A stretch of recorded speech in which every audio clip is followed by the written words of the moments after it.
Chapter 1. The Fated Antagonist, Chu-hee. It appears I have been reborn. Chu-hee opened his eyes and surveyed the room with a calm demeanor, feeling the warm and comforting sensation coursing through his body. Young master. Just as Chu-hee was about to recall how he arrived here, a melodious female voice echoed from outside the door. Young master, the madam is looking for you. Outside stood a girl, ethereal and porcelain-like, her face blooming with youthful charm. Nodding in acknowledgement, Chu-hee had already absorbed the memories of his original self before opening his eyes. Fortunately, his former identity was that of a quintessential martial enthusiast, relentlessly pursuing the pinnacle of martial arts. Besides discussions of techniques and magical artifacts, his interactions with family were scant. The world beyond could only be described as extravagantly prosperous, with towering mountains and stones, and various demonic beasts roaming freely on the roads. In other realms, these beasts could lead hordes as overlords, yet here, they were merely spectacles. Guided by his memories, Chu-hee arrived at his mother's palace, an island suspended in the sky. The grand characters above the entrance caught his eye. Cloud Pinnacle Heavenly Palace. Mother. The woman before him, clad in simple attire, possessed an unparalleled beauty. Her previously serene expression blossomed into a radiant smile upon seeing Chu-hee. Luo Xiaoye enveloped Chu-hee in a warm embrace, burying his head deep within her bosom. My son, I have missed you dearly. At this moment, Chu-hee was utterly taken aback. In his past life, he had been the epitome of solitude, lacking a surname, parents, siblings, or any kin, friend, wealth, or companion. After an emotional exchange, Luo Xiaoye conveyed matters to Chu-hee, who subsequently fell into silence. My son, please do not be angry. I shall send someone to the lower realms to retrieve Qinlan immediately. Luo Xiaoye assumed that Chu-hee was incensed by his betrothed's elopement, yet in truth, a voice echoed suddenly in his mind. Ding! The fated antagonist system has awakened. What is its purpose? Chu-hee inquired blandly within his thoughts. His identity was, without a doubt, one of immense prestige. His father was the lord of the true martial sacred land, ranked first among the 3 great sacred places in this realm, while his mother was the empress of the first celestial dynasty. The Chu family and the Luo family were renowned, eternal lineages. With such a beginning, it was evident that he could not be the protagonist, and Chu-hee had mentally prepared for that inevitability. However, the notion of a runaway bride immediately brought to mind the archetype of the first protagonist. Barring any unforeseen circumstances, the original self, obsessed with martial prowess, would likely be indifferent to Qinlan's flight. He would also prevent his mother from descending to retrieve her, resulting in Qinlan encountering the protagonist in the lower realms. By the time his mother could no longer resist sending someone down, the two would have already developed deep affections, merely waiting for the final barrier to be broken. After forcibly abducting Qinlan before the protagonist, the latter would vow to annihilate Chu-hee, disregarding the words of an insignificant ant. Eventually, the protagonist would undergo various adventures and ascend to eliminate him, Chu-hee. This system, the fated antagonist system, had issued its first side quest: immediately descend to the lower realms and reclaim the female lead, offering a reward of 10,000 fate points, a shard of the chaotic body, and a martial loyalty talisman. Among the 10 ancient divine bodies, Chu-hee currently ranked 3rd with the celestial pillar body, possessing an invincible physical form. However, the chaotic body rewarded by the system was the sole sacred body that transcended the 10 divine bodies. Thus, Chu-hee found himself intrigued, and due to his past as an orphan, his possessiveness was particularly intense. He had grown weary of poverty. In this life, he would be the one to bully others, with no one daring to oppress him. He aspired to become the strongest in the world, and to achieve that, he must first obliterate those protagonists that stood in his way. Mother, I shall go personally. Chu-hee would grant the protagonist no opportunity, nor would he foolishly provide them with time to develop or gift them experience and treasures. He intended to exploit the protagonist's potential swiftly, treating them as a treasure-hunting mouse while seizing all their women. The original self, being a martial enthusiast, was indifferent to women, but Chu-hee was not. Having been a solitary orphan for over 20 years, he craved companionship more than anyone else. Very well, I shall assign a few individuals to protect you closely. Agreed. Chu-hee nodded. Though not the strongest in the lower realms at his current level of the celestial pillar body, he was still considered a formidable figure. The martial arts hierarchy of this world was strictly categorized into 5 major realms: Wheel C, Tao Palace, for extremes, transformation into dragon, and finally, the celestial stage secret realm. The first realm, Wheel C, was further divided into 4 minor realms: opening the sea of suffering, erupting the fountain of life, constructing the divine bridge, and reaching the other shore. The second realm, Tao Palace, comprised 5 minor realms: heart's divine treasury, liver's divine treasury, spleen's divine treasury, lungs' divine treasury, and kidneys' divine treasury.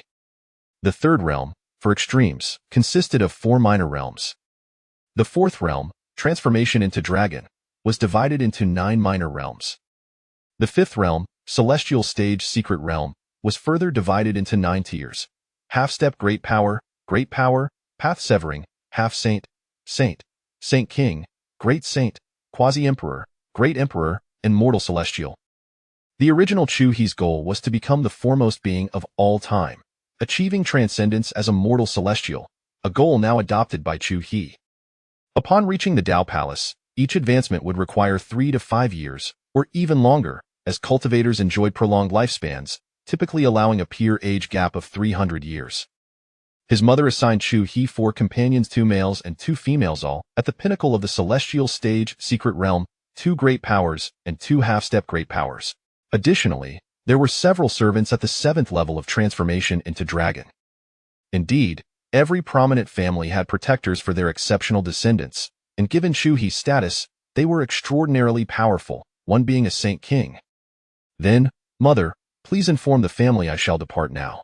The journey may take a few months, or even several years. Understood. Upon descending to the lower realms, Chu-He distinctly felt the disparity in spiritual energy compared to the ethereal essence of the heavenly realm. Taking out the compass gifted by his mother, he infused it with spiritual energy and placed an item belonging to Qin Lan within. The compass soon stirred to life. Before them appeared a vast sand table map encompassing an entire continent. Chu-He recognized that, despite being in the lower realms, 5 continents still existed. Young master, this continent is the most barren, known as the Southern Continent. One of the servants beside him spoke, and all of them were well-versed in the circumstances of the lower realms, otherwise, they would not qualify to be in Chu-He's presence. Nodding slightly, Chu-He's eyes flickered with intrigue. Indeed, protagonists often face tumultuous beginnings, fraught with trials and tribulations. Pray tell, how many factions exist in this world? Chu-He inquired calmly, as he planned to make a long-term stay here and engage with the local powers. Young master, there are 5 continents, among which... Chu-He waved his hand dismissively. No need for extensive details, simply indicate which faction is the strongest and most influential. The Dongyang Sacred Land. Very well, let us visit this sacred land. How audacious to claim the title of sacred land in the lower realms. The Dongyang Sacred Land was the dominant force of the Central Sky Continent, with a few other families and sacred lands of equal standing, but in terms of influence, it was unmatched. The lower realms continents were vast, even ordinary practitioners of the 4 extremes could traverse thousands of miles in a day, yet even so, it was impossible to traverse a single diameter in a lifetime. The same applied to crossing an endless sea to reach other continents. However, none of this posed a challenge for Chu-He. He produced a small boat and cast it forth, which instantly transformed into a colossal arc stretching 100,000 miles, overshadowing the sky and casting the area into darkness. The young master's Noah's Ark is truly magnificent, remarked one of the women beside Chu-He, smiling. She was Chu Yunfei, a great power. Indeed, the young master's status is unparalleled. Even among the heavenly realms naturally, his means of transportation is invincible. All right, let us board. Yes. Chu-He had never understood the concept of acting discreetly. Although the Noah's Ark possessed stealth capabilities, he chose not to engage them, propelling forward at a speed akin to a black hole. Covering distances of tens of thousands of light years, the Noah's Ark reached the Dongyang Sacred Land in mere days. Chapter 2. The first protagonist, Yi Tian. Meanwhile, in a certain location on the southern continent, Yi Tian encountered the most beautiful woman he had ever seen in 2 lifetimes. This roasted meat is quite delicious, Qin Lan remarked, gazing at the skewer in her hand. Haha, if it's delicious, eat as much as you like. There's plenty more, Yi Tian replied, exhilarated, for indeed, roasted meat skill was an extraordinary martial art. As he turned to fetch more roasted meat, he suddenly furrowed his brow, noticing that the roasted chicken on the grill had vanished. Qin Lan still held a skewer of roasted meat, which clearly was not her doing. Who goes there? Show yourself, Yi Tian shouted, rising to his feet. Qin Lan feigned ignorance, continuing to enjoy her roasted meat. Internally, she was also somewhat astonished, as she had not noticed how the meat had disappeared. After all, she was at the Dao Palace's Spleen Divine Treasury level. Yet, with the enhancements of her physique, techniques, and magical artifacts, even a skilled practitioner of the first 3 levels of transformation into dragon would be detectable to her, although they would certainly not be a match. How dare you sneak around? What kind of cowardly rogue are you? Yi Tian shouted again. Heh, little brat. What's the harm in me taking a bit of your roasted meat? If you prefer, I can offer something in exchange. A filthy old man appeared before Yi Tian and Qin Lan. Young master, we are honored by your presence here. A robust middle-aged man in the main hall of the Dongyang sacred land gazed at Chu He with evident trepidation in his eyes. Nothing much, merely handling some matters in the lower realms. I had no place to stay, so I shall reside here for a while shortly, a few months long, perhaps several years, Chu He casually remarked, lifting a cup of tea. Very well, it is what Du longs for. Du Peng said joyfully with a broad smile. Although Chu He's arrival might bring him considerable trouble, as long as Chu He remained here, his status would undoubtedly elevate, and the benefits would be immense. After concluding his conversation with Du Peng, Chu He proceeded to the accommodation Du Peng had arranged for him, situated atop a grand mountain adorned with numerous palatial structures. What orders do you have, young master? I care not for your methods. Ensure that the forces of this realm are made aware of my arrival within a day. My sole purpose is clear. Should anyone be foolish enough to neglect seeking my favor, they shall face consequences. The servant nodded, rising swiftly to depart. The young master is truly benevolent, remarked Chu Yunfei, alongside 2 other women of semi-divine prowess, as they massaged Chu He from behind. I merely detest complications. Chu He embraced Chu Yunfei, who appeared momentarily taken aback.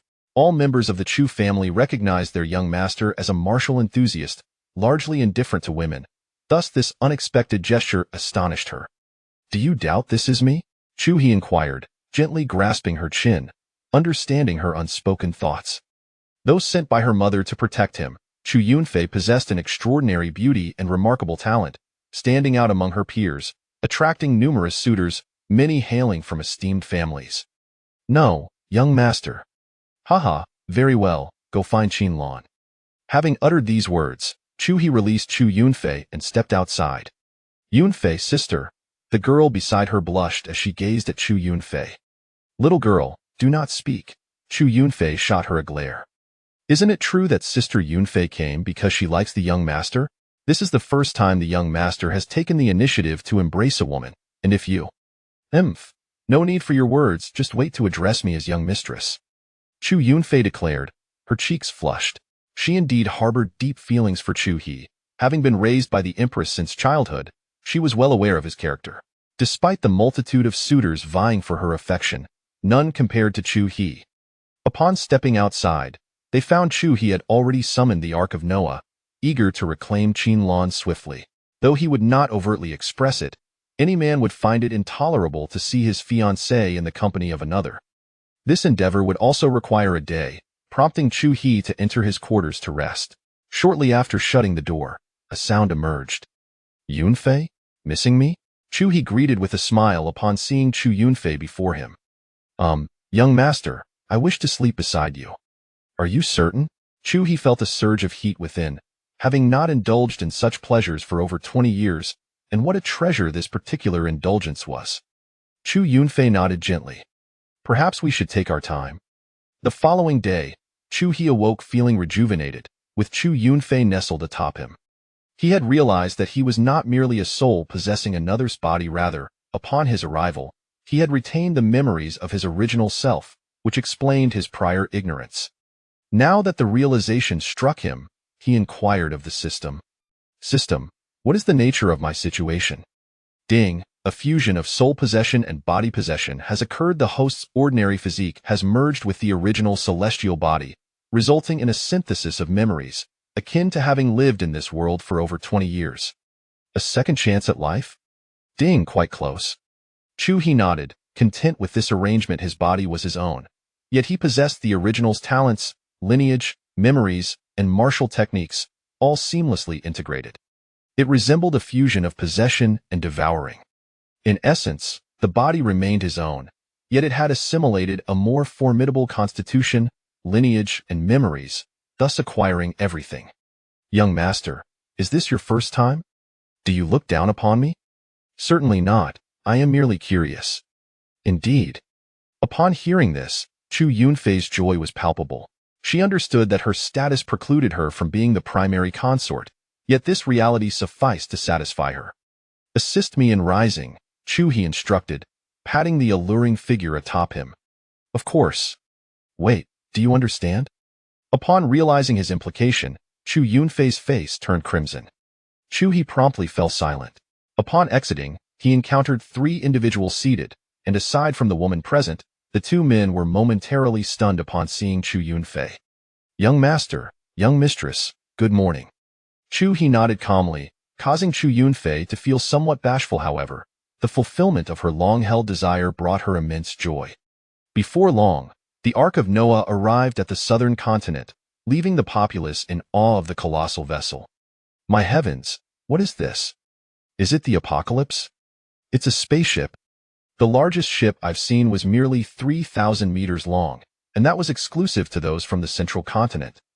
Meanwhile, within a palace on the southern continent, a man stood outside, gazing at the distant behemoth, already aware of its owner's identity. Let us hope no chaos ensues. With that, he turned away, leaving behind a long, drawn-out sigh.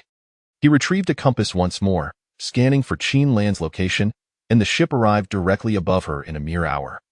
Upon seeing the Ark of Noah, Qin Lan was momentarily taken aback. She had never encountered Chu-hee, as her strength had never warranted such an audience. Chu-hee typically sought out only those of equivalent prowess for combat. Having been betrothed for an extended period, she knew little beyond tales of Chu-hee's exploits. Not wishing to be governed by her family, she had descended to the lower realms, initially believing that Chu-hee would pay her no mind, as he had never sought her out. Thus, she found herself frozen in place. A twinge of anxiety coursed through her. Encountering her fiancé for the first time, while he was in the company of another man, filled her with guilt. She did not harbor disdain for Chu-hee, rather, she resented the fate that dictated her life, yearning to rebel against it. Yi Tian observed the Ark of Noah in the sky, his eyes wide with uncontainable astonishment. Since arriving in this world, everything had shattered his previous understanding, yet it remained within the realm of acceptability. This instance, however, pushed him to the brink of despair. Hundreds of thousands of miles, what a concept! Earth's diameter barely exceeded 10,000 kilometers, and the longest aircraft carrier from his past life measured only 350 meters. At that moment, a desire ignited within Yi Tian. He, too, wished to possess such a magnificent toy. Fortuitously, others lacked the ability to eavesdrop on his thoughts. Otherwise, they would find themselves in fits of laughter at Yi Tian's aspirations. Chapter 3. Reclaiming the fiancé. At this moment, Qin Lan's heart was in turmoil. She did not know how to confront Chu-hee. Soon, Chu-hee descended from the ark, followed by several individuals. Making his way step by step toward Yi Tian and Qin Lan, Chu-hee did not spare a glance at Yi Tian but extended his hand toward Qin Lan, commanding, "Come here." His tone was abrupt, laced with a hint of anger. Despite being mentally prepared, he could not suppress his fury. This was his woman, standing beside another man, even with a meter of distance between them and no physical contact. His possessiveness overwhelmed his emotions. Upon hearing his voice, Qin Lan trembled slightly, raising her head to gaze at her unfamiliar fiancé. His sharp brows and starry eyes, combined with a handsome demeanor, exuded an air of dominance. At that moment, his brows were furrowed, clearly indicating his anger. When Qin Lan looked up at him, Chu-hee also turned his gaze toward her, and his previously tense brow softened. "Come here." Noticing her lack of movement, he repeated his command, "I won't." Lan shouted defiantly, tears streaming down her cheeks. She understood that if she complied, she would never have a chance to reclaim her life. Yet, in that moment, she felt utterly lost and overwhelmed. Lanner, do not touch him. Just as Tian reached out to comfort Lan, Chu Hie's brow immediately knitted in frustration, and in the next moment, Tian was sent flying. It was the powerful Li Hu behind him who had intervened. Returning to his place afterward, Chu Hie, what are you doing? Lan exclaimed, glaring at him. You should know that the more you care about him, the worse it will end for him. Chu Hie looked at Lan. His voice calm, you? Lan glared angrily at Chu Hie, turning to glance at the unconscious Tian in the distance, feeling as if her entire being had crumbled. Let him go, and I will go with you. Lan wished to repay Tian for his kindness over the past 2 days, which had been her most liberated and carefree time in the lower realm. Wake him up. Chu Hie shot a glance at Tian, then outstretched his arms, beckoning Lan to come closer. You? Lan was infuriated, realizing that Chu Hie wanted her to willingly step into his embrace under Tian's gaze. She was not foolish. She was acutely aware of Tian's feelings for her, yet she found herself unable to refuse. Tio Chu Hie, annihilating Tian and his family required no words. Merely a glance would compel countless followers to serve him. Come here to Li, who was instructed to awaken Tian, while Chu Hie again urged Lan to approach. Tears poured from her eyes as she felt a profound sense of injustice. She did not understand what she had done wrong. All she desired was to live her life free from control. Why did the world seem to conspire against her? Why was her fleeing from marriage considered a crime? Why had her life been shackled from the moment she was born? Despondently, she walked toward Chu Hie, contemplating the end of her life. Yet she understood the consequences of such an act and could not bear to do it. As Tian regained consciousness, he saw Lan moving toward Chu Hie, who was extending his arms. Suddenly, he comprehended the situation. No. Just as he opened his mouth, Li Hu sealed his lips with a swift martial technique, leaving him powerless to intervene as he could only watch Lan surrender into Chu Hie's embrace. With his arms around her, Chu Hie whispered in her ear, I won't kill him for now, but you are not to run away again. Upon hearing this, Lan's eyes brightened. Really? I, Chu Hie, never lied that I truly have no relationship with Tian. Then be obedient and do not move. If he dares to entertain thoughts about my fiancé he shall pay the price. Very well. Although Lan felt uneasy, knowing Chu Hie intended to deal with Tian, she lacked the strength to resist. It was perhaps best to sever his thoughts. Quietly, she resolved to comply. Lift your head and embrace me, Chu Hie instructed. Lan raised her head, her eyes filled with uncertainty as she gradually wrapped her arms around him. Chu Hie gazed at the enchanting beauty in his arms, a smile gracing his lips as he leaned down to kiss her. Lan's eyes widened in shock, while Tian's heart shattered, his eyes turning red. Over the past 2 days, he had come to regard Lan as his own. He believed that with a little more time, she would surely come to love him. But now, ding! The protagonist Tian's composure has shattered. Luck value decreases by 1,000. Host gains 10,000. As Chu Hie savored the moment, engaged in a battle of wits with Lan. He pondered, if Tian's luck value reaches 0, can I eliminate him? Ding, affirmative. After approximately 10 minutes of kissing, Chu Hie finally released Lan, observing her flushed complexion and slightly parted lips, feeling a surge of excitement. Are you satisfied now? Lan was uncertain of her feelings toward Chu Hie, yet she did not harbor any animosity. Chu Hie noncommittally nodded. You should return to the Arkansas. I won't kill him, but he will certainly receive a warning. All right. With a flushed face, Lan nodded, casting a glance at Tian filled with regret. Ultimately, it was he who had suffered because of her, yet she could not protect herself, let alone him. With a resigned sigh, she boarded the Arkansas. Seeing Lan ascend the ark, Tian was visibly agitated, struggling futilely against his restraints. Naturally, a powerful being like Li Hu had no difficulty subduing someone like him. A mere novice in the first realm of the Wheel Sea. Young master, how does it taste? Chu Yunfei inquired unhappily. Ha ha ha, little Fei Fei, jealousy is not a good habit. Chu Hie chuckled as he pinched Chu Yunfei's chin. Approaching Tian, Chu Hie wasted no time and kicked him down, trampling the earth to moisten the soil before placing his foot on Tian's head, allowing the fresh scent of damp earth to invade Tian's nostrils. Simultaneously, Yi Tian's face was coated with a thick layer of wet mud, sticky and repulsive. "Trust me, you will die a most disgraceful death." After delivering this threat, he stepped down a few more times before retracting his foot and turning to leave. Li Hu also released his hold, though Yi Tian would need a moment longer before he could move freely. He lay there, helplessly watching as Chu He boarded the Arkansas Ding. "Congratulations, host has completed the task. Reward, 10,000 luck points, 1 piece of chaos body fragment, and a loyalty talisman." Additionally, the host has stimulated protagonist Yi Tian's fighting spirit, hastening his fortuitous encounters as soon as he boarded the Ark. Chu He heard the system's voice, momentarily taken aback before inquiring, "What is the function of the loyalty talisman?" Ding. "It ensures that subordinates with a certain level of loyalty will not betray the host. For those who have not reached that level, it can enhance their loyalty to a degree. Furthermore, if anyone betrays the host will be notified." Chapter 4.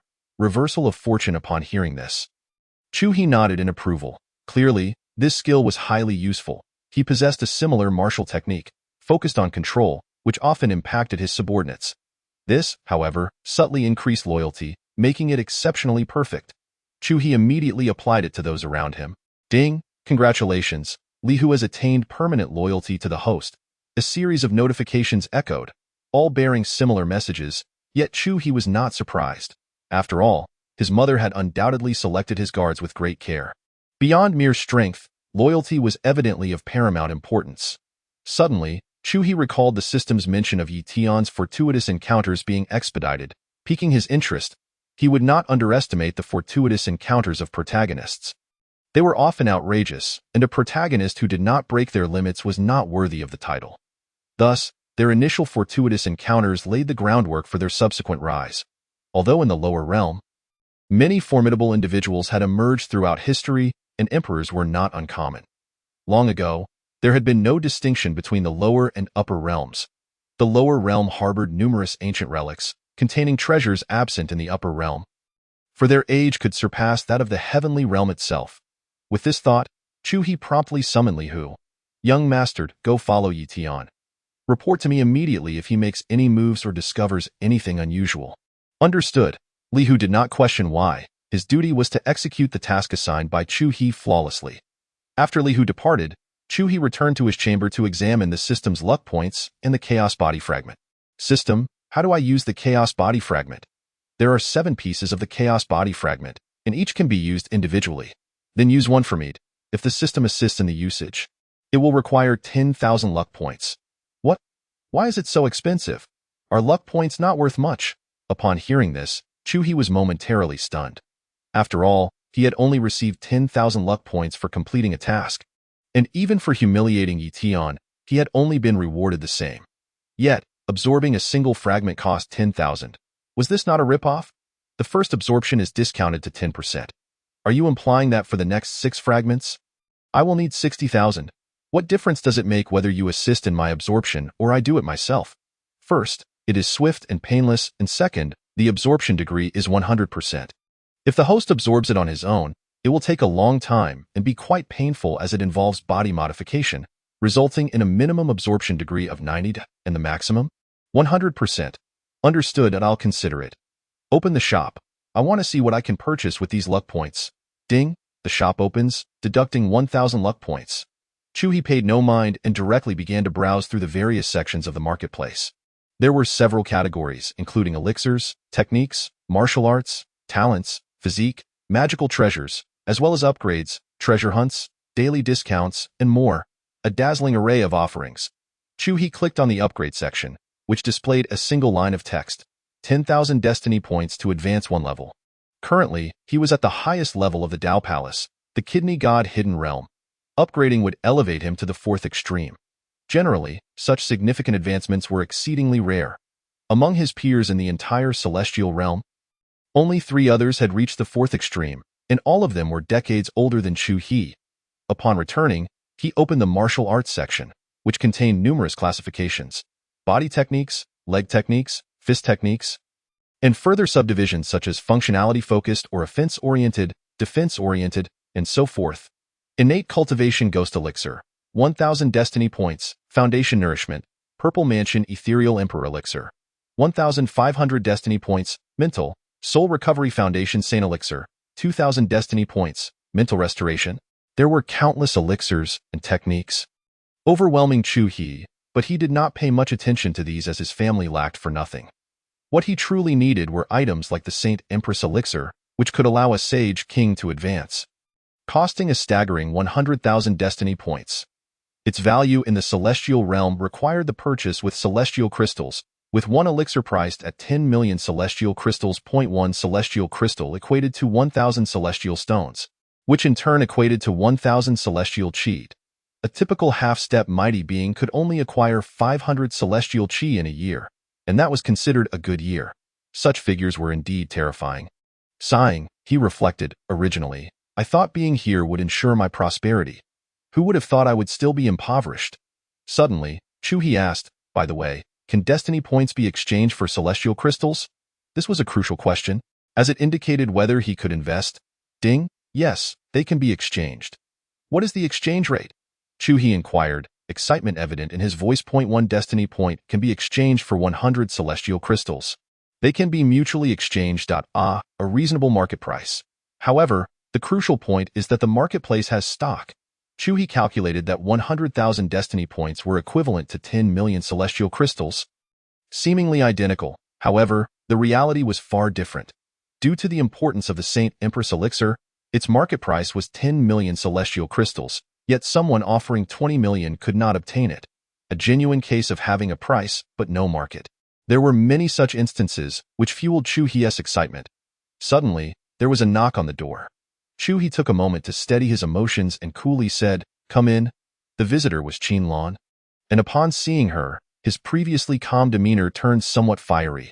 "Come here," he gestured to the seat beside him, inviting her to sit. "Chu He, what do you mean by dissolving the engagement?" As soon as she sat down, Qin Lan could no longer contain herself. She had resisted for so long over this engagement, but to no avail. She knew the decision lay solely in Chu He's hands. "Have I done something to make you dislike me?" "No, please don't misunderstand. I simply do not wish to be controlled by others," Qin Lan clarified. Chu He nodded and rose to pour her a cup of tea, which took her by surprise. She had heard others describe Chu He as exceedingly domineering, someone who was always served by others, never the one serving. "If that's the case, I can dissolve the engagement upon my return." Chu He paused, observing Qin Lan's visibly joyous expression before continuing, "Then, how about I personally come to propose?" Qin Lan's smile froze on her face. At that moment, she wanted nothing more than to throw off her shoes and hurl them at the face of this Chu He, who was inquiring about her opinion. "Is there such a person? Chu He, if you want to toy with me, just say so. Why go through all this? You clearly know the decision is not mine to make." Qin Lan glared at Chu He, fuming. She had never seen someone so shameless, feigning concern for her feelings. If Chu He truly came to propose, no family in the celestial realm would dare to refuse. "I do wish to toy with you," Chu He said seriously, nodding as he looked at Qin Lan. "You?" Qin Lan stood up in anger, her chest heaving, allowing Chu He to appreciate her figure. "Chu He, I have discovered that aside from being domineering, the other comments about you are entirely false." Qin Lan blushed as she looked at him, her arms crossed over her chest to shield herself from his predatory gaze. "You promised not to force me," she reminded him softly, her voice tinged with a hint of reluctance. "Rest assured, I will not force you on the final step if you disagree, but as for everything else..." Chu He leaned in to kiss her, causing her cheeks to flush bright red. "From now on, you must not behave as you do now." What do you mean?" Qin Lan asked quietly, lowering her head. "You must learn to respond, understand? I won't. I will teach you." Upon returning to the Holy Land, Chu He took everyone to the main hall, which was already filled with many individuals. Upon his entrance, they all rose to their feet.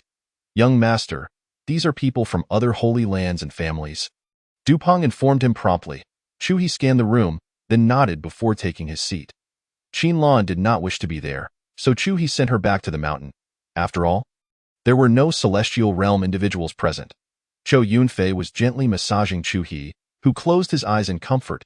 He remained silent, and no one in the room dared to speak, rendering the great hall exceptionally quiet. A cold woman standing behind Dupeng stole a curious glance at the relaxed Chu He as Dupeng's daughter. She had encountered many distinguished disciples in the Central Sky Continent, yet none intrigued her as much as this Chu He.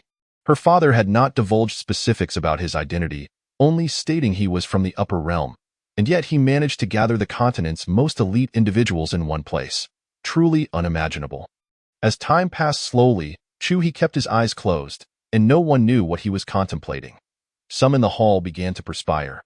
They had come to discern Chu He's intentions. If it involved aiding the Dongyang Holy Land, it would be dire news for them. Having stood in the Central Sky Continent for so long, many families or sects had members who had ascended to the upper realm. Virtually none returned, and they understood the reasons. The lower realm imposed significant restrictions. Thus, those who could descend were far superior to their ancestors. What brings you all here? Chu He finally opened his eyes and scanned the crowd, momentarily lingering on the cold woman behind Du Peng. Having just feasted, his desires had been amplified, akin to a zero-sum game repeated countless times. Everyone in the room focused their attention on Chu He, naturally noting this shift in his demeanor. Some individuals began to regret not bringing women from their sects or families along. No one spoke up at first, and it was Du Peng who finally broke the silence. "Young master, they have come to see you and inquire if you have any instructions." "Indeed. I have come to witness the young master's prowess and to see what tasks I may undertake." Another added, "I too, although I do not possess a young master." The individuals within the chamber all echoed in agreement, leaving Du Yue somewhat astounded. Each one of them, if placed in the outside world, would be revered by countless admirers, their formidable presence commanding immense respect within their respective families and sections. Yet now, they all behaved like mere disciples, which left Du Yue utterly astonished. "Very well, there is none now. But perhaps there will be in the future. Let us disperse." Chu He waved his hand, his mind solely focused on dealing with Yi Tian and then returning to the heavenly realm, the place that truly belonged to him. After Chu He spoke, he was the first to depart. As he stepped out of the grand hall, his body suddenly came to a halt. The hearts of the saints and clan leaders following closely behind also skipped a beat. Ding! The protagonist Lin Feng has been discovered. This was the reason for Chu He's abrupt stop. Without considering the reactions of those behind him, he inwardly inquired, "Where is he?" "To your right," came the reply. Chu He turned to look in that direction, where he saw only a menial disciple drawing water. Instantly, he comprehended the nature of this protagonist. It was undoubtedly related to a type of treasure or martial art. After extending his spiritual perception, Chu He had already arrived at a conclusion. It appeared that the protagonist had been activated. He just did not know whether it was a treasure or a martial art. Chu He would not underestimate Lin Feng. Typically, such protagonists possess martial arts or treasures that form the foundation of their existence, and they are invariably extraordinary. At the very least, Chu He was determined to seize what belonged to him. "Young master?" Du Peng approached with a question. "Yes, nothing. Just some sudden recollections," Chu He replied, withholding the full truth, but he cast another glance at the woman beside Du Peng. She was cold and domineering, possessing an ethereal beauty, a prodigious talent, and likely harbored a hidden constitution. She should be Lin Feng's future consort. Though she seemed to be merely 2 realms apart from Chu He, the actual disparity was immense. Unless unforeseen circumstances arose, it was likely that Chu He would break through to the dragon transformation realm while she remained ensnared within the Dao Palace. It was evident that she was on the verge of a breakthrough in the coming days. This talent, even within the heavenly realm, would place her among the highest echelon, indicating that she must possess an extraordinarily formidable hidden constitution.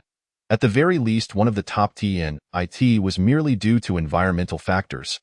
Martial arts and treasures that she lagged behind Chu He by decades in cultivation. If only she were provided with these, her growth would be terrifying. With this thought in mind, Chu He suddenly recalled that he could use this woman as a medium to extract everything from Lin Feng. "Young master, do you have any particular thoughts?" Du Peng observed Chu He smiling at his daughter and was momentarily taken aback. "It's nothing. Du Zhongzhu's daughter is quite lovely," Chu He commented before turning to leave. Leaving behind a group of speechless individuals. Chapter 6. "You have made me miss you dearly." Chu He's sudden remark left everyone present in a state of bewilderment, but it was not long before someone regained their composure. "Congratulations, Du Zhongzhu. Truly, Du Zhongzhu possesses foresight."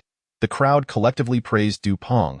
understanding that until they grasped Chu He's true purpose for descending to the lower realm and his identity, they would not dare provoke him.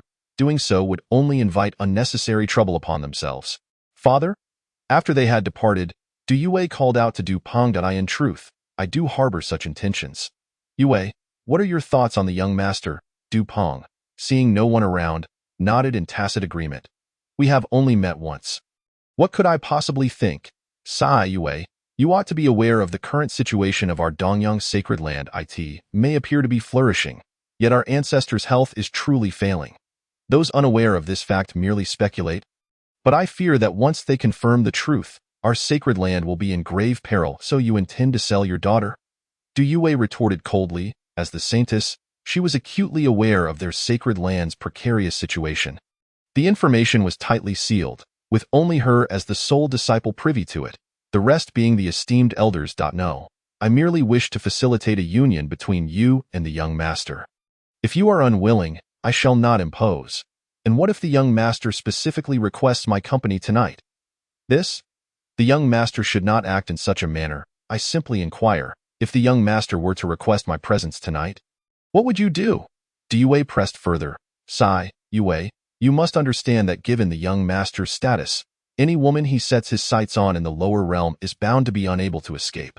I understand. Du Yue turned and walked away. Yue? Du Peng opened his mouth, ultimately letting out a helpless sigh. He did not wish for things to unfold this way, but such was the reality. The law of the jungle prevails. Unbeknownst to them, their entire conversation had been overheard by Lin Feng. The individual just now appeared to be from the upper realm, with a rather significant status, yet he dared to covet the woman I have my eyes on. Lin Feng touched the black jade bead necklace that had appeared around his neck, an ancestral artifact that had been activated during an unexpected incident. To his astonishment, it turned out to be a functional treasure capable of upgrading, albeit currently at a mere third tier due to certain limitations. The grading system for treasures is standardized, ranging from 1st to 9th tier, followed by yellow, profound, earth, and heaven, with the latter being exceedingly rare even in the heavenly realm. The effects of this bead were extraordinary, significantly enhancing his 5 senses and even allowing him to anticipate an opponent's next move. Within it lay a miniature world, which would gradually expand as the bead's tier and the host's cultivation improved, ultimately forming a small world of its own. It possessed many other remarkable functions, though Lin Feng was currently unable to utilize them due to his cultivation level. Watching Du Yue depart, Lin Feng's eyes glimmered as he stealthily followed her. Her beauty and talent were truly unparalleled, rendering her the goddess of all male cultivators within the sacred land, and Lin Feng was no exception. Moreover, he was closer to her than anyone else, having saved her during an unexpected encounter. Young master, does that menial disciple possess any noteworthy qualities? Upon returning to the palace, Chu Yunfei inquired curiously. While others might assume that Chu He genuinely cared for Du Yue, Chu Yunfei refrained from disputing this notion. However, she knew that Chu He's domineering nature would compel him to seize anyone he desired at the very first opportunity, as was his habit even in the heavenly realm. Whether it be pills, treasures, or sacred lands, once Chu He took an interest, it mattered not whether one hailed from a prestigious sacred land or an ancient family. If one could not rival Chu He, they would have no choice but to relinquish their possessions. Chu He's notoriety for his domineering behavior was well known in the heavenly realm. He was synonymous with tyranny. When people spoke of tyranny, the first name that came to mind was Chu He. With unparalleled status, extraordinary talent, and a domineering personality, not to mention his robust physique and strikingly handsome features, even if he were a martial arts fanatic, countless girls in the heavenly realm would still admire him, none of whom were shy about it. That menial disciple is no simple character, but for now, let us not concern ourselves with him. It will take some time. Chu He chuckled, noting that Lin Feng's current cultivation was too low, so much so that Chu He could hardly be bothered to take notice. It was clear that he had just awakened, unlike Yi Tian, who had been awake for some time. However, it would not be long before Lin Feng's awakening progressed rapidly. Typically, such protagonists would undergo their growth phase within a mere few months. Ready to reap rewards. Second brother, follow Lin Feng closely and report any unusual occurrences immediately. Chu He instructed one of the remaining men, who was at the semi-great being level, equivalent to the status of an ancestor in the lower realm. Understood. The man nodded and vanished from sight. Sigh. It appears we are still too few in number. I must request a few more for my mother, Chu he mused, glancing at the mere handful of Dragon Transformation Realm cultivators and 2 women remaining by his side. With 2 semi-great beings and 2 great beings, while the men were already under surveillance, only the 2 women remained unmonitored. With this thought, he swiftly took action, producing a white jade stone inscribed with the character for fall. Exuding an unparalleled aura, after activation, it soon revealed a woman of extraordinary grace. Oh, little he, you have made me miss you dearly. Upon hearing the title, Chu He felt a wave of exasperation wash over him. While Chu Yunfei could not contain her laughter. Seeing Chu Yunfei, the woman's brows furrowed momentarily. Yunfei, have you become my son's daughter-in-law? Ah, your majesty, I beg your pardon, Chu Yunfei stammered, realizing that being noticed by the empress was a perfectly normal occurrence, after all. As a prospective empress, if she could not perceive such matters, it would be a disservice to her title. I harbor no resentment towards you. Well done. Huh? Chu Yunfei was taken aback. Previously, little he was indifferent to women. Now, he should have developed a taste for them. Little he, would you like me to introduce a few more marriage prospects? The woman, known as Luo Xiaoya, said joyfully while gazing at Chu He. Mother, you are being rather bothersome. Upon hearing the words, Luo Xiaoya immediately transformed into a visage of sorrow, clearly embodying the sentiment that a man, once enamored, forgets his mother. Xiao He, you have caused me great heartache. I wish for an embrace. Chu He, with a resigned expression, opened his arms. Luo Xiaoya, taken aback for a moment, recalled that no matter how she had pouted or acted coy in the past, Chu He had always donned an impatient demeanor, never allowing her to touch him. The last time she had surprised him with a sudden hug, he had deftly evaded her approach on previous occasions. Thus, witnessing his open arms left her momentarily stunned. But joy soon enveloped her, and she approached him with a beaming smile. All right, can you come closer? Before she could finish her sentence, Chu He felt a soft body nestled within his embrace. Chapter 7. What of calling you mother? Is it you? Chu He stood in complete astonishment. How could she have crossed over so swiftly? It was known that his descent into the mortal realm had cost him billions of celestial crystals, necessitating the establishment of several grand formations to ensure a safe arrival. The expenditure of celestial crystals alone was staggering, representing nearly 1/10 of the annual income of the Luo Hen celestial dynasty. The Luo Hen celestial dynasty spanned over 100 billion light-years, teeming with countless noble families, thriving commerce, and, in terms of financial prowess, surpassed even 10 true martial sacred lands. Xiao He's embrace is truly comforting, Luo Xiaoya remarked, tightening her hold. This marked the first time in over 20 years that Chu He had permitted her such closeness. Mother, that's enough. Just a little longer. All right, time is fleeting. What business do you have with me? Send me a few powerful beings. I have use for them. Very well. Just as she nodded in agreement, Luo Xiaoya's brow furrowed, exasperated by his rapid response. What is it? Chu He inquired, somewhat puzzled. What else could it be but the will of the heavenly Tao in this realm? With that, she turned and walked outside, prompting Chu He and the others to follow suit, just as Qin Lan emerged from the shadows. What is happening? She exclaimed, visibly shaken. Is this the will of the heavenly Tao? Ancient texts indicate that it only manifests when this world faces dire threats. At that moment, all cultivators across the Zhongtian continent simultaneously gazed skyward. The heavens appeared unusually luminous. Clouds transformed into gold, and a colossal eye adorned with golden eyelashes loomed amidst the clouds. What is transpiring? Du Wei asked, glancing at Du Peng. The emergence of the heavenly Taos will signifies a threat potent enough to shatter this world. This? Du Wei gasped, taken aback. Let us hope it is nothing. In another locale, a man clad in a blue robe tilted his head toward the sky, a hint of nostalgia in his voice. The will of the heavenly Tao has not appeared for tens of thousands of years. It seems to have grown even stronger now. Whether it is a blessing or a curse, one cannot escape their fate. Empress, you have crossed the boundary. The enormous eye blinked, and a thunderous voice reverberated across the Zhongtian continent. Empress? What empress? Ordinary cultivators covered their ears.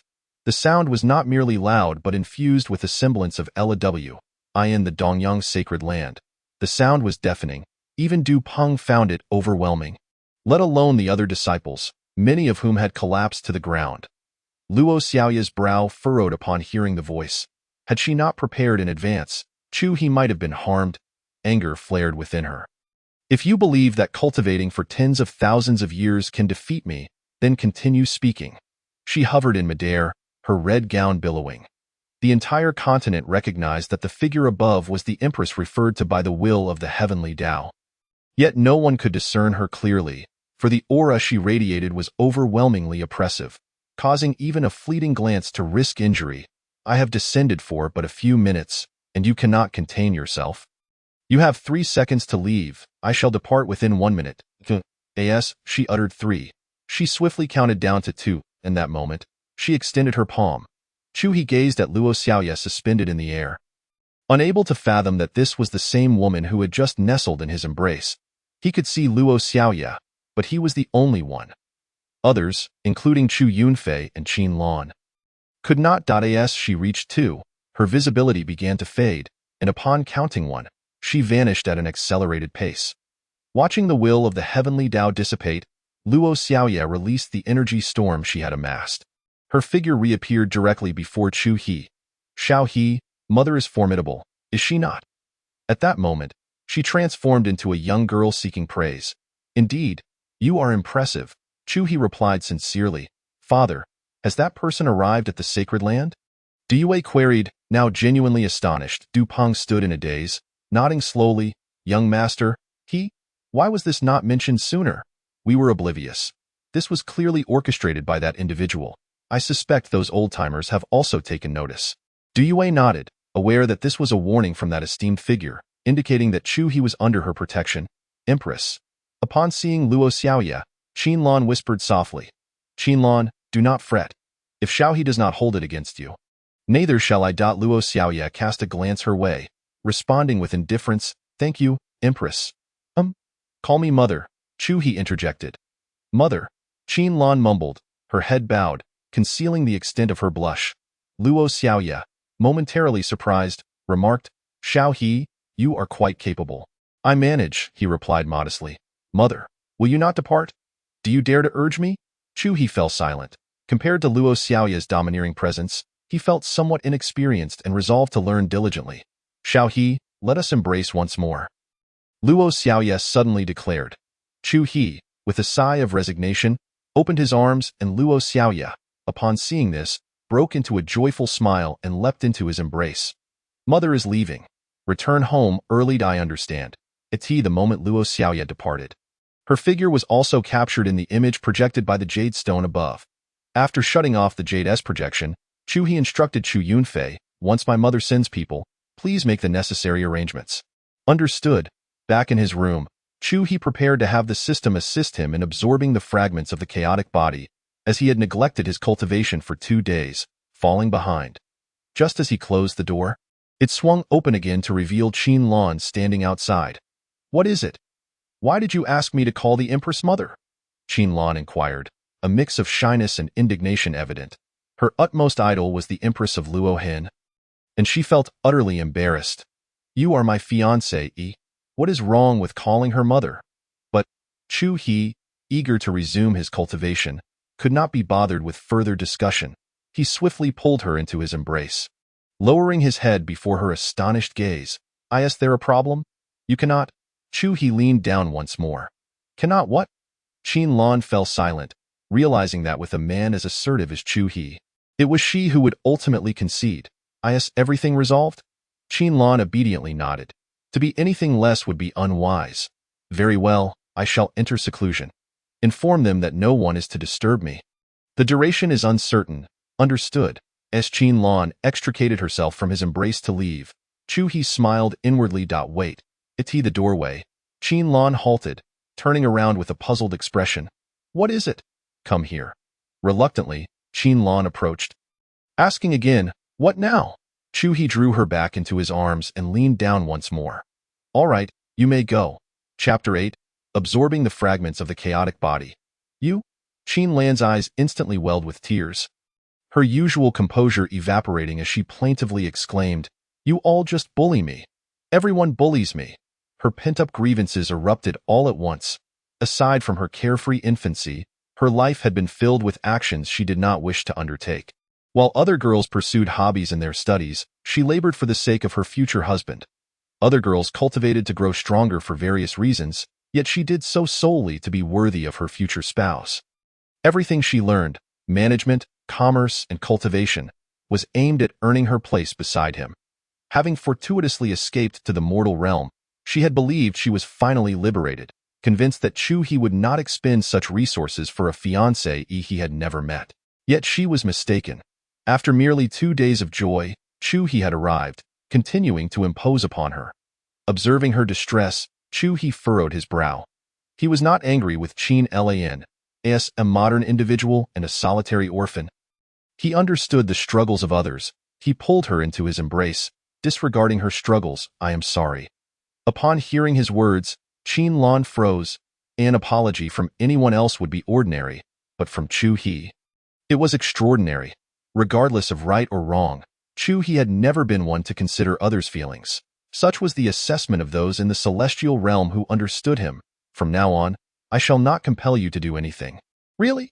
Chin Lan choked as she spoke, expressing that it was not so much a disdain for Chu-hee kissing her, but rather her aversion to the fact that he disregarded her feelings while doing so. She detested the sensation of being controlled by another. "Well then, let me go," she insisted. Upon hearing this, Chu-hee gently released her, leaving Chin Lan somewhat astonished. She had not anticipated that he would actually heed her words. "Will you truly not coerce me into doing anything else?" she inquired softly. "All right, may I go out to play?" Chin Lan asked timidly. "Yes, but may I assign someone to protect you?" Chu-hee inquired at this. Chin Lan's eyes widened in surprise. She was certain that this was a question, not a mere statement. "Fine," she consented, feeling that this arrangement was quite agreeable. Although the outcome remained unchanged, she found the process rather enjoyable. "Shall I take my leave now?" Chin Lan queried with curiosity. "Yes, but I know that I won't be engaging with any other men," Chu-hee began, but she interrupted him, fully aware of his domineering nature and possessiveness, thus understanding what he intended to convey. "All right, goodbye," she replied. Goodbye," Chu-hee echoed. After Chin Lan turned to leave, she glanced back at him as she opened the door, her lips parting slightly before she finally said, "Thank you." Chu-hee responded with a smile. Once Chin Lan departed, Chu-hee suddenly chuckled. His treatment of her was not without reason. Initially, it stemmed from a degree of sympathy for her, and later it became a matter of duty, as the task required a deep emotional connection. Hence, he tailored his approach accordingly. Chin Lan loathed being controlled yet struggled to refuse, so Chu-hee opted for an alternative mode of interaction. The ultimate outcome remained the same, but the process was distinct. This shift, however, allowed Chu-hee to garner considerable favor, a significant gain indeed. As the saying goes, true feelings cannot be retained. Only schemes can win hearts. He then retrieved the ancient ice bed from his spatial ring and settled cross-legged upon it. The bed possessed intelligence, adjusting automatically to one's strength, and could also be manually calibrated if one was dissatisfied. This was a gift from his father, Chu Yuanqing. Chu-hee felt immense satisfaction with this system, which absorbed fragments of chaos. Ding, process initiated. Duration varies from 10 days to a month. Almost instantly, he found himself enveloped in a state of chaos, distinctly sensing the transformation occurring within his body. After Chin Lan exited, she relayed Chu-hee's words to Chu Yunfei. "Sister Yunfei, Chu-hee is in seclusion, and he asked me to inform you." "All right, I understand. Is there anything else?" Chu Yunfei inquired. He permitted me to go out and mentioned that someone should be assigned to protect me." Chin Lan said, feeling somewhat bashful. "Little girl, go accompany Xiao Lan." Chu Yunfei instructed the remaining half-step expert. "Understood." "How long did the young master specify?" "He said he was unsure of the exact duration, but during this time, no one is to disturb him." At that moment, several individuals descended from outside. They were members of the Luo Xiaoya faction. Young Madam. 7 of them knelt on one knee upon seeing Chu Yunfei. Though they were all formidable, Chu Yunfei was now recognized as Chu-hee's woman, and the Empress had instructed them to follow her orders should Chu-hee not intervene. "Rise." Elders 6 and 7. "Remain close to the young master. He is in seclusion, and no one is permitted near that vicinity." "Yes." The two rose and vanished immediately. "All right, Elder 5, go to Lin Feng and monitor him." Following this, Chu Yunfei made some simple arrangements, and once concluded, The group began their cultivation within the palace, awaiting Chu Hie's emergence from seclusion. As for Qinlan, she ventured out of the sacred land to enjoy her time. 10 days later. In a forest on the southern continent, Yi Tian had just slain a demon beast and was absorbing its essence before finding a cave to meditate in the void. Li Hu was astonished. He had been closely following Yi Tian for the past 10 days and was aware that he had killed over 100 demon beasts within this short span, all of which were of higher cultivation than him. Yi Tian had progressed from the second small realm of the Wheel Sea to the fourth realm, reaching the other shore. Moreover, he had already reached the pinnacle, and it was unlikely to be long before he attained the Dao Palace realm. This speed left Li Hu genuinely astounded. Compared to Yi Tian, his own talent paled in comparison. Yi Tian's genius was of a caliber that even in the heavenly realm, he would be considered an extraordinary talent. Only those top-tier prodigies like Chu He could steadily overshadow him. However, more than admiring Yi Tian, Li Hu found himself in greater awe of Chu He. It appeared that the young master had long since recognized this. His directive to monitor Yi Tian was likely to ascertain the source of his capabilities. Li Hu had already formed a hypothesis. Yi Tian had been absorbing the essence of demon beasts after each kill, some even consuming the demon beast's inner core. It was important to note that while the inner core contained the essence of the beast, it was also rife with impurities, rendering it nearly impossible to absorb. Failure to manage this could lead to the complete loss of cultivation or even death. Yet, in the span of 10 days, Yi Tian had absorbed dozens of demon beast inner cores. Li Hu speculated that Yi Tian must possess some unique bloodline, as there was no technique in the heavenly realm that allowed for such reckless absorption of demon beast inner cores. Lanner, rest assured, I will undoubtedly rescue you. In the cave, Yi Tian's mind was consumed by images of Qinlan tearfully approaching Chu He. Alongside the scene of Chu He stepping upon his head, Chapter 9. Serve me a bath. What of the upper realm? My devouring bloodline enables me to absorb the most refined energy in the shortest time. I am the protagonist of this world. Yi Tian's eyes gleamed with a frenzied light. In the palace room, a layer of black smoke enveloped Chu Hie's body. This darkness was exceedingly profound, appearing as nothing more than an amorphous mass, with no discernible shape or outline. Only a faint aura of power emanated from it, a presence unique to the four extremes. Is the young master still in seclusion? Chu Yunfei mused, observing the heavily guarded chamber. Over the past couple of days, she had received numerous messages from Li Hu and Elder Five, some of which left her astounded, further deepening her admiration for Chu He. After more than half a month, Lin Feng had reached the third realm of the Wheel Sea, establishing the Divine Bridge. The Black Jade Pearl had also acquired a new function. It could absorb spiritual stones, allowing him to enter an ethereal state. While the quantity of spiritual stones required was staggering, he remained exhilarated, for cultivating techniques and martial skills in an ethereal state yielded results that were nothing short of miraculous. A single day in such a state could surpass the effects of an entire year of training. Furthermore, by absorbing spiritual stones, he could refine the spiritual energy, rendering it purer and denser, akin to having a cheat code. Lin Feng, in 10 days, the inter-sect promotion competition will commence. How are your preparations coming along? Diyue suddenly approached Lin Feng. Their recent interactions had been frequent, and she was equally astonished by Lin Feng's rapid cultivation progress. Yue, fear not. I will undoubtedly secure the top spot this time, Lin Feng declared confidently. This period had been the most enjoyable for him, with his cultivation advancing at an astonishing rate and the presence of a stunning beauty showing concern for him, which elevated his spirits immensely. That's wonderful, by the way. Here are the spiritual stones you requested. It's all I have left, Diyue said, placing a storage bag on the table.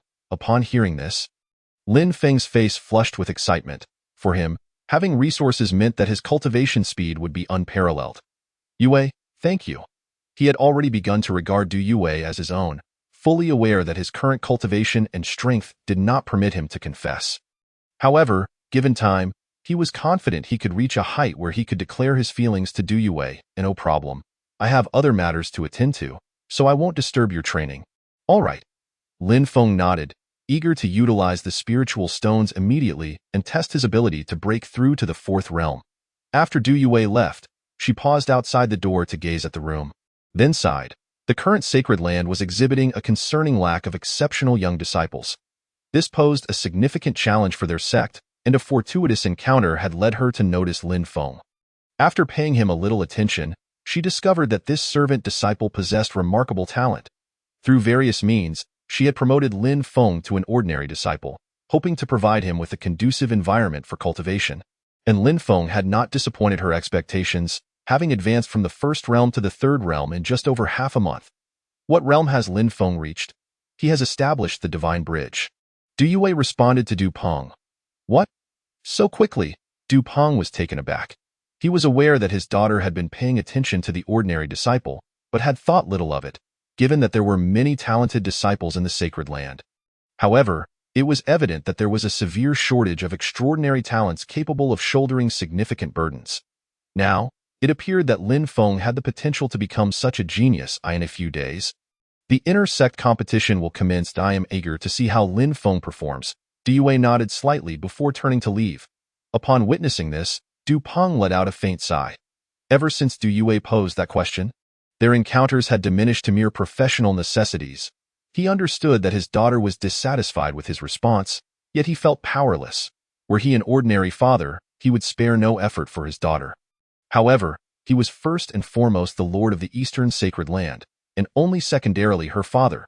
He had to consider his daughter's well-being without compromising the interests of the sacred land. 3 days later, a powerful aura began to emanate from Chu Hie's chamber, quickly spreading throughout the sacred land. What an extraordinary presence! Which senior brother or sister could this be? The disciples of the sacred land began to discuss among themselves. The young master has emerged from seclusion. Inside the palace, upon sensing this, Chu Yunfei promptly made her way to the door, awaiting patiently. Within the room, Chu He opened his eyes and began to sense the energy within his body, feeling as though the spiritual essence flowed endlessly. Even without any effort on his part, the spiritual energy from the heavens and earth surged into him as if he possessed an innate gathering formation. And the influx was swifter than that of an ordinary cultivator's practice. Cultivators must actively absorb spiritual energy because it often contains impurities, albeit in small quantities. However, a quantitative change can lead to a qualitative one. Thus, they must focus on absorption and the removal of impurities.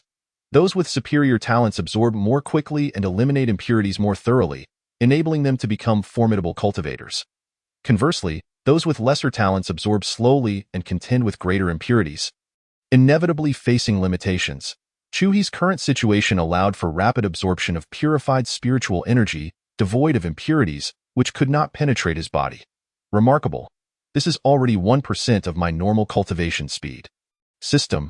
What would be the speed of a complete chaos body? 10 times that of the host's normal cultivation. Goodness. How outrageous. Chu He was astonished. Was this not akin to a perpetual motion machine?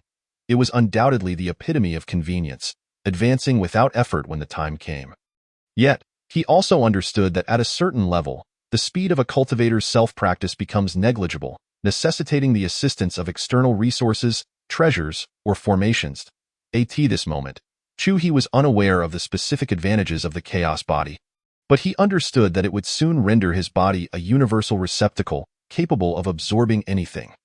The chaos body would transform everything into chaos and provide him with the purest energy. Feeling invigorated, he rose and glanced at himself, noticing the accumulation of grime, a byproduct of his cultivation journey. Even the most exceptional talents inevitably absorb impurities, albeit in varying quantities, which is why they routinely employ various methods to cleanse themselves. Though complete removal is unattainable, this is also a reason why emperors are so rare, while the celestial beings remain a figment of the imagination across the heavenly realm. Yunfei, come in, Chu He called softly. No sooner had he spoken than the door swung open, and Chu Yunfei entered, her cheeks flushing as she noticed that Chu He had already disrobed. Attend to my bath, Chu He said, regarding Chu Yunfei with a hint of exasperation. Covering his eyes. Why are you peeking so broadly? Remove your hands. All right, young master, Chu Yunfei replied, lowering her hands and gazing curiously at Chu He's physique. Have you never seen one? Chu He retorted, feeling an unexpected sense of vulnerability, as if he were the lady and Chu Yunfei the lord. Young master, call me your wife, Chu He interjected. Wife? What does that mean? It means husband. Can I truly? Chu Yunfei exclaimed joyfully, covering her lips in delight. Bear in mind, you are now my woman. When we return to the celestial realm, do not feel intimidated by the likes of Ouyang Shintian, Li Feichen, or Qian Huaqi. Yes, it shall be as you say. That was merely a slip of the tongue. Chu He treated his woman with great care and respect, recognizing her unwavering loyalty and devotion. He could never view her merely as an object for his desires. Very well, husband, Chu Yunfei said with a radiant smile, a moment of pure elation for her, as she had never dared to dream of receiving Chu He's affection. Simply being remembered by him brought her joy. But his words now moved her deeply now. Help me bathe. I am utterly filthy. He gently caressed her, then inquired, have there been any updates during this time? Yi Tian and Lin Feng are making remarkable progress. Li Hu mentioned that Yi Tian can absorb beast cores without limits and is advancing rapidly. He has already reached the Dao Palace. Lin Feng, it seems, can progress using spirit stones. He has spent over 100,000 spirit stones recently and has now crossed into the Wheel Sea. Chu Yunfei blushed as she felt his roaming hands, leaning softly against Chu He. Is that so? What else? Additionally, Xiao Lan encountered a secret realm while playing, where she discovered an exotic fire, but it was ultimately snatched away by a young man. I have already dispatched someone to keep watch over him. Upon hearing this, Chu He paused before asking, what is his name? Xiao Yan, excellent. Is there anything further? Chu He mused, piecing together that this must be a protagonist with a wise elder. And the presence of 3 such individuals from the lower realms piqued his curiosity to return to the celestial realm. Nothing more, Chu Yunfei replied after a moment of contemplation, shaking her head. After a brief gesture from Chu He, Chu Yunfei understood. Upon exiting, all those accompanying Chu He were present. Greetings, young master. Greetings, young mistress. The assembly knelt, acknowledging Chu Yunfei as she linked arms with Chu He. Please refrain from kneeling in the future. It wastes time. We are bound for the southern continent. Yes. The reason Chu He intended to head to the southern continent immediately upon his emergence from seclusion was due to a recent message received. Ding. Mission issued. Seize the protagonist's fortunes. The protagonist Yi Tian is encountering an unprecedented beast tide in the 10,000 beasts forest of the southern continent, promising extraordinary opportunities. The host must proceed immediately. Chu He felt there was something amiss upon hearing this, but dismissed it. Others believed Yi Tian was doomed, for such a beast tide would undoubtedly involve beings of half-step greatness or even greater. The southern continent was barren, not due to a lack of resources or top-tier powerhouses, but merely because it was smaller and less populated than the central sky continent. Half-step great beings were the pinnacle here. And the entirety of the lower realms housed no more than 10, with many in slumber, leaving the top combatants to include merely 100 half-step great beings. The central sky continent accounted for half of this number, while the remaining 4 continents shared the rest, with demon beasts and humans roughly dividing the spoils at 20 to 80. Chu He knew that this beast tide represented Yi Tian's turning point. He might either encounter a formidable figure or stumble upon a miraculous treasure or the offspring of a divine beast. Accelerate. Chu He urged, aware that delays could lead to unforeseen changes. While the protagonist's journey to obtain such treasures might be fraught with challenges, surprises could also arise. Yes, the great beings accompanying him activated their abilities, enhancing the arc of Noah's speed, which surged beyond double its original pace. Meanwhile, in the 10,000 beasts forest, Yi Tian concealed himself amidst the dense foliage of a tree, meticulously observing the terrified demon beasts fleeing below. Each beast's eyes sparkled with profound fear, puzzling Yi Tian. Employing various techniques, he ensured the demon beasts could not detect him temporarily. As time passed, the fleeing demon beasts grew increasingly powerful, with most now at the 3rd realm of the Dao Palace, interspersed with the 2nd realm, and the ranks continued to swell. An hour later, the 2nd realm presence faded, leaving the primary force comprised of the 2nd realm, now intertwined with the 1st realm. Yi Tian's breathing grew cautious and deliberate. He understood that should he inadvertently fall, he would be trampled to dust by the myriad of Dao Palace demon beasts below. Time crawled slowly until nightfall, during which Yi Tian carefully maneuvered in the direction opposite to the fleeing beasts. Having devoured numerous demon beast cores, he carried their scent, and with his bloodline activated, he blended seamlessly into the night, resembling a mere monkey to any unsuspecting observer. During this expedition to the southern continent, Chu He had concealed the Ark of Noah. Although he was not apprehensive of the beast tide, He wished to avoid unnecessary destruction, uncertain if it would hinder Yi Tian's journey. Fortune can be remarkably elusive. Treasures may lie just within reach for the protagonist, yet one might search the very same spot and find nothing. How exasperating! Dismounting from the ark, only the formidable beings followed Chu He, leaving those of the Transformation Dragon realm outside. Accompanied by Chu Yunfei, they numbered 7 great beings, and the higher-tier demon beasts below would naturally be oblivious to their presence. Chu He was enveloped in a chaotic aura, his very being resembling a swirling tempest, perceivable only to those of considerable power. Coupled with the hidden treasures he possessed, it was only natural that he navigated his circumstances with ease. In the next moment, several figures concealed themselves in the void surrounding Yi Tian. Had they possessed the strength of the Transformation Dragon realm, Yi Tian might have sensed their presence, but alas, they were all formidable beings. Upon observing Yi Tian's current state, Chu He discerned that he had yet to seize the opportunity. After gleaning some information from Li Hu, Chu He nodded thoughtfully. System, although I am here to seize fortune, you cannot withhold rewards from me. After regaining his composure, Chu He suddenly realized that this wretched system had failed to bestow any rewards. Ding. Responding to the host's fervent request, task reward, 30,000 destiny points. Perfect inheritance rights to protagonist Yi Tian's fortunes, and a chance for a random lottery. Chu He inwardly cursed. This accursed system indeed had valuable items, yet it sought to conspire against him. If I lack this inheritance right, does it mean that even if I seize it, I cannot utilize it? Ding. Yi Tian's destiny points would drop to 0, allowing the host to inherit all his possessions, provided the host possessed the requisite talents. Mad, I nearly fell victim to your trickery. Yet, upon learning this, Chu He felt a wave of relief wash over him. Now, he could indeed make use of the spoils, and he felt a surge of excitement. Chapter 11. The Altar with the System's Matters Resolved. Chu He turned his attention back to Yi Tian. Below, countless demon beasts were fleeing, their strength formidable, with a rare few having reached the lower realms of the Transformation Dragon. What on earth had transpired? The current demon beasts were utterly terrifying. Yi Tian gazed in astonishment and curiosity at the retreating creatures, unaware of their specific realms. Yet the sheer might they inadvertently revealed in their frantic escape indicated their overwhelming power. His movements grew increasingly subtle, his focus razor-sharp. There was no choice, for the demon beasts below were overwhelmingly strong, and not just 1 or 2, but swarms.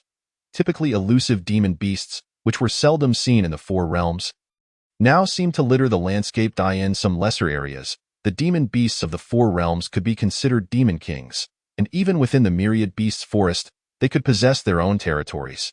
The Transformation Dragon realm marked one as a significant figure, referred to as a demon emperor. After another hour had passed, Chu He frowned. He no longer wished to follow Yi Tian. This feeling was quite vexing. You 3 remain and keep a watch on him. I shall venture deeper. He instructed Li Hu and the others to stay behind while he took the remaining powerful beings with him. The myriad beasts forest was vast, occupying 1/3 of the southern continent, a realm where humans and demon beasts coexisted, though the latter predominated. Unlike the human empires outside, the myriad beasts forest was composed of tribes, where each individual was notably fierce. Chu He sensed several potent auras several hundred miles away. These demon beasts must have fled from that direction. As he approached, he noticed that the fleeing demon beasts grew increasingly powerful. Yet he discovered that the most formidable among them were merely at the 3rd realm of Transformation Dragon, with a few at the 4th realm, such as the ordinary quality extreme rain sheep and sky blue bull. These creatures possessed some fortuitous encounters or vestiges of ancestral bloodlines. Lacking innate martial skills, their strength was perhaps inferior to that of 3rd realm beings with bloodlines. Further in, he encountered no 5th realm fleeing beasts. Chu He estimated that the minimum combat power within this area was that of ordinary quality Transformation Dragon 5th realm beings. In just a brief span, he arrived at the center, where a powerful aura radiated intensely. Young master, there are formidable beings here, remarked Old Four beside him. Chu He nodded, having sensed it as well.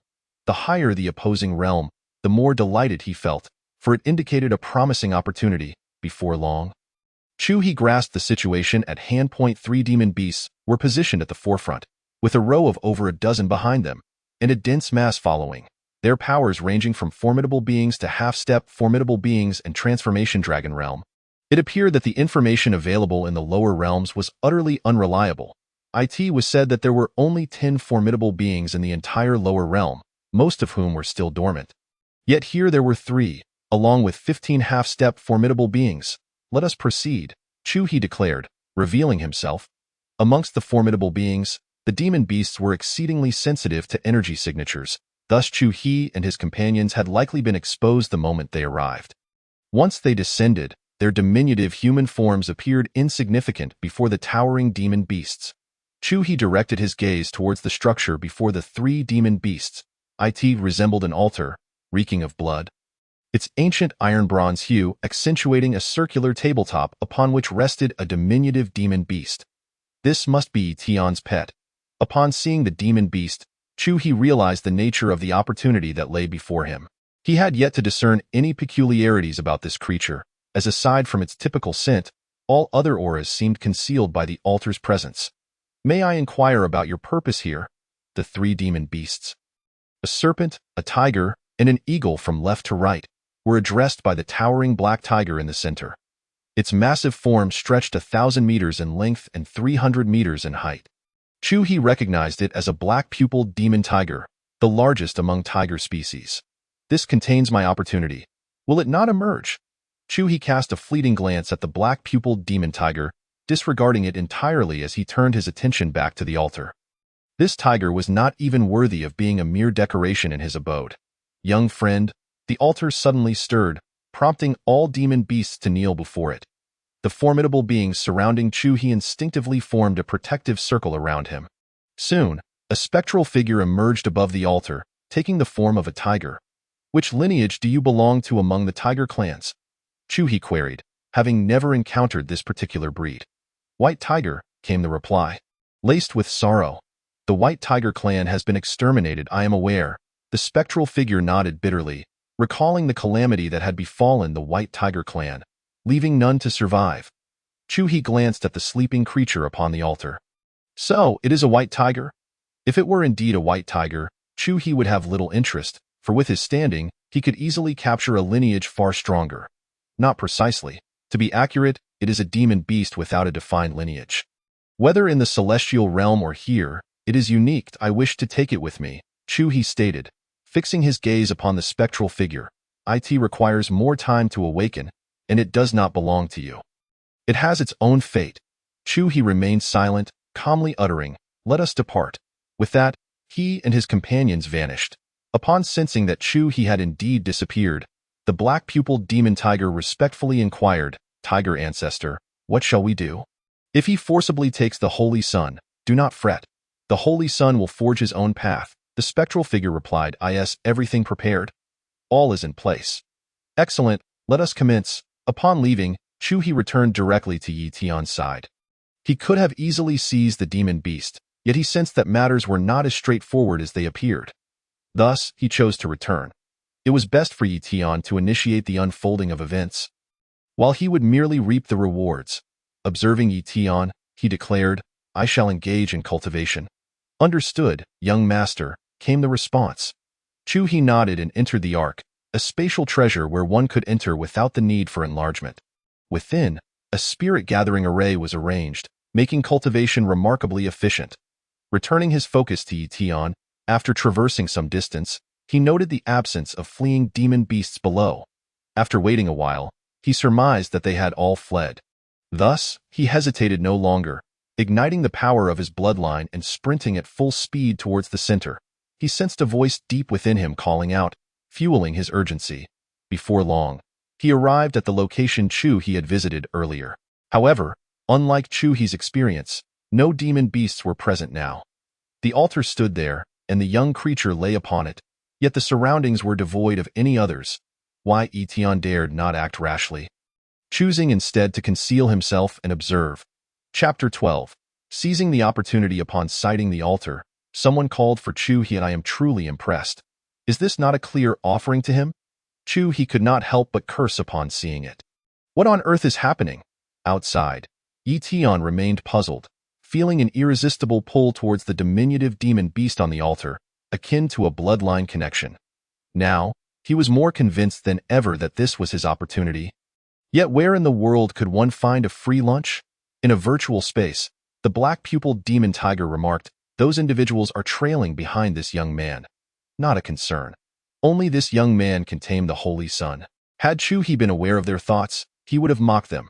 The bond between the young demon beast and Yi Tian was likely mutual and perhaps even singular. Thus, they believed the Holy Sun could only belong to Yi Tian. Yet their perspective was limited. "Let us commence," the tiger ancestor stated calmly. "Yes." The black-pupiled demon tiger nodded, leading the other two formidable beings out of the space. Upon emerging, before Yi Tian could react, the black-pupiled demon tiger produced several treasures radiating a purple glow. "Young master, do not rush. Let us observe their intentions." Chu-He gazed at the sky with great interest, astonished to discover that these demonic beasts possessed heavenly artifacts, a revelation he had not anticipated. Before Yi Tian could finish his sentence, a colossal barrier enveloped him, and within this barrier, a multitude of luminous objects began to materialize. "What is this?" "He, Hunyuan Vine, Broken Dragon Spirit Stem, Tianyuan Treasure Palm, Sunluo Celestial Ginseng, Meteoric Wonder Milk," Chu-He remarked as he surveyed the items within, realizing that these creatures belonged to a well-off family. Him. These treasures were indeed rare and precious, yet they appeared to be designated for the little demonic beast. Raising his gaze to the black-eyed demon tiger, 3 demonic beasts swiftly emerged before Chu-He and his companions. "Please leave this place. Annihilate them." As soon as Chu-He's words fell, 5 formidable beings sprang into action, leaving only the leader and Li Hu to guard Chu-He. Chu-He, Yi Tian, trapped within the barrier, was taken aback by the sudden turn of events. From being abruptly enclosed within the barrier to Chu-He's appearance, he realized he had been followed. He longed to move, but with several heavenly artifacts restraining him, such a feat was impossible. Do not even think about moving. Once the Holy Sun completes the ritual and awakens, you shall naturally regain your freedom upon signing the master-servant contract. One of the half-step great beings outside the barrier spoke, knowing they lacked the strength to partake in the battle above. Forced to merely observe Yi Tian. Chu-He, aware that Yi Tian would eventually find a way to move and turn the original contract of demon serving human into one of human serving demon, understood this was a classic tactic employed by protagonists to reverse their fortunes. The aerial battle approached its climax. Even great beings have tiers of strength. The demonic beasts from the lower realm could not compare in skill or technique to those from the heavenly realm. Moreover, the fighters prepared by Luo Xiaoye for Chu-He were among the elite in the heavenly domain, far surpassing the 3 they faced. After 3 minutes of combat, the 5 felt a twinge of embarrassment. "Young master, the task is complete." Chu-He cast a casual glance at the 3 great demonic beasts, now stripped of their powers. Why bother? Just kill them. Following this brief interlude, the little demonic beast was nearing the completion of its absorption. With only the last Sunluo Celestial Ginseng remaining, "You 7, combine your efforts with all your might." Chu-He, intent on not wasting time, recognized that the barrier, fashioned from 2 heavenly artifacts, possessed astonishing defensive capabilities and required a swift resolution. "Yes," the group nodded, unleashing their strongest techniques and employing secret methods. At that moment, Yi Tian felt his body begin to regain mobility, his face lighting up as he made his way toward the little demonic beast. "What?" The nearby half-step great beings were momentarily stunned. Indeed, Chu-He was unfazed. This was the hallmark of a protagonist. As the group finished gathering their strength to strike the barrier, a resounding crash echoed as the barrier shattered. At that instant, Yi Tian approached the little beast. Chu-He smiled slightly. Had it been any other villain, they might have ordered their subordinates to strike, but not with full force, allowing Yi Tian to seize an opportunity as the barrier broke. However, he was faced with Chu-He, a villain who wasted no words or effort. The speed of the great beings was beyond Yi Tian's capability. Just as he took a step, Li Hu swiftly seized him, tossing Yi Tian before Chu-He, who didn't spare him a glance, simply uttering, "Knock him out." Li Hu promptly restrained Yi Tian, delivering a punch that rendered him unconscious. Approaching the altar, the phantom re-emerged. "Do you wish to stop me?" The phantom sighed. "Young friend, I hope you will treat it well in the future, as long as it is obedient." Chu-He, speaking, altered the contract and dripped a drop of blood onto the demonic beast's forehead. Causing a brilliant light to erupt, and the altar vanished into thin air. The little demonic beast floated in midair, surrounded by a luminous aura. With the altar's shielding aura dissipated, the demonic beast's domineering and ferocious aura surged unchecked around.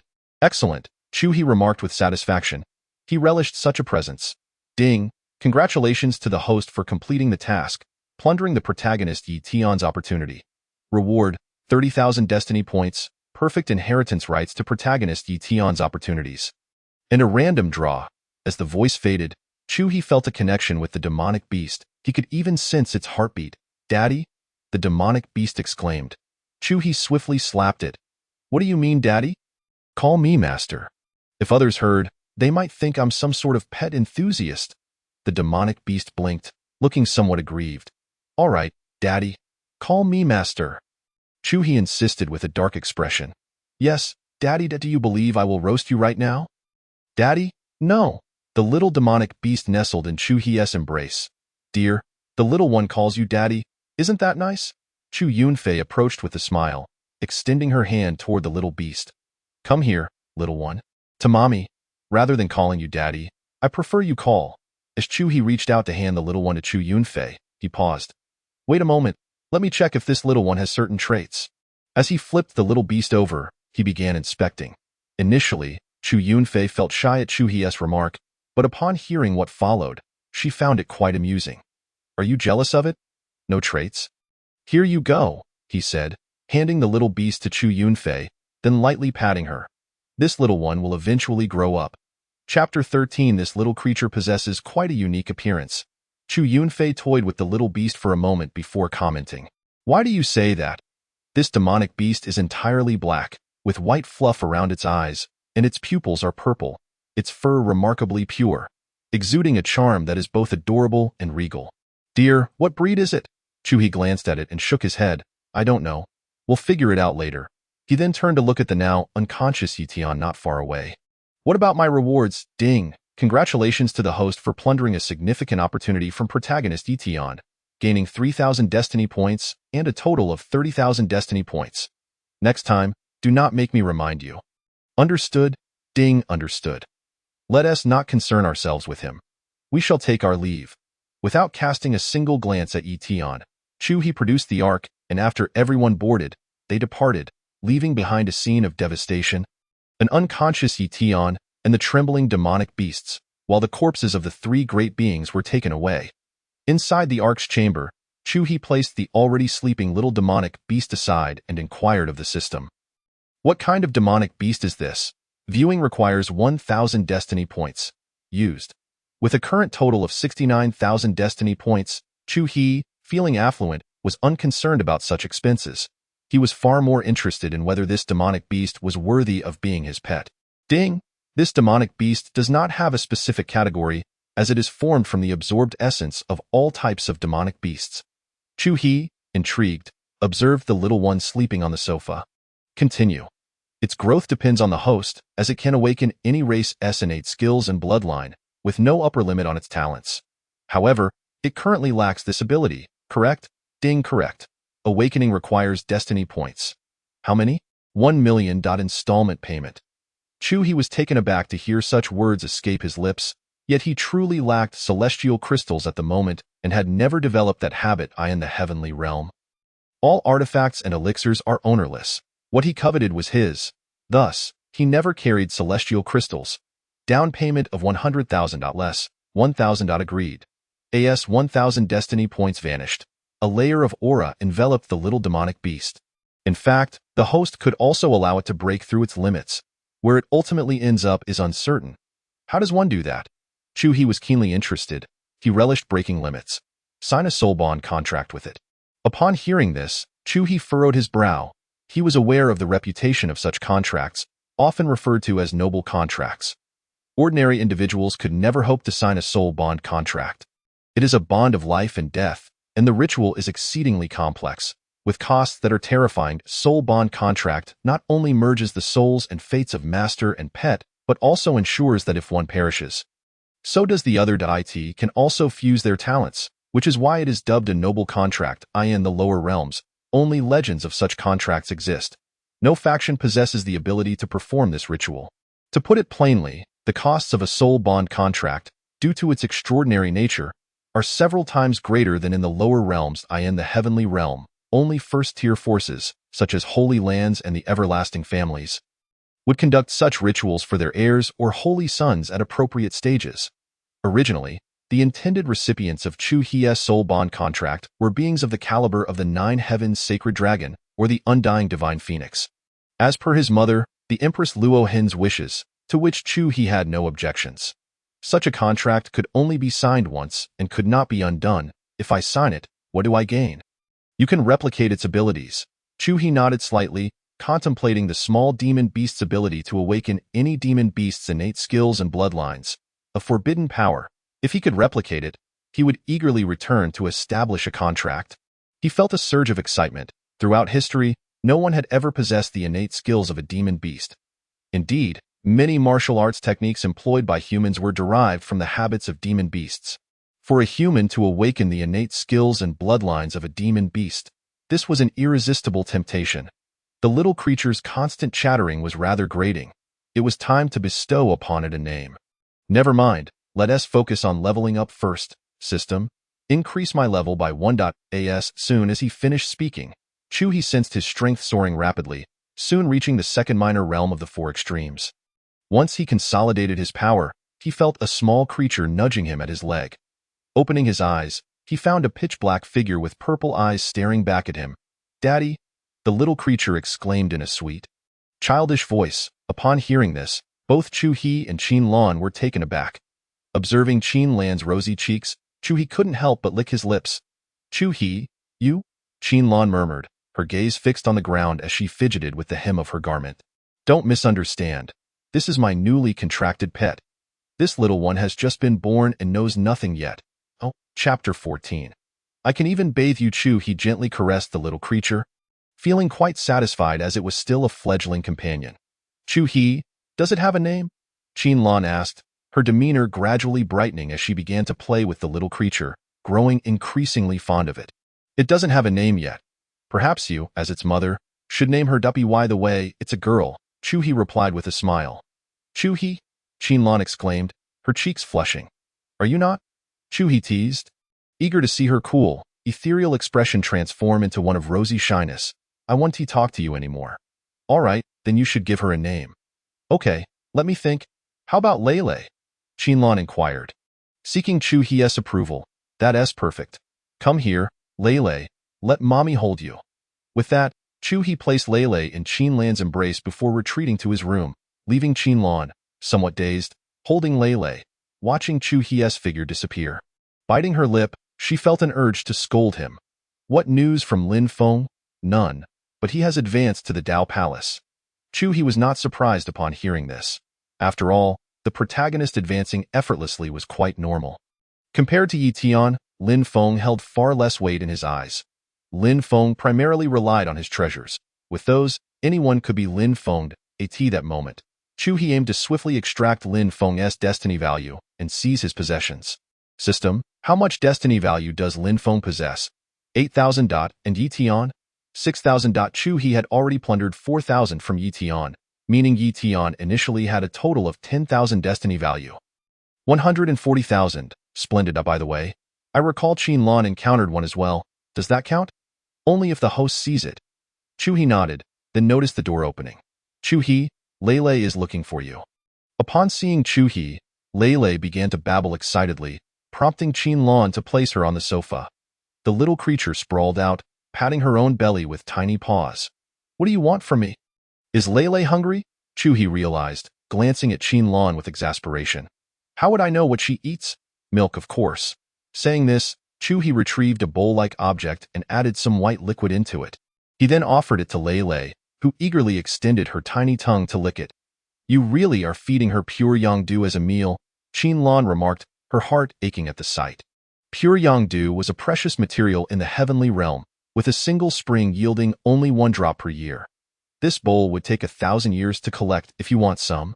I can even bathe you in it," Chu He replied nonchalantly, revealing that his mother used pure Yangdu for bathing daily, afterward watering her plants with ID. "Why status is insufficient. I can't even think about it." Qin Lan hastily waved her hands. Drawing her close, Chu-hee gazed down at her lips, saying, "You are my fiancée. There is no woman in the heavenly realm with a higher status than you." The Empress, before she could finish, Chu-hee leaned down. "What did you just say?" "Mommy is of higher status than I am," Qin-lan murmured, her eyes closed, her cheeks flushed. "Among peers, you promised not to force me." Qin-lan replied softly, a hint of grievance in her voice. "Other matters are negotiable, but when I see you, I can't help myself. Please understand." "You." Before she could continue, Lei finished her meal and fell asleep on the sofa. Qin-lan lay down as well, resting on Chu-hee, unable to rise due to his large hand on her back, resigning to her predicament. "How does it feel?" "I don't know," Qin-lan replied, shaking her head, too timid to meet Chu-hee's gaze. "Kiss me, and I will let you go. You're not lying to me? Try it, and you shall know." Qin-lan gingerly leaned forward, planting a soft kiss on Chu-hee's cheek. Gentle as a spring breeze gliding over still waters, creating no ripples. Chu-hee released her, and she quickly scrambled away as he savored the lingering fragrance in his arms. Chu-hee smiled faintly, suddenly intrigued by Qin-lan and wanting to educate the girl properly. After instructing someone to keep an eye on Lei, Chu-hee set out alone, determined to seize the opportunity. Lin Feng had been enjoying a stroke of good fortune. His previously dull life had suddenly brightened, especially as he had just broken through to the Dao Palace realm today. It is worth noting that only inner disciples attained the Dao Palace, while even core disciples were merely at the 3rd or 4th level of the Dao Palace. Thus, reaching the Dao Palace meant becoming a crucial force within the sacred land. The 4 extremes equated to the elder level, while transforming into a dragon represented the position of a supreme elder. And half-step powerhouses were akin to the sacred land's master, with true powerhouses being the ancestors. Consequently, Lin Feng was in high spirits, eagerly anticipating Du Yue's arrival later that day, as she visited every few days. This had made him the envy of many, including the sacred land's eldest senior brother. Especially in recent days, perhaps due to the approaching inter-sect competition, various individuals had been causing disruptions. Lin Feng understood that these actions were instigated by the eldest senior brother, Li Jianfei, with the intent of undermining his performance in the competition. "If you dare to come again today, I will show you what cruelty truly means." A fleeting glimmer of hatred flashed in Lin Feng's eyes. Just the day before, during his ascension to the Dao Palace, those individuals had come to disrupt him, resulting in his failure and subsequent injury. Had it not been for Yu Zhu's timely intervention, he might still be nursing his wounds, let alone contemplating his advancement to the Dao Palace. For cultivators, nothing is more detestable than being interrupted during their ascension. It is a universal taboo, more grievous than the vendetta of a father's murder. A careless interruption could lead to severe injuries or even the destruction of one's foundation. Lin Feng was fortunate to have Yu Zhu's protection, sustaining only minor injuries. Otherwise, he might have been expelled from the sacred land long before the inter-sect advancement competition. Within a lavish palace in the Dongyang sacred land, the senior disciple Li Jianfei stood trembling. Gazing at the man seated leisurely, sipping tea. "Young master, I understand." Upon Chu-hee's emergence, he had sought out Li Jianfei, aware that this was Lin Feng's antagonistic senior. "If you can kill him in one blow, then do not hesitate." After uttering these words, Chu-hee departed, leaving Li Jianfei to collapse onto the ground in despair. He had initially believed that Chu-hee was merely a figure with a commendable background, akin to himself, but upon their encounter, he realized his error. The aura emanating from Chu-hee instilled in him a profound sense of trepidation, quelling any thoughts of opposition or rebellion. When Chu-hee declared that Du Yue was his woman, Li Jianfei should have felt rage. Typically, regardless of the adversary's strength, he would suppress his fury. Yet, instead of anger, he was enveloped by fear. After a considerable pause, Li Jianfei finally rose, seated himself, and grasped his teacup. "Lin Feng, do not blame me.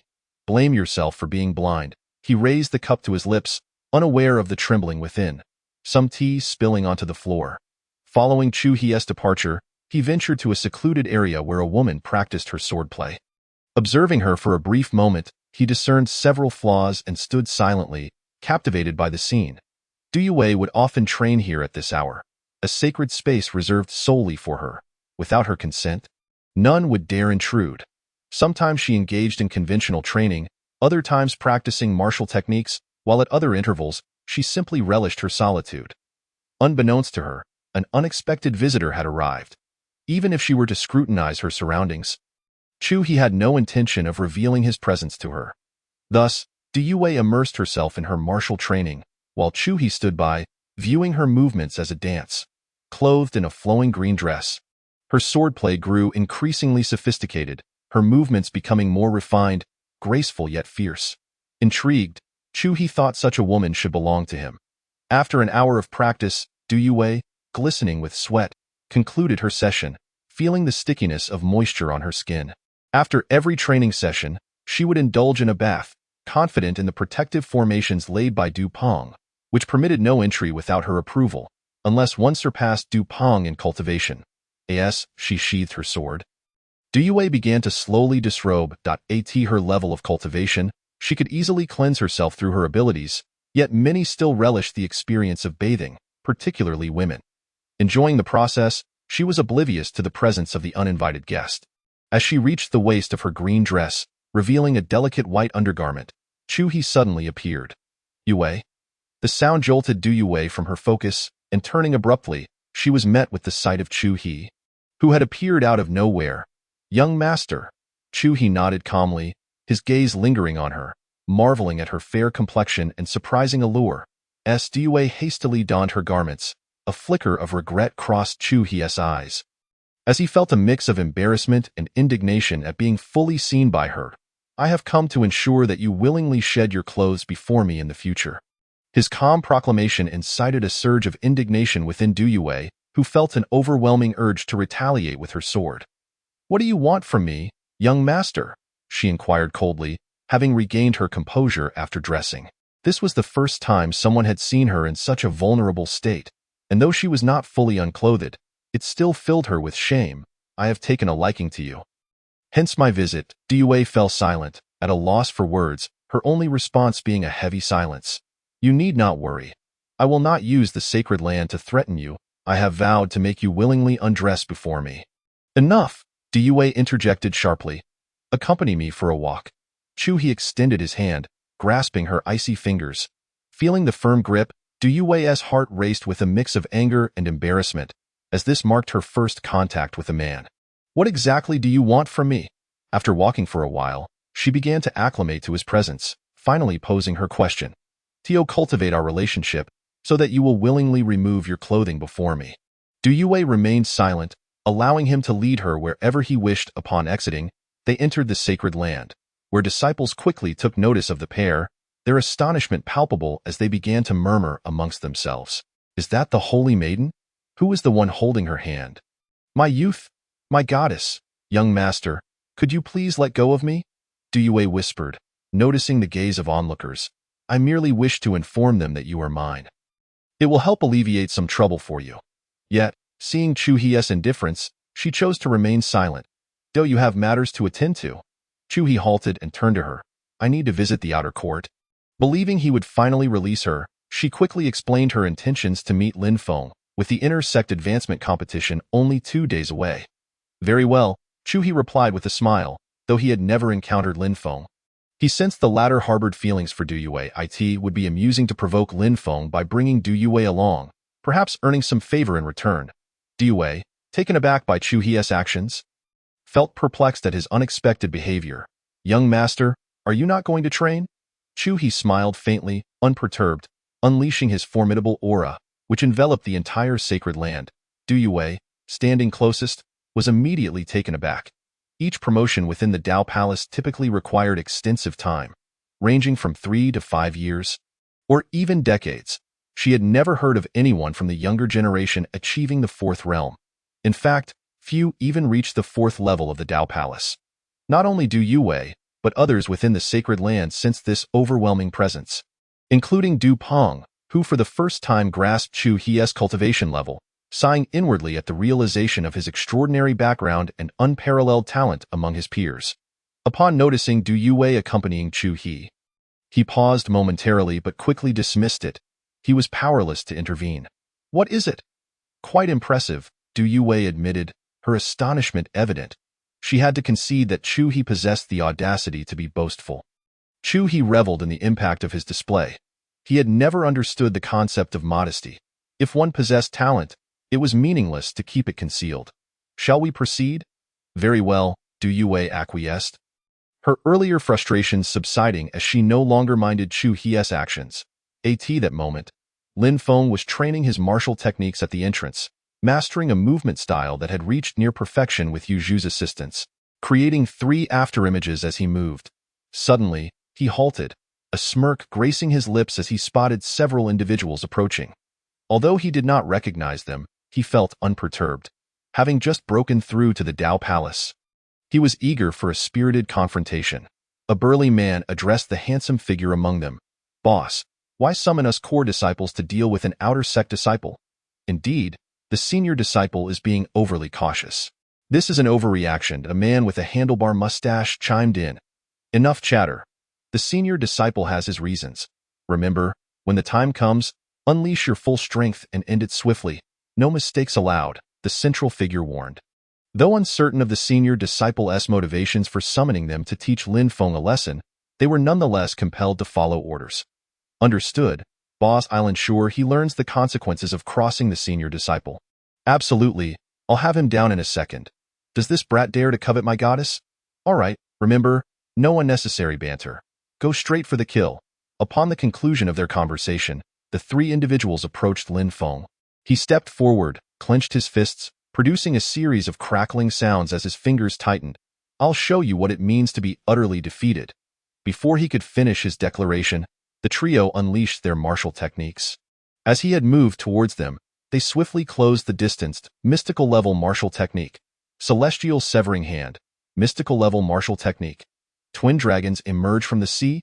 Earth-level martial technique. White rainbow pierces the sun. 3 distinct techniques were executed in unison, not as a mere wheel battle, but as a chaotic onslaught. Lin Feng was brought to the ground before he could even retaliate. Frustration surged within him as he sensed their formidable prowess the moment they struck. 2 were at the 3rd realm of the Dao Palace, and 1 at the 4th. They were all in their late 30s or early 40s, yet they dared to bully a young man barely in his 20s. To make matters worse, they initiated their most powerful attacks before he could utter a single word of defiance. This was not how the narrative was supposed to unfold. Unfortunately, no one paid heed to Lin Feng's plight. The 3 adhered strictly to their senior brother Li Jianfei's orders, launching their most potent attacks without holding back, almost on the verge of employing secret techniques. "Boss, with this brat's pathetic state, do we really need to exert our full strength? Stop talking nonsense, just strike." Du Yue, reluctantly dragged by Chu He, arrived at the outer courtyard, only to overhear others discussing something. Initially, she assumed they were speaking about her. Although her expression remained icy, her heart was filled with embarrassment.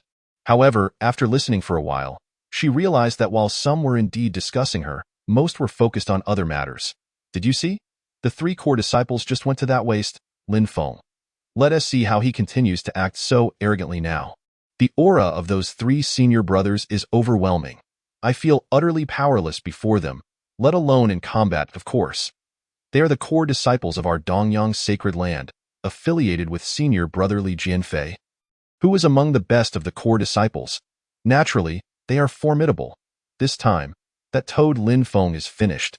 I almost want to beat him up myself for daring to covet my goddess." "Who?"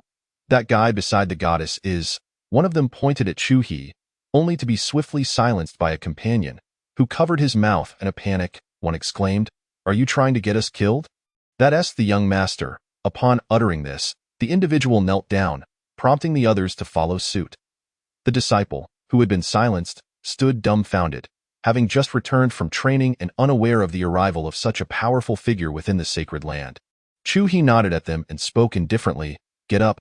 "Thank you, young master." As they rose, they hurriedly departed, leaving Chu He puzzled as he glanced at Du Yue. "Am I really that intimidating?" Du Yue, unable to contain herself, shot him a glare. "Your status is too elevated." It seemed that rolling one's eyes was indeed an art. Some women did it like dead fish, while others managed to exude charm, making it appear somewhat endearing. Du Yue's demeanor shifted back to her usual coldness, though her ears flushed slightly. "What does my status matter? I recall not committing any heinous acts," Chu He remarked, observing her transformation and suddenly smiling.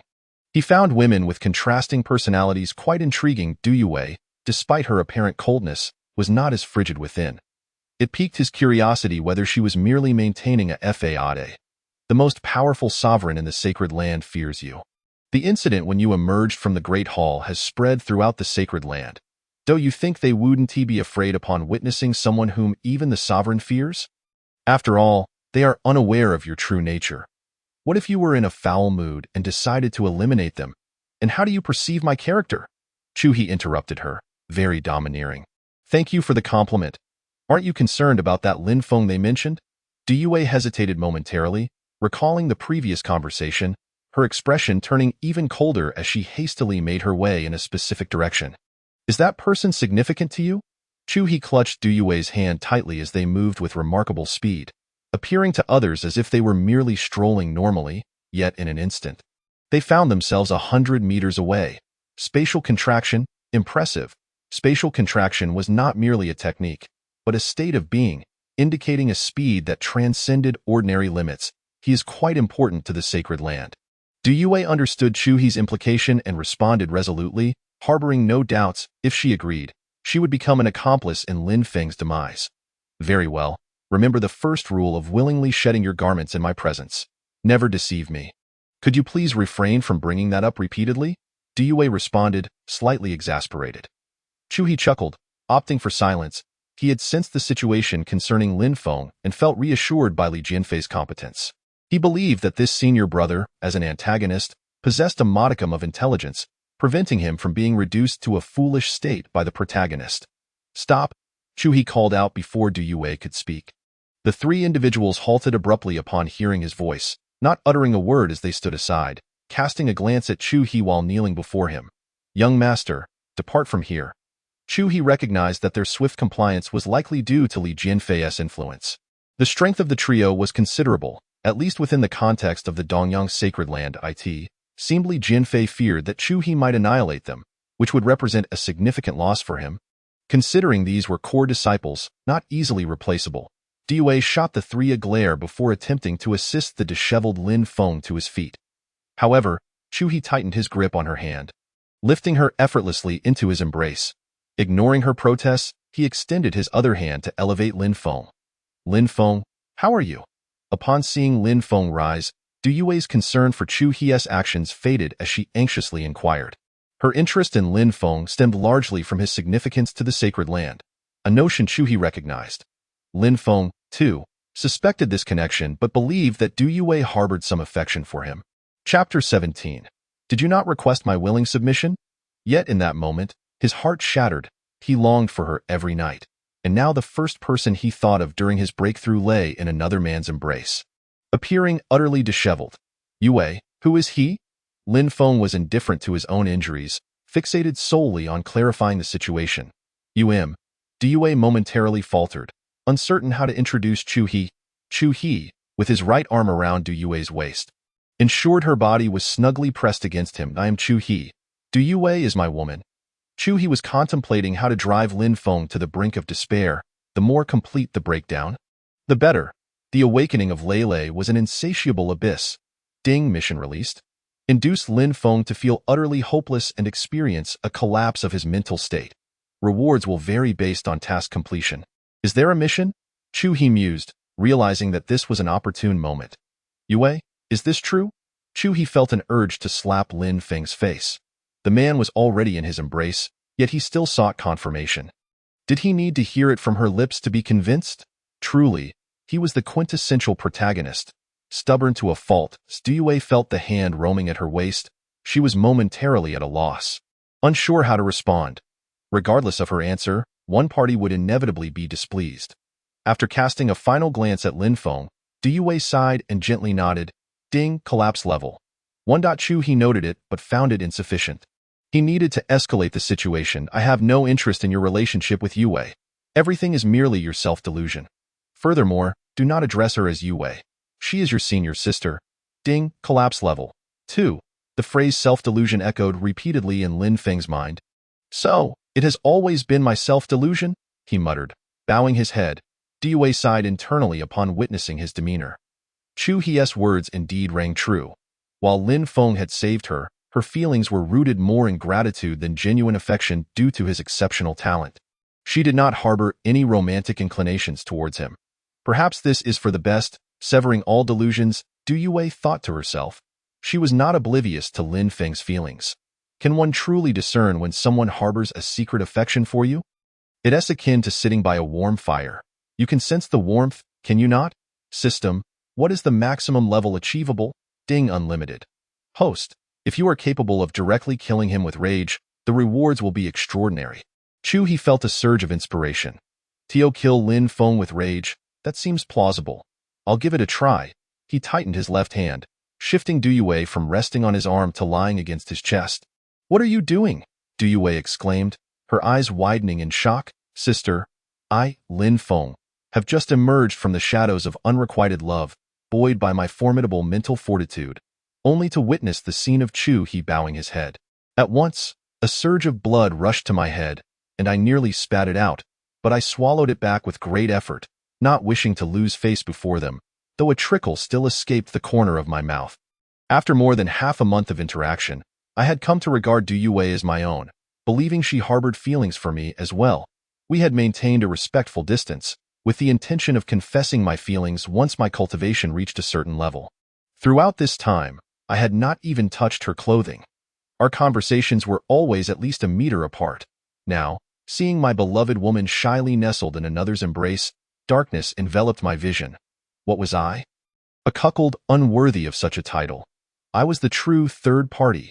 The more I pondered, the more my anger flared, especially upon witnessing Chu He audaciously extend his tongue. I could no longer contain myself and spat out a mouthful of blood. Ding, collapse level reached 7. Excellent, but there was little left to do. Engaging in a lewd spectacle was out of the question. Chu He possessed an overwhelming possessiveness. My woman should not be touched by any other man. Not even with a fingertip. After a long moment, their lips parted, and I, Lin Feng, covering my chest, was aghast to see glimmering threads suspended between their mouths, causing my heart to ache even more, glancing at my expression. Chu He appeared somewhat disappointed. Most would either lose their senses and charge at him or shout that it was all over. Yet here I was, merely focused on my own bloodshed, silent. Chu He could only think to himself. What a remarkable mindset. Chu He, Yue, did you not say you were going to Tianyu Peak for a bath? Du Yue inquired, her voice tinged with disbelief. I bathed there the day before yesterday. It was quite pleasant. Shall we go? Chu He interrupted her, speaking in a calm tone that, while not loud, was clear enough for me to hear. Ding, Lin Feng was utterly despondent, with a mental collapse level of 9. This was the highest visible level. No sooner had the system's voice faded than a loud crash echoed, and darkness engulfed my vision as I collapsed to the ground, my mind still preoccupied with thoughts of bathing together. Recalling just 2 days prior, I could no longer hold on. Born into poverty as an orphan, I had stumbled into the Holy Land by chance, becoming a menial disciple, constantly bullied until I awakened my jade orb and encountered Du Yue. I had believed this was the turning point of my fate, only to discover that the woman I cherished as my lifelong love had long been claimed by another. Indeed, everything had been a fade. This realization struck me as I lay on the ground. I was utterly hopeless regarding Du Yue, consumed by a singular desire to cultivate. Yet, perhaps this was a blessing in disguise. Chu He halted Du Yue, embracing her as they swiftly departed the scene. We shall discuss rewards later. Soon, they arrived at the place where Du Yue practiced, with Chu He still holding her close, the two standing quietly by the lakeside. Chu He, did you not promise to make me willingly yours? Du Yue gazed at the tranquil lake that could always calm her troubled heart, her tone steady, her demeanor still frosty, though this time she sensed a tumult within. You should understand my motives. I do not wish for my woman to be coveted by other men. Had it not been for you, he would have already met his end. But alas, why must you be so domineering? I am not at all willing, Du Yue struggled, though it was clear she could not break free. I do not pursue women. Those I desire are mine. However, I shall not force you into anything. Therefore, in this lifetime, you may have no other man, or only me. Is that not so? Chu He nodded before releasing her, his figure disappearing from sight. Watching him depart, Du Yue turned her head towards the lake, sighed softly, and gradually removed her dress, stepping barefoot into the water. This all seemed so natural, as if Chu He had never graced this place, and Du Yue continued her practice as if nothing had changed. The only alteration was the sky, where the gently reddening sunset illuminated the eastern sun Holy Land, rendering Du Yue and the lake even more enchanting. Chapter 18. Bloodline of the Spectral Tiger. Upon returning to the palace, Lei Lei had already awakened and was playing in Qin Lan's arms, while Chu Yunfei amused the little one nearby. Only women could enter his palace. Other powerful beings resided in adjacent chambers, leaving only Qin Lan and Chu Yunfei in his company. "Husband, you're back," Chu Yunfei exclaimed, rushing over and diving into Chu He's embrace. Before Chu He could return the gesture, he noticed Qin Lan still outstretched her arms. "I don't want to." Qin Lan retreated a step, cradling Lei Lei and shaking her head. Chu He furrowed his brow and approached. Qin Lan, pouting, slowly placed Lei Lei down and walked over. "You only bully me and always deceive me. Claiming you wouldn't force me," she said, burying her face in Chu He's chest, her voice tinged with grievance, feeling warmth emanate from him. "I do not compel you in other matters. You are free to go wherever you wish. But if I do not insist on you embracing me, you might never do so in your lifetime. Well, if I like you, I will surely embrace you. Do you truly like me?" Qin Lan fell silent, unsure of her feelings for Chu He, but she recognized she did not dislike quite generous indeed. Chu He is somewhat surprised, yet indifferent. After all, he possesses a ghostly, enigmatic tiger at home as well. Preparing to use it for Lei Lei shortly. "All right, I shall keep a discount card for now. Having utilized 50,000 fateful values for an upgrade, I have now reached the second realm of the four extremes. Each upgrade requires 50,000 fateful values, which translates to 5 million celestial crystals. 0.5 million celestial crystals could elevate 500 individuals to the transformation of the dragon." 2 days swiftly passed, and after consolidating my gains, Chu He descended from the icy bed, now encrusted with frost. Even he felt a chill in his body.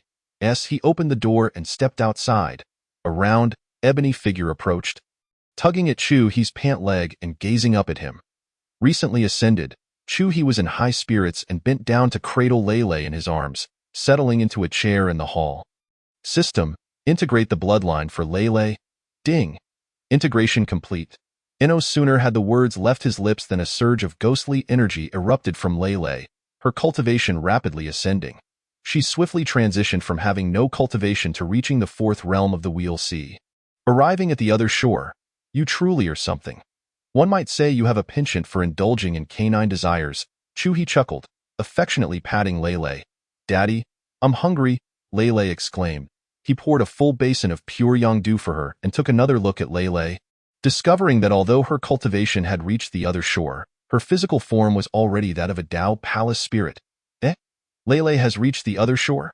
Qin Lan and Chu Yunfei hurried over upon sensing the aura. "Little girl, if you don't strive harder, Lei Lei's cultivation will surpass yours," Qin Lan remarked, visibly displeased. "And what of it if she does?" she retorted. "What do I need cultivation for? To engage in combat. Lei Lei will protect me." Chapter 19. Has she become the mistress? Is it not Lei Lei? With that, Qin Lan crouched down to affectionately stroke the nursing Lei Lei. "Lei Lei will protect mother." The little one paused momentarily before resuming her meal. "See?" Qin Lan said, satisfied as she stood up, casting a triumphant glance at Chu He. After these few days of Lei Lei's unwavering determination, Qin Lan had grown accustomed to the little one's address. All mothers protect their daughters. Yet here you are, allowing your daughter to protect you. What if Lei Lei is bullied? What can I do? If Lei Lei is bullied, I certainly cannot defend her. Besides, isn't there still you? Chu He chuckled at her response. Extending his arms toward the two, Qin Lan sat to his left, while Chu Yunfei took the right. Chu He wrapped his arms around them. "You are quite self-aware, having assumed the role of the mistress of the household in just a few short days. Are you implying that if Lei Lei cannot protect you, I must?" "I am not," she protested. "Silence. Come here willingly." With a blush on her cheeks, Qin Lan hesitated, then leaned in for a kiss. Chu He turned his head toward Chu Yunfei, who also leaned in for a kiss. Ha ha ha. Chu He felt a swell of joy. Indeed, being in such a position was delightful, requiring no effort at all, with extraordinary talent, an invincible background and obedient women. He was spared the fate of those tormented protagonists who, In their struggles, often found themselves impoverished and even facing the annihilation of their clans. Even if he were to perish in the next moment, at least he had lived joyfully, unlike the protagonists who led lives of constant upheaval. Life is fleeting. Seizing joy is the correct path. I recall today is the inter-sect advancement competition. He inquired of Chu Yunfei. Yes, it begins in an hour. Perfectly idle, he decided to observe the proceedings. Qinlan, will you join me? I shall not, she contemplated before shaking her head. Then enjoy yourself. I will go, Qinlan suddenly declared. Are you testing me? He frowned at her. I apologize, I was wrong. Qinlan promptly apologized without hesitation, recognizing the necessity of humility under the roof of another. Let this not be a precedent. With one arm around each, Lei lay quietly in Qinlan's embrace, her large purple eyes curiously surveying the surroundings. Young master, greetings. You are indeed handsome, exuding a remarkable masculinity. The women in your arms are truly fortunate. The young master's talent is profoundly impressive. I have a bone age greater than his by over a decade. Yet I remain at the wheel. See. How dare you compare yourself to the young master? His hair alone is more precious than your entire being. As he walked along, all who beheld him engaged in respectful discourse. Their eyes filled with envy. The two women in his arms possessed beauty that could rival the most exquisite of realms, particularly the one cradling the black cat, who was even more stunning than their goddess. Basking in the respect of others, he felt elated. This is what it means to be an antagonist, receiving reverence wherever one goes. Unlike Lin Feng, who, upon emerging from the outer courtyard, was met with disdain. Dressed like a ragamuffin, yet still a worthless fool, indeed, he ought to reconsider his standing. Who does he think he is to aspire to the likes of a swan? I await his downfall to see if he can maintain his arrogance. Young master, what brings you here? Suddenly an elder approached respectfully. I come merely out of idle curiosity to witness the elegance of your sect's disciples. He replied nonchalantly. It is our honor. Please, this way. Young master, we have prepared the best seats for you. He nodded without objection and led the way. Did you see that? The young master is so noble yet so courteous. He truly embodies the qualities of a distinguished son of the upper realm. Indeed, unlike some, who become arrogant with just a hint of power, as they spoke, outer sect disciples cast sidelong glances at Lin Feng, provoking a sense of discontent within him. What do you mean by arrogance? Those individuals frequently bullied him for being unable to cultivate. Naturally, once he gained strength, he sought revenge. Such is a perfectly normal response, yet they label it as arrogance. Lin Fei. An elder on the stage called out. Here, Lin Feng, lost in thought, failed to hear, and thus no response was given. Lin Feng. The elder's voice grew louder, tinged with irritation. Here, Lin Feng hastily replied. Very well. I shall only call your name once. If no one answers within 3 breaths, it will be deemed a forfeit. Huh. What? This is all Lin Feng's fault, leaving us in such a predicament. Having grown accustomed to being targeted, Lin Feng closed his eyes while seated among the competitors. Your coming has indeed elevated the prestige of our competition, an elder remarked as He entered the box prepared for him. I am merely here out of idle curiosity. You need not concern yourselves with me.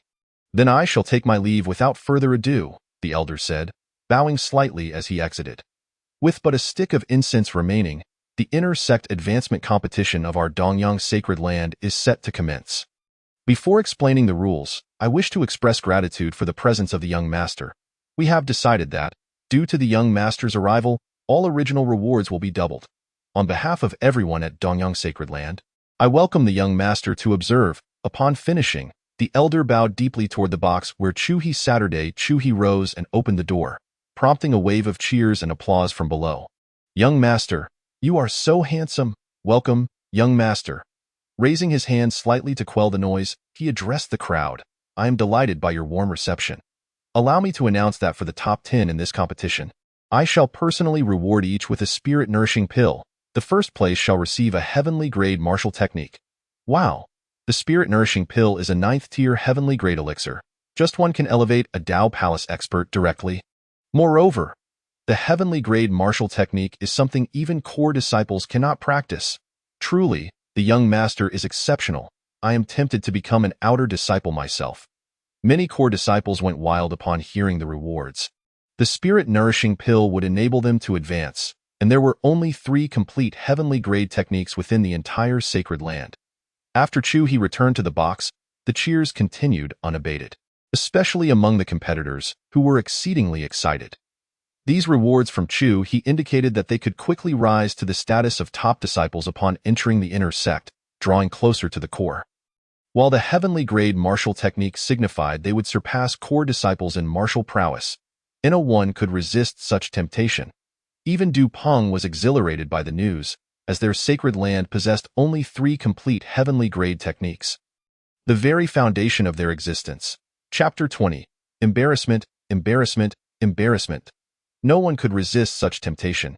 Even Du Peng was thrilled, for their sacred land held only 3 complete heavenly-grade techniques, the very roots of their power. The rewards offered by Chu-He signified they would acquire 4 heavenly-grade martial techniques. Thank you greatly for your generous gifts, young master. May you find joy in today's events. Next came a lengthy and rambling prelude. Suddenly, the door to the private room swung open, causing Chu-He to furrow his brow. His expression softened slightly upon seeing the visitor. I apologize for entering without your consent, Du Yue said with a hint of remorse as she approached Chu-He. Let this be a lesson. Next time, there will be consequences. Du Yue nodded, wisely refraining from inquiring about the nature of those consequences.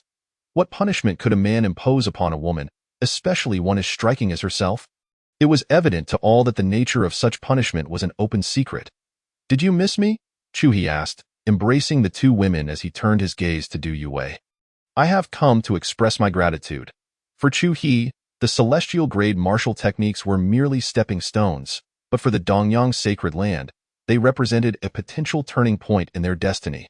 With a millennium of heritage, the Dongyang sacred land had only 3 celestial-grade martial techniques, underscoring their immense significance. Let us speak of something substantive, perhaps something before me, he suggested. Before he could finish, Du Yue leaned forward and planted a kiss on Chu-He. Is this acceptable? She asked, hastily retreating several steps and lowering her head, her voice barely above a whisper.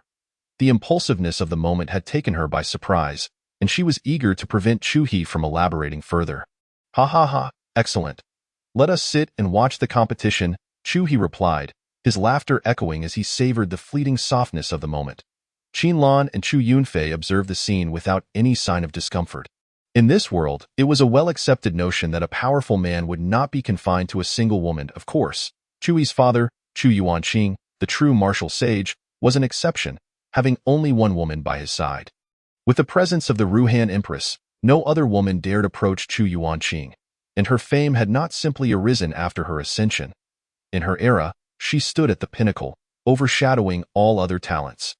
The Ruhan Empress was an idol in the hearts of all women in the heavenly realm, universally acknowledged as invincible beneath the emperors and the most likely candidate to dominate a new era.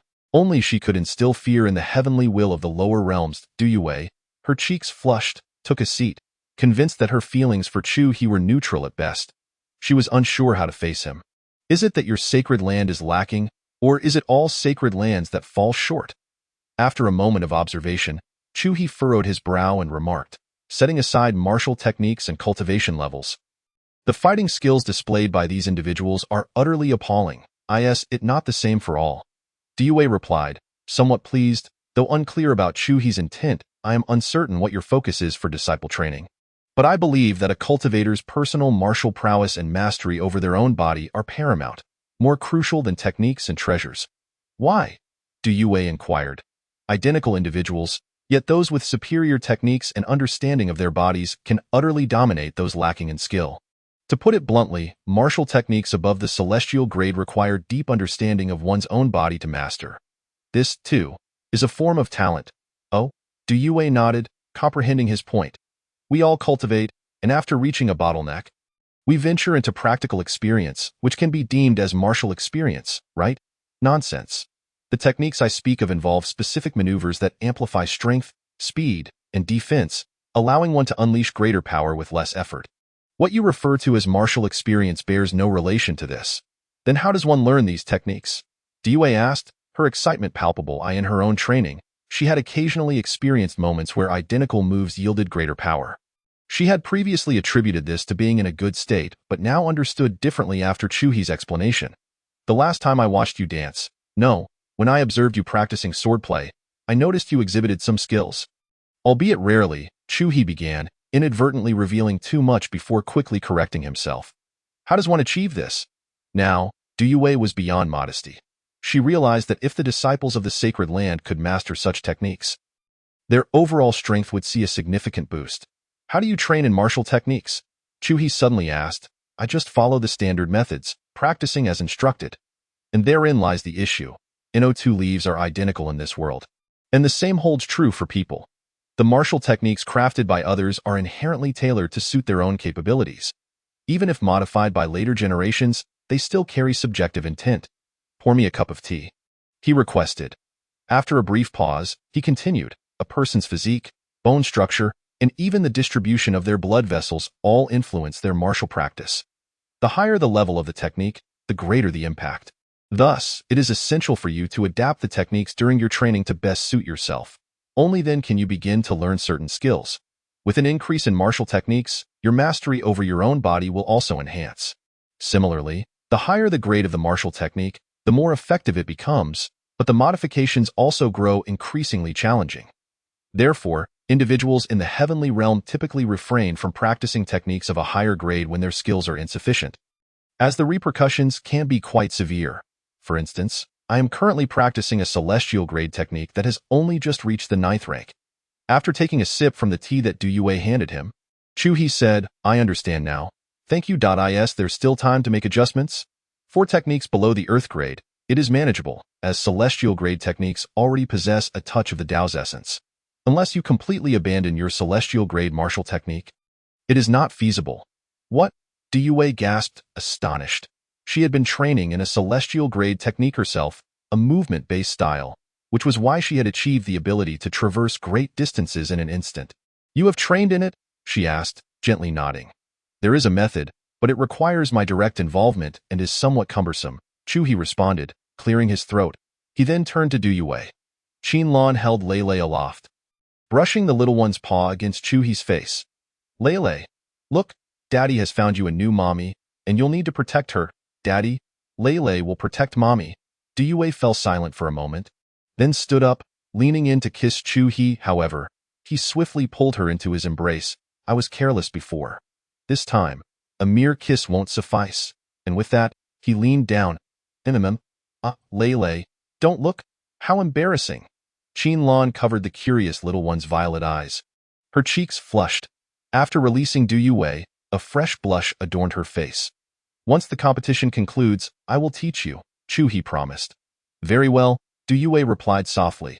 Chuhi then turned his attention back to the competition, noting that Lin Feng seemed to be next in line. Due to the celestial grade martial techniques and Chuhi's earlier remarks, Lin Feng's standing in Duyue's mind had diminished considerably. She no longer placed her hopes solely in this gifted disciple. Armed with the techniques Chuhi described, they could significantly empower some core disciples. Talent may be lacking, but skill could compensate. Lin Feng's opponent was a burly man wielding a large knife. Lin Feng, I offer you a chance. Concede now, the man declared, unleashing his imposing aura. Wang Hu has actually advanced to the Tao Palace. How terrifying. How will Lin Feng, that toad, manage now? It seems Wang Hu has a genuine shot at the top 10. If he secures a spirit-nourishing pill afterward, he could ascend further, becoming a standout among the inner disciples. Indeed, with a few more years of cultivation and some practical experience, Wang Hu might even attain core disciple status. Wang Hu thrived on the anticipation, relishing the admiration of the crowd as he pointed his large knife at Lin Feng. If you kneel and beg for mercy now, I might still let you off. Otherwise, your fate will be sealed. Lin Feng appeared unfazed, calmly raising a hand and extending a single finger. What does that mean? One move, Lin Feng stated flatly. I will defeat you with one move. Wang Hu erupted with laughter, as did the surrounding audience, who mocked Lin Feng. Ha ha ha, what did this waste just say? He claims he can defeat Wang Hu with a single move. Does he truly believe that merely cultivating makes him a genius? This is undoubtedly the best joke I've heard this year. Both Wang Hu on stage and the audience below regarded Lin Feng's words as nothing more than a farce. I didn't expect this Lin Feng to also reach the Tao Palace. In a nearby section, where several elders of the sacred land were seated. One remarked, "So what if he reached the Tao Palace? Does he really believe he can defeat Wang Hu with a single move?" "I know Wang Hu. He practices a yellow-grade body enhancement technique, refining both internal and external aspects, and has a solid chance of breaking into the top 5. I believe Lin Feng possesses some strength." Another elder mused. Regardless of how others perceived it, Chu He was confident that the outcome would align with Lin Feng's assertion. He would play the part of a pig to devour the tiger, triumphing over Wang Hu with a single move, though this was contingent upon Wang Hu being caught off guard and Lin Feng launching a powerful attack without hesitation. "Do you think his talent is exceptional?" Chu He inquired of Du Yue. In just half a month, he progressed from an ordinary person to the Tao Palace realm. "Does that not indicate remarkable talent?" Chu He shook his head, indicating that it was indeed rare. Even in the celestial realm, how do you think he managed to cultivate so swiftly? Is it a matter of accumulated experience suddenly culminating in enlightenment? At this point, Du Yue fell silent. Initially, she believed Lin Feng possessed exceptional talent. Yet now he had remarkably broken through to the Tao Palace. This transcends merely being good or not. The Wheel Sea is merely the beginning, while the Tao Palace signifies the true commencement of one's journey. Thus, this step is pivotal in determining whether one is an ordinary person or a cultivator, and naturally, breaking through is fraught with challenges. Even I, at that time, required 3 days of preparation to break through the Tao Palace, followed by 2 additional days to stabilize my foundation. "Do you truly think his talent surpasses mine?" Chua scoffed, not out of disdain for these protagonists, but rather because, in terms of genuine cultivation talent, he could easily overshadow them. They relied either on extraordinary bloodlines, remarkable treasures, or phenomenal techniques. It can be said that none of them cultivated in a conventional manner. They all took shortcuts. Only the antagonists, only Chua himself, relied on innate talent, progressing step by step, supplemented by abundant heavenly materials and formations, to reach his current level. But wait, are you suggesting he possesses treasures? I have some interest in that. Chua unabashedly scrutinized Du Yue, eager to see how she would respond. Du Yue understood Chua's implication. He was undoubtedly intent on acquiring that treasure. Chua's words were a means to gauge her stance. "May I attempt it first?" "You may, but you should be aware of the outcome." "Never mind. I shall not involve myself further." Du Yue clenched her teeth and sighed, though their interactions had been limited. She had come to understand Lin Feng's character, stubborn, resilient, and fiercely protective of his privacy. Du Yue recognized that since that day, her relationship with Lin Feng had effectively ended. It had merely been a transactional connection. Hence she acquiesced. "Chua, if I were to choose to go, how would you respond?" Du Yue suddenly inquired. "Then I would no longer wish for you to willingly strip before me. I understand." This time, Du Yue did not blush. She merely nodded calmly. Chua dismissed Lin Feng's ostentation below him, preoccupied with a significant question. "System, what should I do if a protagonist with a system appears, especially one that specializes in eliminating antagonists like myself?" Ding! This system holds a higher status in the system realm than you do in the celestial realm. Such systems will not manifest. Even if they do, as long as the host does not act recklessly, they would meet their demise. Good. Now I can rest easy. Chua reclined on the sofa, his hands wandering leisurely over Qinlan and Qiunfei. "What are you doing?" "Lei is still here." Qinlan removed Chua's increasingly inappropriate hand. Lowering her head as she spoke, "Come lie down." Chua turned his head. "Humph, I detest being ordered around. May I lie in your embrace?" For reasons unknown, Chua genuinely altered his tone for her. "Very well." Qinlan recognized that this change in demeanor was the greatest concession Chua could make. Should she continue to push her luck, it would escalate to a violent enforcement. "Yue, come sit on my lap." With one arm around each of them, Chua leaned closer to the now blushing Du Yue and said. She had long been flustered by the trio's antics, and upon hearing Chua's words, her body trembled momentarily, yet she still gradually approached.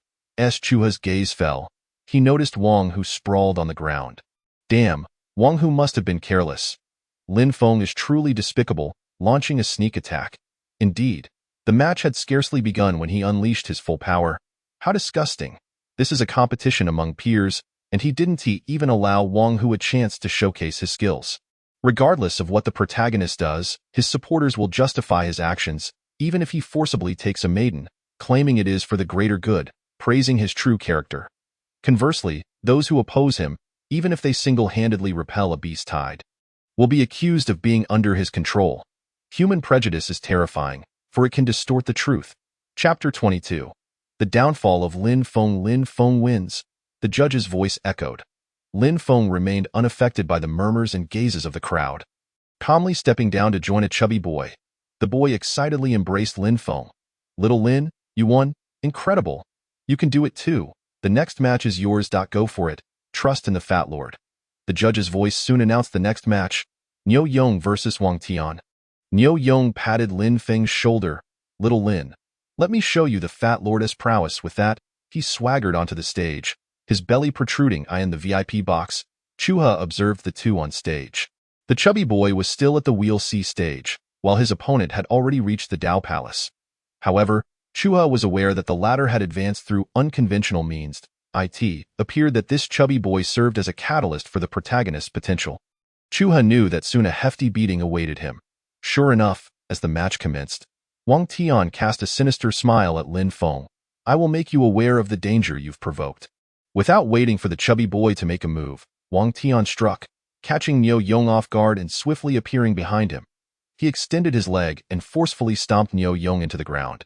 Boom! A massive cloud of dust erupted on the martial stage, and as it cleared, onlookers beheld the scene. Niu Yong was firmly pinned beneath Wang Tian's foot, desperately clutching Wang Tian's calf in an attempt to break free. "Fatty, if you say Lin Feng is a waste, I will let you go," Wang Tian taunted, his smile chilling. "No, it can't be."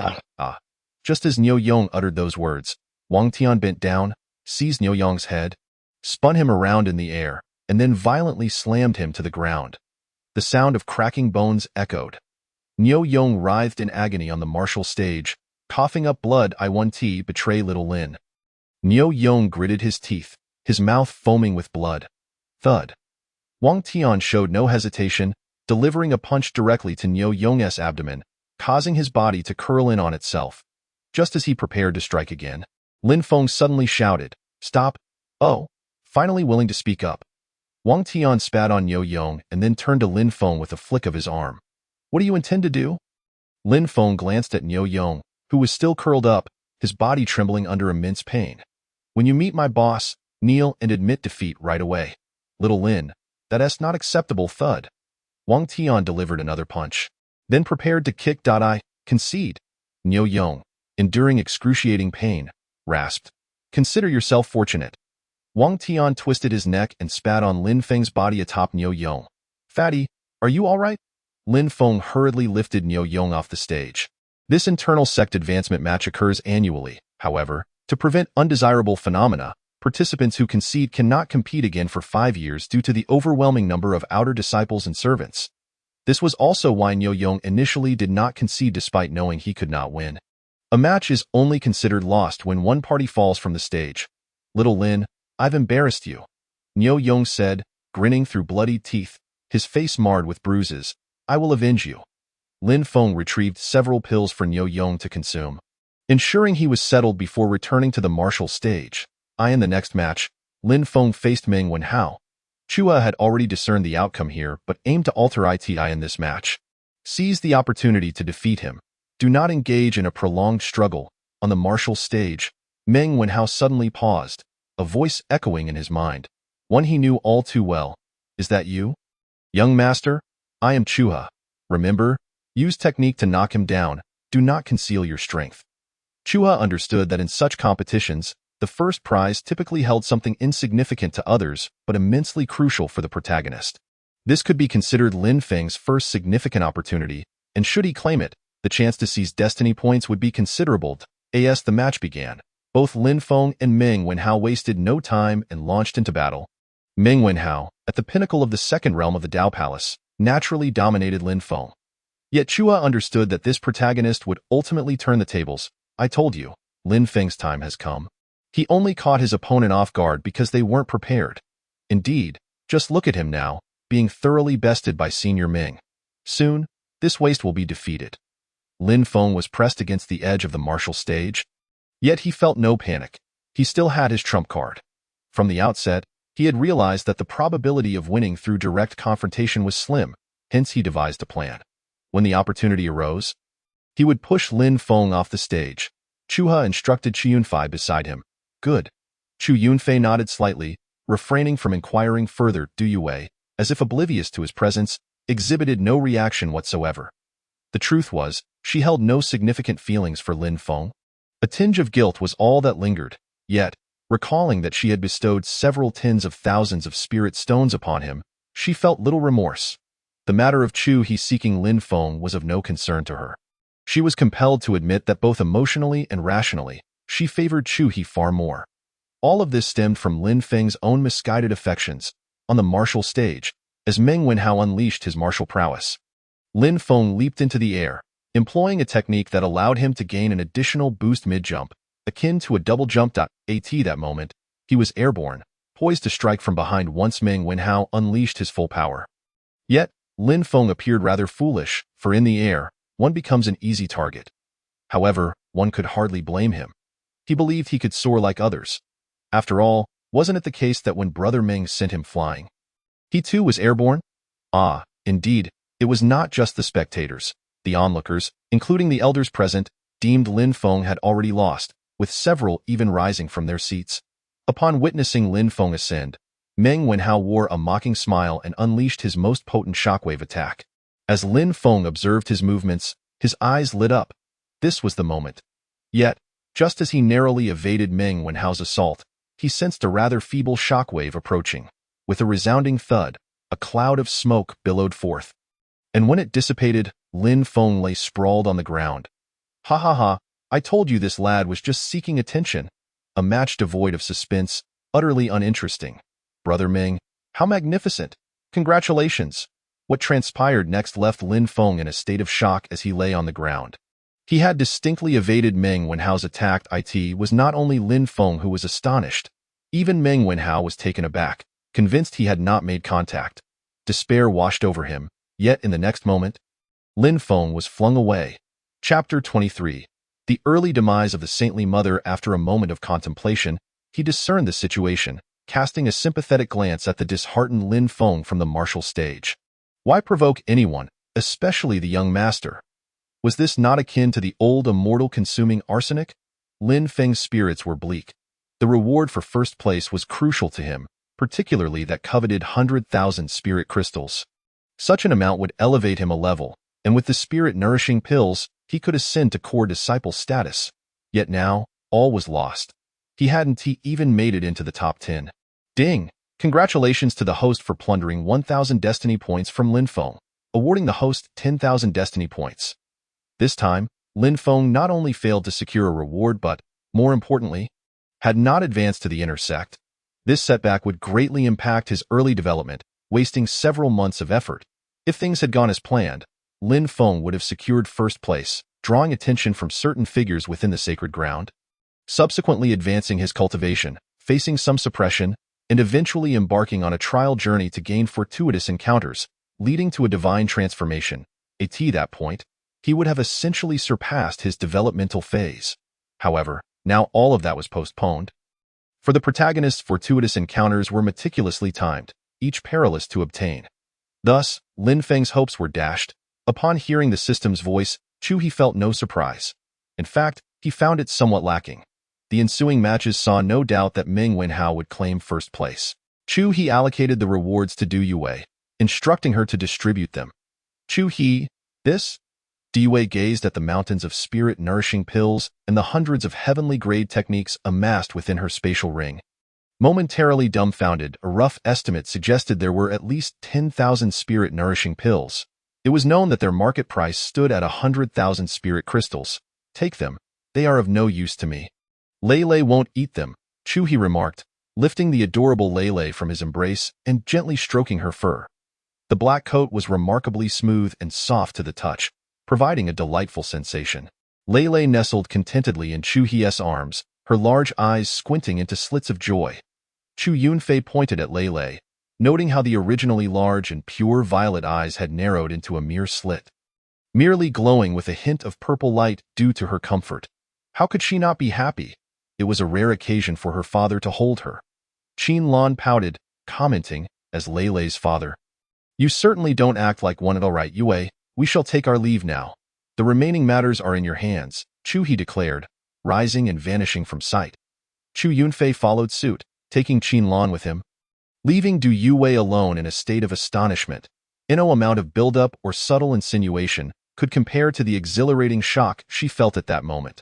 A single heavenly grade technique could elate the entire sacred ground for an extended period. Yet she now possessed over 100. Rising, she glanced at the spot where Chu He had just sat, her expression shifting several times before she let out a soft sigh. Next, I shall represent the young master to award the rewards.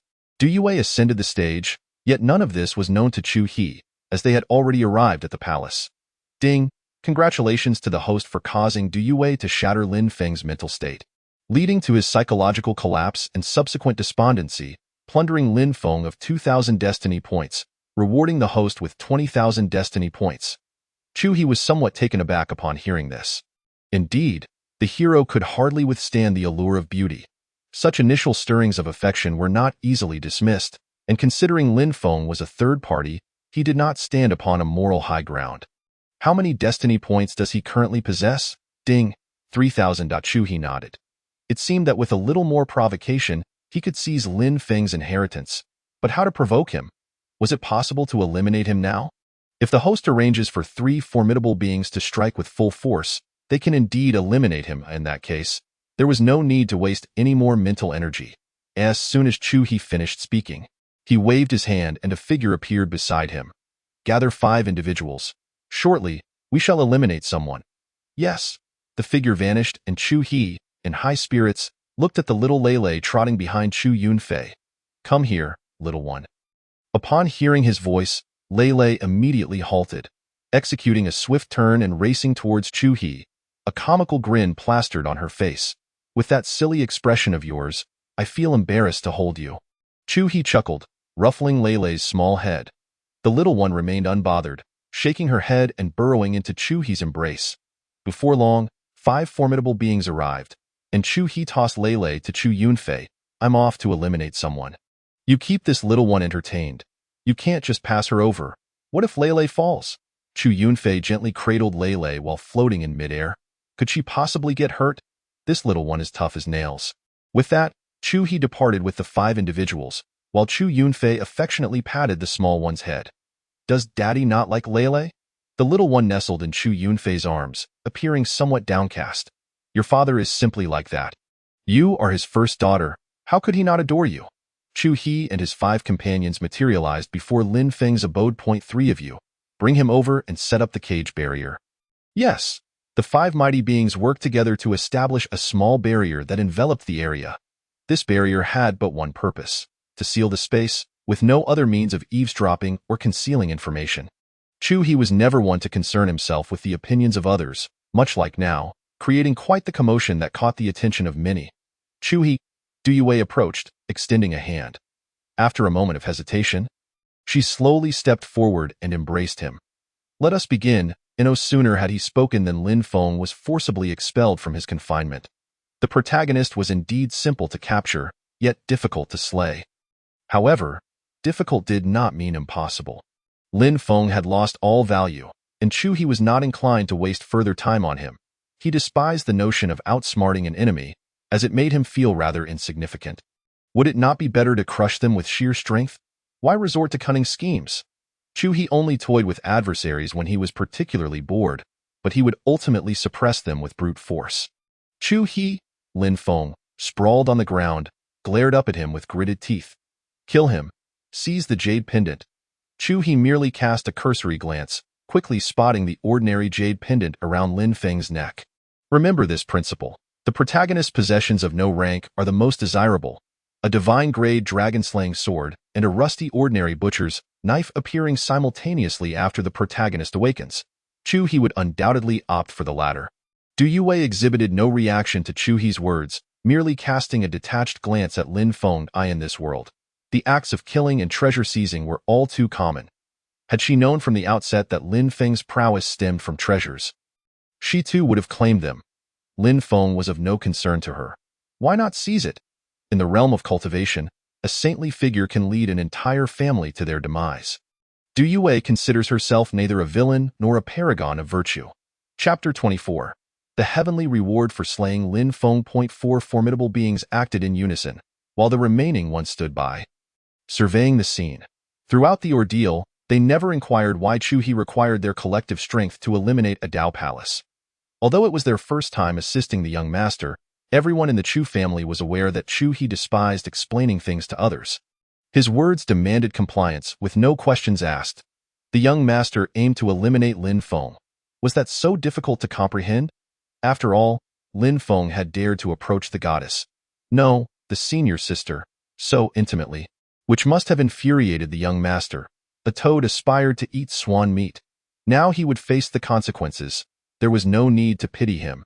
Having gained a modicum of power, he flaunted it arrogantly. Lin Feng, lying on the ground, cast one last glance at Du Yue before resigning to his fate. He sensed the overwhelming strength of his adversaries. He could not even break free from this confinement. What could he do? Shaolinzi, a voice suddenly echoed, causing Lin Feng to freeze in his tracks. It was Niu Yong, his best friend and sole kin in this world. Chu He extended his hand, revealing an ancient sword that he swung at Niu Yong before Lin Feng. No. A wave of sword energy surged forth, rendering Niu Yong's body rigid and silencing his voice before he collapsed to the ground. Ding! Congratulations to the host for plundering 1,000 destiny points from Lin Feng, and a reward of 10,000 destiny points has been granted. Chu He? Lin Feng's eyes widened in disbelief as he watched Chu He.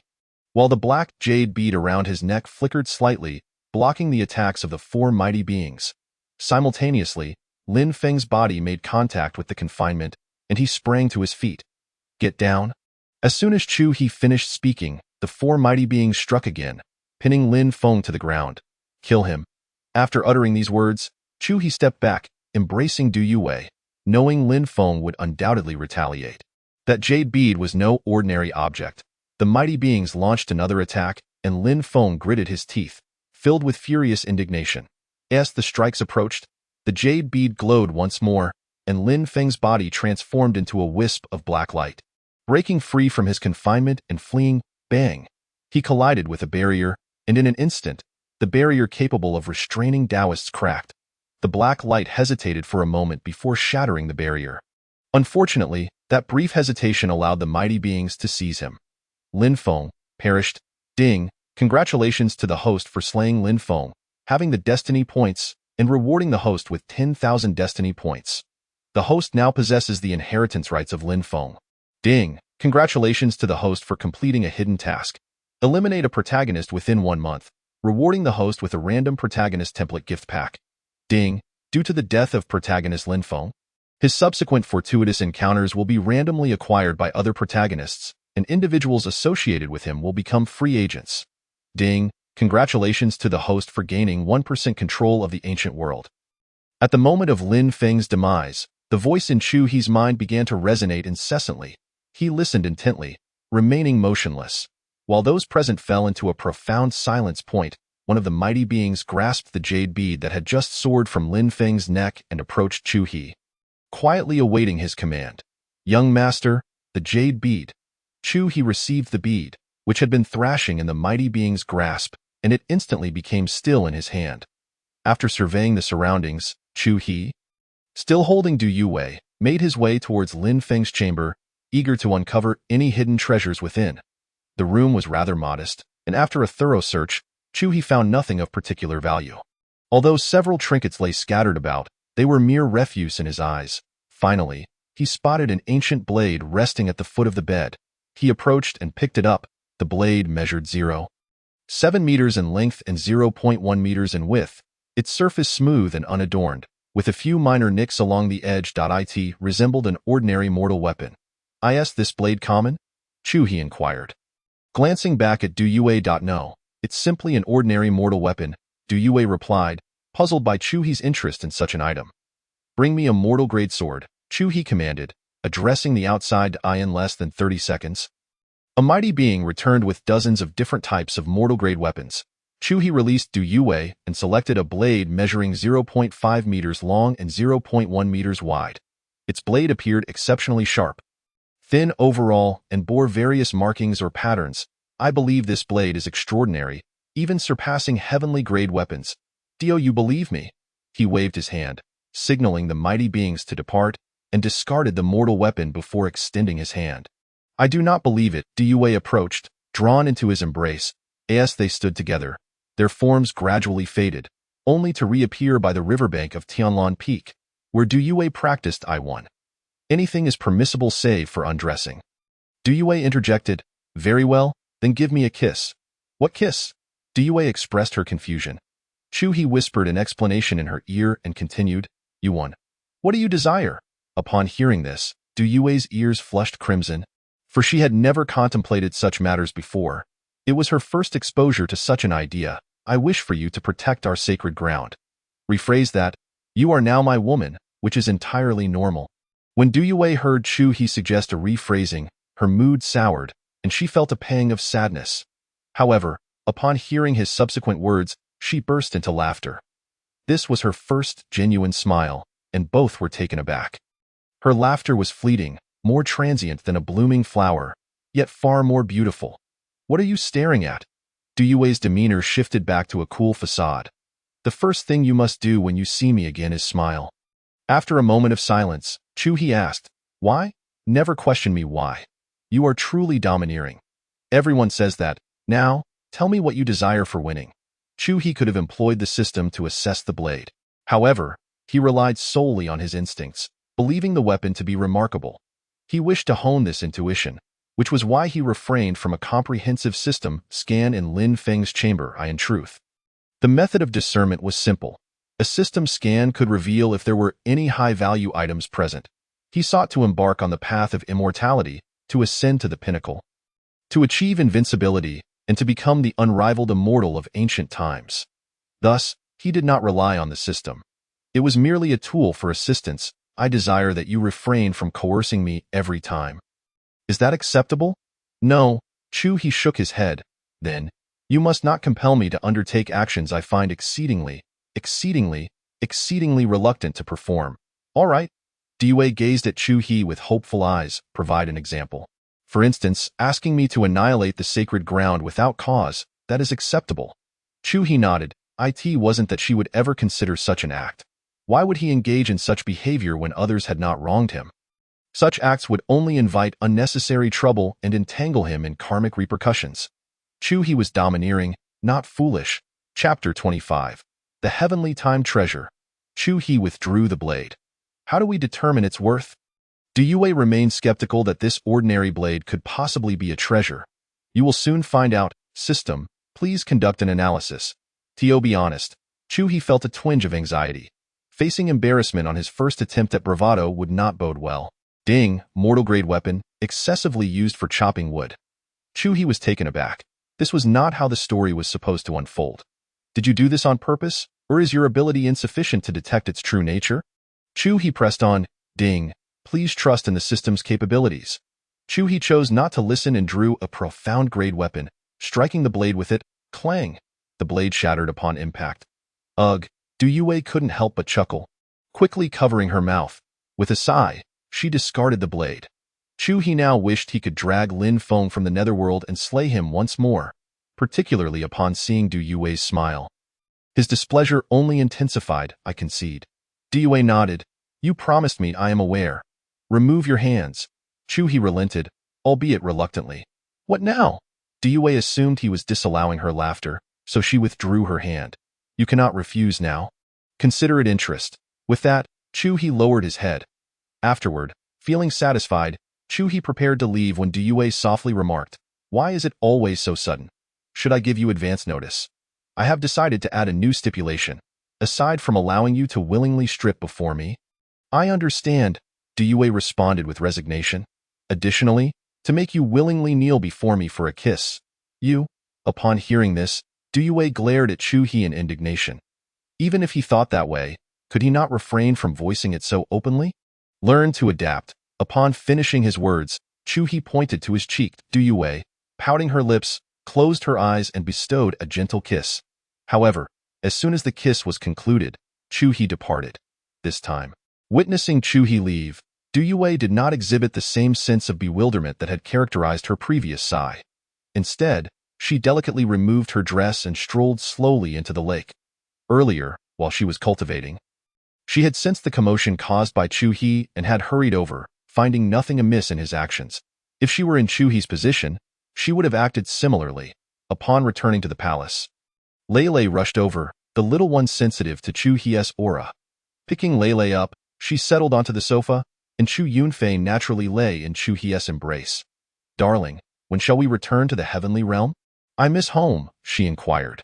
Chu He playfully brushed her adorable nose. "I have no home. Wherever the young master is, that is home." "That's not right. You said last time I should call you darling," she retorted. Hearing her words, Chu He tightened his hold on Chu Yunfei, who nestled against his chest. "I'm used to calling you young master," she replied. "Very well. As long as you are content," a childlike voice suddenly chimed in. "You two are being naughty." Upon hearing this, Chu Yunfei quickly sat up and picked up the neglected Lei. "Is Lei upset?" "I'm hungry," Lei declared. Chu He rose and returned to his room, as he still had many rewards to examine. Leaving Chu Yunfei to play with Lei outside, he wondered where that girl, Qin Lan, had gone off to. Taking a jade orb from his ring, he pricked his finger to let a drop of blood fall upon it, which was swiftly absorbed. Due to his inheritance rights, Chu He instantly became the jade orb's master. What is the use of this jade orb? He pondered, reclining with his legs propped on the table. Ding! Currently classified as a growth-type mystic artifact, it can consume celestial crystals to enter a flawless state, accelerating cultivation in the future. It can alter the flow of time. It can also consume celestial crystals for swift movement. Capable of breaking spatial barriers, dependent upon the host's strength, it contains its own world, and when fully developed, can form a secret realm. Chu He felt a surge of excitement upon hearing this. It was indeed a time-related artifact.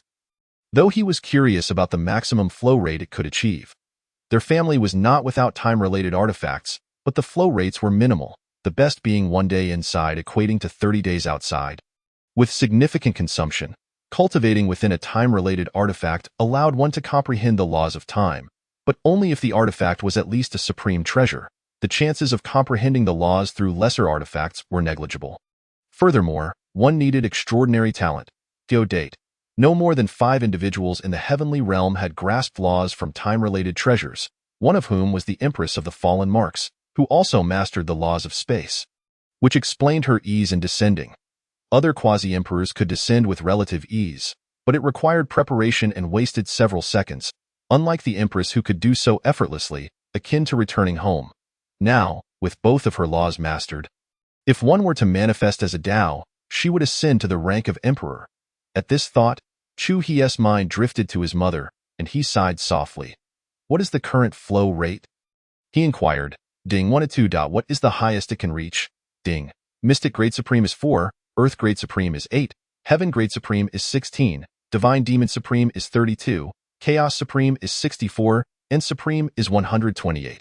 Excitement gleamed in Chu He's eyes. His family possessed 3 Chaos Supreme treasures, one of which was a time-related treasure, the strongest in the entire heavenly realm. The flow rate was 1 to 30, and the Empress had comprehended the laws of time through this very treasure, making a significant contribution. If this jade orb were to evolve into a Chaos Supreme treasure, the implications would be monumental, as the richness of the laws of time within supreme treasures determined their flow rates. This indicated that the jade orb's laws of time would be more potent than those of his family's chaos treasures. However, the immediate task was to upgrade the jade orb. Aside from the flow rate, Chu He was indifferent to its other functions, as he had other supreme treasures that could serve as substitutes.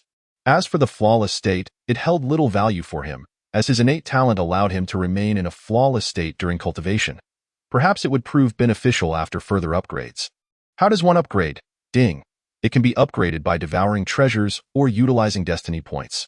Specifically, to upgrade to a minor level, 10 items of no lower than the Jade Orb's grade are required. To advance to a higher realm, 1 item of a grade above the Jade Orb's is needed. Nonsense. If I need to upgrade the Jade Orb to Supreme, I would need another Supreme?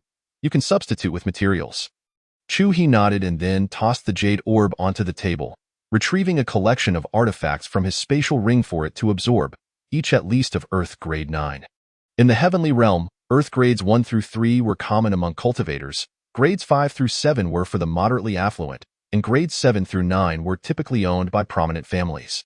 Heaven grade was a watershed, indicating a significant influence in the heavenly realm, while divine demon artifacts were reserved for the most prestigious heirs of sacred lands, often only at grades 1 or 2.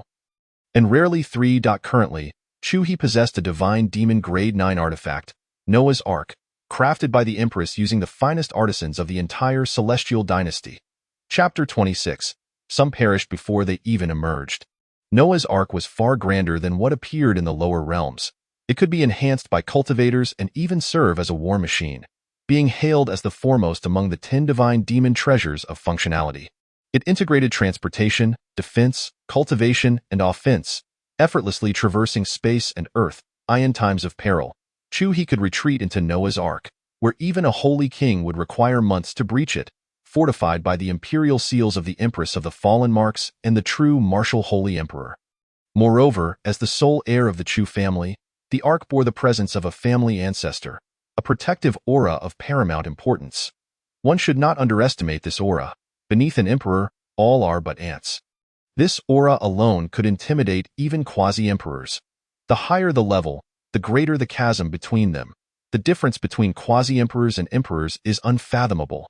The Empress stands as the foremost beneath the emperor.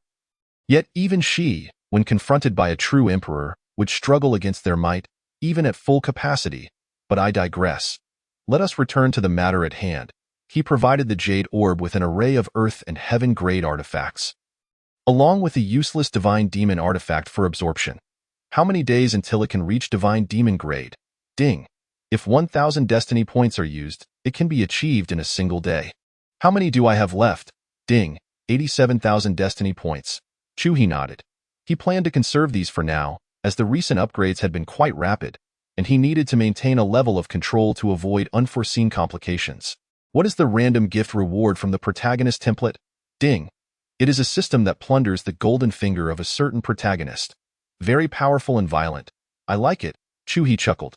Use it.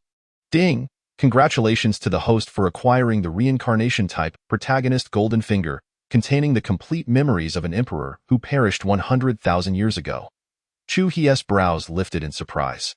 This was quite beneficial. Seal away any information regarding him and his experiences, retaining only the cultivation experiences and knowledge devoid of subjective will. Ding. Cleared. Good. Let us proceed. Chu-He nodded, choosing this route to avoid an influx of unfamiliar memories that could make him feel estranged from his own identity. It was akin to his initial arrival, where he felt out of sorts, uncertain whether he had traversed souls or merely taken on a new body. If it were the former, it would feel quite jarring for him. A modern individual who, despite being a product of a 9-year compulsory education, still comprehended concepts like DNA. Now, with the memories cleared, retaining only knowledge and experience, it was as though Chu-He had learned the contents of books overnight. He remained himself, simply enriched with additional knowledge, which was quite satisfactory. Little did he know, on a continent light years away, in a small mountain village, a young boy chuckled, "Ha ha ha, I never expected the Emperor of Qingdao could be reborn. Shuehua, just wait. With my experience, I will lay a solid foundation in this life. Even if you perish, I shall obliterate your family." Just as he contemplated this, the boy's once bright and mature eyes suddenly dulled before regaining their clarity and innocence. "Xiao Tian, come here and chop wood. Coming, mother?" It was as if nothing had transpired. Had it not been for the barking of a nearby dog, one might have thought all was normal. When Chu-He reopened his eyes, 10 days had already passed. Despite merely absorbing experiences, 10 full days had elapsed, illustrating the vastness of the information contained within. Ha ha ha, truly worthy of an emperor. The volume of information is staggering. I am undoubtedly the most knowledgeable four-pole cultivator in the heavenly realm. Upon completing his absorption, he noted a significant bounty, knowledge of pills, techniques, forbidden areas, and more, all encompassing a comprehensive array of information. However, all of this was theoretical knowledge, and it was from 100,000 years ago. Some things remained unchanged, such as forbidden areas. The lifespan of an emperor spans 50,000 years. Although it was uncertain how long this emperor had lived, Chu-He felt quite content with the knowledge he had acquired. Now, What does the term control over the ancient continent signify? Upon reflecting on the final matter, ding, this realm is none other than the ancient continent, a place shrouded in myriad mysteries. Here lie the remnants of fallen emperors, battlefields invaded by extraterrestrial beings, and countless other secrets waiting to be unveiled, each gradually discovered and revealed by every protagonist. Should the host acquire even 10% of the control over the ancient continent, they shall gain a portion of information, be it ruins, hidden truths, or other knowledge long sealed by history. How much control does a protagonist possess? Ding, the results vary according to the protagonist's destiny value. Picking up the Jade Orb, now upgraded to a divine-grade treasure, the power contained within far surpasses that of merely 10 days prior. Upon inspection, it is now classified as a first-grade divine artifact. With a time flow rate of 1 to 20, and to reach the 32nd level, what is required is a 9th-grade entity. Just as I opened the door to step outside, a small creature dashed into Chu He's embrace, Yunfei. Holding Lei, Chu He turned to look at Chu Yunfei. Darling, there's news from Yitian. Chu Yunfei, nestled in Chu He's arms, gently stroked Lei and softly inquired, Yitian, what has happened? Chu He was taken aback, to think that in such a short span of days, that fellow had encountered yet another fortuitous event. Truly, he was unwilling to remain idle, following his previous encounter with Lin Feng, which had halved his destiny value. Chu He intended to gradually usurp Yitian's fortune.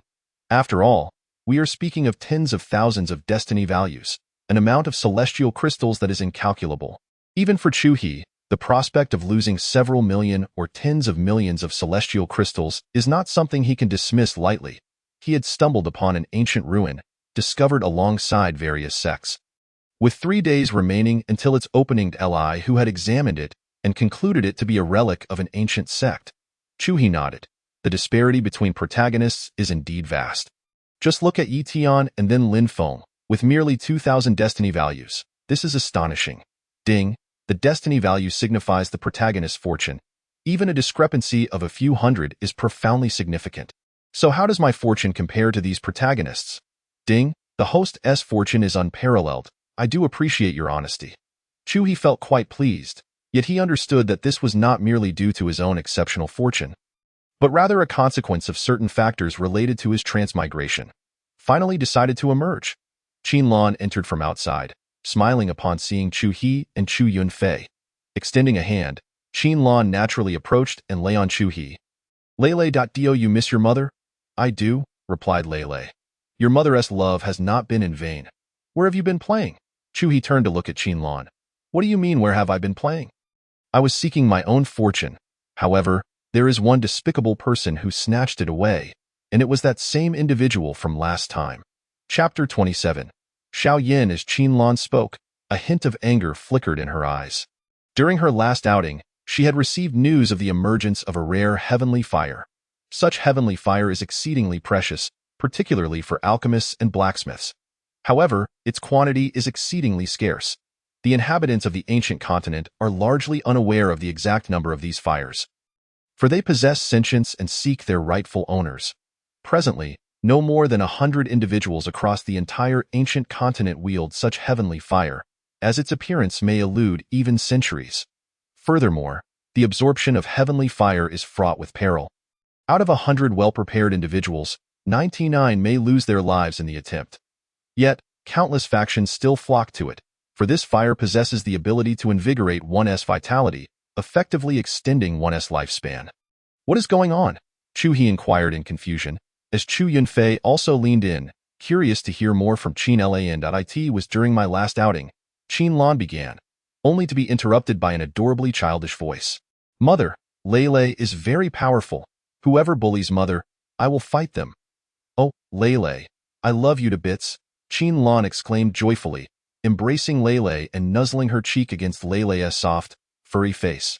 While I was out, I received word that a heavenly fire had emerged. Although I do not know its nature, I cannot afford to miss it, so I rushed there. Along the way, I encountered a most detestable person who seized the heavenly fire from me. However, in the end, the fire tore through space and escaped. I only just received news and hurried to catch up to this point. Qinlan furrowed her brow, evidently recalling some unpleasant memory. Originally, the heavenly fire was within my grasp. And I planned to have Sister Xiaoya escort me away swiftly. But who would have thought I would be ambushed by someone within the secret realm? Their master is also a formidable entity. And ultimately, the heavenly fire was stolen from me. It infuriates me to no end. Do not cry, mother. Lei will avenge you. The little one stretched out her tiny black paw and patted Qin Lan's cheek. All right, mother loves Lei the most. What is that person's name? Chu furrowed his brow. He had long regarded Qin Lan as his own, and he had only ever taken from others. This was the first time someone had provoked him. That same individual from last time. What was his name? Xiaoyan. Qin Lan lifted Lei to play with her. Once I resolve the matter with Yitian, I shall pay that person a visit. Ding! Qin Lan has entwined her fate with Xiaoyan. The host has discovered the third protagonist, Xiaoyan, possessing the legacy of an elder, wielding heavenly fire with unparalleled power. Realizing this, Chu He understood that individual's master must be a soul residing within Xiaoyan's being, utilizing Xiaoyan's body to contend with Qin Lan and the others. Since Qin Lan had not encountered any life-threatening danger, her protector had not manifested. The protectors of their caliber are extraordinarily unique beings. For instance, Chu He's protector possesses immense power, typically concealed within a certain void, following Chu He's aura in a state akin to slumber. The moment Chu He faces life-threatening peril, the protector will instantaneously appear due to the aura. The reason they do not accompany him constantly is that geniuses of Chu He's level possess their own privacy, be it in terms of techniques, martial arts, or various other matters, including personal affairs. Chu He surmised that his protector is at least of saint level, if not a saint king. All right, Qin Lan nodded in acknowledgement, knowing that Chu He would surely take action. When shall we return to the heavenly realm? Qin Lan abruptly inquired. What, are you eager to make an announcement? No, not at all. Don't misunderstand, I merely miss home. Qin Lan hastily waved her hands, fearing that Chu He might think she wished to hasten the annulment of their engagement. She had already set aside such thoughts, wary of displeasing Chu He. If all goes smoothly, it should be within 3 months. Chu He nodded, calculating the time. He, too, wished to return, for the characters here are woefully inadequate, leaving him with no opportunity to showcase his prowess. The novice village is unworthy, and he longs to reunite with the protagonists of the heavenly realm. Therefore, he plans to thoroughly exploit Yitian's fortune within the next month. He could simply eliminate Yitian outright, but for the sake of caution, he prefers to extract every last drop of fortune first. After all, if Lin Feng, with a mere 2,000 destiny values, requires 3 formidable beings, then Yitian, with 6,000, will undoubtedly be even harder to eliminate. It is possible that even the 7 formidable beings at Chu He's side would fail to vanquish him. Oh, Chu He, please don't misunderstand. I truly have no such intentions. Qin Lan nodded, quickly clarifying. Chu He remained silent, turning his gaze to Qin Lan, noting the worried expression on her otherwise enchanting face. Take the initiative. Do not always expect me to make the first move. Qin Lan lowered her head, murmured an acknowledgement, and then slowly leaned toward Chu He. Lacking patience, Chu He reached out and firmly held Qin Lan's head, kissing her. After parting from Qin Lan, Chu He felt a surge of warmth in his body. He rose and lifted the still relaxing Chu Yunfei, heading straight back to their room. Qin Lan, fully aware of their intentions, felt a shyness wash over her as she recalled the previous occasion when Chu He had drawn her onto the bed. Mother, where is Daddy going? The little one suddenly asked with innocent curiosity while nestled in Qin Lan's embrace. Ah, Lei, don't mind them. How about we go play? Upon hearing the promise of play, the little one brightened, for she had only recently been born a month ago, possessing an intellect akin to that of a human infant just beginning to speak. Capable only of simple moral discernments and playful antics, it is precisely for this reason that Chu He is not in a hurry to have her evolve. He wishes for her to enjoy her childhood before growing up. After all, he is not lacking in formidable subordinates. If the day comes when Lei truly needs to engage in battle, then Chu He would be in a dire situation. Returning to the room, he tossed Chu Yunfei onto the soft, luxurious bed he had purchased from the system, which was remarkably comfortable. Young master, now call me Daddy. With that, Chu He pounced upon him. Daddy, Chu Yunfei, blushing, began to speak, only to have his lips silenced. The next day, feeling refreshed, he instructed everyone to prepare before boarding the Ark. Just as they were about to depart, a thought struck him, and Chu Hie's figure suddenly vanished. Where did Daddy go? To find you a new mother. Are you happy, Lele? Qinlan said with a smile. Don't listen to your second mother's nonsense. Are you hungry, Lele? Chu Yunfei approached and gently stroked Lele in Qinlan's arms, who replied, I am not hungry. Chu He arrived at Tianlan Peak, where Du Yue was indeed engrossed in her training. After confirming that there were no significant issues, he directly walked over and lifted Du Yue, who was sitting cross-legged on the ground. Their figures vanished in an instant, and by the time Du Yue realized what had happened, they were already aboard the Noah's Arkansas Chapter 28. Lele's extraordinary talent. Are you the bride that Daddy has found for Lele? Just as Du Yue began to discern her surroundings, she heard a tender voice. Turning towards the source of the sound, she found a charming little creature with black fur nestled in Qinlan's embrace. Ah, Du Yue suddenly understood what had transpired. She was still lying in Chu He's arms. Chu He set Du Yue's legs on the ground and chuckled. I didn't expect you to be quite shy. Du Yue rolled her eyes at Chu He's words, thinking that any girl would struggle to cope with such an abrupt action. She had half a mind to believe she had been kidnapped. Don't just make light of it. We are merely preparing for a trip to the southern continent. Upon our arrival, Chu He, in a fit of whimsy, decided to bring you along as well, Qinlan explained as she walked over. Fully aware that Chu He would offer no clarification at all. What do we need to go to the southern continent for? It's so far. Lele had already bounded out of Qinlan's embrace and was now perched on Chu He's leg. You little rascal, you can fly now? Chu He exclaimed in surprise as Lele soared towards him. He picked her up and began to roll her around to inspect her. Daddy, please stop. I'm feeling dizzy. Lele's feeble voice chimed in, prompting Chu He to set her back on his leg. When did you learn to fly? I don't know. I just woke up from a nap and could do it. Lele replied, her tiny pink tongue playfully licking the tiger's mouth on Chu He's left hand. Chu He paid little heed to her antics and assessed her cultivation level, astonished to discover that she had unknowingly advanced to the Dao Palace realm. Have you awakened any special skills? It seems like I can disappear. Turn invisible? Show me how.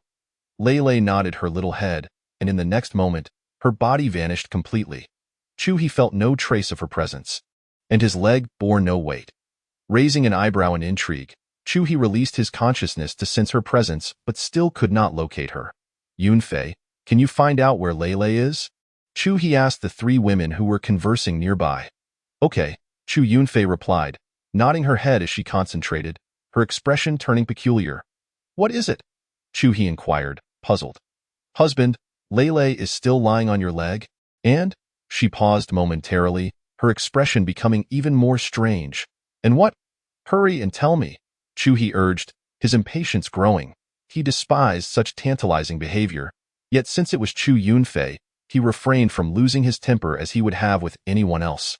What do you call this behavior? It's like when you update a video, I see the crucial part, and then you tell me it's gone. When can I expect the next one? Husband, Lele is licking your left cheek while lying in your arms, Chu Yunfei said with a chuckle. Both Qinlan and Du Yue, who were engaged in conversation, were momentarily taken aback. Du Yue turned to Chu He, her brow furrowing in confusion. But Chu He, you don't have anything on you? Lele, you little troublemaker, Qinlan remarked, aware of the mischief at play. She had been similarly teased by Lele before. Just that morning, her hair had been tousled by Lele's invisible antics, and she had initially been unaware of the cause until Lele's playfulness had been revealed. Lele, come out. Upon hearing this, Chu He immediately called out while reaching for his chest, but grasped nothing. With a gleeful giggle, Lele reappeared. Having been lying on Chu He's chest, as she emerged, she inadvertently nudged his hands aside. And soon, Chu He's arms were wrapped around Lele. Lele, what just happened? Chu He inquired, curiosity piqued as he began to form hypotheses in his mind. I don't know, Lele replied innocently. Husband, how would she know anything? All she enjoys is playing, and now she's even learned to tease others. Mama, why are you saying that? Lele didn't do anything wrong. With that, Lele nestled further into Chu He's embrace. All right, Mama won't say it anymore. Chu Yunfei responded, feeling a sense of helplessness. It seems Lele has awakened the ancestral bloodline of the Netherworld Phantom Tiger. Normally, the Netherworld Phantom Tiger possesses the talent of spatial evasion, but Lele can now render herself undetectable. It must be attributed to her ancestral heritage, Chu He mused, astonished as he gently stroked the little creature. He had never realized how formidable Lele truly was. Lele's ability is indeed remarkable. The Netherworld Phantom Tiger is a top-tier assassin among the demon race. Lele's capacity to go unnoticed is utterly terrifying. He only now felt the moisture on his left cheek, a remnant of Lele's earlier licking, which he could only discern after she reappeared. The potential for manipulation in between was vast. Chu He had sensed other stimuli on his body, yet the sensation from Lele had been entirely absent, indicating that in the future, should Lele perch on someone else, that person would be completely unaware of her presence. Even now, Lele, at the Dao Palace realm, could elude detection from Chu He, who was at the fourth extreme realm. Although this was partly due to Chu He not employing any methods, it was still quite impressive. How incredible! What kind of demon beast is Lele? Diyue asked in astonishment, having received a brief explanation from Qinlan and Chu Yunfei regarding Lele's appearance and their purpose for traveling. Lele is destined to become the demon emperor, and the strongest one at that, Chu He replied with a smile. The bloodline of the Netherworld Phantom Tiger, a divine and demonic creature of the 9th rank, is truly extraordinary. At the very least, this ability surpasses that of some chaos bloodlines. Reflecting on bloodlines, Chu He felt a pang of confusion. He could not comprehend why his own body lacked a bloodline. Nor had his family ever mentioned it. All he knew was that he possessed a physique ranked 3rd in history, the Qingtian body, an ancient emperor's physique, which had originated from the Chu family. The most remarkable aspect of this physique was its invincibility. When cultivated to its peak, even a single cell could possess the mass of a star, granting a terrifying recovery ability. However, Chu He's current cultivation level was too low for the true prowess of his physique to manifest. He needed to reach the transformation into a dragon, specifically during the cultivation of his spine, for its extraordinary nature to gradually reveal itself. Different physiques had varying awakening times and cultivation requirements. Go find your great aunt, Chu He instructed, tossing Lele to Chu Yunfei, who was now delighted that she could fly. Yunfei, Chu Yunfei smiled as Lele flew into her embrace. Lele, Daddy doesn't want you anymore, does he? Don't want, Daddy, Lele cried, attempting to take flight, while Chu Yunfei quickly held her close. Lele, Mama was just teasing you. Don't cry. Yunfei, Lele is still just a 1-year-old child. She doesn't understand what a joke is. You frightened her. Chapter 29. Just want to hold you, Diyue observed as a few tears trickled from Lele's purple eyes, clearly taking Chu Yunfei's words to heart. Oh, Lele, Mama was wrong. It was a joke? Daddy would never abandon you. Really? Lele lifted her tiny head to gaze at Chu Yunfei. In that moment, Chu Yunfei could distinctly see the tears in the little one's eyes, causing her heart to ache. Of course it's true. Daddy loves you so much, and Mama loves you too. As Chu Yunfei and Diyue comforted Lele. Qinlan had already settled into Chu He's embrace. What do you want? Resting against Chu He's arm, she sought a comfortable position before finally asking. Noticing her natural gestures, Chu He smiled slightly. He understood that this girl was unable to escape. Sometimes, discerning a person's feelings for you lies in their subconscious actions. For these small gestures never deceive. They reveal the first person one thinks of when experiencing joy, and the intimate actions they unconsciously perform in their presence signify their feelings. I'm not doing anything. I just want to hold you for a while. All right, Qinlan replied, pouting slightly. She was not entirely pleased with his answer. Get up for a moment. Qinlan obediently stood up. Is that enough already? In the future, I'll make you cry and beg me to stop. Chu He regarded Qinlan thoughtfully, then calmly replied, What do you mean? Why would I beg you to stop? Nothing. Sit down. I want to take a nap.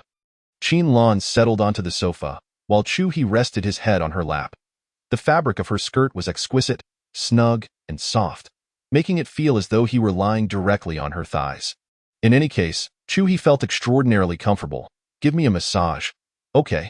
Next time, don't make me remind you. Okay. And don't say okay so often. Can't you use come here? I'm observing Chu He contentedly closing his eyes upon his lap. Qinlan extended a fist towards him in a mock gesture, her lips pursed as if to strike him. Yet, in the end, she sighed softly and tenderly began to massage him. Once she noticed that Chu He had drifted into slumber. Chu Yunfei shushed Lele, who was conversing with Diyue, then pointed discreetly at the sleeping Chu He. Immediately, Lele covered her mouth with both paws and shook her head at Diyue, signaling her to remain silent as well. In truth, Even practitioners of the Wheel C could manage without sleep for a week, let alone those at the four extremes. Cultivators typically abstained from slumber, dedicating their days to honing martial skills, acquiring knowledge, or engaging in other pursuits, while nights were primarily reserved for cultivation. However, a rare few cherished the act of sleeping, and Chu-He was one of them. In his past life as a complete orphan, he found solace in sleep, for in dreams there was no hunger, nor the burdens of worldly suffering to weigh upon him. Time hastily passed, and the Ark had long since arrived above the secret realm of the southern continent. Below, a throng of individuals had gathered, each sect, faction, and clan occupying their designated positions. Some engaged in verbal skirmishes, while others remained in quiet anticipation. Additionally, numerous wandering cultivators, adventure teams, independent groups, and lone wolves mingled among them. Yi Tian, notably, was a lone wolf, diligently cultivating in a corner, undisturbed by any, as the Ark concealed its form. The individuals below remained oblivious to its presence, save for Li Hu. This relic had restrictions. Only those below the four extremes could enter. What brings so many of you from the Sky Wolf sect here? Are you merely waiting to ambush others? A cacophony of insults erupted beneath. You're speaking nonsense. We are here solely to protect our sect's disciples. One retorted, and what about you, the Thunderby sect? Why do you occupy so many spots? My disciples are numerous and powerful. Is that a problem? Do you see? That is the Sky Wolf sect. Their sect leader is a formidable figure at the dragon transformation level. Who would have thought they would come as well? And that man with the beard, he is the leader of the Thunderby sect, rumored to have reached the 4th level of dragon transformation. I wonder if that's true. Indeed, that individual has also arrived. Who? The Mad Blade Sanlang Duan Wuhan. Just the other day, he exterminated a den of thieves. I heard about that too. The leader of those thieves was at the 2nd level of the Dao Palace. Exactly. More importantly, Duan Wuhan only needed to wield his blade 3 times. So many have come this time. The Sky Wolf sect, the Thunderby sect, and even the Jade Maiden Peak, along with several families and renowned wandering cultivators. This truly is a gathering of dragons. Indeed, it is due to the immense commotion surrounding the opening of this relic that nearly every notable figure from the southern continent has come. When the relic closes, it will surely be a scene of blood and chaos. Dewey glanced down from the Ark, observing the lively scene below, bustling with cultivators from various backgrounds. The ancient continent was remarkably accommodating, allowing cultivation through any means, provided the combat prowess was unified. Is Chu-He still asleep? Dewey inquired, noticing that he had yet to awaken. Qin Lan nodded gently. After Chu-He had fallen asleep, she ceased her massage, fearing it might disturb his slumber, thus remaining still. There's no need to rush. Li Hu has just informed us that the relic will open in another day, and it is said that only those below the 4 extremes may enter. Below the 4 extremes? Then I can go. Qin Lan exclaimed, her joy evident. That depends on whether your husband permits it, Chu Yunfei conveyed through a sound transmission, wary of disturbing Chu-He. She established a spatial channel for unobstructed communication. He has previously stated that he wouldn't impose restrictions on me. That's different. When you go out to play, someone is there to protect you, but entering the relic is an entirely different matter. But I want to go. Let us wait and see what your husband has to say. As time passed, the number of arrivals continued to swell, including many from imperial dynasties. Princes and princesses, though lacking in strength, arrived with considerable fanfare, accompanied by an assortment of bizarre beasts pulling their litters, exuding an air of authority. Few dared to deride these imperial figures, for their presence often signaled an accompanying military force. Outside, vast legions of soldiers from various empires had already established their encampments. Though this was a world of cultivators, the power of empires still stood at the pinnacle of the hierarchy, as exemplified by the Luhan Celestial Dynasty. Chapter 30. The aura of the great emperor. While top-tier combatants existed, high-end strength was scarce. The generals were not particularly formidable, yet the overall might of the Luhan Celestial Dynasty was incredibly robust, deterring many sacred lands from provoking them. This was largely due to their armies. It was not merely a matter of a single super-strong individual annihilating countless foes. The unfortunate casualties were primarily ordinary people. Lacking any form of coordination, they were akin to a loose collection of sand, awaiting their demise. Conversely, armies operated with seamless cooperation, offensive and defensive maneuvers in perfect sync. Crucially, they possessed military formations, which were exceedingly formidable. It can be confidently stated that 1,000 ordinary wheel sea soldiers, under the command of a competent general and utilizing an effective military formation, could eliminate 1,000,000 wandering cultivators. Even when matched against 10,000 first-level Dao Palace cultivators, they could emerge victorious. This was due to the unique nature of military formations. They could harness the army's killing intent, spiritual energy, and cohesive spirit to unleash tremendous power while also distributing damage, accelerating recovery, and enhancing individual offensive and defensive capabilities, effectively akin to wielding a cheat. This explains the special status of empires, though they too possess their own shortcomings, which shall remain unspoken for now. It has been ages since I enjoyed such a delightful sleep. He stretched, still keeping his eyes shut, rolling onto his side and burying his head against Qin Lan's abdomen. His arms encircled her slender waist, and the sensitive areas hidden beneath her garments were unexpectedly grasped by He, leaving Qin Lan momentarily stunned. She could even feel the warmth of his breath. Gently pushing against He yielded no results. Dissatisfied, Qin Lan placed her hands on the sofa, resigning herself to whatever He chose to do. In truth, He had not given it much thought. He merely sought to stretch and remain reclined for a while longer after awakening.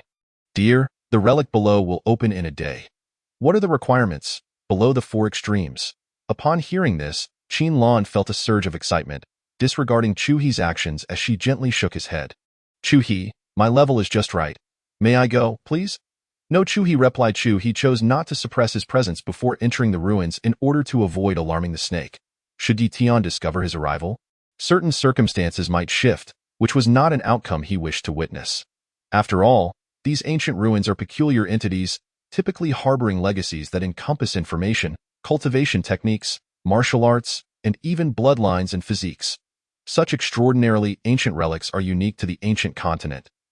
As the celestial realm lacks artifacts of this temporal magnitude, possessing at most remnants from epochs long past, the ancient continent, or the lower realm, bears no upper limits, spanning hundreds, thousands, or even tens of thousands of eras.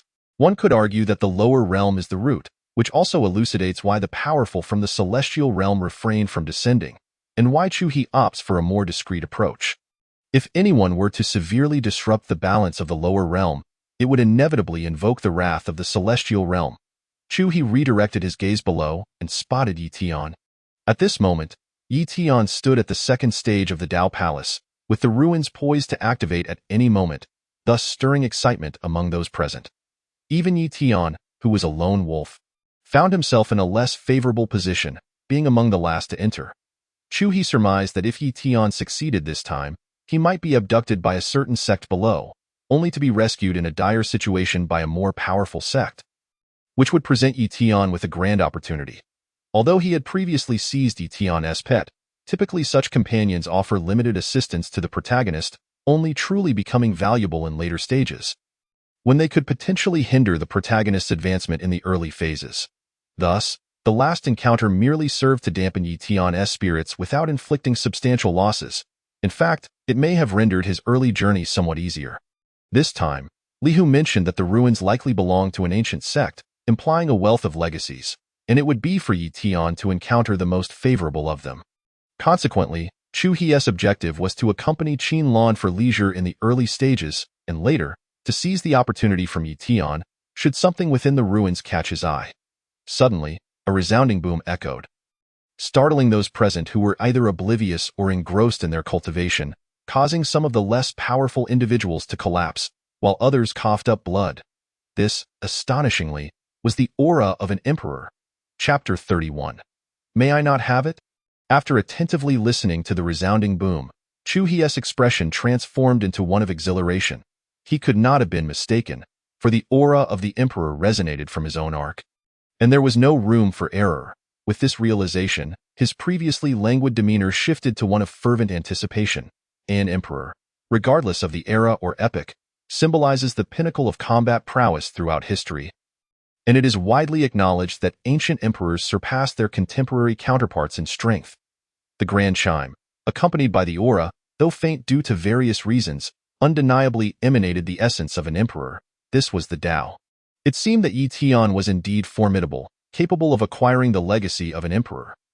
Typically, individuals of exceptional talent who inherit such legacies find their path to becoming quasi-emperors remarkably smooth. As the ascension to quasi-emperor cannot rely on external aids, but solely on one's own merit. However, among all present, only Chu He comprehended the deeper significance of the grand chime. Others merely perceived it as a precursor to the activation of the ruins. Retaining a trace of the aura, Chu He released it, for this essence could serve as a guiding beacon. Below, Yi Tian felt the chime reverberate through him, causing his body to jolt, while those nearby remained unfazed. This lad possesses adequate strength. He merely trembled. Mediocre. Could this chime be a warning? I believe it must be. If a single chime could inflict harm, one could only imagine the perilous nature of these ruins. Opportunities lie before me, and should I not seize them, I would regret it for a lifetime. As cultivators, we must embrace the edge of death to be reborn. What is this? Yi Tian sensed his heartbeat quickening, and his body became unusually animated due to the chime, as if it had awakened something within him. He surmised that this resonance was captivating him. Within lies my opportunity. This thought ignited a surge of excitement in Yi Tian. Yet he felt an unsettling sensation, as if unseen eyes were observing him. Despite his efforts to investigate, no traps he laid could unveil the source. He dismissed it as mere paranoia, though the memory of Chu He snatching his chance instilled a sense of urgency within him. If Chu He were indeed present, what would he do? Yi Tian now entertained the hypothesis that Chu He was indeed watching him from some concealed location. Thus he resolved to prepare thoroughly upon entering the ruins. As the constraints within represented his hope, he was confident, unrivaled among his peers. If Chu He lacked protection here, it would be Yi Tian's moment to eliminate him. With this thought, Yi Tian felt a peculiar eagerness for Chu He to arrive. The echo of the chime persisted for the duration of an hour. Where did it cease? A light year away. The speed of sound surpassed even light, a testament to the Tao's influence, albeit diminished. Chu He could hardly fathom the implications had an emperor personally instigated this chime. Would the entirety of the ancient continent be instantaneously transformed into a wasteland? Contemplating this, Chu He's eyes glimmered with fervor. He must become that unparalleled immortal. Every protagonist on the path to immortality serves as a stepping stone for his ascent. Any obstacle to his transcendence, be it person or faction, would be crushed beneath the weight of his resolve. As the chime faded, a massive, ancient wooden doorframe materialized. Chu He gazed upon it. This door was evidently a sect's mountain gate, spanning dozens of kilometers in width and soaring skyward. Before the gate stood a colossal stone, hundreds of meters high, inscribed with 4 characters, Eternal Holy Land. Chu He pondered the reason behind such an immense gate. His father, Chu Yuanqing's Zhenwu Holy Land, measured merely 200 meters in width and 300 meters in height. The instant the gate and stone appeared, an overwhelming aura swept forth, a presence unlike any in the current world. Imbued with a sense of historical gravitas and ancient weight, many were rendered unable to move under the influence of this aura, while some, upon witnessing the mountain gate's emergence, hurriedly rushed forward. A peculiar scene unfolded as numerous individuals, upon nearing the gate by 100 meters, inexplicably flew backward, crashing to the ground. These were all cultivators of the 4th stage or above. This aura is extraordinarily potent, terrifying. After a brief discussion, they hastened toward the mountain gate, predominantly those of the 4th stage or below. Yet another oddity occurred. Many could barely manage a few steps forward before being unable to advance any further, regardless of their efforts. Yi Tian observed and speculated that insufficient strength hindered them. Yet several were clearly at the Tao Palace stage. Chu, darling, what is happening? Qin Lan inquired, perplexed, turning to Chu He. Just as she uttered the first syllable of his name, he turned to face her calmly, prompting her to retract her question. The explanation is straightforward. The mountain gate size is a remnant of the Holy Land's method of assessing talent. Those below the 4th stage, some newly initiated into the sea of cultivation, are recognized by the Holy Land's will, which knows that their entrance would be fatal. Thus, they are simply barred from entry. Moreover, some at the Tao Palace stage are disqualified due to their age. This relic undoubtedly harbors legacies, and such legacies are naturally reserved for those with suitable talent. That is the crux of the matter. You mean there are legacies within? Qin Lan gazed at Chu He with excitement. Certainly, and this holy land must be formidable. Housing the legacy of an emperor, Chu-He replied, addressing the crowd below. The legacy of an emperor. Qin felt lightheaded upon hearing this. She had heard numerous tales of emperors and understood the significance of such an inheritance. Next time, please maintain your composure. Your excitement is somewhat embarrassing. The legacy of an emperor is indeed remarkable, but it is not without its limits. This was the truth. Chu-He's earlier exhilaration stemmed from the realization that the legacy of an emperor would undoubtedly include the emperor's techniques. Martial arts and treasures, known as chaos artifacts, for only an emperor could wield a chaos artifact to perfection. Hence they were designated as imperial weapons. Oh, I'm still quite thrilled, darling. The legacy of an emperor is certainly meant for you. Qin exclaimed, unable to contain her excitement. In truth, she was not particularly invested in the legacy itself, as she had little interest in cultivation. Her enthusiasm arose from the anticipation of witnessing something truly magnificent. I wish to see what this legacy entails. If it does not suit me, I shall pass it on to you. Chu-He was unconcerned about the legacy of an emperor. Only days prior, he had acquired a truly exceptional legacy from an emperor, possessing everything but the physical artifacts. He had yet to fully assimilate it. Thus he would not act recklessly. Give it to me? Qin gazed at Chu-He in astonishment, then hesitated. Does this mean I must cultivate diligently from now on? What else? With the legacy of an emperor at your disposal, neglecting your cultivation would be akin to courting trouble. And? May I decline? I could pass it to Yunfei or Yue instead. Chapter 32. Do you trust me? Embracing Qin, Chu-He grasped her chin. My dear, are you contradicting me? No, I haven't Before Qin could finish her words, Chu-He had already lowered his head.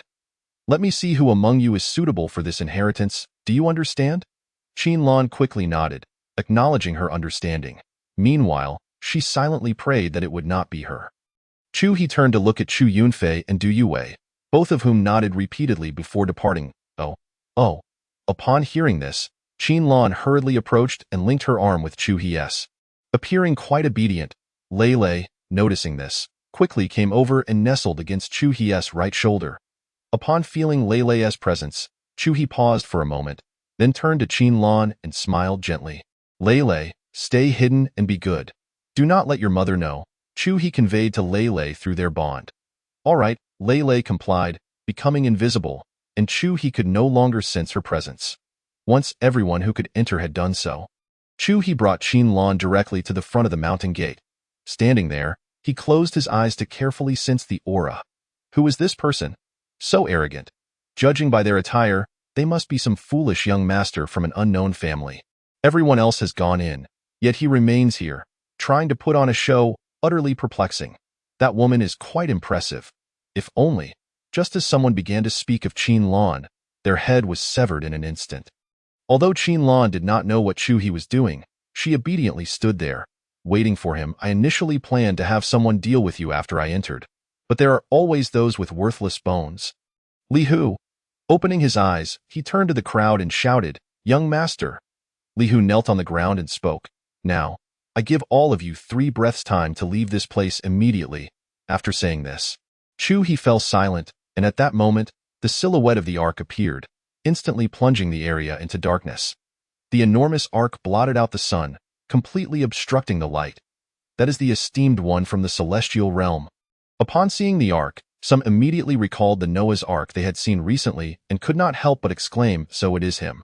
What are you still waiting for? Run. Ah, yes.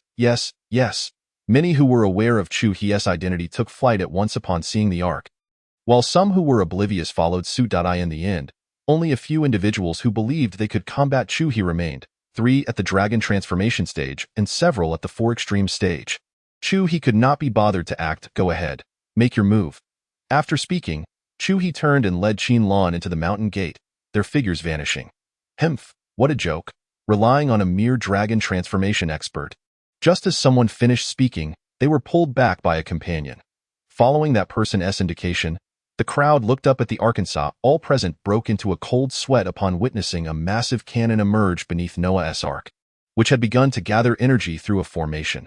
Before they could react, the attack was upon them. A deafening explosion engulfed the entire scene in an instant. When the smoke cleared, not a single person remained below. only the Grand Mountain Gate still standing.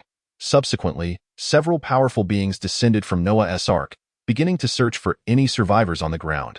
Those found were executed without exception, and the area of their search gradually expanded. Meanwhile, Chu He and Qin Lan had already entered the ruins.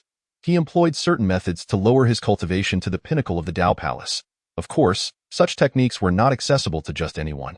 The Bone Age could not be altered, allowing Chu He to enter unscathed. Perhaps the great emperor had not anticipated that someone of such youth could cultivate to the 4th level, my dear. Where are we going to play?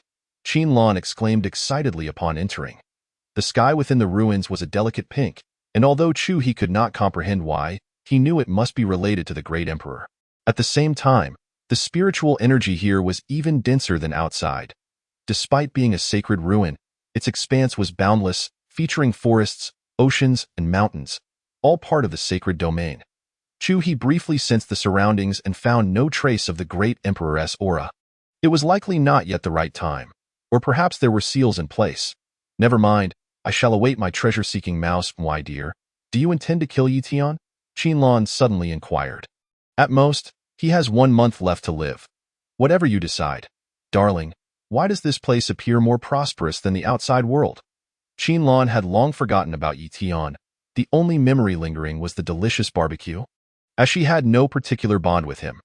The secret realm of the ruins is where the great emperor's legacy resides, safeguarded by the will of the great emperor, thus it naturally flourishes more than the outside world. The architecture within was imbued with an ancient charm.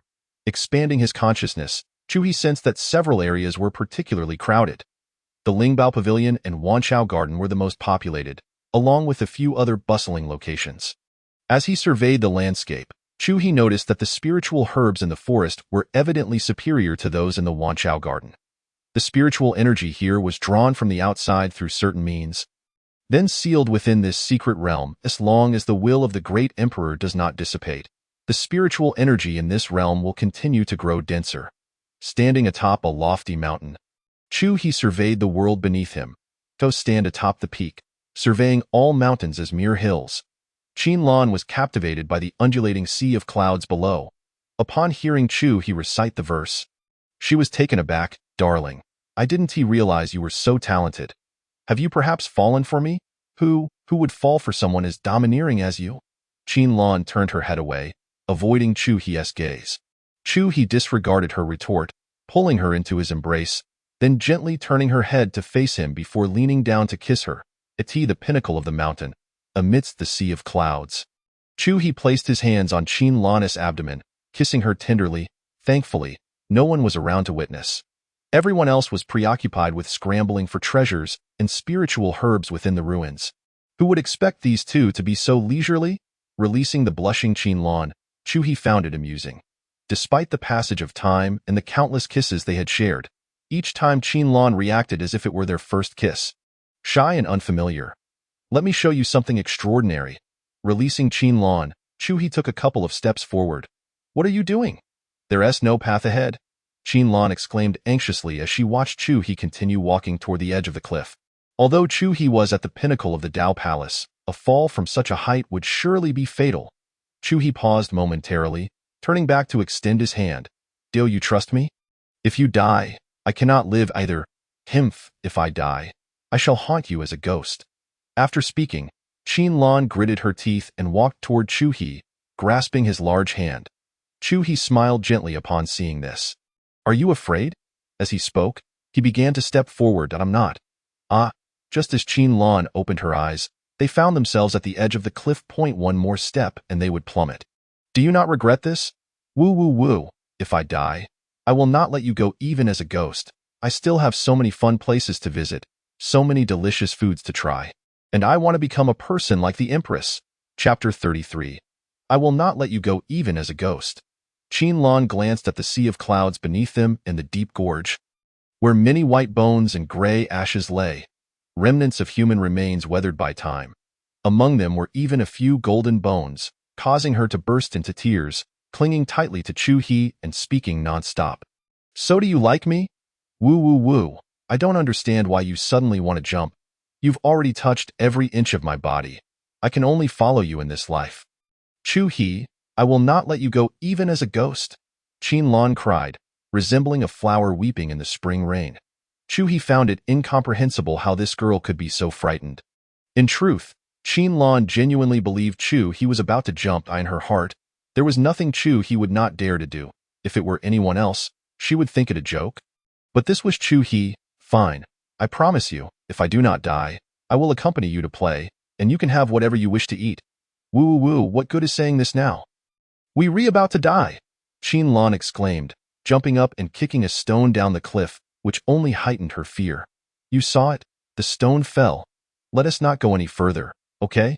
I like you. Isn't that enough?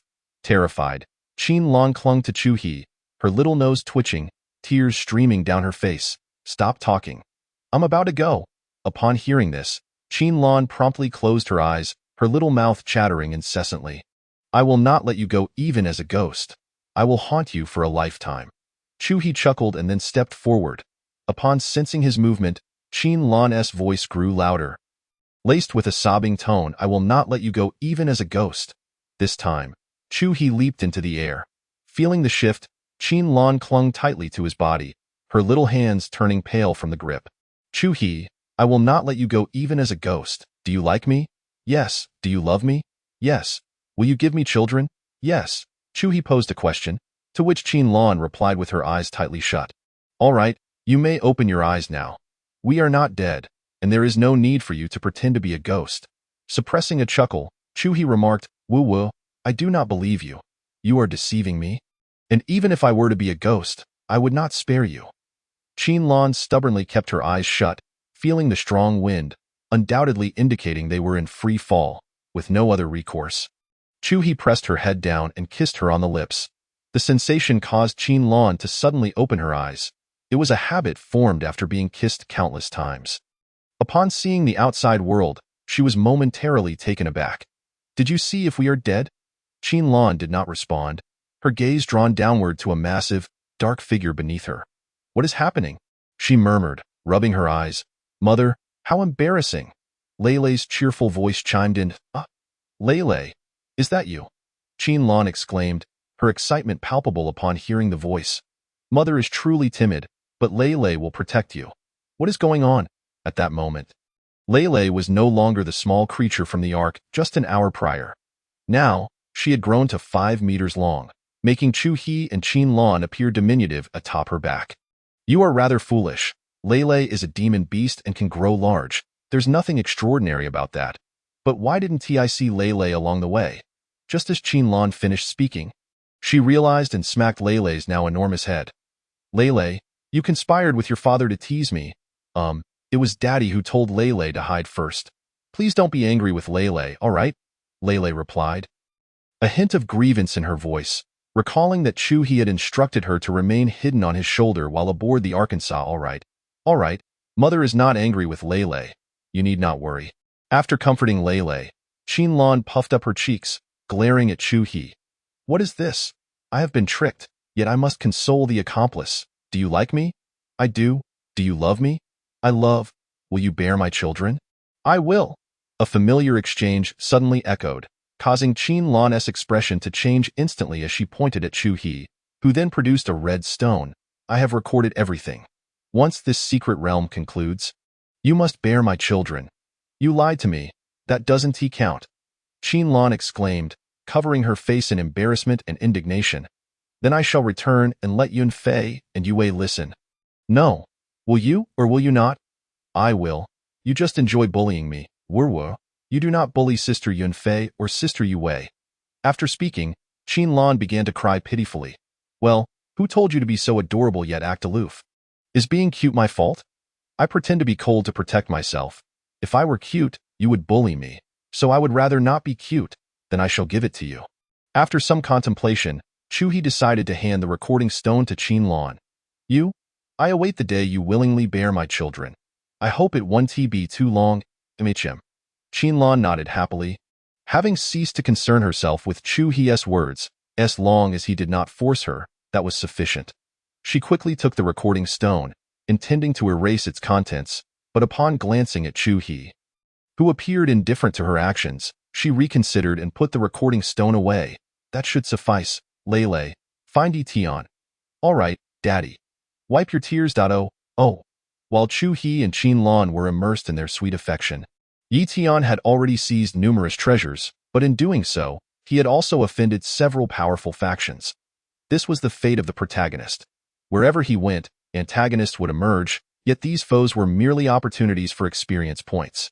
When the time was right, he followed his instincts towards the sacred land, clutching many valuable items, many of which were intended for Chu He. Although he did not feel any sense of being watched at that moment, Yi Tian decided to make some arrangements, ensuring that even if Chu He did not arrive, he would not suffer any losses. As he contemplated this, Yi Tian suddenly smiled. He understood that Chu He's identity was not simple, but he also knew that between them, one would inevitably meet their demise. If he did not take the initiative, he would passively await his end. Upon arriving at the forest, Yi Tian found the trees astonishingly tall. With an ordinary tree measuring at least 5 meters in diameter and towering hundreds of meters high, the sensation within him intensified, and Yi Tian felt increasingly exhilarated. As soon as Chu He entered the forest, he caught sight of Yi Tian, concealing his aura and form. At that moment, he carefully listened to the sounds around Yi Tian and his spoken words. Chapter 34. One-sided domination. Li Hu had already left numerous marks on Yi Tian, which was why Chu He could effortlessly locate him. Why is my heartbeat becoming increasingly rapid? Qin Lan queried, perplexed. This jade stone was capable of picking up various sounds, one of which was the heartbeat, used to confirm life signs. The imperial legacy was drawing Yi Tian in, hence the acceleration of his heartbeat, indicating that the imperial legacy was drawing near. Oh, that's how it is. I thought he was simply fatigued. Yi Tian's pace quickened, yet everything remained within Chu He's surveillance range. An hour later, Yi Tian arrived before a massive blood-red stone wall, and upon seeing it, Chu He's spirit jolted. This is the place of the imperial legacy.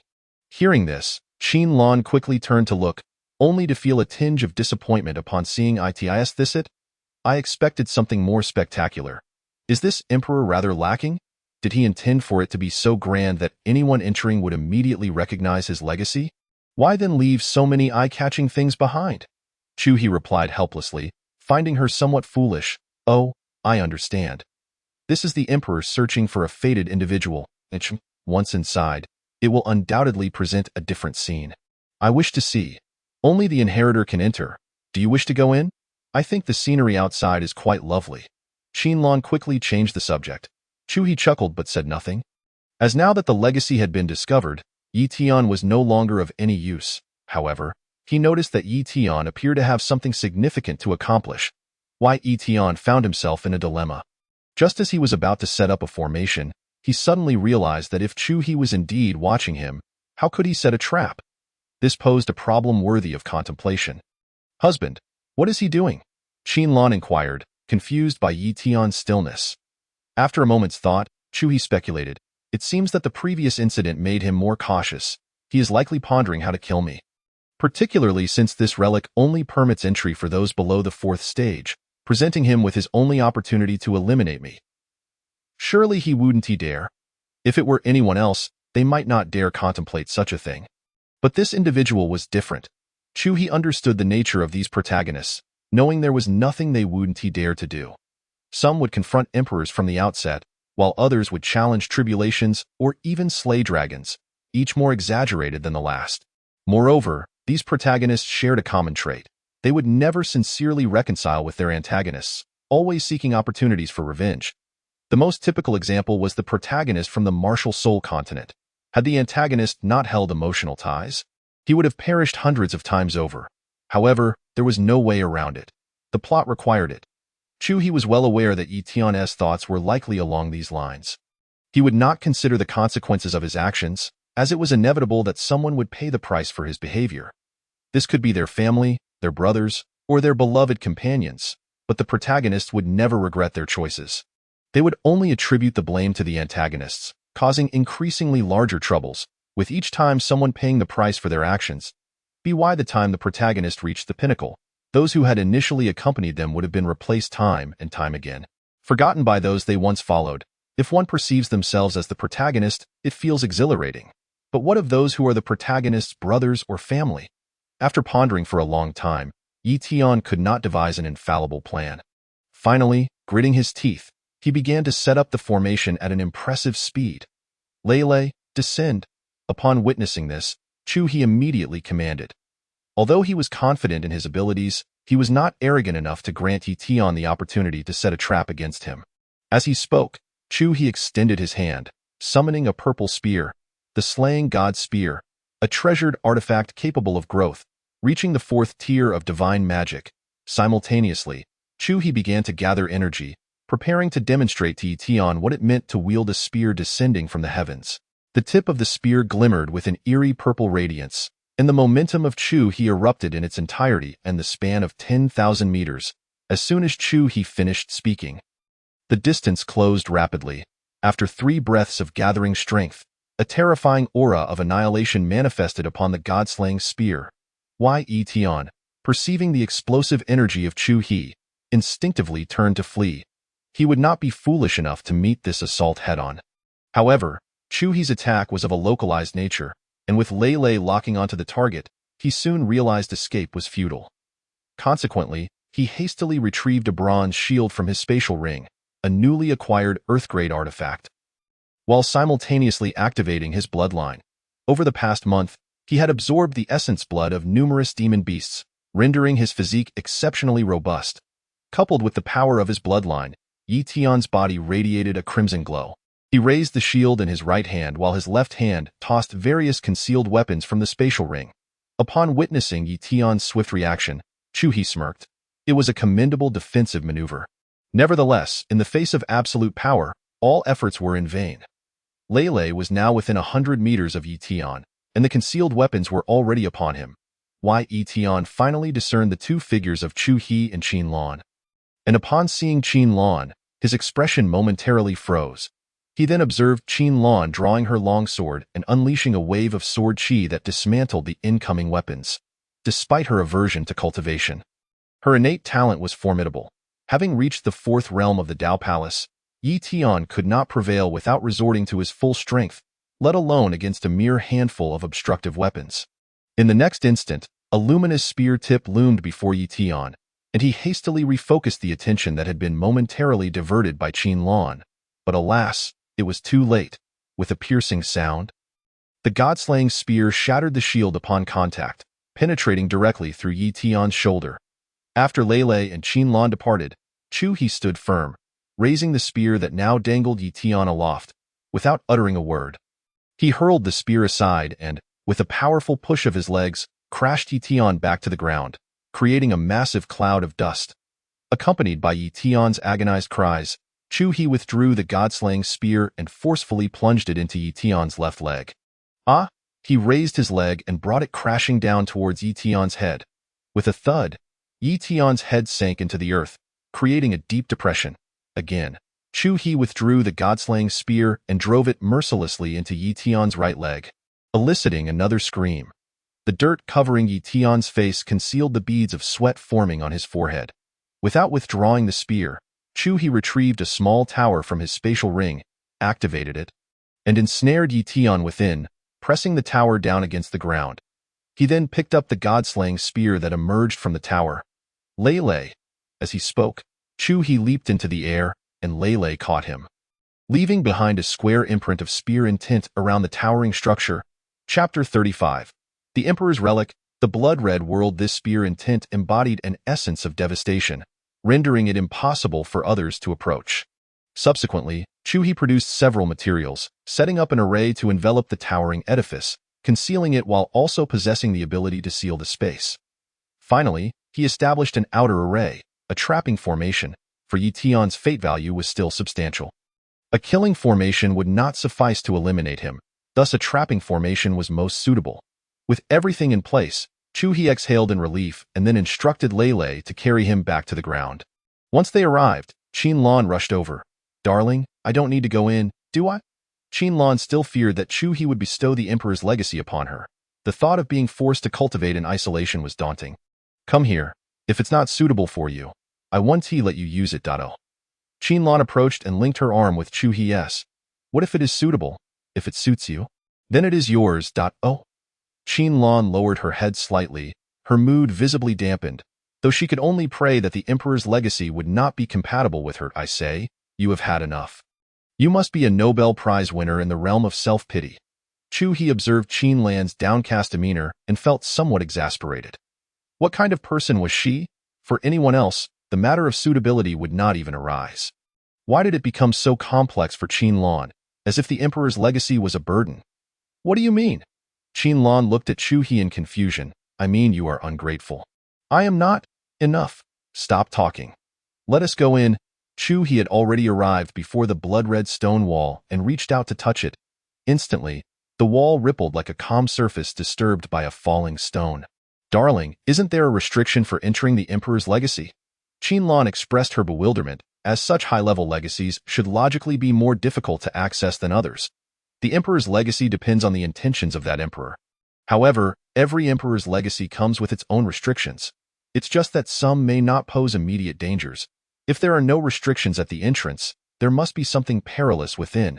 After saying this, Chu He and Qin Lan stepped inside, with Lei Lei already nestled on his shoulder, vanishing from sight. The silhouettes of the trio faded, and the blood-red stone wall only stirred slightly upon their entrance before returning to its tranquil state. Outside, only Yi Tian remained, suppressed beneath the bronze giant tower. The battle between Chu He and Yi Tian was swift. A single strike rendered Yi Tian incapacitated, followed by his immediate entrapment. The process was efficient and resolute. Without so much as a word exchanged, it was a quintessential display of action without dialogue.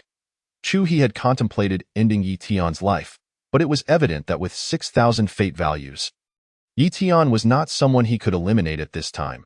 As long as the protagonist was not killed, no matter the approach taken, the protagonist would not face overwhelming adversity. Thus, he could be molded at will. Chu He pondered if these protagonists were simply too obstinate, always waiting until the last moment to retaliate.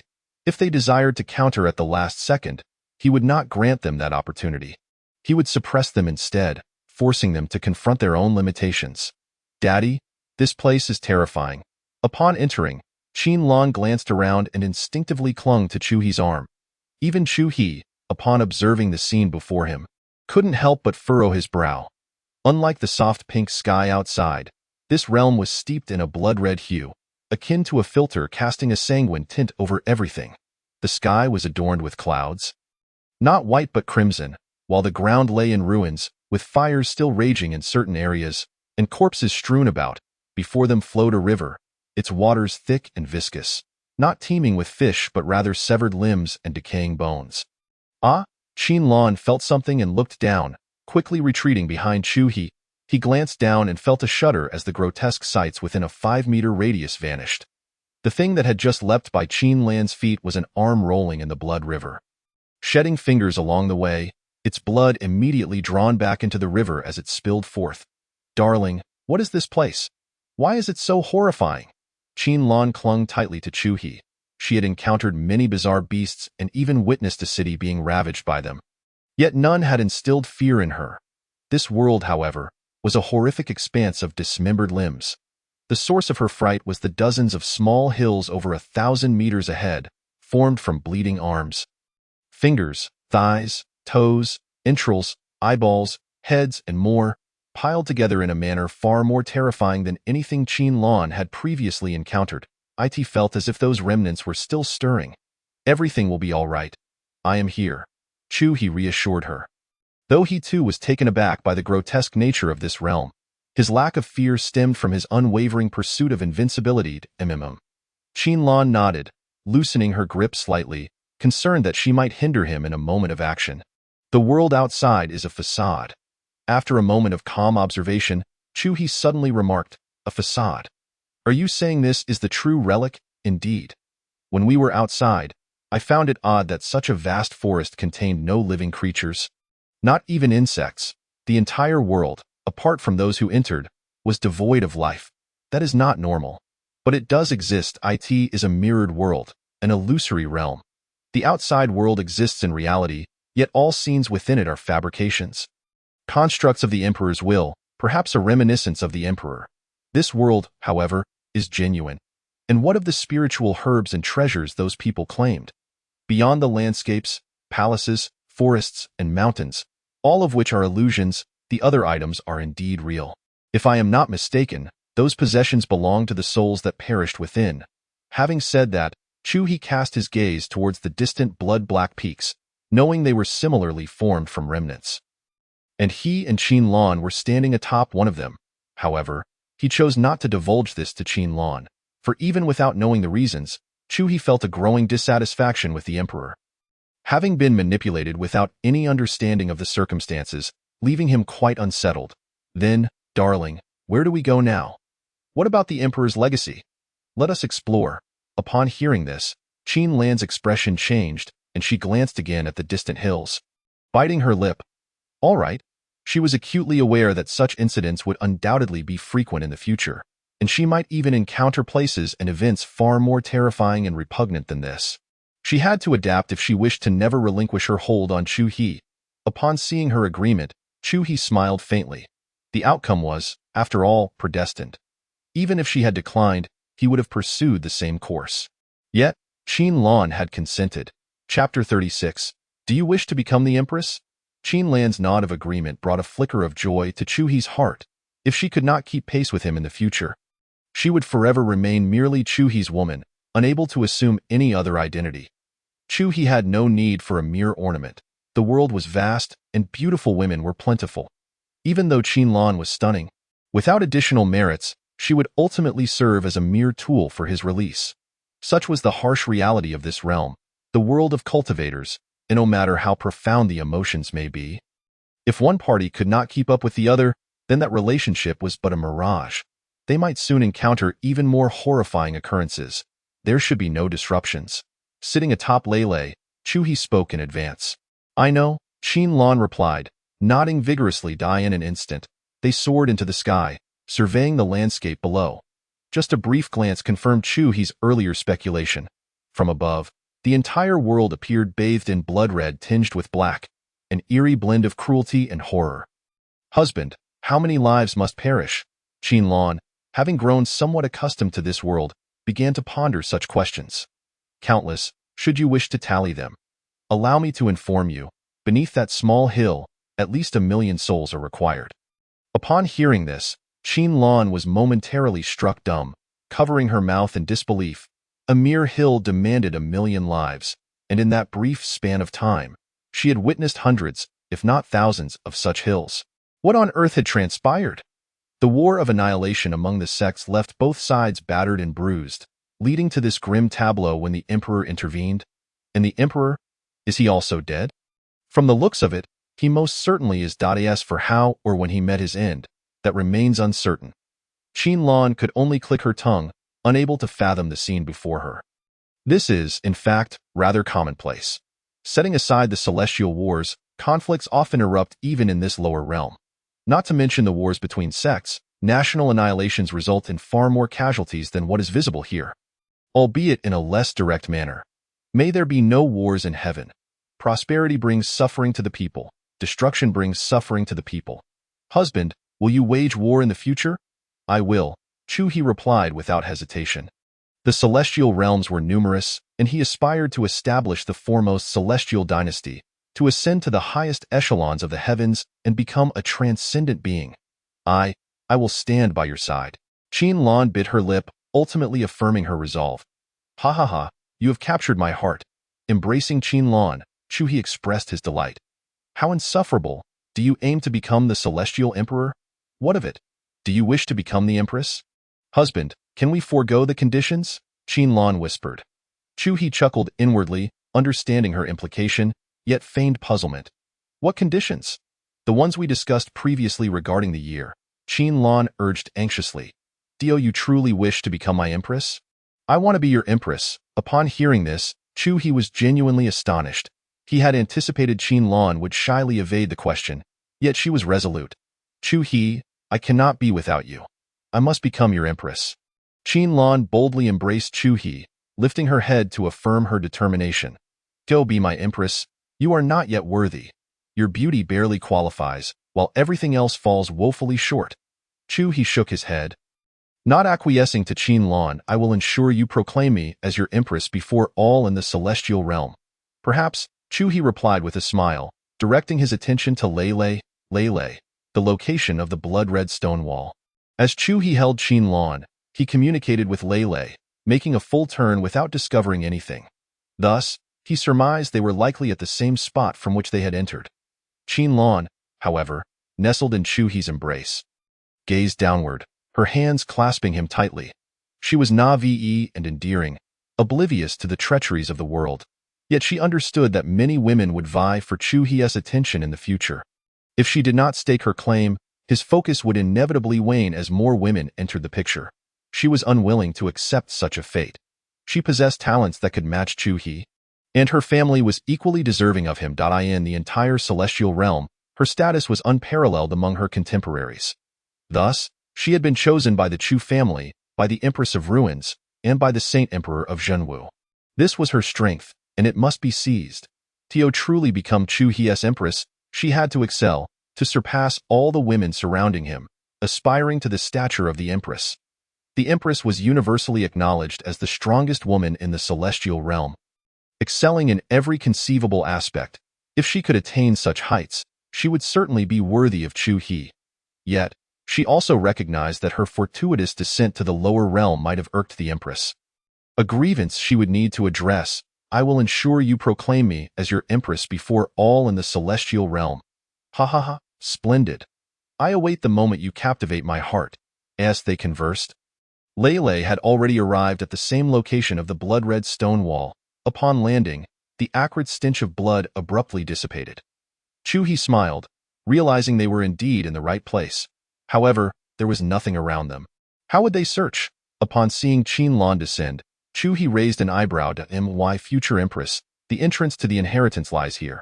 I grant you an opportunity to demonstrate your prowess. Do not underestimate me. Qin-lan declared, and immediately began to wander about. Within mere moments, she broke into a smile. The key here is the scent. The aroma at the entrance to the inheritance must be entirely normal, devoid of any hint of blood. This is it.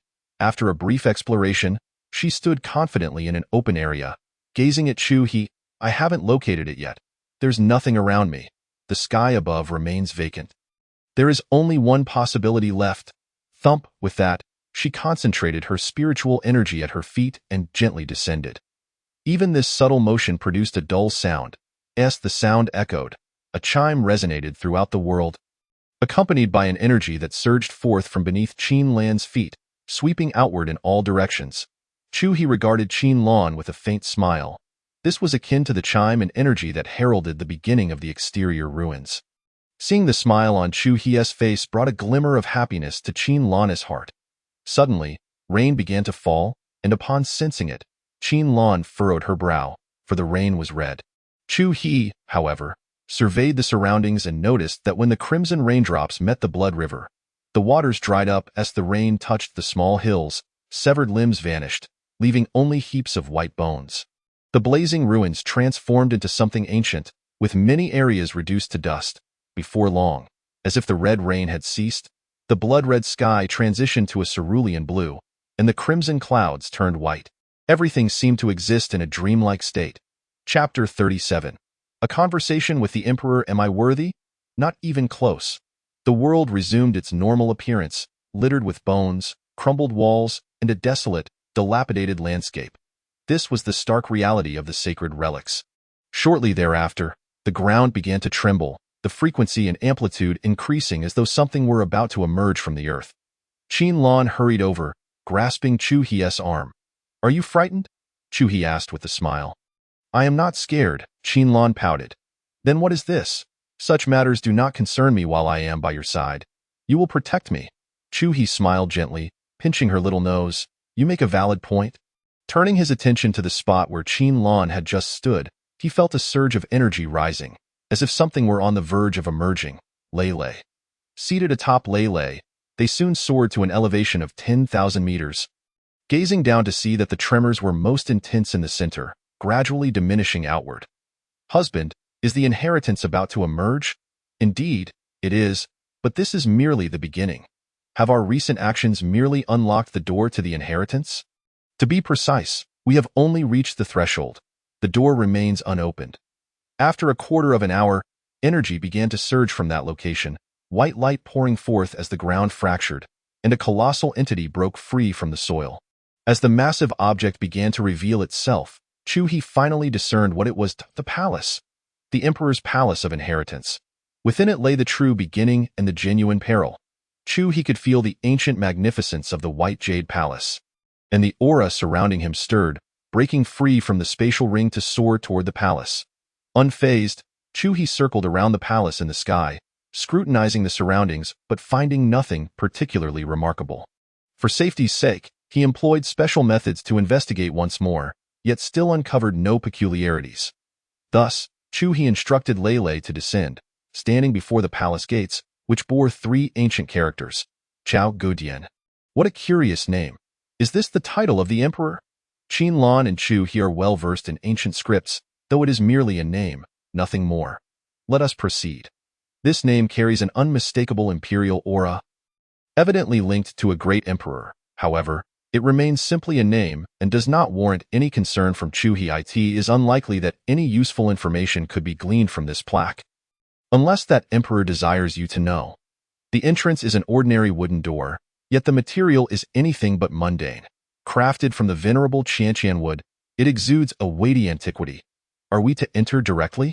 Qin Lan observed as Chu-He prepared to push the door open, and she tugged at him. What do you propose then? A 3-kneel, 9-bow ceremony? Thud.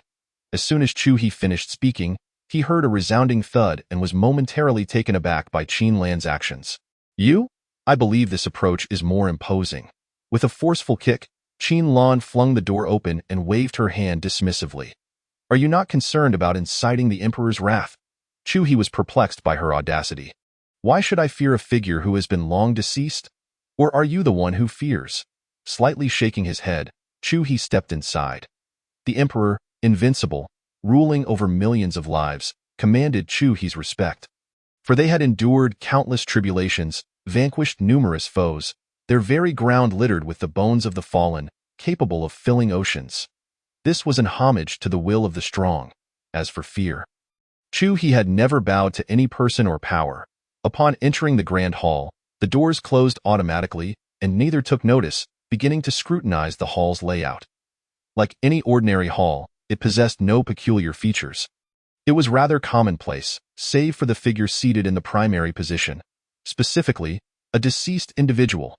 That the emperor. Qin Lan gazed at the figure, seated regally with closed eyes and devoid of any vitality, nearly mistaking him for a living soul. You seem deeply fixated on this place, Chu-He remarked in a subdued tone while retrieving a sofa from his spatial ring, adopting a relaxed posture. Does he still possess consciousness? Qin Lan understood that Chu-He would not speak without reason, implying that the figure could respond. Thus, she fixed her gaze intently upon the deceased seated in the main position. Do not conceal yourself, feign ignorance, or bide your time. There are only the 2 of us here, and no third party shall intrude. Since you have chosen to reveal yourself, this is your final opportunity. After Chu-He's words, the grand hall fell into a profound silence, devoid of any response, creating an eerie atmosphere. Nevertheless, Qin Lan remained steadfast in her belief that Chu-He would not err. Continuing to focus on the figure above, after a considerable time had elapsed without utterance, I shall grant you one last chance, if you wish to avoid the obliteration of your legacy and the extinction of your ancient holy ground. Now is the time to emerge, 3 breaths time. Who are you? A frail voice suddenly resonated within the hall. Qin Lan's body trembled. She had been intently observing the figure above and was certain this voice was not merely an echo. Chu-He, you do not fear me? Merely an emperor, and a deceased one at that. What reason have you to instill fear within me?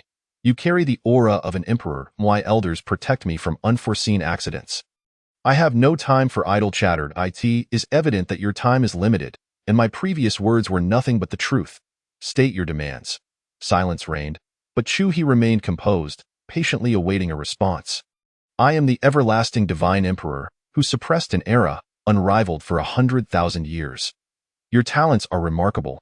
Even in my time, you would have been a paragon among your peers. Are you willing to accept my legacy? I wish to understand how you survived for 100,000 years, the pinnacle of an emperor. 1 foot upon the path to immortality. Why did it end this way? Extraterritorial demons that war. 90% of the great emperors from the ancient continent perished. With only a few grievously wounded, I was among them, yet the extraterritorial demons were all vanquished. Assess whether she is worthy of your legacy. Chu-He fell silent for a moment before responding. Extraterritorial demons are a term steeped in antiquity, representing darkness, absolute darkness. If one day, the demon beasts and humanity unite, it can only imply one thing.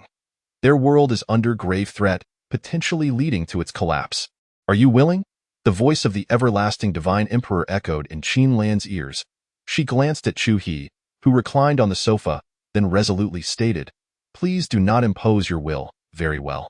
Subsequently, a sphere of white light emerged from the forehead of the figure upon the throne, undergoing a transformation in midair. This was the process of the everlasting divine emperor relinquishing his will, ultimately merging gently into Qin Lan's being. Chapter 38. Qin Lan receives the legacy. Please safeguard this realm. You may depart with peace of mind. As soon as Chu-He finished speaking, the figure above disintegrated into a cloud of dust. A once great emperor, who had one foot upon the path to immortality, invincible for 100,000 years, subduing the entire world. Such a being ultimately turned to mere dust. This reinforced Chu-He's determination to ascend as a transcendent being. The grand hall vanished, and the two found themselves amidst the ruins outside. Husband, why do I feel that this emperor is so? Qin Lan had yet to absorb her legacy, which would certainly require a tranquil place for acceptance. Are you suggesting he lacks the grandeur you envisioned? Qin Lan nodded, affirming her thoughts. His era has long passed, and the chasm of time is vast. Even though he was an emperor, even though he was unrivaled in the world, he could not withstand the ravages of time. All his dominance, all his vigor, all his imposing aura have dissipated in the endless river of history. After all, many epochs have elapsed since his time. Remember, an epoch spans 250 million years. Even an emperor appears exceedingly insignificant in the face of such a daunting figure. In a previous life, one might have considered reaching 100 years as a long life. Yet now he feels it is rather short for an emperor to have lived merely a few tens of thousands of years. It feels rather liberating. Chu-He also sensed a lightness about this journey. He now surmised that the blood-red world they had encountered was likely a manifestation of the extraterritorial demons, while the everlasting divine emperor had maintained his form as a means of remembrance and to commemorate his grievances. A bit of lightness is welcome. Let us proceed with that. He mounted Lele and retraced their steps to the location of the blood-red stone walls, casting a glance at the towering spire, and Chu-He chuckled. It truly resembles a rodent, yet I am no cat. Has Etion escaped? The formation has collapsed. Can a person remain here? However, having acquired the emperor's legacy, Chu-He was indifferent. Upon exiting, the area had been thoroughly cleared by Chu Yunfei and the others. Chu-He led Qin Lan directly onto the ark to receive the legacy. Very well. Before long, a notification resonated in Chu-He's mind. Ding! Congratulations, host, for seizing a significant opportunity from Etion. Acquiring 4,000 destiny points and rewarding the host with 40,000 destiny points. Upon hearing this, Chu-He raised an eyebrow. It implied that Etion could be eliminated, for he now possessed only 2,000. Sufficient to extinguish him. Have you encountered Etion? Chu Yunfei shook his head. That makes sense. Previously, Etion possessed 6,000 destiny points, so it is only natural he escaped undetected. There will be more opportunities. Let him flee a while longer. Leaning back on the sofa, he embraced Chu Yunfei and Du Yue. Did you miss me? I did. Chu Yunfei nodded. Not at all. Upon hearing this, Chu-He chuckled, releasing Chu Yunfei and playfully pinning Du Yue on the sofa. His hands seizing hold. Yue, do you know? Know what? Biting her lip, Du Yue refused to yield. Sometimes, if the front door is blocked, entering through the back door is a commendable alternative. Absolutely not. Ha ha ha, one day, you will find yourself with your legs pointed at the ceiling.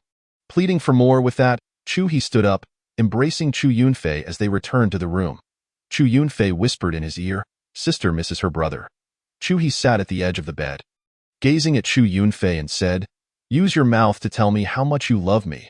I mean without words, as a formidable practitioner, Chu Yunfei was not only powerful but also unmatched in her verbal prowess. Reclining on the bed, Chu Yunfei nestled against him. Husband, your hair is tangled in mine. Upon returning to the holy ground, Qin had not yet emerged. Thus, Chu-He reduced the ark in size and placed it within the room. After all, the Noah's Ark is a spatial treasure and would not lose its capacity to accommodate inhabitants merely due to resizing. Chu-He, you promised to teach me techniques last time. Dewey suddenly approached Chu-He, stating. Chu-He pondered for a moment. It seemed to be from their last competition, and with nothing else at hand, he nodded affirmatively. It's the edge of the lake on Tianlan Peak. How should I proceed? First, jump. No, first demonstrate your sword technique so I may observe. Without a word, Du Yue retrieved a long sword from her spatial ring and began practicing her martial arts. Tsk, tisk, truly beautiful. During her movements, certain instances caused her clothing to cling tightly, perfectly accentuating her figure. How was that? After completing her practice, Du Yue approached and inquired. Quite impressive. Next time, do it without clothes for me. Du Yue, upon hearing this, wished she could pierce Chu-He with a sword, exclaiming, is this something a person can say? Ha ha ha, just a jest, don't take it to heart. Chu-He laughed heartily, then turned to Du Yue, but did you not notice the implications within my words? What? Du Yue only knew that Chu-He harbored ulterior motives towards her. I want you to strip and dance for me.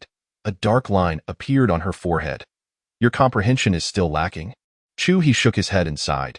It truly seems to be the case. Then tell me, what am I lacking? I said I want you to strip and dance for me. I know, but could you please refrain from constantly emphasizing that? Du Yue could no longer contain herself and shouted at Chu-He. Alas, you are quite foolish. If you do not wish to tell me, so be it. Feeling a mix of frustration and discomfort, Du Yue sheathed her sword and prepared to leave. Where are you going? Chu-He grasped her wrist. I want a hug, a kiss, and if you wish, you can strip me bare. It is entirely up to you. Du Yue stood still, coldly responding, why can't you grasp my meaning? Chu-He felt utterly helpless. Fine, then I'll indulge you. After Du Yue spoke, she forced a smile, gritted her teeth, and closed her eyes, preparing to undress. Hey, what are you doing? Chu-He quickly stopped her. Did you not wish for me to strip and dance? I did promise you. With that, Du Yue was ready to continue undressing. Why are you so stubborn a ding? For destiny values below 100,000, it is 1%. For destiny values above 100,000, it is 10%. And for 1 million destiny values, it is 30%. I used to think that the protagonists were merely weaklings. But it turns out that I had simply encountered weaklings. Chu-He chuckled and remarked that if all protagonists were this easy to deal with, it would be exceedingly dull, oh be frank. Even if they multiplied their few thousand or tens of thousands of destiny values tenfold, he would not find them worthy of his attention. It was too meager. The marketplace was replete with numerous items, and there were plenty of exquisite goods that made Chu-He drool with desire. For instance, this weapon essence, Divine Demon, it could upgrade any weapon below the Divine Demon tier. Chu-He was very eager for this, as his God-slaying spear was only at the 4th rank of the Divine Demon tier. Upgrading did not function like the Primordial Pearl, which absorbed other weapons for enhancement. It required life essence. To put it plainly, it meant killing. Killing humans, killing beasts, killing all forms of life. The higher the rank, the more life essence was required. For instance, to ascend 1 rank now, he needed to slay several 100,000 dragon transformation creatures. It was evident how daunting this task was, and while he could also kill creatures of higher realms, Chu-He was a martial enthusiast, not devoid of humanity. Weapon essence, Divine Demon, 1 million destiny values. This was why Chu-He looked down upon Yi Tianlin foam. They were simply not worth much, apart from their opportunities. Not only was there weapon essence, but also armor essence, pill essence, and a myriad of other items, including enchanting options, weapon enchantment, destruction 100 million destiny values, weapon enchantment, soul extinction 90 million destiny values, weapon enchantment, flame 1 million destiny values. Upgrading and enchanting were, at any time, the most challenging undertakings. Even if Chu-He focused solely on the God-slaying spear, it was not feasible. His family could not afford it unless the Luo Hin celestial dynasty and the true martial sacred land joined forces with the Chu family. There were also chaos body fragments available in the marketplace, but upon seeing the innumerable zeros, Chu-He gave up. Merely fusing them required 700,000 destiny values, far too difficult. The God-slaying spear possessed the innate attribute of soul extinction. Chu He adored firearms, especially the god-slaying spear.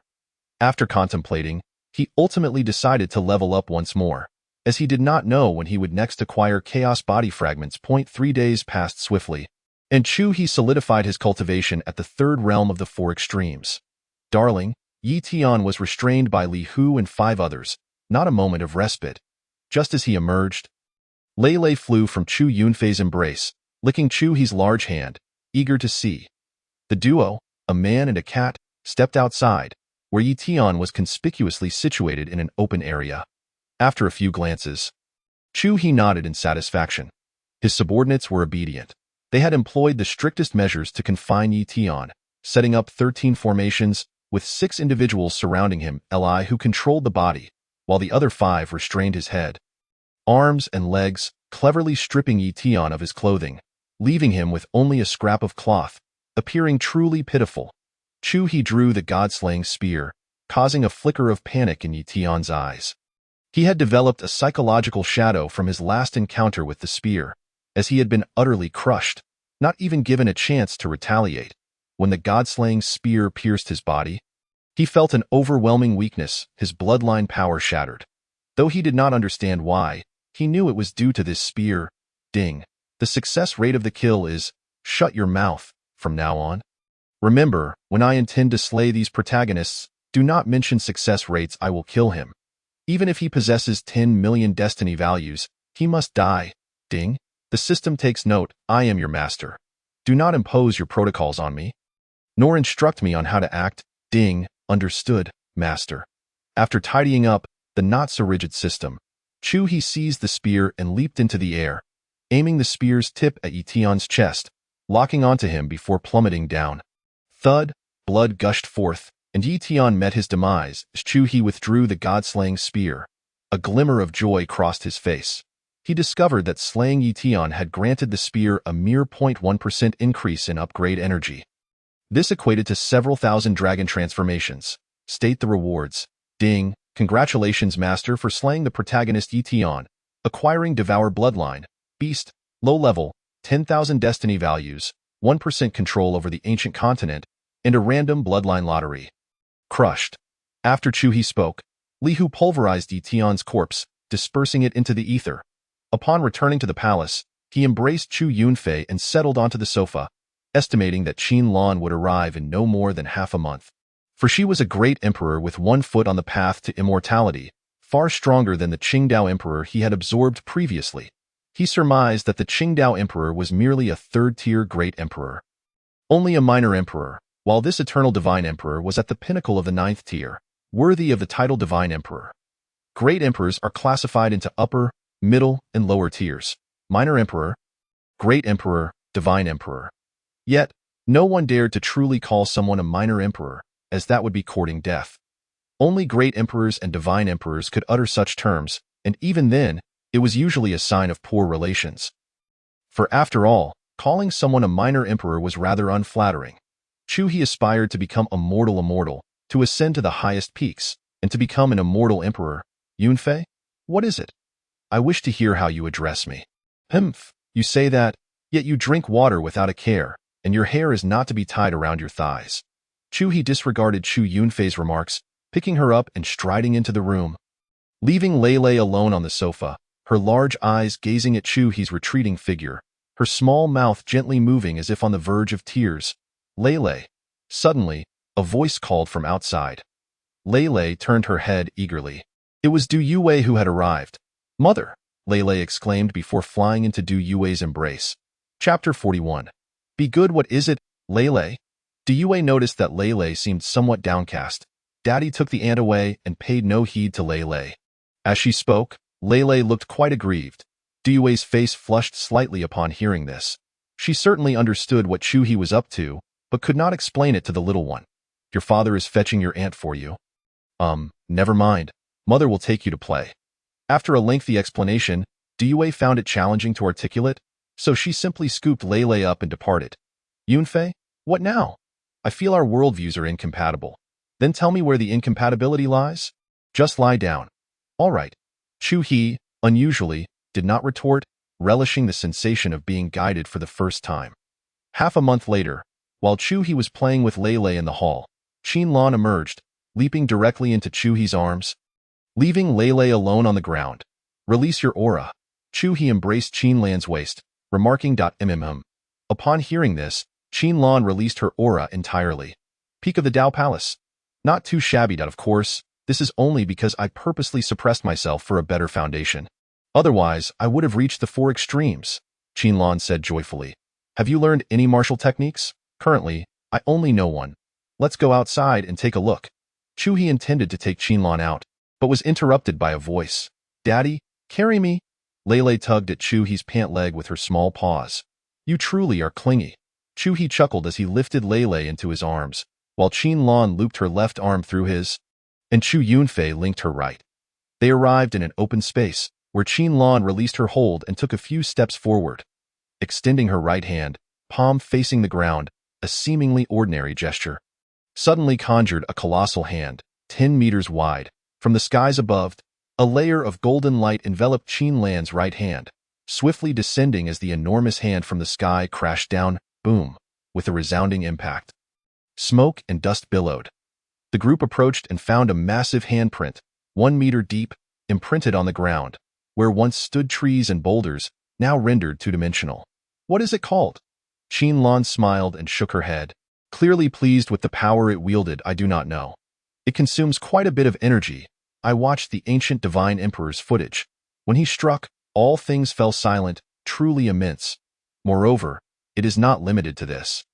I can still use it normally. As she spoke, Qin Lan extended her hand again, palm facing outward, striking down upon a 5-meter-tall boulder, creating a handprint cavity instantly. This martial technique can be unleashed at will. It can be instantaneous or charged. Once I fully master it, I will be able to control the intensity. For instance, if I strike a stone, I can determine how deep the cavity is, although I cannot achieve that just yet. Qin Lan explained this clearly, and Chu He nodded in agreement. This is quite impressive. He felt as though it were a fusion of the Buddha's palm and the 18 dragon-subduing palms, and even more formidable. Within it lay numerous martial techniques, some not belonging to the eternal divine emperor, but rather pilfered from other emperors. However, I have yet to cultivate these skills. Dear husband, would you care to? Chu He shook his head.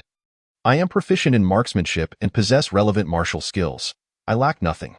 Well, since Qin Lan has emerged from her seclusion, Chu He prepared to eliminate that Xiao Yin while simultaneously seizing the development of in the lower realms is woefully inadequate. They have entirely failed to uncover its true potential.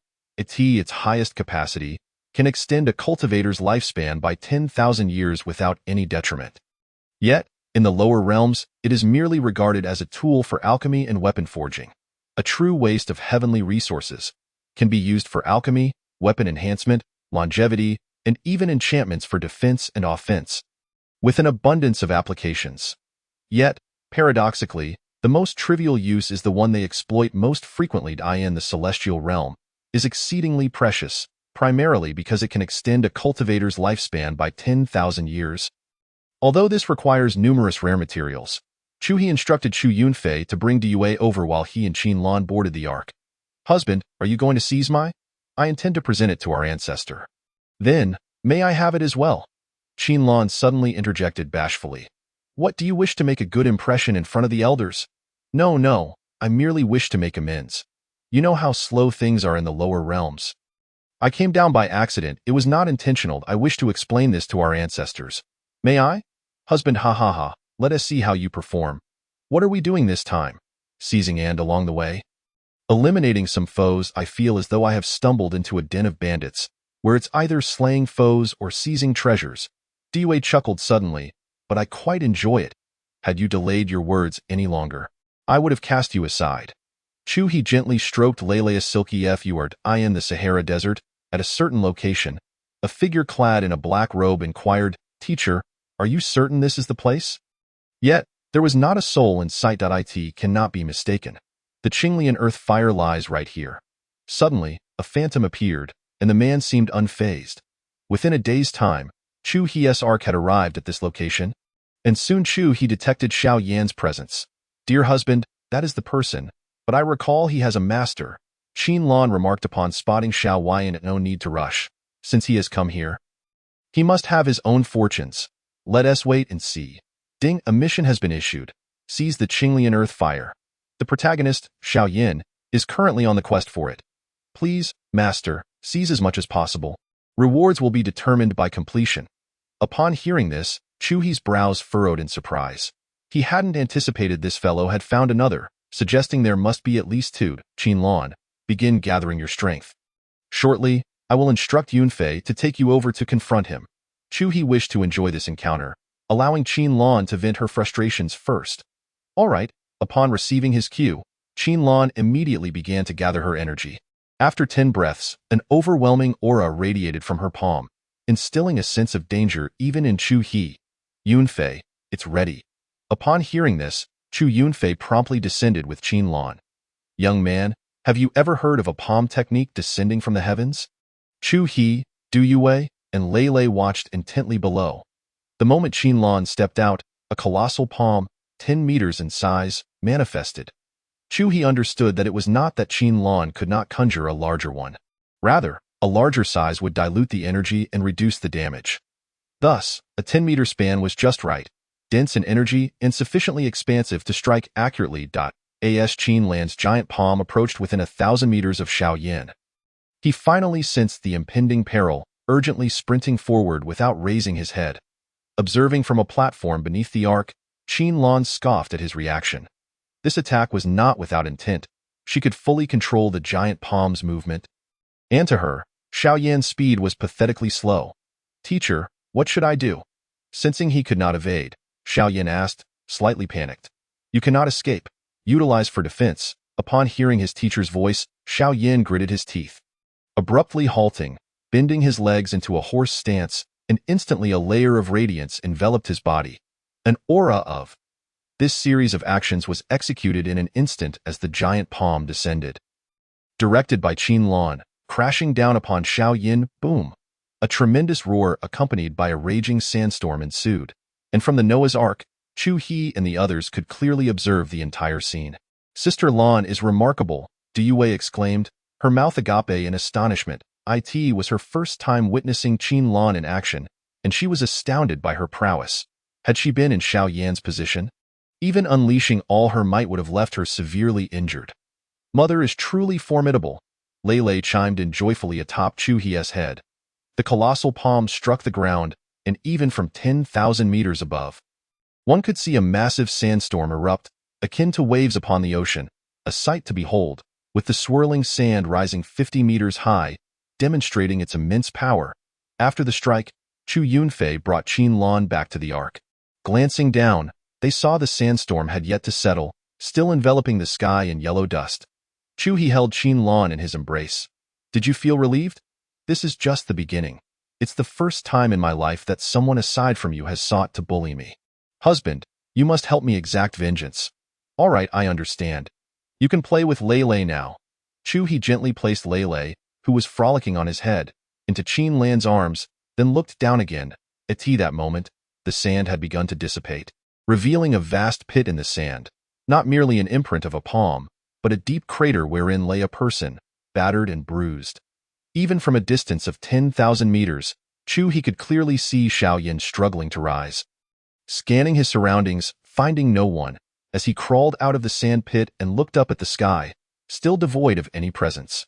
The ground was a sea of yellow sand, the sky a canvas of blue and yellow, with no other hue in sight, endless and desolate.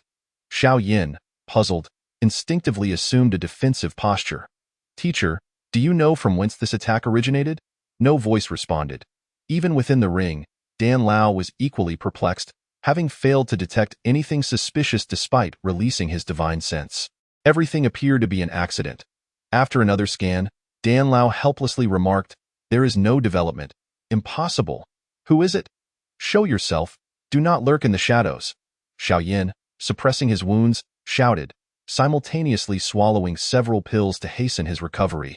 Ha ha ha, this fellow below is a complete fool. Such entertainment. Chu Yunfei laughed, as Xiao Yin resembled a headless fly, with their vantage point above akin to a personal performance for him, more aptly described as a silent play. What did he just say?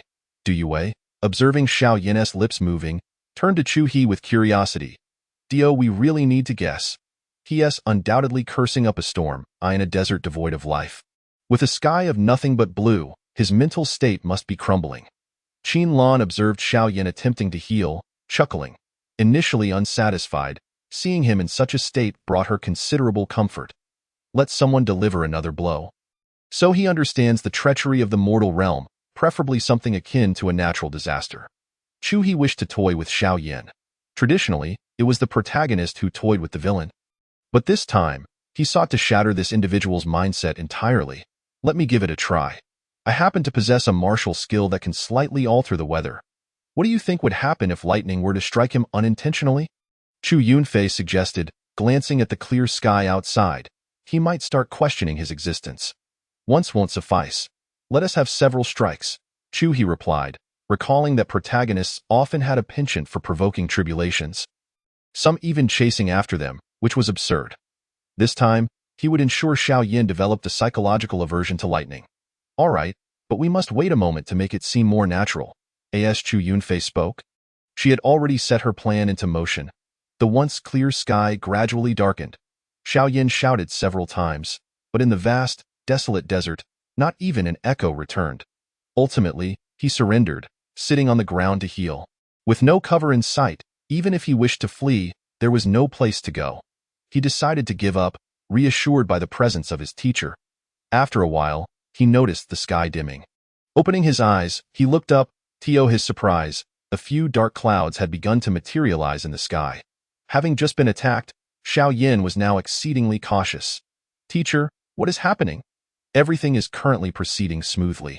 The desert, by its very nature, is unpredictable, and the Sahara, often dubbed the Devil's Ocean, is no exception. It is not uncommon for the weather to shift dramatically from clear skies to torrential rain within mere moments. With a nod, Xiao Yin retrieved several rain-blocking items from his spatial ring. Although cultivators can easily use spiritual energy to shield themselves from rain, Xiao Yin, being injured, opted for a more rudimentary approach instead. Upon observing Xiao Yan's choice of equipment from the Noah's Ark, Chu He suddenly chuckled. He had produced a large iron umbrella. Was this not akin to courting death? Below, Xiao Yin planted the considerable umbrella into the sand and settled beneath it. Leaning against the handle, typically, a wooden umbrella handle would not suffice. It requires something more specialized, yet Xiao Yin chose practicality over luxury and utilized iron instead. Nevertheless, being a traveler from another realm, he possessed a modicum of knowledge and thus had treated the umbrella for insulation. Once everything was in place, Xiao Yin disregarded the increasingly ominous sky and closed his eyes to continue his healing process. Chapter 43. Completing a hidden task. Yunfei, you are truly remarkable. You can alter the weather, Qin Lan exclaimed, astonished. The atmosphere outside had transformed entirely, thick clouds looming overhead. It is not as simple as you imagine. I merely took advantage of the circumstances. This area was on the verge of a weather change, and I simply expedited the process through certain methods. That is still quite impressive, Du Yue remarked, unable to suppress her admiration. However, it is of little use. While I can manipulate lightning, it is only the most rudimentary form. And even that is quite taxing, primarily because my focus lies in lightning attributes. What about the offensive capability? Chu He inquired, gazing at the dark clouds above. Chu Yunfei smiled wryly at his question. The energy expenditure is double what it usually is, yet the power remains normal. It is simply delivered in lightning form. One lightning strike equates to a standard attack. That is still commendable. It appears quite formidable. Chu He responded. Indeed, Chu Yunfei agreed, pleased to receive praise from Chu He. How much longer? Just a bit more time. Approximately an hour. All right, first strike at a distance, then around him, and finally a direct hit. Chu Yunfei nodded. Considering the plan, she produced a stone and tossed it onto the table, resulting in a virtual projection of the map below. Is this the map of the area below? Qin Lan guessed. Indeed, my love. I will strike where you indicate. Excellent, Chu He replied, intrigued by the unfolding scenario. An hour passed swiftly, and Xiao Yan's injuries had healed by only a fraction. What vexed him was that this wretched weather produced thunder without rain, which disgusted him. My dear, it's ready, Chu Yunfei announced, her mastery over lightning now at her fingertips. Haha, splendid. Strike a few times over there, Chu He directed. indicating a spot several kilometers ahead to allow Xiao Yin a taste of the lightning's power. Chu Yunfei surveyed the area before waving her hand, and the dim sky erupted with flashes of light, revealing bolts of lightning. Yunfei, you are incredible. Indeed, she can control lightning. Mother is truly amazing. Xiao Yin, observing the distant lightning, found the expansive desert's vastness rendered the spectacle quite clear. Not bad at all. It's akin to enjoying a scenic view while connecting with the power of nature, he mused, leaning against the pole as he healed. Watching the approaching lightning. Why do I feel as though the lightning is drawing closer?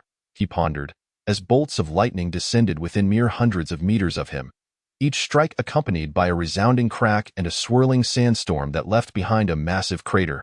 However, he felt no concern, for he had taken precautions for insulation. All right, it's time. Deliver a direct strike. Make it precise. Rest assured, my love, this will be far more accurate than your first attempt, Chu Yunfei replied with a smile. Pressing her hand down decisively as he witnessed a bolt of lightning mere inches from him. The crater formed only 10 meters away, sand dusting his face, and the towering sandstorm loomed high. Xiao Yin, feeling rather pleased, couldn't he help but exclaim, this sensation is quite exhilarating. Just as he spoke, the lightning that Chu Yunfei controlled struck, piercing directly through the top of Xiao Yan's head. In an instant, he transformed into a charred figure, his hair completely singed away, and the reason for his predicament was a question for Chu Yunfei. Haha, look at him. He resembles a beggar. Qin Lan laughed upon witnessing Xiao Yan's disheveled appearance. Du Yue couldn't he help but smile slightly. Xiao Yan's current state was beyond description. His hair singed, sparks flickering from his clothing, and his skin inexplicably turned a dark brown. Now, Xiao Yan lay on the ground, convulsing. Ding, congratulations, master, for skillfully toying with Xiao Yin unbeknownst to him. You have earned 50,000 destiny points. The system's voice chimed, making Chu He even more delighted as his destiny points soared to a total of 127,000. What is this situation? Ding, this is a hidden type task. Protagonists fall into various categories: strategists, warriors, behind-the-scenes players, and those with influence, among others. Different protagonist types entail different hidden tasks. For example, Ding, if the protagonist is a behind-the-scenes player, and the master eliminates him without his knowledge, that counts. Similarly, for a protagonist of influence, if the master annihilates him solely based on background, that also counts. Does sharing the hidden task details still qualify as hidden? Ding, the specifics have yet to be disclosed. All right, I understand. It's quite satisfactory. Chu He nodded in contentment, realizing that his playful diversion with Xiao Yin had yielded unexpected rewards. Finishing with the system, Chu He refocused on Xiao Yin, who had risen from the ground, albeit looking quite disheveled. Truly a resilient little bug, he remarked. Why power has merely diminished significantly. Otherwise, he would be dead by now, Chu Yunfei scoffed. Though the lightnings might equated to that of an ordinary attack, one must acknowledge her formidable strength. Given the ancient continent's world barrier, even her regular strikes could level mountains. Thus, her lightning was indeed restrained. Otherwise, the resulting sandstorm would have soared to heights beyond mere dozens of meters, easily reaching the hundreds. Chu He was well aware that they could not afford to severely injure Xiao Yin just yet, as he still needed to seek the Blue Lotus Earth Fire. Xiao Yin stood, utterly dazed, unable to comprehend the events that had transpired. Was this not a manipulation of the mind? Teacher, is this a natural occurrence? At present, it appears so. Damn it. Xiao Yin couldn't help but curse, bewildered as to why merely enjoying a view resulted in him being struck by lightning. He had insulated himself. This was utterly illogical. Had Chu He been privy to Xiao Yan's thoughts, he would have been in stitches. Young man, this is a fantasy world.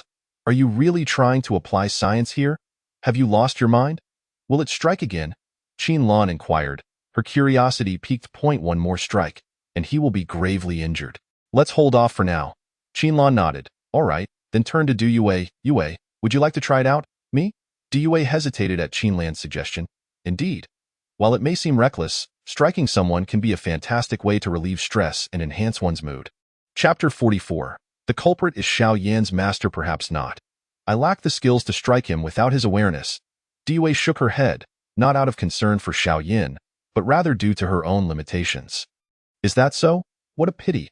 All right, come here. I need rest. Lan gently placed Lei into Du Yue's arms before hastily settling Chu He's head onto her lap. Chu Yunfei was gradually dispersing the dark clouds. A performance must be executed flawlessly to avoid failure at the last moment.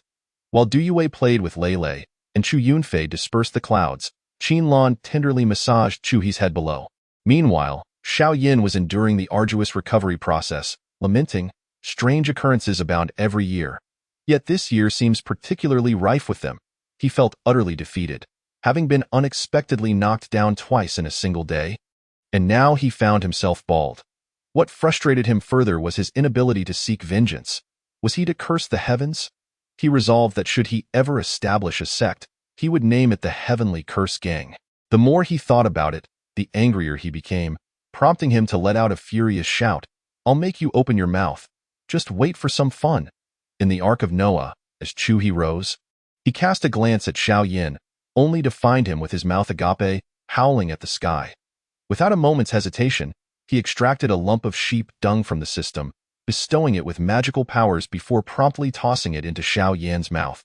After completing this act, Chu He wore a satisfied smile, unconcerned about Xiao Yan's reaction, for he could not fathom the nature of the object he had just ingested.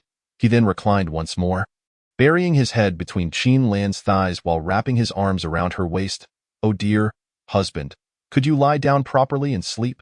This makes me feel rather," Lan said, her cheeks flushed. She could distinctly sense the warm breath that escaped Chu He's mouth and nose, rendering her somewhat sensitive. "It's merely a bit of water. One ought to grow accustomed to it," Chu He replied, making no move to change his position. "Do you not fear waking up with a damp face? If you wish to sleep like this, then so be it," she remarked, secretly wishing for such an outcome. Meanwhile, Chu Yunfei, who was still tidying up the aftermath, glanced at Chu He and chuckled. "Sister Yunfei, does your husband enjoy drinking your water? You will soon discern whether he relishes it or not." With her face aflame, Chu Yunfei did not turn around, feigning seriousness in her task. "Humph, I shall drown you." Noticing that Chu He remained in the same position, Lan shot him a glare and whispered. Xiao Yan's roar abruptly ceased. He felt something enter his mouth, swiftly traveling down his throat into his belly.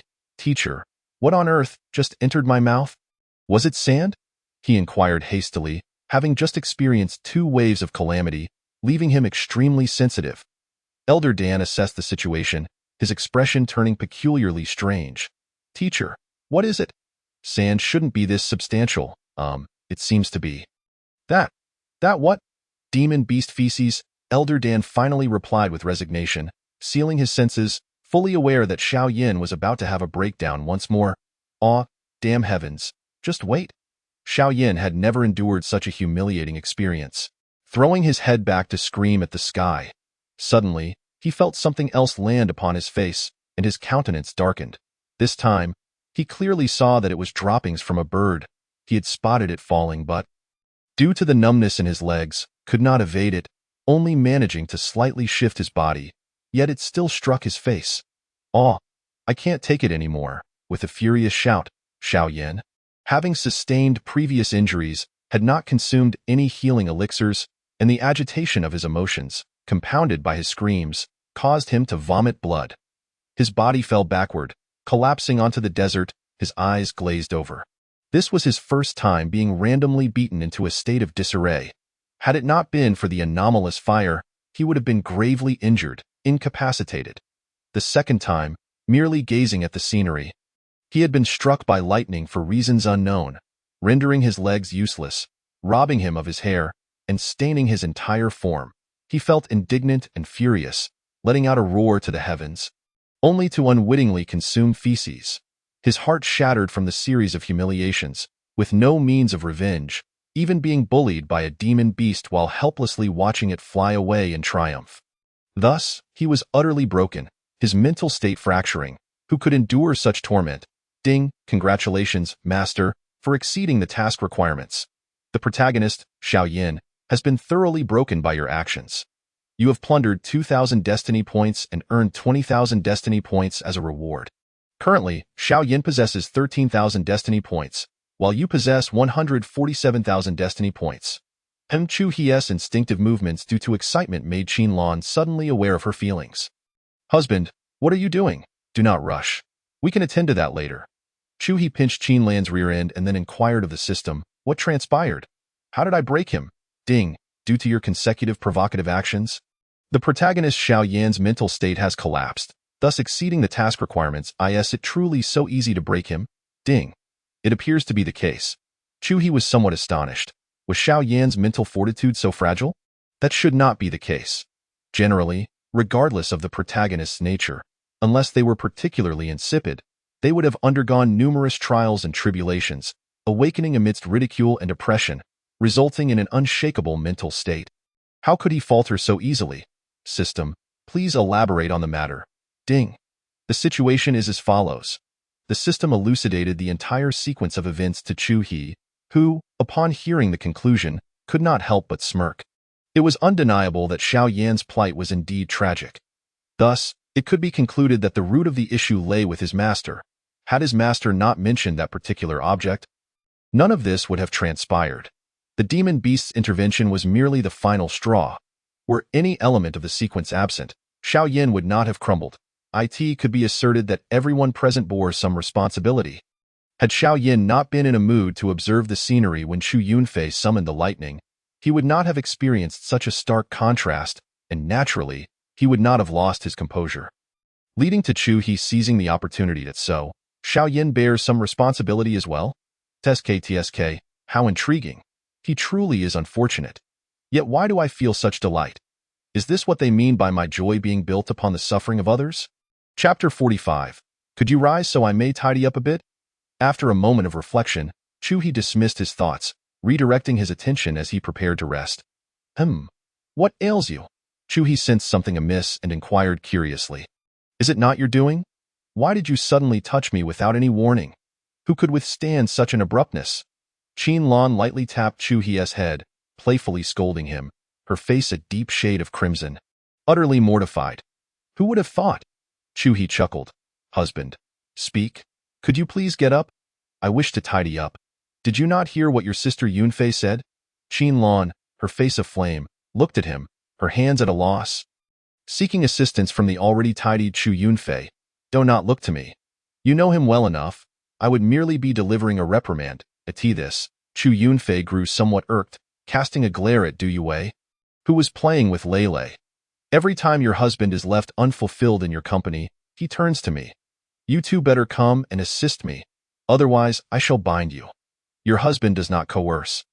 I shall take charge. Du Yue, hearing this, looked at Chu Yunfei with an innocent expression. Sister Yunfei, I did nothing. Indeed, neither did I. Qin Lan hurriedly nodded in agreement. That is your concern. If you do not wish to be bound, behave yourselves. I shall retreat to my room to cultivate. With that, Chu Yunfei turned to leave, having expended considerable energy in creating the expansive lightning domain. The depletion of her internal spiritual energy was rapid. In just a quarter of an hour, she was nearly exhausted. Such flashy martial techniques were merely for show, lacking any practical utility. What shall we do, Sister Lan?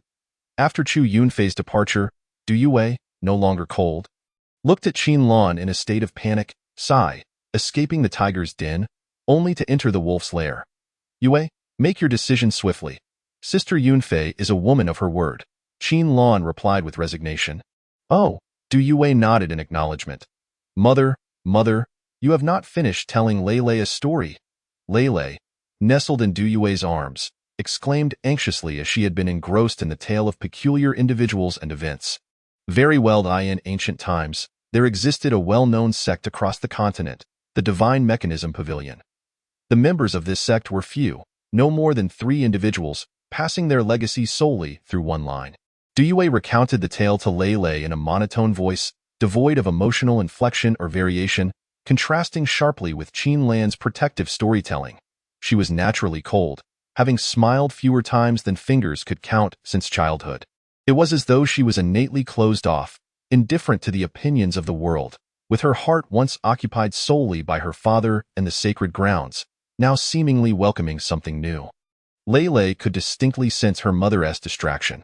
However, she chose not to interrupt Du Yue and lay still, listening to the story. As Du Yue concluded her narrative, her initial anger transformed into a sense of panic. Her heart racing, and she suddenly realized that she felt no aversion. Qinlan, on the other hand, felt mostly shy. She had come to understand her feelings during the last emperor's inheritance, realizing what she truly desired. Thus, her embarrassment was primarily rooted in the nature of their relationship. Her thoughts were straightforward. The engagement with Chu He was merely a union of two ancient families' interests, in the celestial realm. While no one voiced it, all clans understood that the Chu family represented the largest singular force, with Chu He being the most prominent young master within the realm. This was due to the Chu family possessing the true martial sacred grounds and the falling Mark's celestial dynasty, compounded by the influence of the falling family led by Luo Xiaoya, a force unparalleled. In contrast, the Qin family, though historically significant, also held a celestial dynasty, the Great Qin Celestial Dynasty, regardless of her identity or her talents. She is a perfect match for Chu He remarked. She is charming yet not naive. During her unanticipated descent to the mortal realm, she had already surmised that certain forces were at play. Attempting to thwart the union of the Qin and Chu families, One dared to take her life, for her identity served as a vital link between the two prominent families. To kill her would undoubtedly be the most foolish course of action. Thus, the intent was to incite discord between the Qin and Chu families, and her elopement would undoubtedly be the most effective means to achieve that. In truth, her fate seemed preordained, either to unite with Chu He or, should that union occur, meet with death thereafter. Her aloof demeanor is merely a fade. Her true essence is one of playfulness and charm, though she is by no means a fool. Those born into such illustrious families, even if not of direct lineage, are far from naive. It is precisely because of these attributes that she dares to entertain such thoughts. Since the outcome is seemingly predetermined, why not strive to ensure a more favorable result? 3 days swiftly passed, and Chu He awoke on the second day, yet remained engrossed in his cultivation. After 3 days, Xiao Yan's injuries had nearly healed, as they were not overly severe, merely appearing quite disheveled. Nevertheless, this recovery had consumed a significant quantity of healing elixirs. Rising to his feet, he shook off the sand clinging to his body and ran a hand over his head, exclaiming, "What a splendid shine! So smooth!" Xiao Yan's previously calm breathing grew somewhat labored as he gazed up at the sky, which was as azure as it had been 3 days prior. He could not fathom why. Having been on his way, he was suddenly beset upon. Initially, he had thought it might have been a meteorite or some treasure's descent, but upon inspection, there was nary a trace. The ground was riddled with uneven sand pits, and he could not even ascertain which pit he had been struck in. With a forceful stomp, a small sand pit materialized beneath him. Donning the hat from his back, he noted that after several days of recuperation, his skin had regained its pallor, and now, with the hat in place, he appeared identical to his state 3 days prior, unless one were to lift the hat and behold his bald head. "Chu He, that person has begun to move," remarked Du Yue, nudging Chu He, who lay on her lap, lost in his own cultivation. She had long harbored doubts about whether Chu He was genuinely engaged in cultivation or merely seeking to take advantage of her, especially after he had produced several pairs of shorts, claiming he feared the heat would be too much for the three of them. Consequently, her legs, smooth and snow-white, were fully exposed. Go if you must. Should any unusual occurrences arise, call for me. Chu He turned to say, "Sleeping close feels more comfortable, as one is spared from the discomfort of sticky sweat upon waking." The entire experience was remarkably smooth and tender. Du Yue merely nodded in silence, unable to resist, and resolved to enjoy the moment. Qinlan and Chu Yunfei were seated nearby, engrossed in their own cultivation. Chu He couldn't help but marvel at the 3 pairs of legs, each possessing their own unique charm, equally captivating. Chapter 46. Left hand ascends the mountain, right hand descends the sea. Chu Yunfei's legs exuded strength, long and straight, while Qinlan's were flawless and possessed a translucent quality. As for the pair resting beside Chu He, they were as pure as white milk, embodying both sensuality and beauty in a world where beauty is subjective. All are equally enchanting, in stark contrast to his previous existence, where he was barely acknowledged. Chu He had now fully adapted to and integrated into this realm. "Yunfei, Qinlan, could you both assist me with a leg massage?" As he spoke, he placed his left leg on Qinlan's translucent thigh, while his right rested upon Chu Yunfei's. The two, sensing his request, opened their eyes and began to massage him. Yue, Chu-hee reclined slightly to avoid the obstructive mountain views. Du-yue responded, a hint of curiosity in her voice. Be more proactive, he encouraged. Chu-hee's words momentarily stunned Du-yue, her expression remaining calm as usual. However, Qin-lan and Chu Yunfei clearly noticed a flush spreading across her ears, rendering them somewhat translucent. Du-yue understood Chu-hee's implication, yet, under the watchful gaze of Qin-lan and Chu Yunfei, she felt a twinge of shyness, momentarily frozen. If I take the initiative, you will have no say in the matter, she declared, wrapping her arms around Chu-hee's head, closing her eyes, and leaning in swiftly to make her point. Although the sensation was delightful, Chu-hee had just awakened and was still brimming with energy, clearly not inclined to relent. With his left hand forward and his right hand descending, Du-yue emitted a rare, soft sound that elicited a reaction from Chu-hee. He gently lowered his legs from Qin-lan and Chu Yunfei, rising to embrace Du-yue and stride towards the room. Qin-lan, witnessing this, promptly covered her eyes, while Chu Yunfei chuckled lightly, recognizing that confronting Chu-hee alone was quite daunting. Turning to Qin-lan, who was still shielding her eyes, he playfully swatted her hand away. Are you shielding your eyes or cradling your face? Your eyes are wider than usual, oh dear. Yunfei, please don't tease me. I'm merely feeling shy. Qin-lan retorted, her cheeks flushed. Are you shy or merely curious? Perhaps I should let my husband demonstrate for you, so you can learn properly. Humph, I shan't entertain you. Lele, let us play. I shall ignore you. Auntie, with that, Qin-lan scooped up the slumbering Lele from the couch. Upon being lifted, Lele awoke with a start, and Chu Yunfei, amused by her drowsy purple eyes, remarked, You've roused Lele from her slumber. Lele, you are a big child now. You ought not to follow your father's example and sleep. Understand? You must cultivate diligently to protect your mother. Lele will cultivate and protect mother, Lele replied softly, rubbing her eyes with tiny hands, conflicted between wanting to sleep and the comfort it brought. Alas, Lele has been thoroughly led astray by her father. What kind of demon beast still seeks slumber? Qin-lan gazed at Chu Yunfei with an expression of exasperation. Come now, who once preferred to frolic for days on end rather than cultivate for even an hour? You're merely a step away from folly, Chu Yunfei remarked, cradling the somewhat dazed Lele and gently swaying. Sleep now, Lele. All right, Lele replied, closing her eyes instantly. See? She is just like her father, asleep in a heartbeat. If you keep this up, I shall bind you and toss you into your husband's room.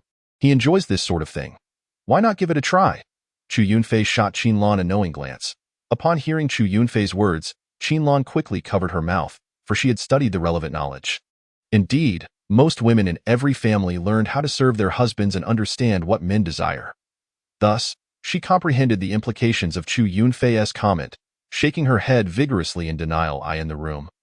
Having just thrown Du-yue onto the bed, Chu-hee watched as she immediately sat up. Wait, unwilling? Chu-hee frowned, his patience wearing thin.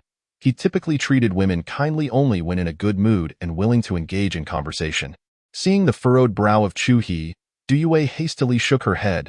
No, no. Please wait just a moment. Her first utterance was somewhat bashful, and she quickly extended a finger toward Chu-hee, anxiously stating, Just a moment. Chu-hee recognized her nervousness and nodded in agreement. Upon hearing this, Du-yue's face brightened, and she leaned in to kiss Chu-hee, easing the tension in his brow slightly. Descending from the bed, she instructed Chu-hee to sit, reiterating, quickly, but do not rush. After Chu-hee nodded, Du-yue hurriedly exited the room. Yue? Husband, that was fast. Qin-lan, who had been feeling bashful, was taken aback upon seeing Du-yue return. It hasn't even begun. After uttering this, Du-yue shed her garments, for this area was Chu-hee's private domain. Without his consent, none could intrude, leaving only Qin-lan, Chu Yunfei, and the sleeping Lele. What on earth are you doing? Chu-hee questioned, perplexed, as he witnessed Du-yue don a dress after disrobing. The first time I truly met my husband, he caught me practicing swordplay while I was about to bathe. He expressed a desire to see me willingly undress in his presence and dance. This is the dress I wore during that initial encounter. Having completed her attire, Du-yue gently caressed the fabric, her voice barely above a whisper. This was the first time she had spoken so much, yet she felt no embarrassment. Rather, she was gripped by fear. She feared that Chu He might not find her as captivating as she had envisioned. For she was but an ice queen. All who adored her did so for her beauty, and she dreaded that Chu He might be no different. Thus, she hesitated, her resolve wavering. Very well, step inside. Do not keep your husband waiting. After listening to Du Yue's words, Qin Lan and Chu Yunfei fell into a moment of silence, both astonished that this usually reticent and cold girl would act in such a manner. Du Yue gently nodded, approached the door, glanced at the long sword within her spatial ring, took a deep breath, and opened it.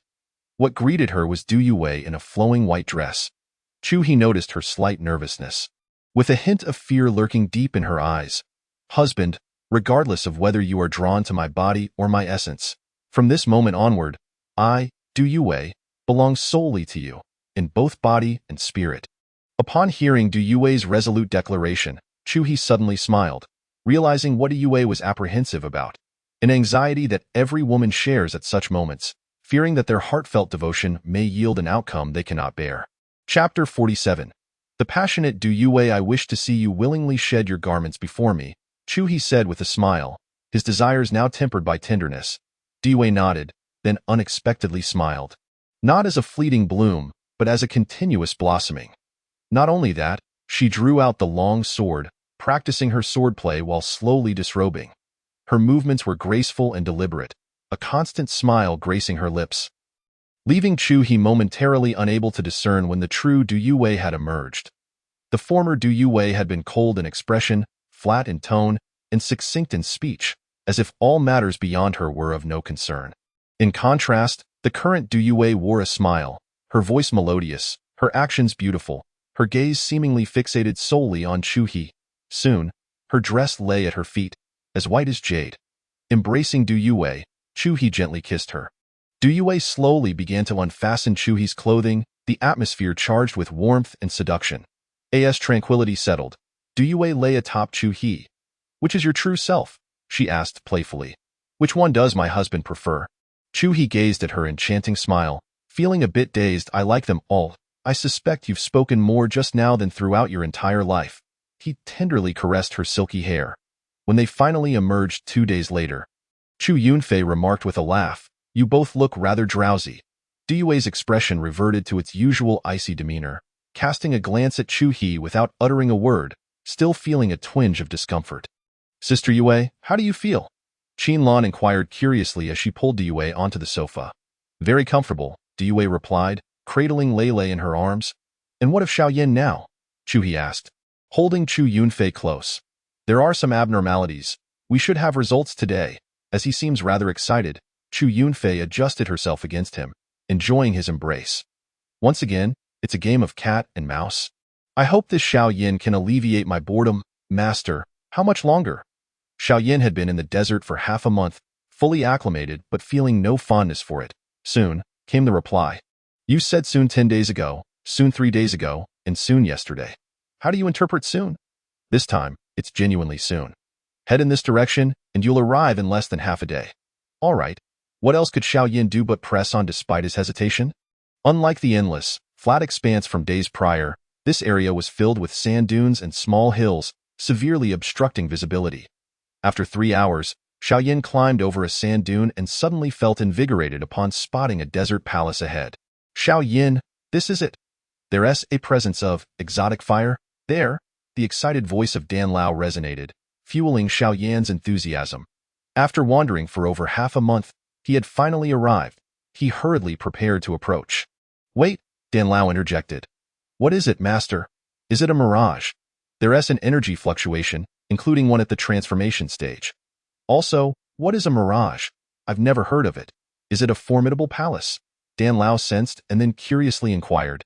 Mirage sounds impressive, something like that. Xiao Yin hesitated. I've never heard of it. It must be a product of a later era. Yes, indeed. It is from after your time. Xiao Yin quickly nodded. I was wondering why I didn't know. If it were from my time, I would certainly be aware, Dan Lao asserted confidently. Master, who are those people ahead?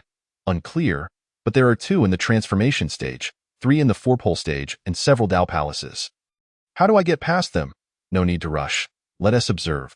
They are likely here to capture but it's not so easily obtained. We will watch the developments. Xiao Yin nodded and, With Dan Lao's assistance, concealed his aura, hiding to observe the situation. Husband, there are a few people over there. Should we deal with them? Chu Yunfei remarked, entirely unconcerned, viewing them as insignificant. No, let us hold off for now. Below, two factions faced off against each other. We advise you to leave promptly, or do not blame us for being impolite, said a transformation stage expert from the Serpent People. Humph, we had no intention of leaving empty-handed, retorted an elderly figure from the opposing human faction. In that case, you shall remain on this sacred land. With that, the Serpent People took the initiative, clearly anticipating the confrontation, and both sides clashed immediately. With a brief glance, Chu He discerned the situation. One side was protecting while the other was vying for it. Yunfei, can you see if there's another person beneath that palace? All right. Chu Yunfei nodded. Extending her consciousness. There's a life form below, but it seems rather strange. It's absorbing, Chu He stated directly. However, the life state is quite unstable. That means something went awry during the absorption process. So, what should we do now, husband? First, we quietly descend and seize then we can watch the spectacle. Chu He could easily eliminate everyone below and almost incapacitate Xiao Yin, absorbing the before him, yet he contemplated that it would be far more amusing to ensnare Xiao Yin without him realizing. Shrinking the arc, he boldly entered the desert palace, leaving two powerful beings at the entrance to prevent any unforeseen incidents, and descended into a cavernous interior. Thanks to the Noah's Ark, the heat was not unbearable for them. Chu He could already see the flowing lava below. Chu He and the three women, along with a cat, exited the ark and saw the other powerful beings had been dispatched to guard various positions, leaving only Chu He and his companions. Chapter 48. Submit or perish. Chu He sensed the presence of life and proceeded deeper. Upon exiting the ark, waves of intense heat enveloped them, yet the temperature remained within tolerable limits. The further they ventured, the more oppressive the heat became. Du Yue, possessing the lowest cultivation level, began to feel discomfort. As for Lei, she remained completely unaffected. They did not traverse quickly, soon arriving at the center, a vast, circular chamber. Its entire space bathed in fiery red hues, illuminated and heated by the magma below. Observing Du Yue, Chu He realized she was nearing her limits. The current temperature was becoming intolerable even for Qin Lan. Let alone Du Yue. It was already astonishing that she had endured this long. The temperature of the was exceedingly high, akin to that of a small sun, and it possessed a unique domain that suppressed one's cultivation within its confines. At that moment, Du Yue's complexion had shifted from a delicate pallor to one resembling near exhaustion. Chu He stepped forward and grasped her hand. Do not push yourself so hard next time. I do not wish to be a mere ornament, Du Yue replied softly, feeling her body return to normal, nearly indistinguishable from her state outside. If there are opportunities to grow stronger, then there's no need to endure such unnecessary suffering. Agreed. At the outset, Chu He refrained from attending to Du Yue, wishing her to experience a certain feeling. However, upon witnessing her distress, he felt compelled to approach her. Yet, upon observing the stubborn glint in her eyes and the tightness of her lips, he ultimately decided against it. In the very center of the cavern lay a cerulean flame suspended in midair. Were it not for the terrifying heat it emanated, no one would dare to identify it as a rare flame. Before him lay a woman, sprawled upon the ground in a state of utter nudity, attempting to absorb the before her. Yet, her situation was evidently grim. A layer of blue gas enveloped Chu He, serving to shield him from the flame's searing temperature while simultaneously protecting Du Yue at his side. Qin Lan and Chu Yunfei similarly bore the same protective aura. However, Chu Yunfei appeared slightly strained, and beads of sweat had begun to form on Qin Lan's forehead. She was relying solely on the legacy of the emperor to sustain her efforts. Upon witnessing this, Du Yue's gaze flickered. Even though she was reluctant to admit it, she could not escape the realization that she was a hindrance to Chu He, a thought that gnawed at her insides, leading her to tightly clench her unheld left hand. Submit or perish. Chu He, with an impassive expression, pointed the god-slaying spear at the woman lying before him, who was devoid of any covering. 3 breaths later, the woman, her expression a complex tapestry of emotions, cast a glance at Chu He. She attempted to struggle, but the overwhelming aura of the god-slaying spear, coupled with Chu Yunfei's imposing presence, compelled her to relent.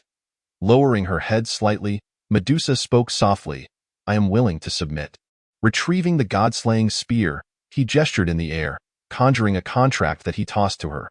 Offer your soul. The woman paused, understanding that signing this contract would bind her for life, leaving no hope of escape. He furrowed his brow, a hint of murderous intent emanating from him. Had she been an ordinary person, she would have perished at this moment. The reason he chose to invest time in her submission was not due to any attraction but rather a voice from the system. Ding. Discovered the offspring of the ancient 10 primordial beasts, the 7-colored glazed sacred dragon. Task issued. Compel all 10 primordial beasts to submit to their master. Each successful subjugation grants relevant rewards: bloodline, physique, talent, and martial skills. Beasts are notoriously sensitive to danger, and thus Medusa instinctively sensed Chu-Hie's murderous intent. Without further hesitation, she separated a fragment of her soul to enter the contract, while Chu-Hie let a drop of his blood fall. In a flash of light, the contract divided into 2 parts, merging into both Chu-Hie and Medusa. A connection formed, and Chu-Hie became aware of Medusa's condition. He tossed her a pill, stating, I do not care what your past identity was. Remember, I am your master now. Should you fail to meet my expectations, I shall not hesitate to kill you. With that, he absorbed her into his essence. Following the establishment of the master-servant contract, he acquired a pet space, from which he could never escape without his consent. Observing Chu-Hie's actions, the 3 women said nothing. They were acutely aware of their roles, understanding that all actions revolved around Chu-Hie. Being intelligent women, they refrained from posing unnecessary inquiries, for men despise questions. System, is there any means to capture this? Chu-Hie possessed nothing capable of seizing the. Even a divine-grade storage device would be rendered useless. Incinerated by the flame. Unless he absorbed the himself, but truthfully, he held no interest in it. His desire lay in the absorption of the holy thunder. Ding. Universal storage bag, top tier 50,000 fate points. Are you a reincarnated capitalist? A box selling for 500,000 immortal crystals? The exorbitant price left Chu-Hie astounded. Ding. You get what you pay for. Quality corresponds to cost. This universal storage bag is not a one-time use item. The owner can store all materials below the supreme level. Does that mean supreme materials cannot be stored? Chu-Hie mused, knowing that the holy thunder he sought was indeed of supreme grade. While there was merely chaotic grade, albeit of the highest caliber, ding, a divine grade storage bag is available. How much? Ding, 100,000 fate points. Without hesitation, Chu-Hie proceeded to purchase it. Acquiring a storage bag capable of containing supreme grade items was immensely valuable. It would serve him well in the future. Given that nothing in his possession could even contain the prospect of missing out on valuable items was disheartening. To craft a divine weapon. One required chaotic grade materials. Divine materials could only forge heavenly grade or divine grade equipment of the 1st or 2nd tier. Chu-Hie held little regard for chaotic grade items, as he possessed all that he needed. To create a divine weapon, chaotic grade materials were essential, while weapons like the god-slaying spear, which could evolve, primarily required supreme materials, alongside a core material of supreme peak level. The Star Core. The Star Core was the essence that enabled the god-slaying spear to evolve further, as it could absorb life essence. The god-slaying spear was not forged by the current generation of the Chu family, but rather crafted long ago by a divine emperor, who was both a peak-level divine emperor and a supreme-grade refiner. Among the 3 chaotic treasures of the Chu family, one was indeed produced by his hand. Therefore, to forge a divine weapon, chaotic-grade materials were necessary, while divine materials could only create heavenly-grade or divine-grade equipment. Chu-Hie was unimpressed with chaotic-grade items. He truly desired supreme-grade materials. Chapter 49. If your mouth were any wider, it could fit. After purchasing the divine-grade storage bag, Chu-Hie approached and directly captured the. Ding! Congratulations, Master, on completing the task of seizing the Blue Lotus Earth Heart Fire. Task completion rate, perfect. Plundered Xiaoyan of 3,000 fate points, rewarding the Master with 30,000 fate points and a plunder talisman. Upon absorbing the temperature in the cave plummeted, leaving the 3 women in a state of astonishment as they regarded Chu-Hie's that it. Is it really this simple? Darling, is this? The 3 women were taken aback. Absorbing the was not simply a matter of preparation and setting up formations, along with consuming pills and employing martial skills. It was an intricate and perilous endeavor, often leading to catastrophic failures. How else would you like to proceed? Should we engage it in battle and subdue it before capturing it? Chu-hee replied with a smile, genuinely surprised by the efficiency of the storage bag. Feeling quite satisfied with his investment of 100,000 fate points. Your astonishment is evident. Don't you see their mouths agape? If they widen them any further, they could fit a whole apple. Stop jesting. It could indeed fit. Chu Yunfei shot Chu-hee a glare before continuing. I was prepared for a fierce confrontation. Yet this is all I witness. I find myself somewhat disappointed. Darling, how did you accomplish this? Qin Lan inquired curiously, recalling the substantial effort she had expended last time she captured, meticulously arranging numerous formations before finally managing to confine it. This was precisely why she had been so furious when Xiaoyan had seized it from her. After investing so much time and effort, only to have it taken away felt utterly infuriating. Heidi felt as though she had merely awaited Xiaoyan's arrival to claim a thought that still ignited her anger. Had she not feared to inconvenience Chu-hee, she would have insisted he assist her in annihilating Xiaoyan's entire lineage. It's quite simple. You take advantage of its moment of inattention, throw a sack over it, and carry it away. Come on, darling, just tell me. Qin Lan approached Chu-hee, standing on her tiptoes to plant a kiss on him, then grasped his arm and shook it playfully. All right, it's due to this bag. It can absorb all materials. Chu-hee chuckled helplessly, producing the divine-grade storage bag. Even the most domineering and aloof of men exhibit patience when faced with their beloved. Is it truly that remarkable? The three women regarded the bag with curiosity, turning it over and inspecting it, yet failing to discern any distinction from a common bag. How adorable you are! If you could identify what's unique about this bag, it would signify your potential to become supreme-grade refiners. What a bore! Here, take it. Qin Lan returned the divine-grade storage bag to Chu-hee, pouting as she declared, All right, there's nothing of interest here. Let us leave. Chu-hee surveyed the surroundings, finding nothing of significance, and thus took Du Yue's hand. The three women nodded in agreement as Chu-hee retrieved a flying vessel, whereupon they boarded. Their journey had been slow on the way in, but their departure was swift. Concurrently, Chu-hee also comprehended the nature of the system reward. Plunder talisman. Directly plunder from others. Upon reading this, Chu-hee couldn't suppress a laugh. A delightful idea crossed his mind. Since entering the cave, merely 10 minutes had elapsed, yet the battle outside raged fiercely.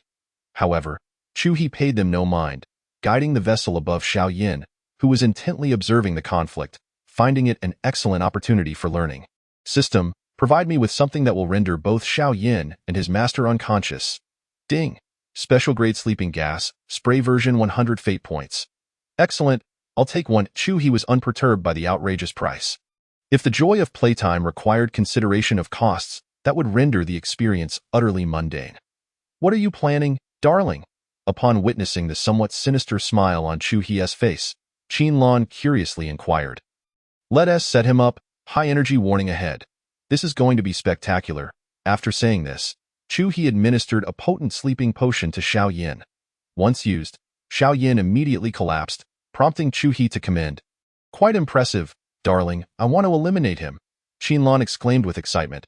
Hold on, once I'm finished, you can deal with him as you wish. Castration would be perfectly acceptable, wouldn't it? Heh. Chu-hee found this notion quite agreeable. But there were more pressing matters at hand. He had just realized he forgot to ask. How long does this potion last? Ding, 2 hours. 2 hours. That's more than sufficient. I was worried it would only last a few minutes. With that, Chu-hee felt reassured and tossed Xiaoyan directly into the sandpit. How do I use the special fire plundering talisman? Ding, simply throw it on him. Upon hearing this, Chu-hee promptly hurled the talisman onto Xiaoyan. Although the three women were unsure of Chu-hee's actions, they silently observed, with only Lei rolling around in the sandpit. The special fire plundering talisman vanished upon contact with Xiaoyan. And within less than a minute, the temperature in the vicinity began to rise rapidly. Leave now. The special fire had yet to appear, but the heat was already intense. Not wishing for the three women to suffer unnecessarily, Chu-hee urged them to depart while he awaited the emergence of the special fire. This process was lengthy, as if the special fire was aware that its appearance would signal its demise. Hence it emerged at a sluggish pace. Had it not been for the arc and several powerful beings isolating the aura, those engaged in battle nearby would have likely noticed. It wasn't that Chu He feared them. Rather, he didn't want Xiao Yin to realize it was him who had taken the fire, preferring to keep him in the dark. After 3 minutes, the special fire finally erupted from Xiao Yin's chest.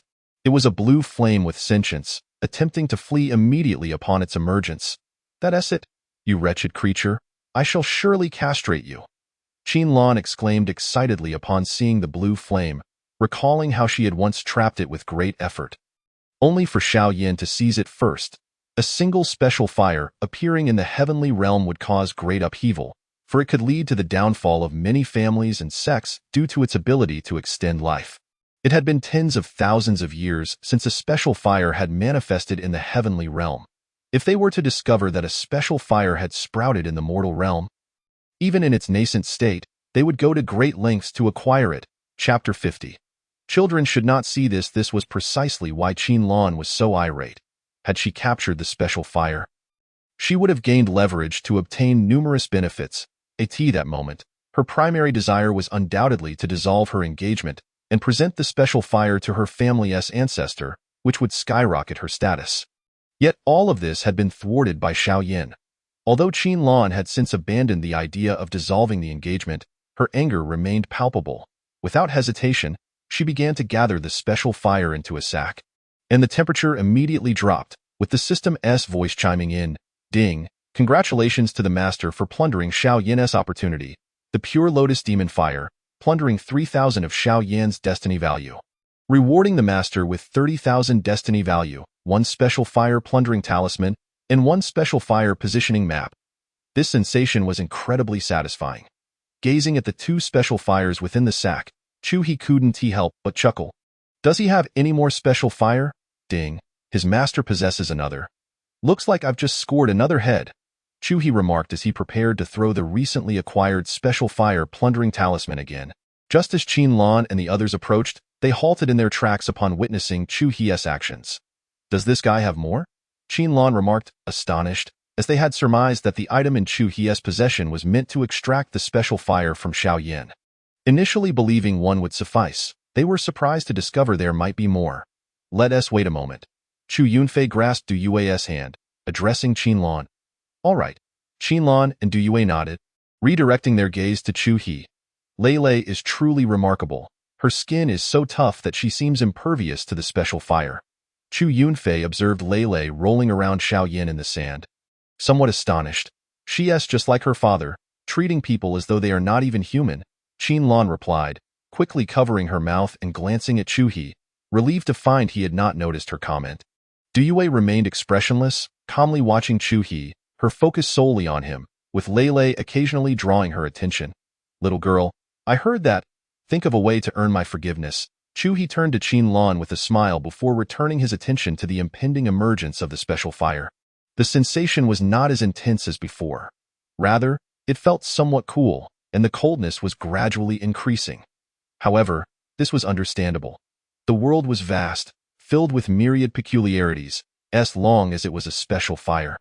He did not care about its type. Soon, the special fire emerged, this time from Xiao Yin's hand, and as Chu He focused, he discerned a ring on Xiao Yin's finger. "Looks like the old man is likely inside there." With no time to ponder further, the special fire was on the verge of revealing itself. Chu He opened the sack, and after 5 breaths, the special fire fully materialized. Quick, precise, ruthless, in a swift motion, he captured the special fire in the sack. "Ding! Congratulations to the master for plundering Bone Spirit Cold Fire, plundering 1,000 of Xiao Yan's destiny value, rewarding the master with 10,000 destiny value. Ha ha ha, that's 15,000 destiny value." Unbeknownst to him, IVE reduced him to just 6,000. Chu He laughed heartily, relishing the thrill of having toyed with someone so thoroughly while they remained oblivious to his actions. This was exhilarating now, after deducting the cost of the God-level storage bag. Chu He had plundered 3 special fires, amassing a total of 70,000 destiny value. Originally at 137,000, he now had 107,000 destiny value remaining. "All right, you may come over now." Having completed his task, Chu He beckoned the 3 women to approach. "Darling, how do you intend to deal with him?"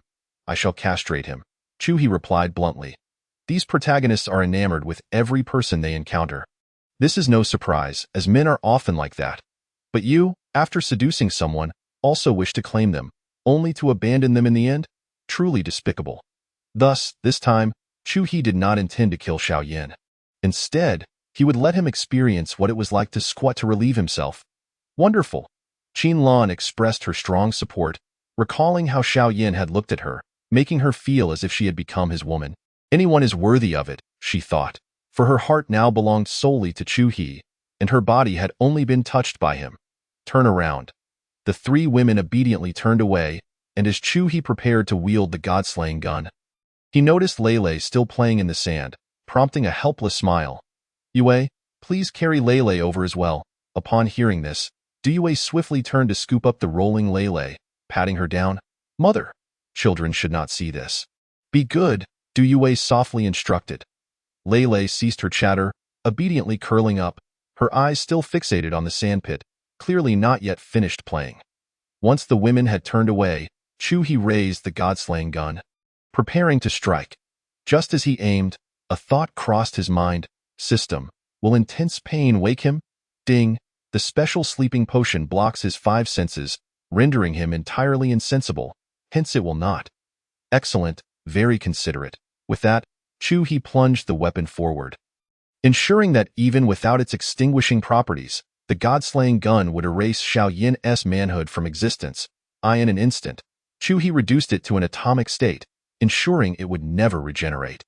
Ding! Congratulations to the master for ruthlessly tormenting Xiao Yin, plundering 3,000 of his destiny value, rewarding the master with 30,000 destiny value. Ding! Congratulations to the master for achieving the title, Junior Villain. As a villain, one must embody the traits of a villain, disregarding the feelings of others, prioritizing oneself and family. Pursue the women one desires, eliminate any man who displeases, and the purpose of the protagonist's existence? To make the villain's life less monotonous, to enjoy themselves at times, and to eliminate others when displeased. That is the essence of a villain. Enough of this nonsense. Why would I need your guidance? Is there a reward? Chu He retorted dismissively. What use is an achievement? I am the villain. I shall do as I please. Ding, Junior Villain. The protagonist's halo loses 10% efficacy before the Master or Master S faction. Very good. What are the levels? Ding, Junior, Intermediate, Advanced, God level, Destiny. The percentages are 10, 30, 50, 80, and 100 respectively. How does one obtain them? Ding, through the actions taken by the Master, specific circumstances apply.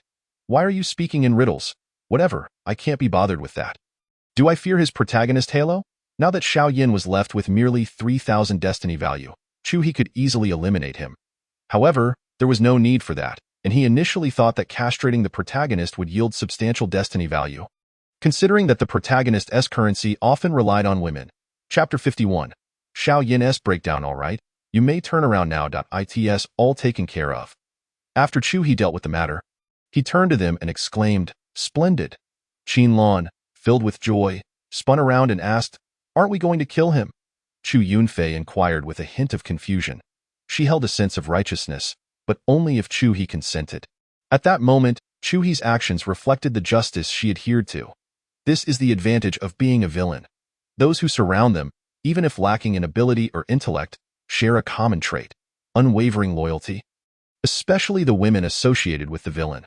The women of the antagonist are centered around them, unlike those of the protagonists who possess their own thoughts, some even exuding an unbearable sense of moral superiority that evokes nausea.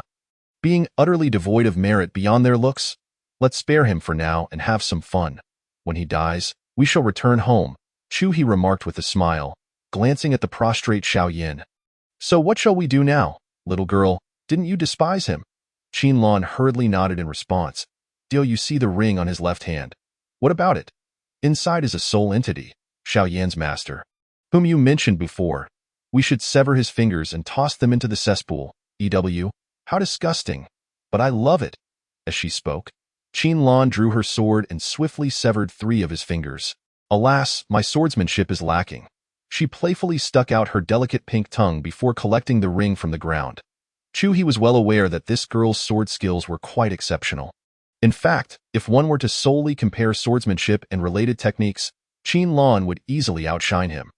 Her innate talent for angle, force, and wrist control was remarkable, though rarely employed. Not to mention, she could effortlessly slice off a finger, leaving only a sliver of skin attached, and even with utmost concentration, could accurately sever a strand of hair that he pointed to at will.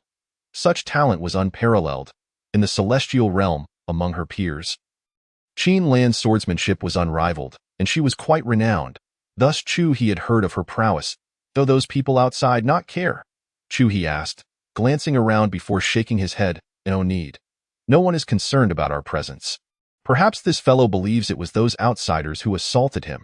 Shall we toss him into the cave? Diyue suddenly directed her gaze at Chu He, inquiring, an excellent suggestion. Let us proceed with that. Chu He readily agreed, instructing Li Hu to take Xiao Yin to the cave and also to wake him up thoroughly. Let us go. The matter is concluded, and we have profited immensely.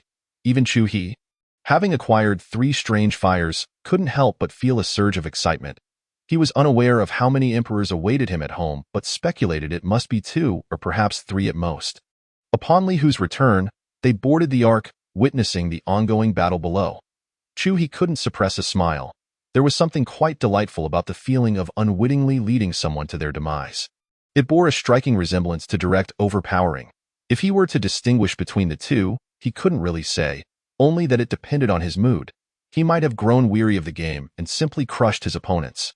However, what disappointed Chu He was that Xiao Yin was utterly pathetic, providing him only a fleeting thrill of gaming without the gratifying sense of accomplishment. It felt akin to a game of Snake, where one was invincible, merely amusing but lacking the exhilaration brought by the 3 strange fires. This disparity in challenge affected him deeply. Tormenting the weak only offered temporary pleasure, and he yearned to venture into the celestial realm, understanding why certain invincible characters in films and novels often fell into despair. Life had lost its purpose, and he sought stronger protagonists to engage with. It was tiresome for a peak champion to trample on a bronze tier, much like playing against bots in a shooter. One round and the desire to continue waned. As Chu He reclined on Diyue's lap, contemplating the ultimate essence of villainy, the battle below neared its conclusion. The serpent folk returned to the cave, calling out for their queen at the entrance. When no response came, the leader called again, sensing only a feeble aura within, distinctly not that of their queen, causing his expression to shift dramatically. He swiftly entered the cave, and the nearby serpent folk warriors exchanged glances before hastily following suit. Inside the cave, after Li Hu had unceremoniously tossed Xiao Yin in, he awoke within 5 minutes. He immediately felt an overwhelming weakness, as though drained of all vitality. Upon opening his eyes, he surveyed the surroundings, a relatively bright cavern, encircled by a river of molten lava. Rising to his feet, he sensed a complete numbness throughout his body, a consequence of the potent anesthetic, yet to wear off in a short while, he would feel invigorated. Teacher, where is this place? Xiao Yin asked instinctively, as he always did when confronted with the unfamiliar, seeking the counsel of Dan Lao. Yet this time, there was no immediate response. Xiao Yin, still observing his surroundings, failed to notice the absence of several fingers. Teacher, as he lowered his gaze, he collapsed to the ground in shock. He saw that 3 fingers were missing from his left hand, leaving only his thumb and index finger intact. The ring was conspicuously absent. Teacher, where are you? Teacher! Panic surged through Xiao Yin as he grappled with the unfolding situation. The disappearance of Dan Lao felt like a shattering of his world. Throughout his journey, he had been alone, with only Dan Lao in the ring to accompany him, and Dan Lao was the most significant figure in his life. Now, with the ring lost, Dan Lao's whereabouts were unknown. Hurry! The leader of the serpent folk, hearing the cries echoing from deep within the cave, felt a sudden shift in emotion and rushed to the cave's entrance. Queen! He shouted, but received no reply. One of the serpent folk warriors spotted Xiao Yin slumped on the ground. Leader, look at that person! The leader's gaze shifted toward Xiao Yin, and upon seeing him, his expression darkened. You brat, are you in league with those outsiders? Speak. Where is my queen? The leader of the serpent folk gripped Xiao Yin by the throat, rage consuming him as he feared hearing something utterly unacceptable, a revelation that the entire serpent folk could not bear. I don't know, Xiao Yin gasped, feeling the constriction around his neck. He attempted to summon the strange fire for an attack, but found its presence inexplicably absent. With a violent throw, the leader hurled Xiao Yin to the ground, his figure darting swiftly throughout the cave. The remaining serpent folk warriors followed suit, leaving Xiaoyan, sprawled like a lifeless dog, ignored. Chapter 52. Who dares speak of annihilating clans? Queen, the leader of the serpent folk, on the brink of collapse, dropped his weapon to the ground and knelt, hands clutching his head as he wept uncontrollably. The other serpent folk warriors soon echoed his despair. And as if summoned by the news, more and more warriors flooded into the cave, many kneeling upon grasping the situation. A few, hot-headed, were prepared to kill Xiaoyan on the spot. Xiaoyan, engulfed in despair, had just attempted to sense the strange fire, but it had vanished, and the moment he was thrown to the ground by the leader, he felt an excruciating pain below and intense agony in his fingers. A cursory examination led him to utter despair. I have been castrated? At that moment, the thought racing through Xiaoyan's mind was that he would face a future as a eunuch, with the strange fire gone and the queen possibly met with misfortune. The entire serpent folk were engulfed in sorrow, quickly followed by a wave of anger. The leader of the serpent folk rose, addressing his kneeling Kin, "Why, brethren, we are the guardians of the queen. Her existence defines our purpose. Failing to protect her is my fault. Yet, I must seek vengeance, and I shall reclaim our queen, who is willing to accompany me to the continent and annihilate those greedy humans. I shall go as well. Without our queen, I have no reason to exist. We must slay those avaricious humans. They must have seized our queen while we were unaware." The cave was heavily guarded by many serpent folk, with this final area being the queen's domain, a sacred ground where no one could enter without her permission.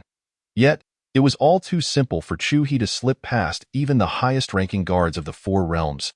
"Halt! But before that, I will ensure the death of this human who has intruded upon the queen's sacred ground, employing the most severe punishment of our serpent folk, death."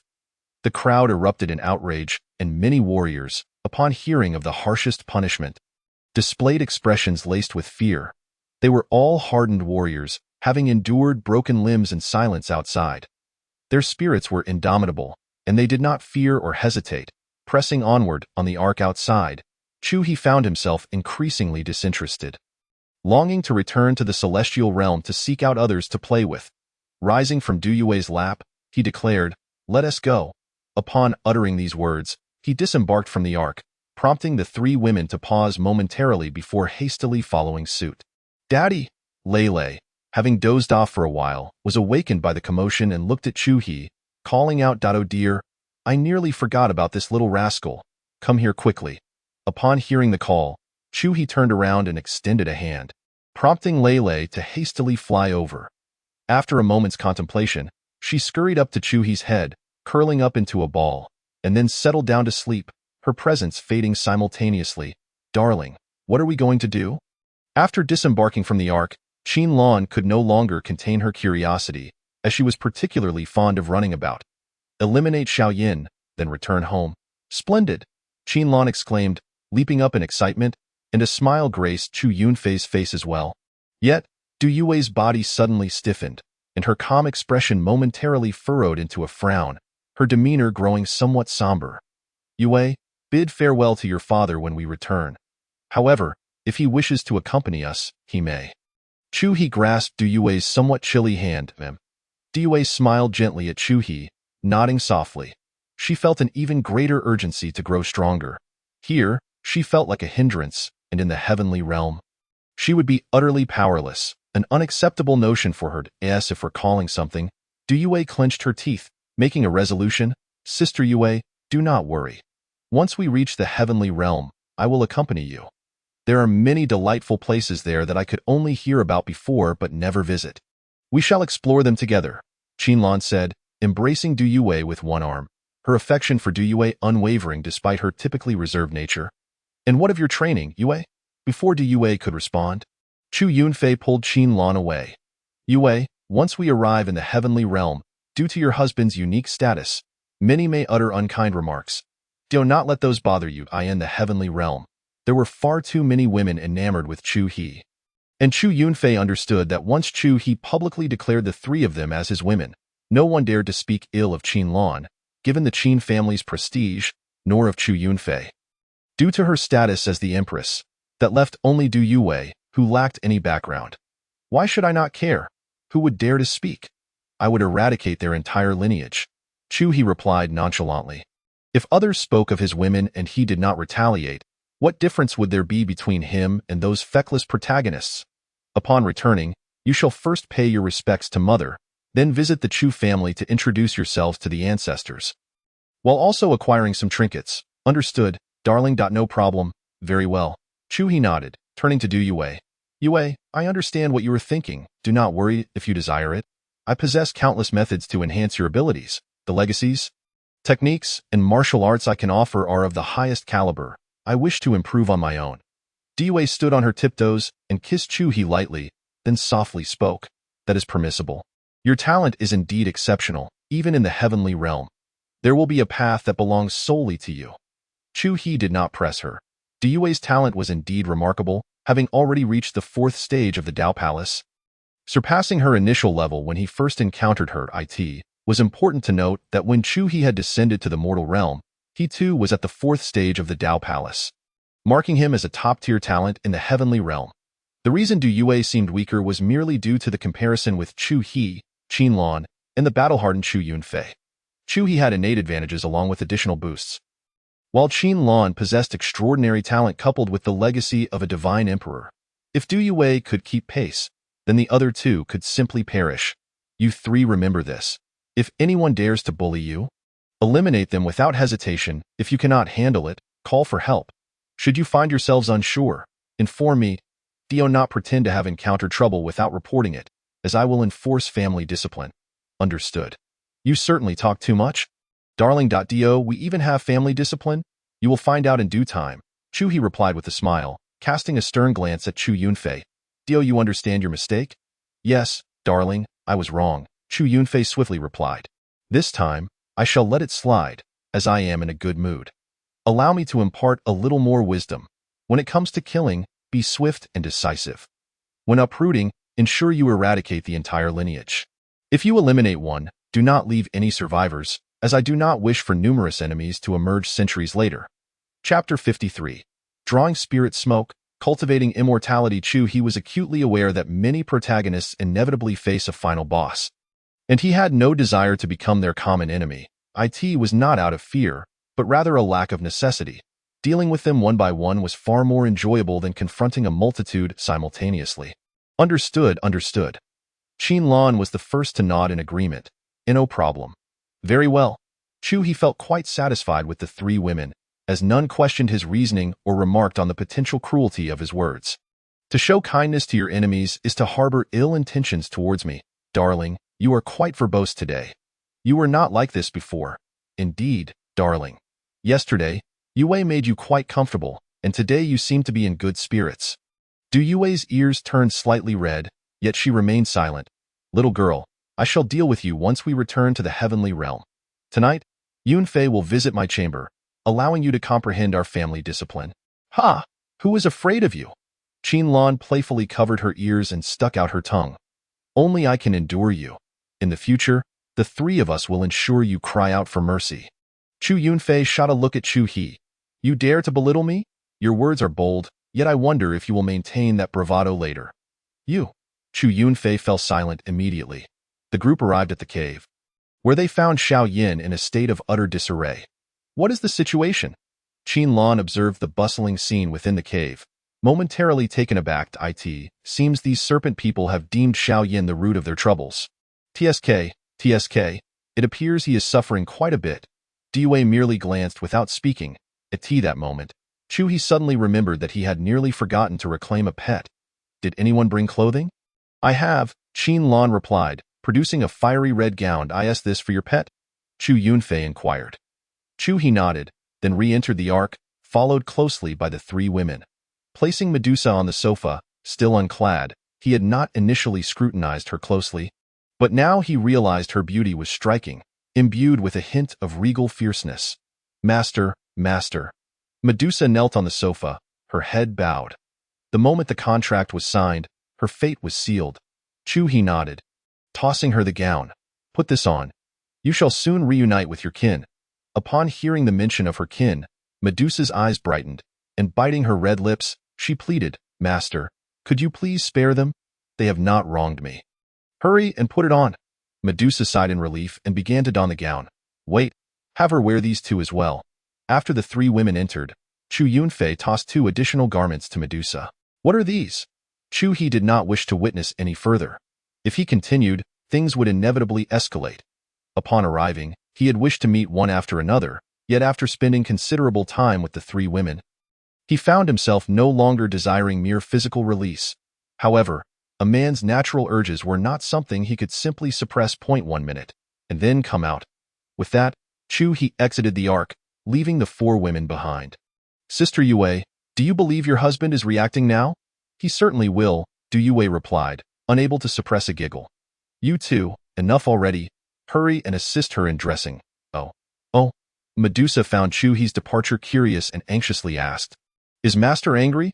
Having just transformed, she did not possess the notion of gender distinction, which was why she could confront Chu He so openly. Do not worry. Although I am unaware of what kind of beast you are, remember this. You must obey whatever your master commands, without questioning why. This is of utmost importance. As Chu Yunfei helped her into the garments, she reminded her, Thank you. Furthermore, your body must not be seen by anyone other than your master. Just like now, you must dress modestly. Thank you. Medusa stood like a marionette, allowing them to dress her.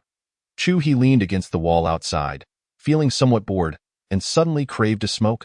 However, he quickly remembered that this was a fantastical realm where the concept of a small-scale enterprise was rather limited. Ding, detecting the master's strong desire, initiating recommendation mode. Do you still sell cigarettes? Chu He was somewhat surprised. Ding, no, but there are alternatives. What are they? Ding. In the ancient continent during primordial times, there existed a profession that has endured to this day, the imperial chef. They possess an item that can replace cigarettes, spirit smoke. What are its effects? Chu He's interest was piqued. Ding, spirit smoke. Inhalation of spiritual energy with a unique flavor that is addictive. Smoking is beneficial for cultivation. Ranks include low, medium, high, top tier, and divine level, with flavors increasing accordingly and cultivation effects improving as well. Enjoy quality smoke, cultivate into an immortal. What is the price for divine level? This was the dream of every man, to elevate their cultivation through smoking. The allure was irresistible, and the image of a naked woman faded from Chu He's mind. Ding, spirit smoke, divine level 10 pieces per day for 1 life value. Pure and rich celestial energy, with flavors at your discretion. Enjoy quality smoke, cultivate into an immortal. A single stick corresponds to the current master cultivating for an entire hour. Goodness, while your effects are truly remarkable, the price you demand would bring tears to the eyes of any capitalist. Each stick costs 10 fairy crystals, and a clan leader's family, for instance, would likely earn merely 1 fairy crystal in a year. With 7,000 destiny points, I could purchase 70,000 sticks, Chu He stated directly. Relishing this indulgence, he knew that he would be adding yet another expense for his smoking habit in this lifetime. However, the effect is indeed impressive. 1 stick lasts an hour, which translates to 2 hours for me. Although I am uncertain how long it takes to consume one, it is exceedingly impressive. This is an ordinary cigarette, but Chu He has transformed it into the shape reminiscent of those from his previous life. How does one light it? Ding, master may ignite it with fire, or simply recite the incantation. Let us use fire then. Ding the lighter. The flame is dazzling, capable of altering its shape at will, costing 100 destiny points. I'll exchange 100 sticks of spiritual smoke for it. Otherwise, spending 13,000 in entirety for just 100 seems unseemly. Ding. Certainly, the lighter materialized in Chu He's hand, taking on a vintage design, and he toyed with it for a moment before beginning to light the cigarette. Habitually shielding his hand before lighting up, he soon realized this is a lighter, which should be windproof. Ding, master, do not underestimate it. It not only defies the wind but is also the preferred choice for committing arson and murder. When the 4 women emerged, they found Chu He leaning against the wall, smoking, intentionally adopting a melancholic expression. This perfect ambience was swiftly shattered by a voice. Chapter 54. The Separation of Corpses, Xiao Yin, deceased. Wow, darling, what is that in your mouth? I want one too. Qinlan hurriedly approached, her excitement evident. At this moment, Chu He gazed at the overly enthusiastic Qinlan before him, feeling an urge to silence her. I don't know. Instantly, Chu He lost all enjoyment of smoking, extinguishing the cigarette and discarding it. Humph, you're so stingy. Darling, Lan remarked, clearly displeased. I implore you, return the previous, more reserved and cool Lan to me. He expressed, somewhat exasperated. These past few days, Lan had been increasingly talkative, driving him to distraction. Ha ha ha, Lan. Come here. Chu Yunfei couldn't help but interject, while Duyue lightly covered her mouth. Humph. Now that you have me, you no longer cherish me, do you? If that is the case, I shall take my leave. As Lan spoke, she stamped her foot and prepared to depart. Whatever you desire, just leave swiftly. You, humph. I refuse to leave. I will annoy you for a lifetime. Don't think you can shake me off. As Lan spoke, she clung to Chu Hie's arm and even tiptoed to plant a kiss on him. I hope you can still say so much when you're kneeling on the ground. The moment Medusa appeared, the serpent people below fell silent. Your Majesty? The leader of the serpent people, Otto, was the first to react. Otto, thank you for your hard work. Medusa glanced at Chu Hie, and upon seeing no abnormalities, she continued, Your Majesty. Otto, the leader of the serpent people, immediately knelt, followed by the rest of his kin, who also dropped to their knees. Medusa sighed softly. The serpent people had been by her side since her birth, always protecting her. Whatever she needed, they would procure for her. For her, they were the most important beings in this world. She chose to absorb to grow stronger and lead them to a better environment. For the serpent race faced hostility from both beasts and humans, and would never be accepted. Rise, everyone. Your Majesty, are these individuals your friends? Yes. Medusa nodded gently, then cautiously glanced at Chu Hie. Your Majesty, it's a relief to see you unharmed. This was my fault, and I am willing to accept punishment. I too am at fault. I failed to keep watch. The serpent people, filled with excitement, began to acknowledge their mistakes. Seeing this, Medusa felt a pang in her heart and turned to kneel before Chu Hie. Master, I wish to request that they accompany me. This sudden turn of events shocked the serpent warriors below, as their exalted queen now knelt at another's feet. Your Majesty. Otto was about to rush forward. Kneel, Medusa commanded. Otto, along with the others, immediately knelt again. Though they knew not what transpired, the queen's word was law. They would leap into lava if commanded without a moment's hesitation. They hold no value to me. Their strength is utterly inadequate. Chu Hie shook his head dismissively. How could he possibly return to the heavenly realm burdened with such a group of liabilities? He was no philanthropist, and moreover, the strength of these serpent people would only lead to their demise in the heavenly realm. Master, Medusa's expression darkened. Though she had anticipated this outcome, it still pained her. She wished to say more. I can provide them with a place to reside, Duyue said to Medusa lightly. Medusa was Chu Hie's pet, and Duyue was willing to assist. Chu Hie had no objections upon hearing this, and thus spoke to Medusa, stating she was the saintess of Dongyang's sacred ground and need not worry about her guard's safety in the lower realm.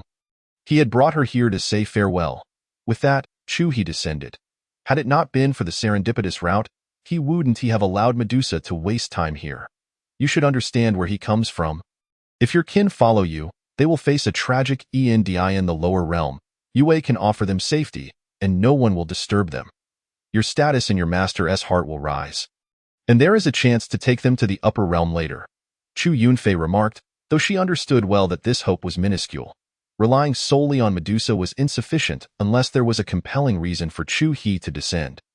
Indeed, if you bring them along, even if you reach the heavenly realm, their strength makes survival unlikely. Once you become stronger, you can return to retrieve them in Yue's domain. Your kin will be safe. Lan added, stepping forward. Medusa turned to look at Duyue, her eyes pleading. It is far better than here, and no one will bully them. Due's simple words lit up Medusa's eyes. Thank you. Rise quickly and go tell your kin. Otherwise, once Darling finishes his business, you'll have no time left. Chu Yunfei reminded her. All right. Medusa nodded and hurried down. Chu Hie looked at Xiaoyan before him, unable to suppress a tesque. This is indeed a pitiful sight. Why? Xiaoyan said, filled with reluctance. Remember, murder and treasure-seeking are intertwined.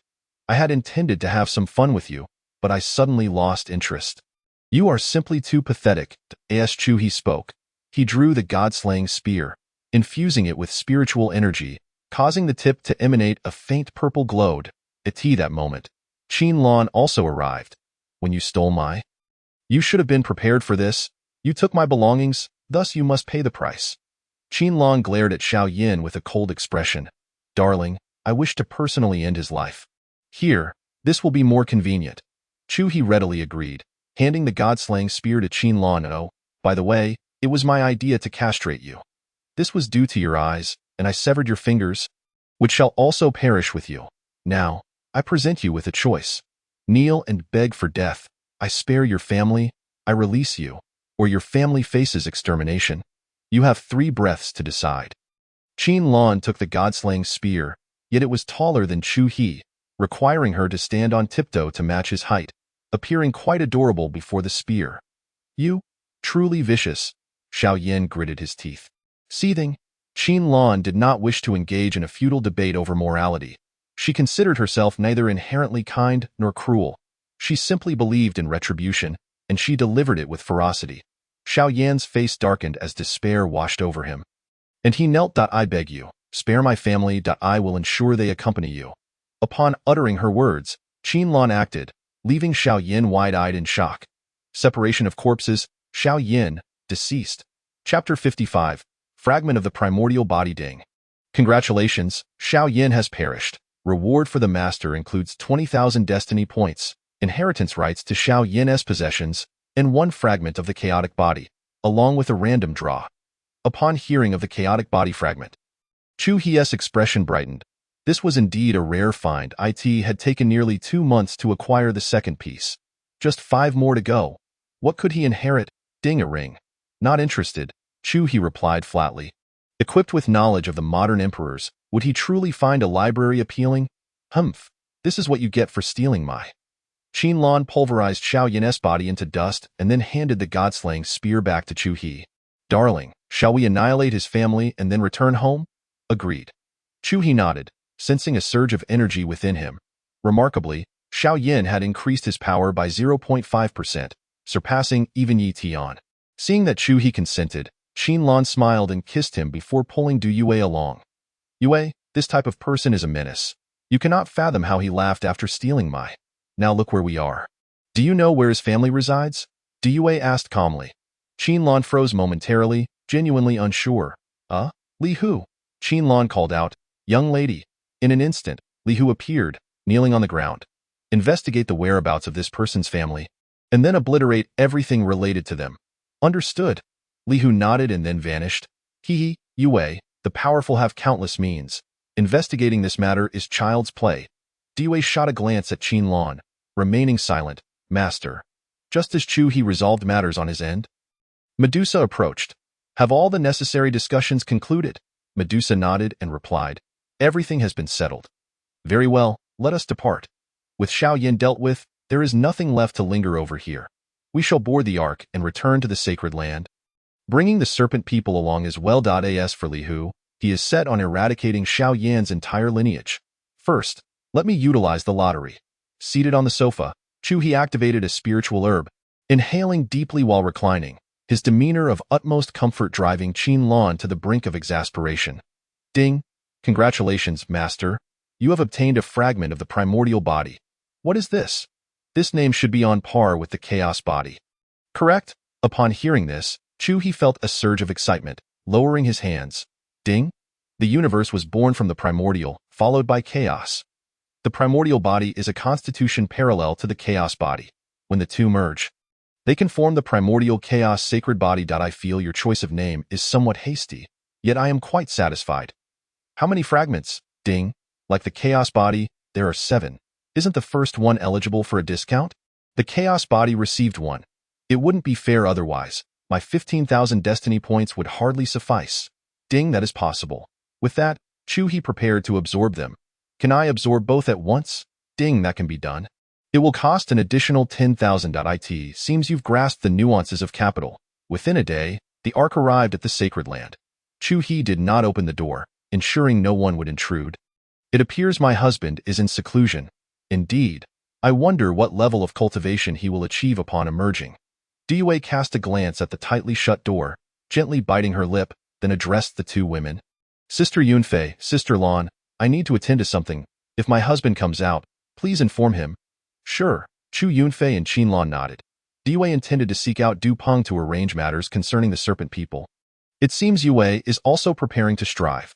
Chu Yunfei observed Yue's retreating figure, sighing. Her talent and cultivation are among the best, even in the heavenly realm, though she may lag slightly. However, in Chuhi's presence, no matter how brilliant a genius, they will inevitably fade into obscurity. I shall also retreat to cultivate. There remains much to learn from the inheritance. Qin Lan grimaced, disliking cultivation but fearing being left far behind by Chu He. Chu Yunfei, witnessing this, sighed helplessly. You all may toil away, to your heart's content. With that, she returned to her chamber. As a favored companion of the Empress, her talent was naturally exceptional, aside from lacking her own background. She was no less formidable than any woman from a prominent family. Upon finding Du Peng, Du Yue stated her intentions directly. Hearing it pertained to Chu He, Du Peng swiftly arranged a paradise for the serpent people. Medusa also dropped by to inspect, feeling delighted and increasingly grateful to Du Yue. There is no need for thanks. Just heed my husband's words in the future. He is quite domineering, yet treats his own well. Do not engage in any acts of betrayal against him, Du Yue advised Medusa calmly. Understood. Medusa sensed the underlying menace in her unassuming tone. Very well, my husband is in seclusion. Do as you wish. After saying this, Du Yue departed, intending to venture to the sect's forbidden area, where her fortunes awaited. What? You wish to go to the forbidden area now? Absolutely not. Du Peng and the elders within the room shook their heads, refusing to permit Du Yue's immediate departure due to the grave dangers that lay ahead. Given Du Yue's current Dao Palace cultivation, she was still far from adequate. I am now Chuhi's woman.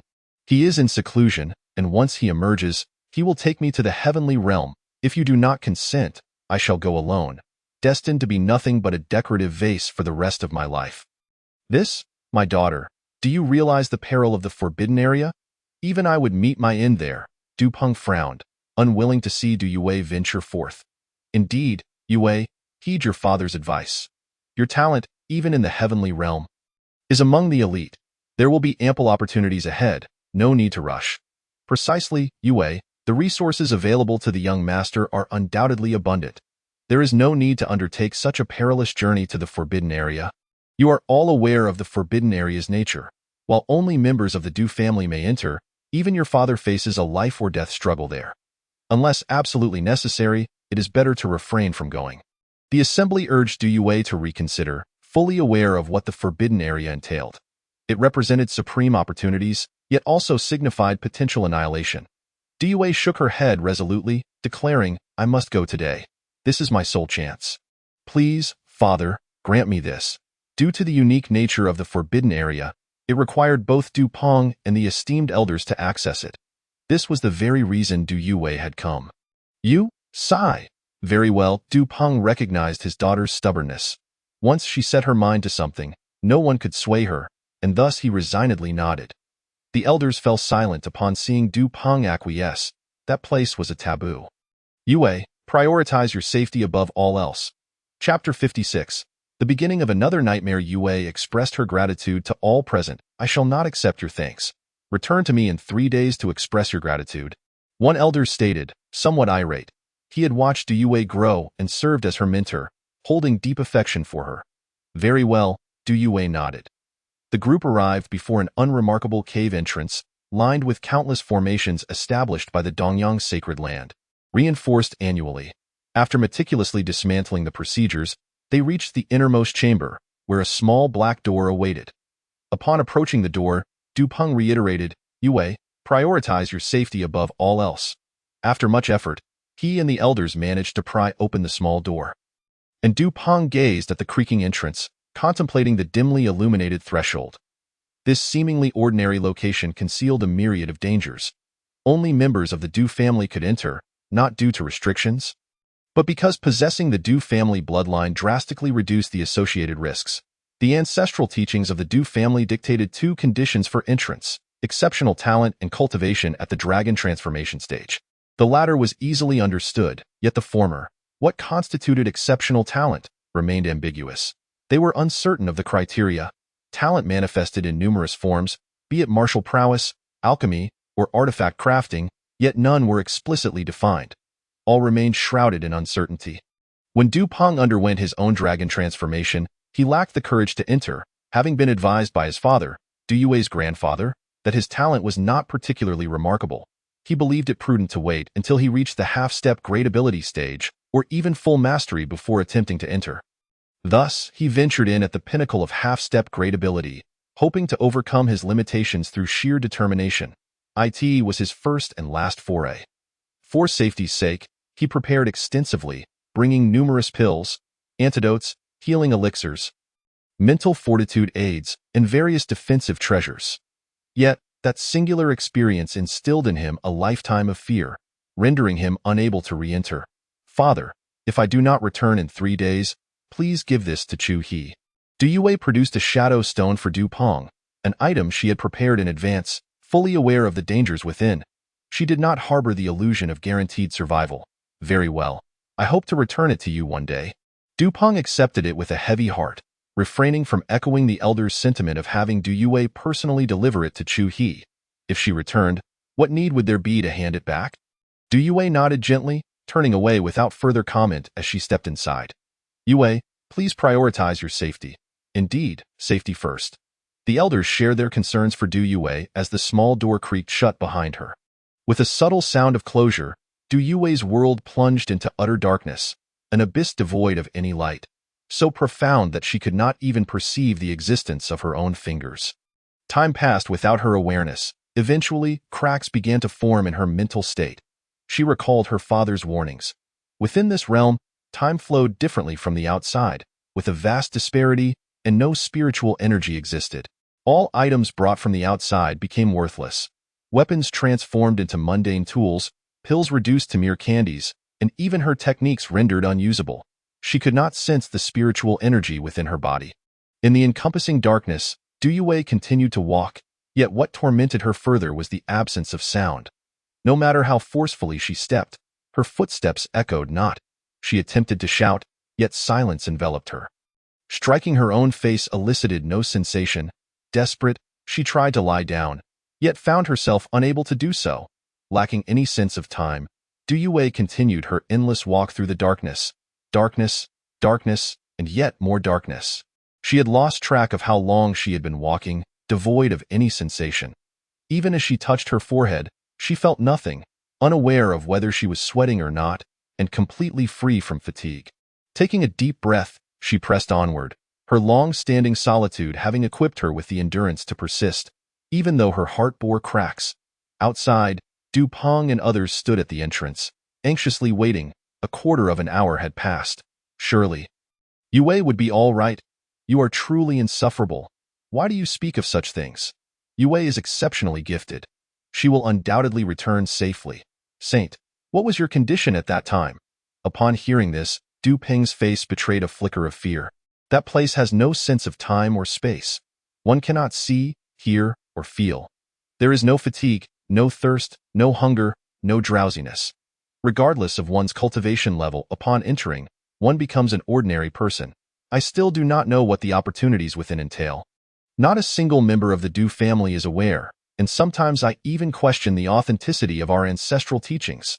The crowd fell silent at Du Peng's words. In essence, once inside, aside from retaining thought and the ability to move, everything else is stripped away. Medusa returned to the Ark, while Chu Yunfei and Qin Lan went off to cultivate, leaving only Lei Lei, bored and sprawled on the sofa. Upon seeing Medusa, Lei Lei flitted over, circling her once before losing interest and resuming her position on the couch.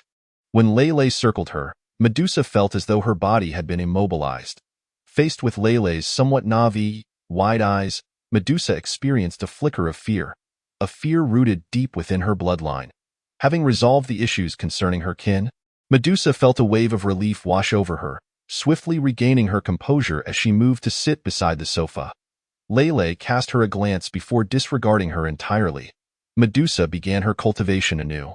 Having recently transformed into a dragon, she could now assume human form, only to encounter Chu He.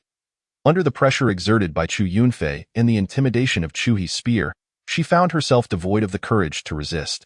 Though she was a queen, in the presence of Chu He, her aura of dominance faded away, making her seem more docile than a kitten. Tick-tock, tick-tock, now, Du Yue's mind was filled with this sound, reminiscent of dripping water, yet akin to the ticking of a clock, clear, steady, continuous, rhythmic. She had lost track of how long she had been listening to this sound, and just as she was on the brink of collapse, she finally heard a voice, believing that this nightmare was nearing its end. However, at this moment, she no longer held that belief. She sensed that this was merely the beginning of another nightmare. Chapter 57. Du Yue's resolve. This sound emanated from all directions, lacking any distinction in size or orientation, and no matter where she walked, it remained the same, unchanging in size or rhythm. She was close to breaking down, feeling as though countless years had passed. Initially, she would mentally mark the passing time. But upon counting to 93 days, 4 hours, 35 minutes, and 43 seconds, she had screamed in madness, receiving no response. She surrendered, aimlessly wandering without concern for time, her mind a blank slate, akin to a living corpse. "Saint, how did you manage to emerge?" An elder inquired from outside. "I cannot recall. I only remember reaching 698,432 seconds when I broke down, and then suddenly, I was out." "Oh, it wasn't that dangerous?" "No, the greatest peril within stems from oneself. Suicide is a possibility." "What did you say?" "Within, there are various circumstances. Each person's experience may differ. Only the initial entry is the same. That is what my father told me. I did not encounter the latter challenges." "Then why did you prioritize Yue's safety? Is it not because I am unaware of what lies ahead?" Du Yue continued her journey, but this time, a glimmer sparked in her eyes. Her exchanges with Chu He had been infrequent, and their time together scarce, yet she undeniably harbored feelings for him, though she could not pinpoint when it had begun. Was it the first time Chu He had stolen glances at her before forcefully leading her through the sect? Or was it the treasures he had gifted her during competitions? Perhaps it was his sincerity during their wagers, or the techniques he had taught her. Or was it simply the respect he had always shown her? Or maybe it was his innate talent that captivated her. She knew not the answers, only that she cherished being beside Chu He, wishing to remain at his side. With no friends and no hobbies, Chu He was her sole source of affection. Just as Chu He had once remarked, she possessed two faces. Yet which was the true self? She wished to declare that both were genuine. She could be as cold as ice or as passionate as fire. Yet, her frostiness was reserved for the outside world, while her warmth was reserved for him. Reflecting on this brought her joy, and her fragmented will began to coalesce. Her aimless strides transformed into determined steps.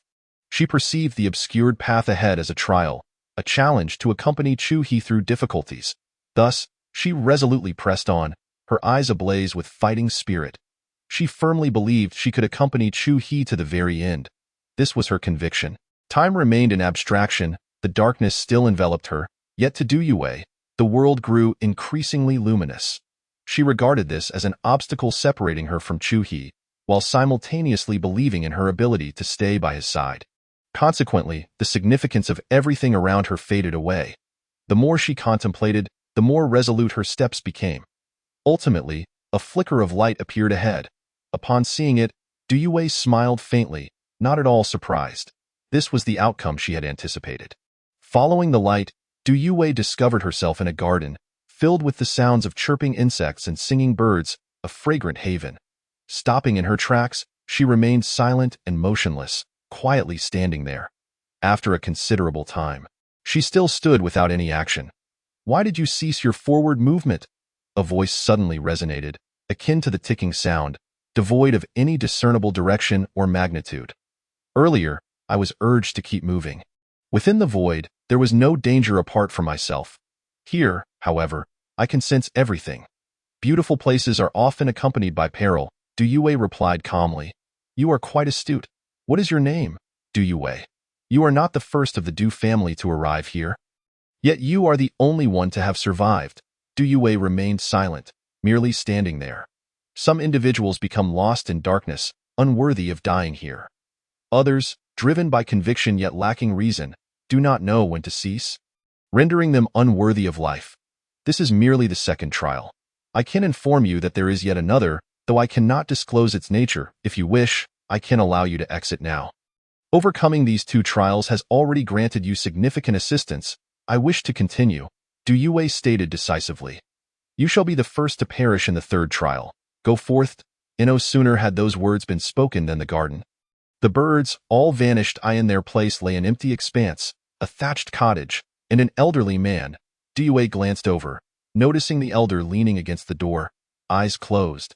She approached and stood before him. Ancestral forebear. You have arrived? Indeed. Very well, I shall enter and pay my respects. Upon hearing this, Due stepped inside, and the elder closed his eyes once more. Though it was merely a thatched hut, seemingly fragile enough to collapse with a gust of wind. Upon entering, it transformed entirely, as if she had stepped into another realm. This was a graveyard, with scattered tombstones. Due surveyed the area, convinced that danger could lurk anywhere. However, here, she felt safe, for these were the ancestors of the Du family. From ancient times, younger generation Due pays her respects to all ancestors. Initially, there was no response, and Due remained patient, silently awaiting their acknowledgement. Ahahaha. After all these years, a promising descendant has finally arrived. How arduous it has been. Had I known it would be this challenging, I would not have set such trials. Fortunately, you have come. Your talent is commendable, and your courage is notable. Do you think you have arrived as merely a Tao Palace cultivator? Did our ancestral teachings go unheeded? Soon, a group of ethereal figures appeared, all elderly, younger generation. Due pays her respects to all ancestors. She reiterated, no need for such formalities. How is it that you arrived as a Tao Palace cultivator? Has no one adhered to our ancestral teachings? No, the teachings have always been followed. It is merely that the younger generation faced insurmountable circumstances.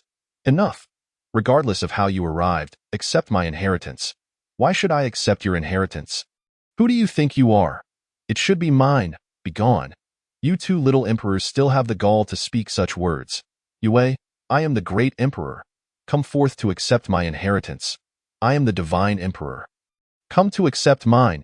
Instantly, a quarrel erupted among them over this issue, leaving Due somewhat taken aback.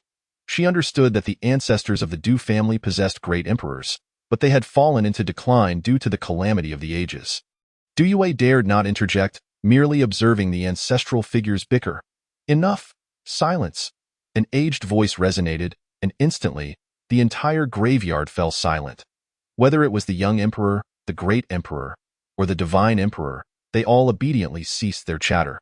Chapter 58. A Unique Advantage. What sort of chaos is this? Under the weight of this ancient voice, no one dared to retort.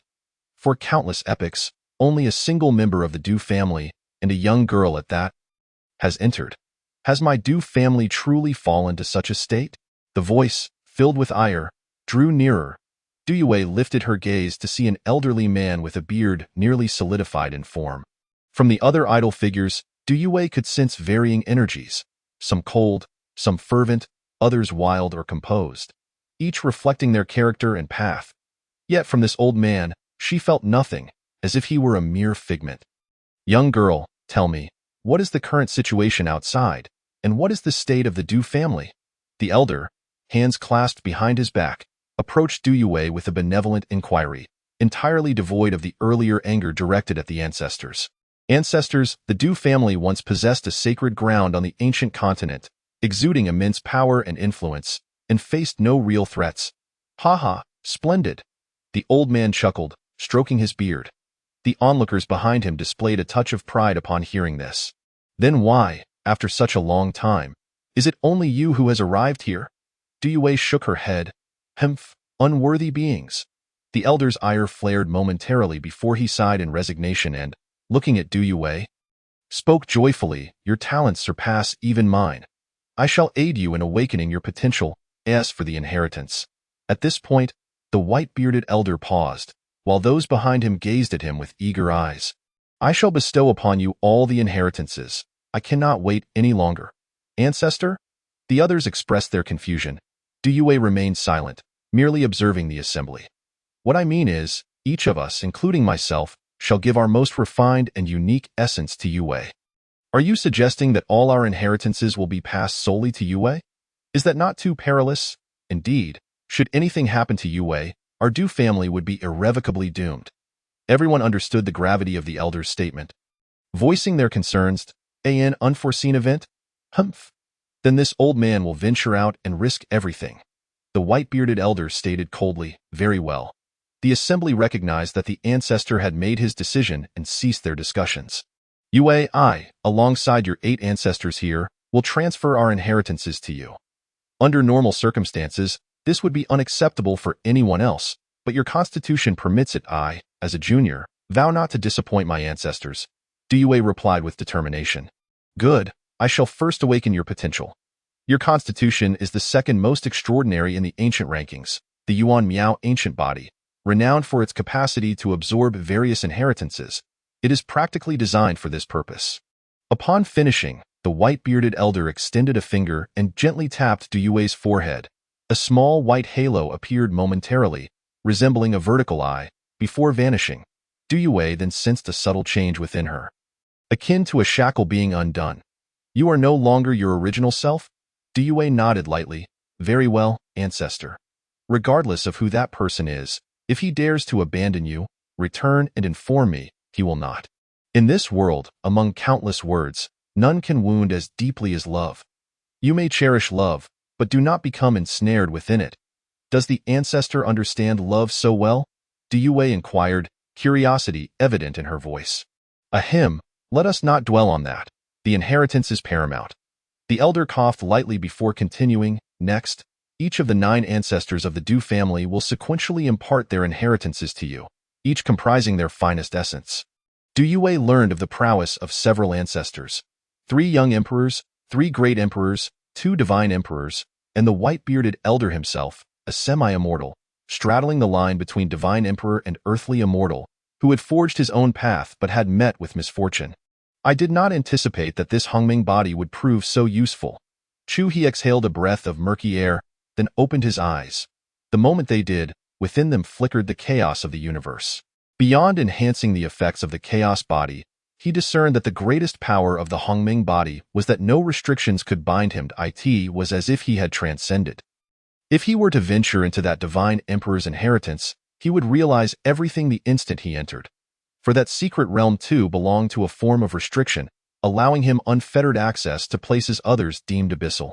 Typically, one would have to meet specific criteria to exit such secret realms, often bound by time limitations. However, with the Hongming body, He could leave at will. Currently, with only a fragment at his disposal, its effects were limited, yet it possessed numerous other extraordinary capabilities. To his surprise, he found that many of these capabilities overlapped with those of the chaos body. His cultivation had reached the 3rd realm of the 4 extremes. With such strength, he could easily overpower all his peers, even those who had been born decades before him. Upon opening the door, he was greeted by Medusa and Lele lounging on the sofa. Neither of the 3 women present, Master, Medusa exclaimed upon noticing He him. He nodded gently. Medusa was still adorned in the fiery red dress given to her by Qin Lan, her scarlet lips and the figure-hugging gown accentuating her curves. Igniting a warmth within He, system, I recall that subduing Medusa was a mission. Where is my reward? Ding. Medusa must reach a great power level and thoroughly awaken her bloodline to claim the reward. As she currently possesses neither innate skills nor a bloodline. The same applies to the other 9 ancient Hongming beasts. What about the 3 of them? He asked as he sat on the sofa, cradling Lele and ruffling her little head. Master, Sister Yunfei and Sister Lan are both cultivating, and Sister Yue has not appeared for several days. What is your current cultivation level? The 3rd stage of transformation. He nodded, producing a spatial ring and tossing it to her. Your power is too weak. Hasten your cultivation. I have no use for the inept. Yes. Medusa received the ring and opened it, her mouth agape in astonishment. Inside are various rare materials, including the pure Yangdu that Lele consumes, along with many other precious items. Seeing her astonished expression, He nearly lost control. Yet, recalling that she was a beast, he found it difficult to act. Transform back to your original form. I wish to see. Medusa, upon hearing this, nodded without hesitation and immediately reverted to her true form. Chapter 59. It could actually be 4 together. He recalled that Medusa was a 7-colored glazed holy dragon. Upon her transformation, she indeed captivated him. Her size was not massive, nor was she particularly thick. In his previous life, he had harbored a fear of snakes, yet now, seeing Medusa in her true form. He found her to be exceptionally beautiful. Her body bore no scales, merely a layer of skin that shimmered with radiant light. She was stunningly exquisite. If snakes possessed a golden ratio, Medusa would undoubtedly be the epitome. Having contemplated this, Chuhi felt it might not be such a bad idea. Perhaps his thoughts had been too constrained. Extending his left hand, Medusa hesitated briefly before gradually moving her head closer. Her skin was smooth and cool to the touch, reminiscent of caressing human flesh. The moment Chuhi made contact, Medusa trembled slightly. Since her birth, no living being had come within 3 meters of her. This was her first experience of being touched, and she appeared quite nervous. Previously, within the cavern, the snake men dared not even glance at her. Whenever Medusa spoke or issued commands, they would lower their heads in submission. Transformed back after a while, Chuhi reclined on the sofa, gently stroking Medusa, who lay across his legs. As for Lele, she had been cast aside. The little one, observing Medusa usurp her position, sulked in a corner. After 2 days of interaction, she had come to know Medusa and thus refrained from expressing anger towards her. With his eyes closed, Chuhi continued to pet, but soon sensed something amiss. Why had everything suddenly become so slippery and soft? Opening his eyes and glancing down, he was taken aback to find Medusa lying on his legs, completely unclothed. He was inadvertently caressing her smooth, bare back. What is happening? Aside from feeling a bit strange about her body, Medusa was unfazed. Previously, Chu Yunfei had mentioned that her body was only for Chu He to see and touch. Though she did not fully understand its meaning, she remembered it. Thus, when she heard Chu He's words, she appeared somewhat perplexed. Master, what? I mean, why have your clothes suddenly vanished? Chu He reiterated. They cannot be worn when I revert to my original form. They must be in my ring, Medusa explained, puzzled by Chu He's odd behavior. While feeling somewhat uncomfortable lying in that position, however, as Chu He did not instruct her to rise, she obediently remained still. You, sigh. Forget it, in the future. Make sure to read more books. All right? Chu He found himself at a loss for words, struggling to articulate his thoughts. Very well, my master, he replied. You may rise now. Concerned that lingering longer would lead him to make an irreparable mistake, he felt an overwhelming sense of unease. His heart raced as he exclaimed, Husband, you actually. Upon emerging, Chu Yunfei witnessed Medusa rising unclothed from Chu He's body, her keen eyes capturing his reaction in its entirety. Come here, he commanded. Lacking the energy to provide an explanation, one he knew would be futile, he turned to Medusa and instructed, Please don your clothing at once. Ensure no one else sees you in your current state. Understood? Yes, my master, Medusa replied with a gentle nod. Though Chu He struggled to accept the situation, he had already begun to view Medusa as his own possession. At that moment, Chu Yunfei approached, clad in the shorts Chu He had gifted her, revealing her long, athletic legs. Husband, she said. Medusa, take Lele out for a while, Chu He addressed her, disregarding Chu Yunfei's presence. Hearing this, Chu Yunfei's confident demeanor instantly transformed, her cheeks flushing crimson as she comprehended Chu He's intentions. Yes, my master, Medusa agreed, cradling Lele and departing. Lele, fond of Medusa, offered no resistance, as she had spent the last few days in her company. Husband, when shall we return home? Chu Yunfei whispered, nestled in Chu He's embrace. The surreal happenings around her left her feeling somewhat dazed. She had become Chu He's first woman, a fulfillment of her desires in this life. What of Yue? Chu Yunfei inquired, her brow furrowed as she recalled the events surrounding Yue. What is it? She continued, sensing something amiss. Why Yue seems to be struggling with her low cultivation, unable to cope. I suspect she may be undergoing some form of inheritance, which could be quite perilous. I sensed a hint of determination in her. Chu He acknowledged with a nod, remaining silent. Yue was known for her stubbornness, often speaking little and possessing a resilient character. Why Yue does not wish to hinder your ascension to the heavenly realm, hence her current state, Chu Yunfei explained. I understand. And what of Qin Lan? Where is she? She is also engaged in cultivation, Chu He replied, a hint of surprise creeping into his tone as he instinctively tightened his grip. Chu Yunfei gasped, unable to suppress her reaction. Feeling slightly embarrassed, Chu He continued to squeeze her gently. I never anticipated this girl would also embark on the path of cultivation. Chu Yunfei shot him a disapproving glance, taking a deep breath. You think everyone ascends as effortlessly as you do? They must feel anxious about being left behind. And you do not share such fears? Chu he teased, gently kneading her. What do I have to fear? When I return to the heavenly realm, I will achieve a higher level of cultivation. By the time you catch up, I may very well be half a sage, she retorted. Quite the proud one. Are we? Do you look down upon me? Chu he asked, applying a bit more pressure. Dear daughter. Please, not so hard. As Qinlan emerged, she was greeted by a scene that sent her heart racing, flushing her cheeks as she retreated to her room. After tidying up, Chu Yunfei chuckled. Did Qinlan just witness that? Does it matter? Once we return, I'll claim her. Then the three of you will be together. In fact, we could even make it 4. He laughed, unable to contain his amusement. Chapter 60. Yue emerges. I missed you. Were you not satisfied moments ago? Chu Yunfei swiftly covered her mouth, genuinely frightened. Husband, I was wrong. Knowing your error is a good start. Meanwhile, in the forbidden grounds of the Du family, an elderly figure with a white beard chuckled. All right, Yue. We have bestowed upon you our inheritance, albeit sealed away. Once you reach the 4th stage of cultivation, you may accept one. You are nearing the pinnacle of the Dao Palace. It won't be long now. Thank you, ancestors. It is of no consequence. We, the old ones, remain here to ensure the Du family does not vanish amidst the tides of time. Will you not perish?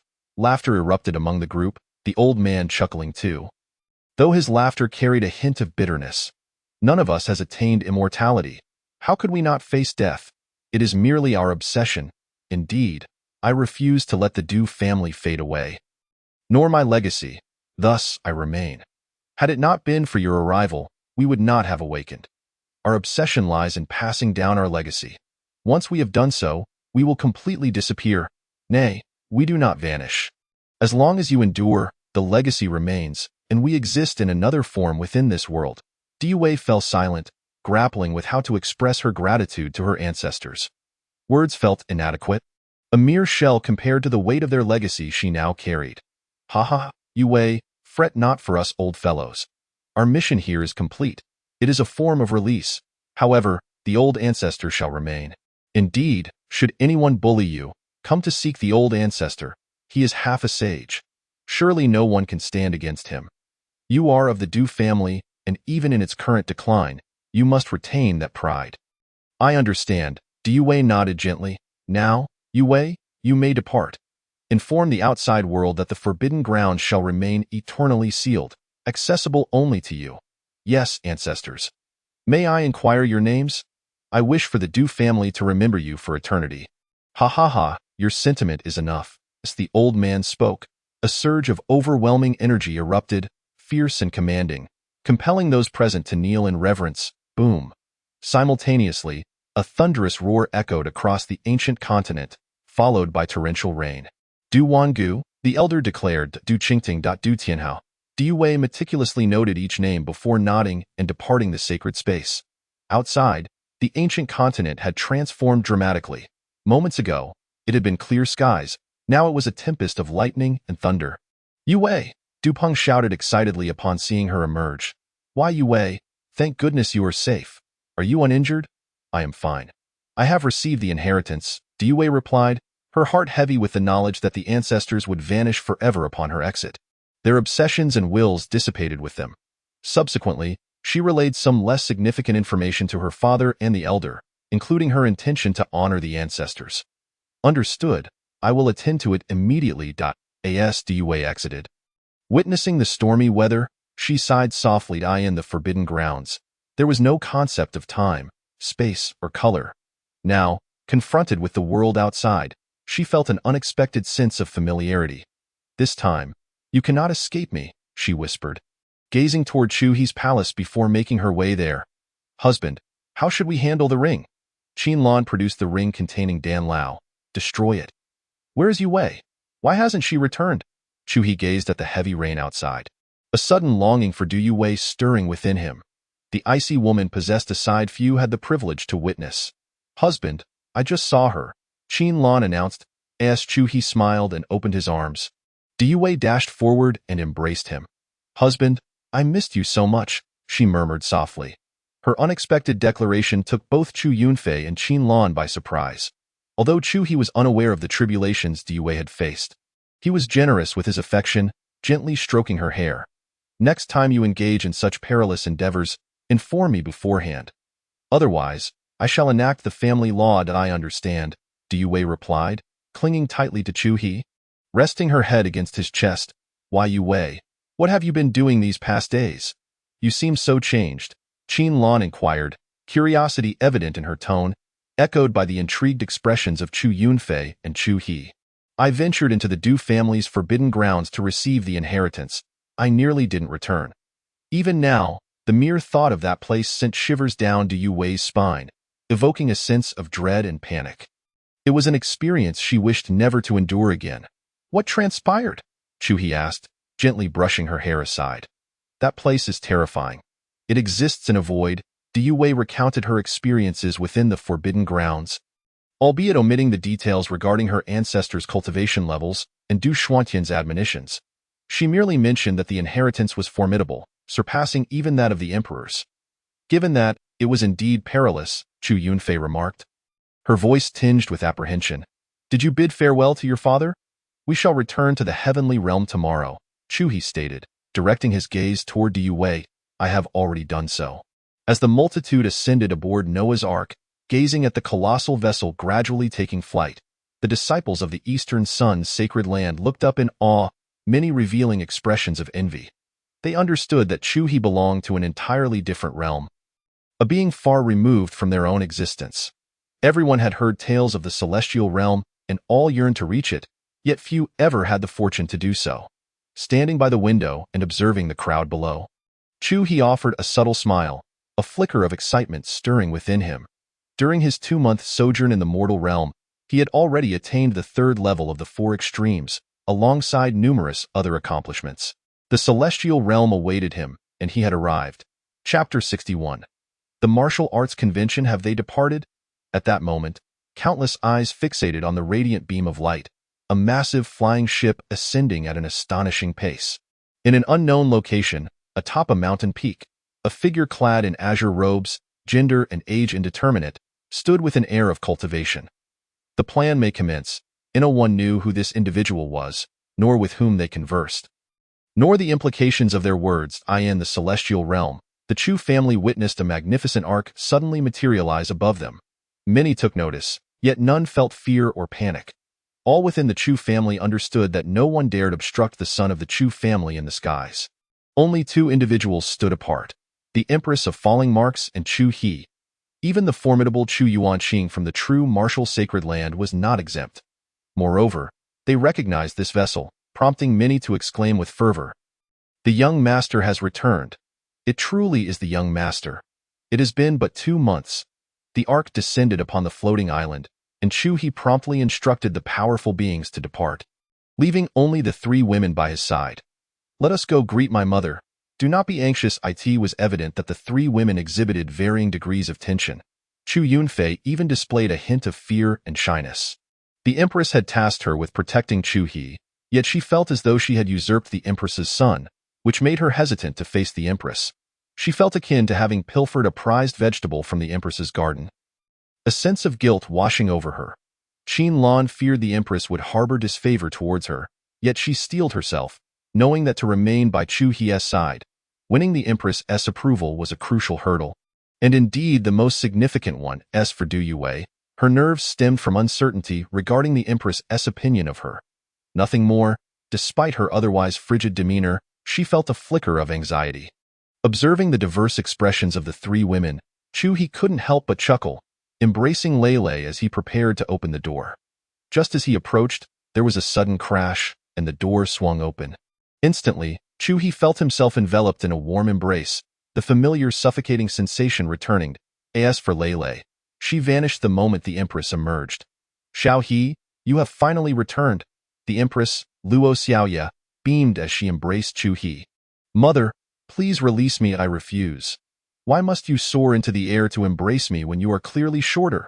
Chu He exclaimed, exasperated, recalling how this had transpired during his last visit to the mortal realm as well.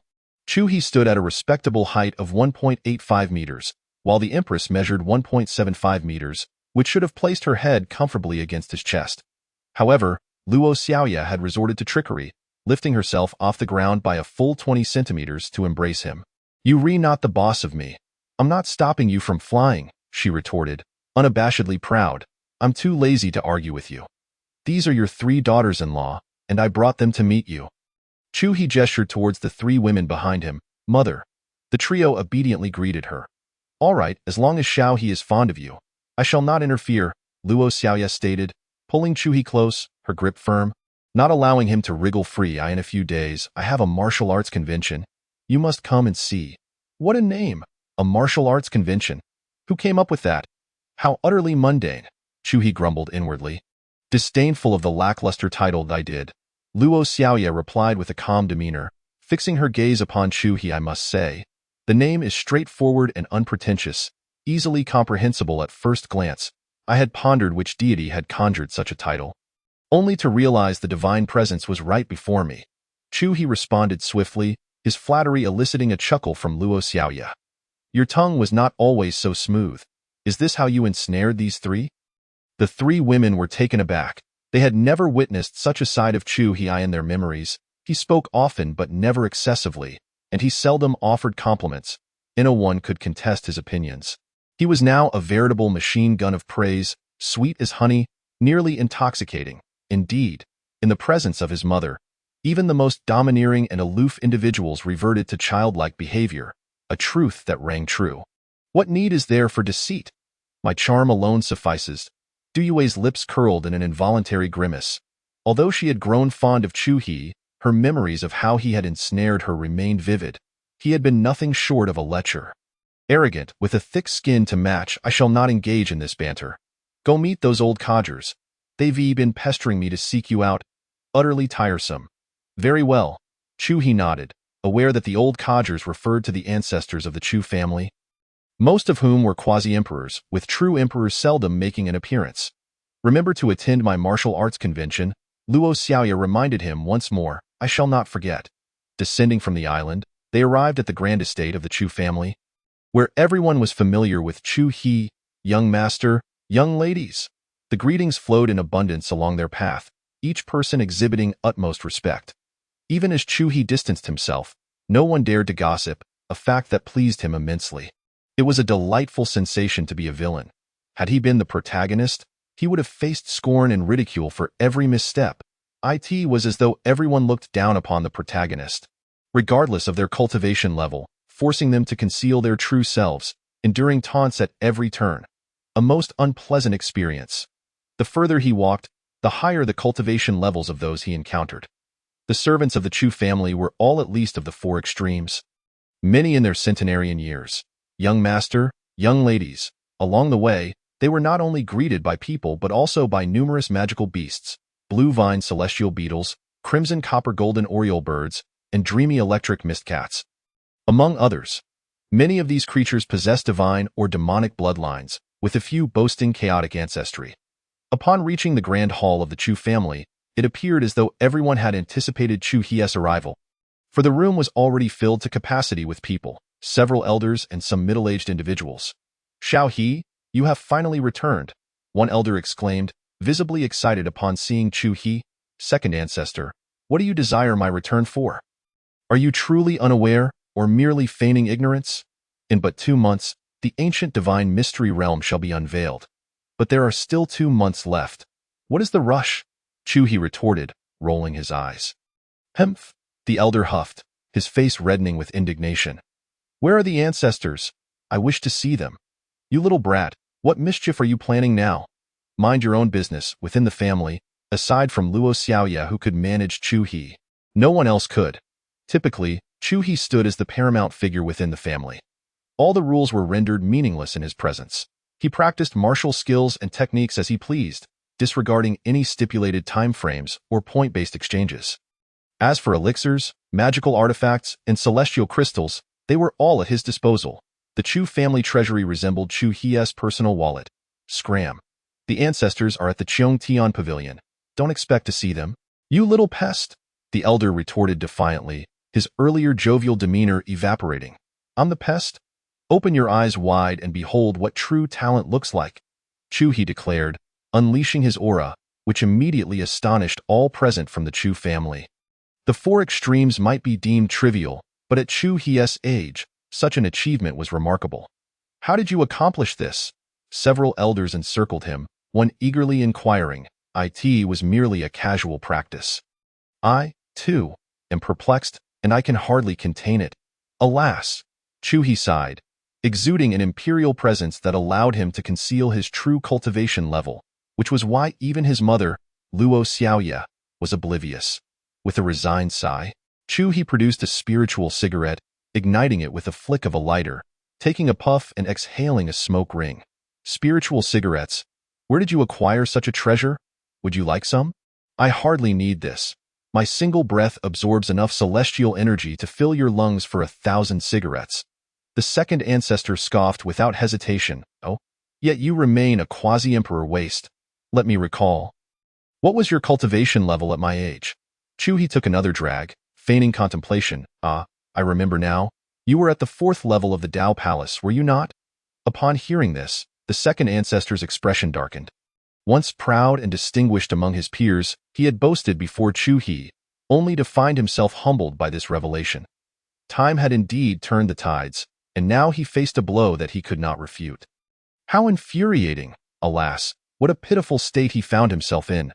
Chu He shook his head and turned to leave with the 3 women, reminding them to remember the ancient mysterious realm. The second ancestor clenched his fist and, in frustration, shouted, I understand, you big trash. With a resounding smash, he struck the lapis lazuli table, reducing it to dust. Lapis lazuli is a remarkably robust material from the celestial realm, known for its extraordinary durability. Even a full-force strike from a formidable being could barely make a dent. The second ancestor, now seething with rage, found himself irked by the undeniable truth of Chu He's words, unable to retort or retaliate. He felt an overwhelming sense of frustration. Which beast dared to seize our territory? He inquired. The beasts outside North Sea City are led by the Jiwei Fanfu turtle and the Xingyun Lian python, both of whom are sage kings, a middle-aged man replied. Let us go, a bunch of rubbish, and annihilate them, declared the second ancestor, his figure vanishing in an instant. His temper remained as volatile as ever. Though it had not always been so explosive, it flared particularly after the young master spoke. Sigh. The young master is truly the only nemesis of the second ancestor, someone remarked. Leaving the Chu family's great hall, Chu He made his way directly to the Cheongtian pavilion. Dear, is that ancestor a quasi-emperor? Diyue inquired curiously. Indeed, not only him, but the several elderly men nearby are also quasi-emperors, while the rest are great saints. Chu He affirmed. Diyue nodded thoughtfully. Had she not encountered 8 emperors and a semi-immortal, she would have been utterly astonished. Knowing that the individuals they were about to meet were quasi-emperors, it was certain that the ancestors they would soon encounter would be true emperors. Before long, they arrived at the Cheongtian pavilion, which, despite being referred to as a pavilion, was essentially a secret realm. Entry without the proper credentials was impossible. However, Chu He had no such concerns, for he possessed the aura of an emperor. The finest key one could wield. Leading the 3 women directly into the secret realm, they were greeted by a breathtaking environment. After walking a few steps, Chu He spotted 2 elderly men fishing. Yes, they were indeed fishing. Ancestor, Chu He called out as he approached. Why fish has escaped. Chu He glanced at Qinlan, who promptly retrieved a universal storage bag in a flurry of nervousness. Strange fire? One of the elderly men, clad in farming attire, remarked upon seeing the contents. Yes, ancestor, these were found in the lower realm. There are 3 in total, Qinlan replied, nodding fervently. Young man, do you believe our lifespan's insufficient? If you do not want them, hand them over, Chu He said, reaching for the bag. Since it is Lanlin's tribute to us, we cannot refuse, the elderly man declared, seizing one strange fire, a white, bone-chilling cold fire, and began to play with it in his palm, as though it possessed no warmth, before consuming it. Not bad, a bit warm, he commented, then offered another to the nearby elder in black robes, who was still fishing. Why fish has escaped. How bothersome, he grumbled, shoving the strange fire into the man's mouth. The elder turned to Chu He, inquiring if there was anything else. These are my 3 wives. I would like each of you to give them a small trinket. Are you robbing me? The farming-clad elder retorted. Just give it. The black-robed elder, however, was straightforward, tossing 3 items to the 3 women. Chu Yunfei received a light armor, Qin Lan a tower, and Du Yue a jade pot, all treasures of the 9th rank in the realm of gods and demons. Humph! This is the first time I have been robbed. Here, take it and be gone. With that, Chu He and the others exited the secret realm. Dear, are both ancestors true emperors? Du Yue asked, go be precise. They are both divine emperors, Chu He clarified. Then why do they lack the imposing presence typical of emperors? She wondered, isn't that self-evident? This is their home. Why would they display their grandeur here? Such displays are meant for outsiders. He explained. Oh, I see. Qin Lan nodded in understanding. Chapter 63. The Chu family. Subsequently, Chu He guided the 3 women, particularly Qin Lan and Du Yue, to familiarize themselves with the Chu family while also allowing the family members to become acquainted with them, preventing any future misunderstandings. This is the Wanchao Tower, a place for the production of raw materials. It comprises 9 floors, each representing a different world: frigid snowfields, molten lava, arid deserts, azure oceans, and so forth, showcasing a myriad of environments primarily for the production of celestial treasures. Chu He explained, gesturing towards a towering edifice that soared to the heavens. His tone was calm as he continued forward, where the path was bustling with people who respectfully nodded in greeting upon seeing Chu He and the 3 women. There was no overwhelming display of subservience. Rather, the onlookers exhibited respect and admiration. After walking a bit further, the atmosphere grew livelier. And here is the Artifact Forging Hall, home to our family's smiths, all of whom are at least of divine and demonic rank. Adjacent to it is the Alchemy Chamber, which is similarly staffed, he elaborated. Qin Lan and Du Yue nodded in acknowledgement, while Chu Yunfei, having grown up in this environment, was well acquainted with everything in the Chu family. Having been discovered by the Empress due to her exceptional talent, up ahead is a super-large teleportation array, along with numerous smaller ones. 3 of them span the entirety of the celestial realm, while the others cater to various domains. For shorter distances, one may also opt for a celestial arc, akin to our Noah's Ark, he continued. They stood in a vast, flat expanse, where a colossal light array spanned tens of thousands of miles, with individuals frequently entering various teleportation arrays. The super-large teleportation array was purple, while the smaller arrays displayed a spectrum of colors, primarily divided into 7 categories. Do you see these myriad light arrays of different sizes and colors? He inquired. Are they distinguished by size and hue? The group stood atop a relatively high pavilion, granting them a sweeping view of the bustling scene below, where many people moved about, neither appearing crowded nor overwhelmed, some departing while others returned. Du Yue merely glanced around, and an answer formed in her mind. Indeed, ours is the largest in the entire celestial realm. Chu He then took the 3 women to various locations: the Law Enforcement Hall, the Beast Forest, the Training Tower, and others. Finally, they arrived at a treasure hall constructed of jade, the Treasure Pavilion. Why does it look so ordinary? She questioned. It used to be extravagant and opulent, but after an earlier visit when you said it was unattractive, it was changed to this more subdued design. Chu Yunfei replied with a smile. So willful, Qin Lan remarked, linking her arm with Chu He's. This looks much better, low-key yet profound. Otherwise, it would seem rather gaudy. Chu He felt quite pleased. He favored simplicity and found extravagance irksome. Young master, young mistress, 2 individuals stationed at the entrance of the treasure pavilion greeted Chu He with respect, promptly opening the door to reveal a starry blue vortex. Also a secret realm. Chu He led the 3 women inside. Within the Chu family, there was no place he could not enter, nor would anyone dare to obstruct him. Inside, there were several areas categorized by rank and function: weaponry, protective gear, functional treasures, celestial arcs, and more. Feel free to take anything that catches your eye. All items here are of the highest quality in the celestial realm. Although the absolute best may not be present, you will certainly find something suitable, he encouraged the 3 women. After a brief glance, he informed them, the Chu family possesses countless ancient cities, and our family domain is vast and boundless in terms of liquid assets. The celestial dynasty might surpass us, however, when it comes to materials, elixirs, and supreme treasures. The Chu family, being an everlasting lineage, excels in abundance, with our family standing out among the rest. Consequently, the selection here was immense. with heavenly and earthly treasures comprising 99%, while the remaining 1% consisted of divine and demonic items. Despite this seemingly small fraction, it represented a significant number given the vast total. Chu-hee did not know the exact amount, as he had no interest in such details. All he could say was that divine and demonic treasures were abundant. The three women did not hold back. Having accompanied Chu-hee through so many sites, they had gained a considerable understanding of the Chu family. They selected items as if withdrawing $1 million from the central bank, unperturbed by any minor expenses. Upon exiting, Chu-hee lost interest in further exploration and led the three women back to his palace. It was a grand complex of palaces, somewhat scaled down from the Chu family's layout. Containing teleportation arrays, the treasure pavilion, the beast garden, and the training tower. Essentially, everything found outside was replicated here, albeit with enhanced capabilities, prepared solely for him to save time and enhance focus. Even Qin could not help but exclaim in envy. This is the life of an everlasting family. I was merely born into it, and you dare to compare with me?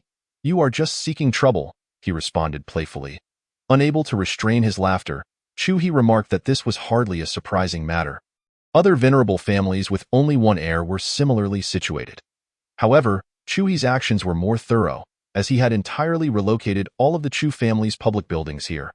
Upon entering the grand hall, Chu-hee promptly removed the chairs and other furnishings present, replacing them with a sofa purchased from the system, upholstered in the pelts of divine beasts. Honey, what exactly is the martial arts conference that Mother just mentioned?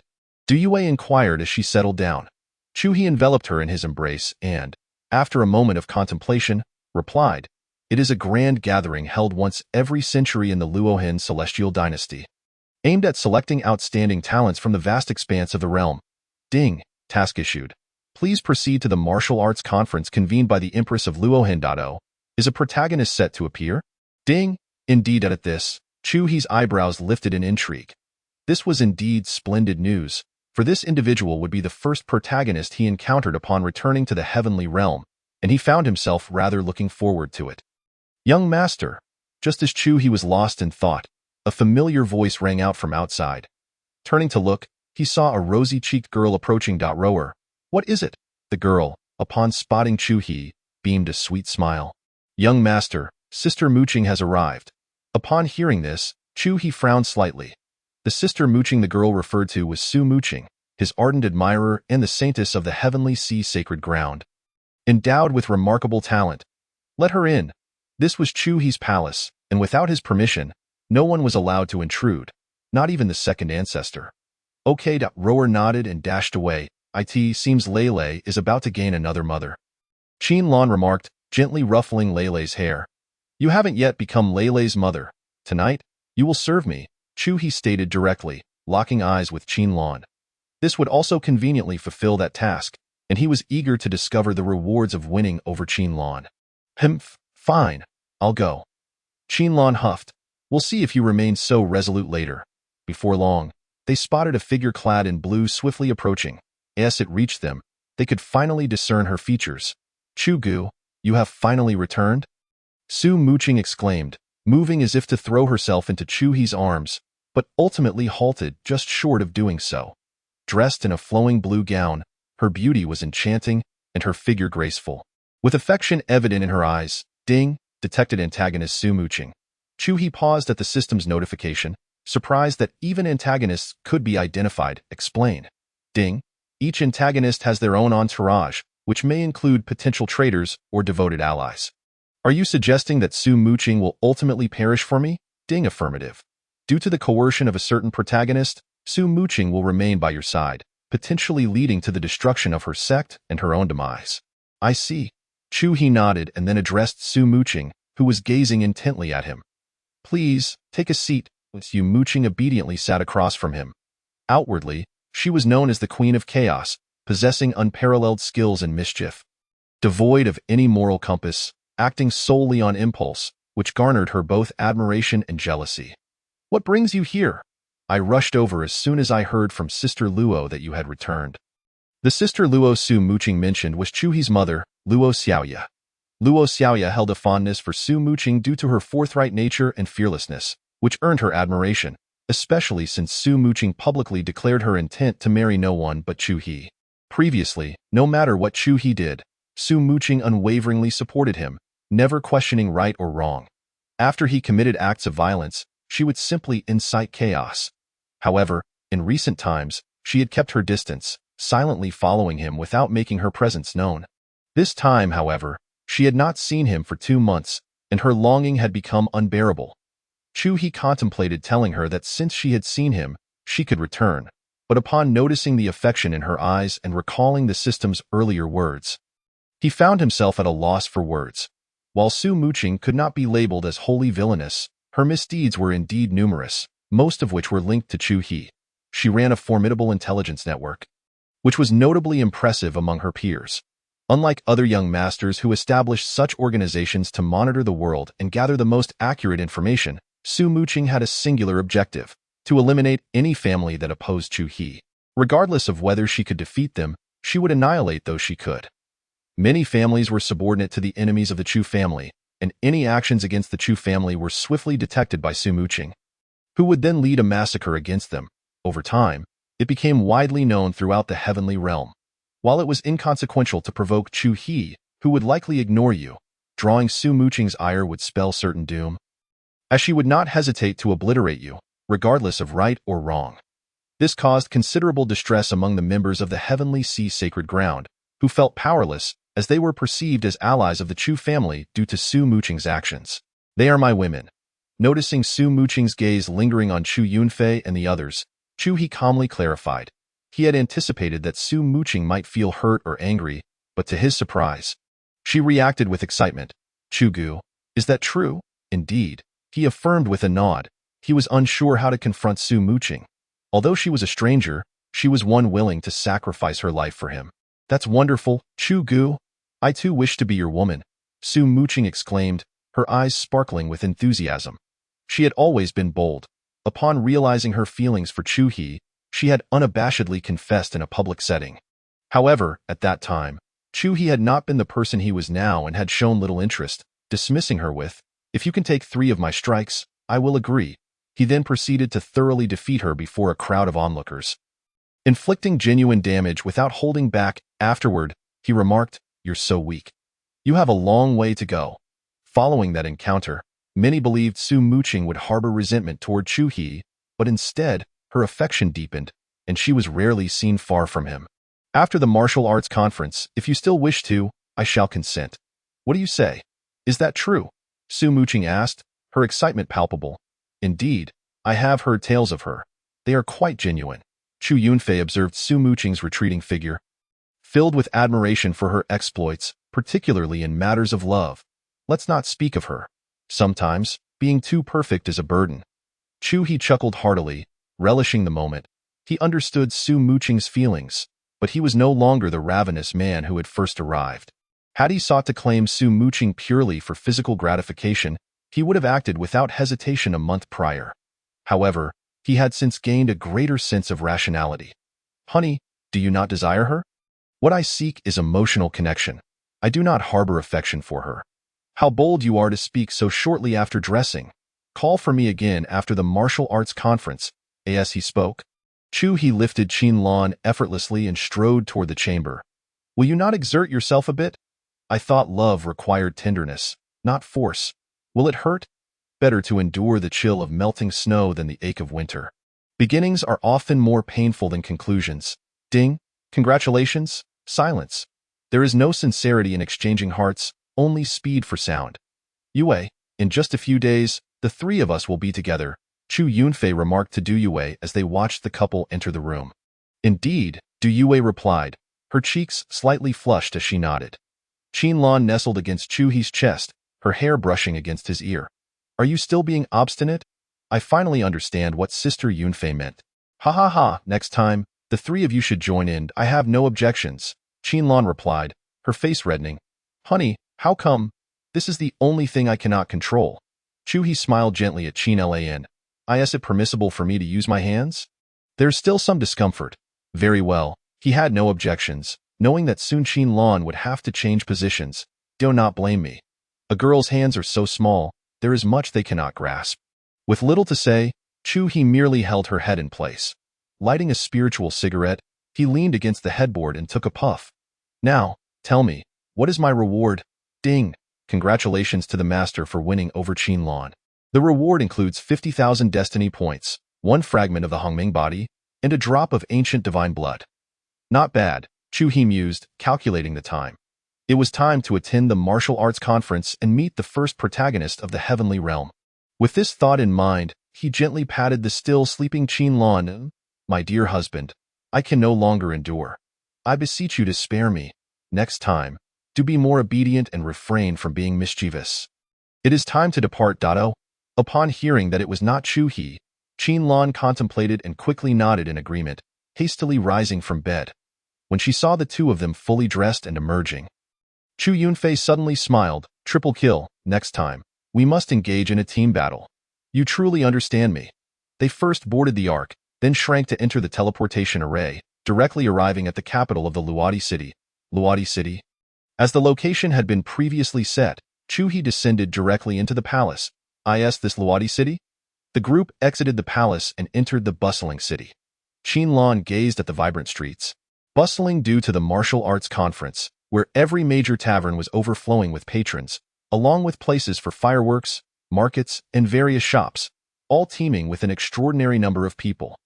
The crowd surged, yet due to the exceptionally wide main road, it did not feel congested, with various carriages and an array of beast-drawn vehicles, including dragon steeds and giant oxen. The roads were sufficiently broad, equipped with pedestrian paths and carriage lanes, thus avoiding any scenes of ruffians colliding with pedestrians.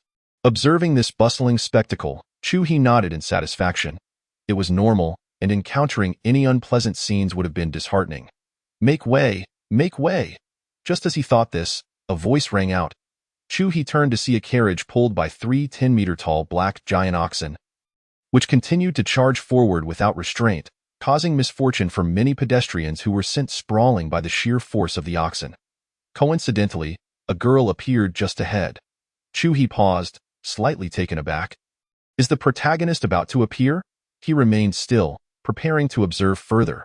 He would not overlook any opportunity to encounter the protagonist. After all, the protagonist signified destiny value, heavenly rewards, and an intriguing life. This is the carriage of Zhou Hai, the young master of the Zhou family. Alas, this little girl is in grave danger. How outrageous! Is no one going to intervene? Zhou Hai's father is a high-ranking official. With such overwhelming power, who would dare intervene? Many onlookers instinctively closed their eyes as the carriage approached the girl. Chu He, however, watched with eager anticipation, silently urging her, almost there, almost there. Come out. The 3 women, noticing that Chu He did not move, also stood frozen in place. As the giant oxen approached the girl, the remaining onlookers could no longer bear to witness the impending disaster and shut their eyes, nearly everyone believing that the girl was doomed. Only Chu He's excitement grew. When the giant oxen were 5 meters away from the girl, the 3 women also slightly closed their eyes. Chu He's gaze brightened, for a shadow suddenly darted past, and then he saw the giant oxen tumble and the carriage overturn. Finally, the moment had arrived. Chu He focused intently.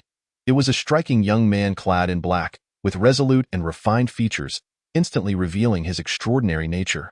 Ding! Congratulations, master. You have encountered the protagonist, Su Lin. Upon hearing the system's voice, Chu He couldn't help but smile. What a splendid start! The occupants of the carriage also emerged, revealing a young man who appeared arrogant and overbearing. Who are you to dare block my way? Have you not seen the people on the road? To regard human life as mere weeds, it's the father's fault for failing to educate his son. By your appearance, you clearly are not a good person. Chu He found Su Lin's words somewhat peculiar. Such rhetoric should not exist in this world. Chapter 66. A Trash System. Indeed, as soon as Su Lin finished speaking, bystanders began to murmur. What this young hero said is quite true. Zhou Hai has always relied on his father's authority to bully the weak, clearly due to his father's failure to educate him properly. Just yesterday, I witnessed him forcefully robbing a maiden. Why would such a person appear in the capital? Chu He surmised that Su Lin must also be a transmigrator. After all, that phrase about parental responsibility was a clear indicator. System. What is his golden finger? Ding, a trash system. What kind of system? Ding, a trash system. I asked you what system. Chu He was somewhat angered. Why was this wretched system so prideful? Ding. It is merely a trash system. Come out if you dare. Let's see if I won't deal with you. Ding, master. It truly is just a trash system. Chu-hee felt a surge of frustration. This entity was even more arrogant than he was, looking down on the protagonist while its system looked down on other systems. Truly, it was a case of attracting fine. I understand that his system is trash. You are the most annoying, so tell me. What is his system? Ding. A trash system. Chu-hee felt his anger boiling over. Struggling to maintain composure, he was tempted to resort to violence. Just then, he took out the god-slaying spear and charged towards Zhou Hai, who was flaunting his power in the middle of the road. He had yet to react when his guards sprang into action. As the son of a first-rank official, his guards were naturally formidable, all at the transformation dragon stage, with likely great powers hidden in the shadows. Eliminate them. In an instant, Zhou Hai's guards were all struck down, their bodies falling lifelessly to the ground, even the 3 giant oxen meeting a similar fate. Suddenly, Zhou Hai found himself utterly alone, his hidden protectors now dead. Realizing the grave situation, Zhou Hai, although unaware of Chu-hee's identity, could sense the overwhelming killing intent emanating from him. In a panic, he drew forth his shield, his strongest artifact, a divine magic grade 2 shield. However, his cultivation at the first realm of the Dao Palace was far too low to unleash the shield's true power. As he raised it, Chu-hee's god-slaying spear was already upon him. Shatter, he softly uttered 2 words, audible only to himself. Bang! A crack appeared in the shield. Yet being a divine magic artifact, it managed to withstand Chu-hee's initial assault, despite Zhou Hai's inability to fully harness its power. However, before he could breathe a sigh of relief, Chu-hee shifted his attack, launching another strike, his body twisting as he pierced through Zhou Hai's abdomen. With a swift kick, he sent Zhou Hai's corpse flying. Sheathing the god-slaying spear and slowly walking towards the 3 women. Chow chow, chow chow, chow chow. What on earth? Who is this person? So bold, tremendous. Before anyone could react, Zhou Hai's transformation dragon guards had all perished, followed swiftly by Zhou Hai himself. How terrifying. Zhou Hai must have offended some great figure, and this individual clearly was not ordinary. None present were fools. In an instant, Zhou Hai's transformation dragon guards had all perished, a feat even the mightiest could scarcely accomplish, let alone the powerful guards of Zhou Hai. Clean this up?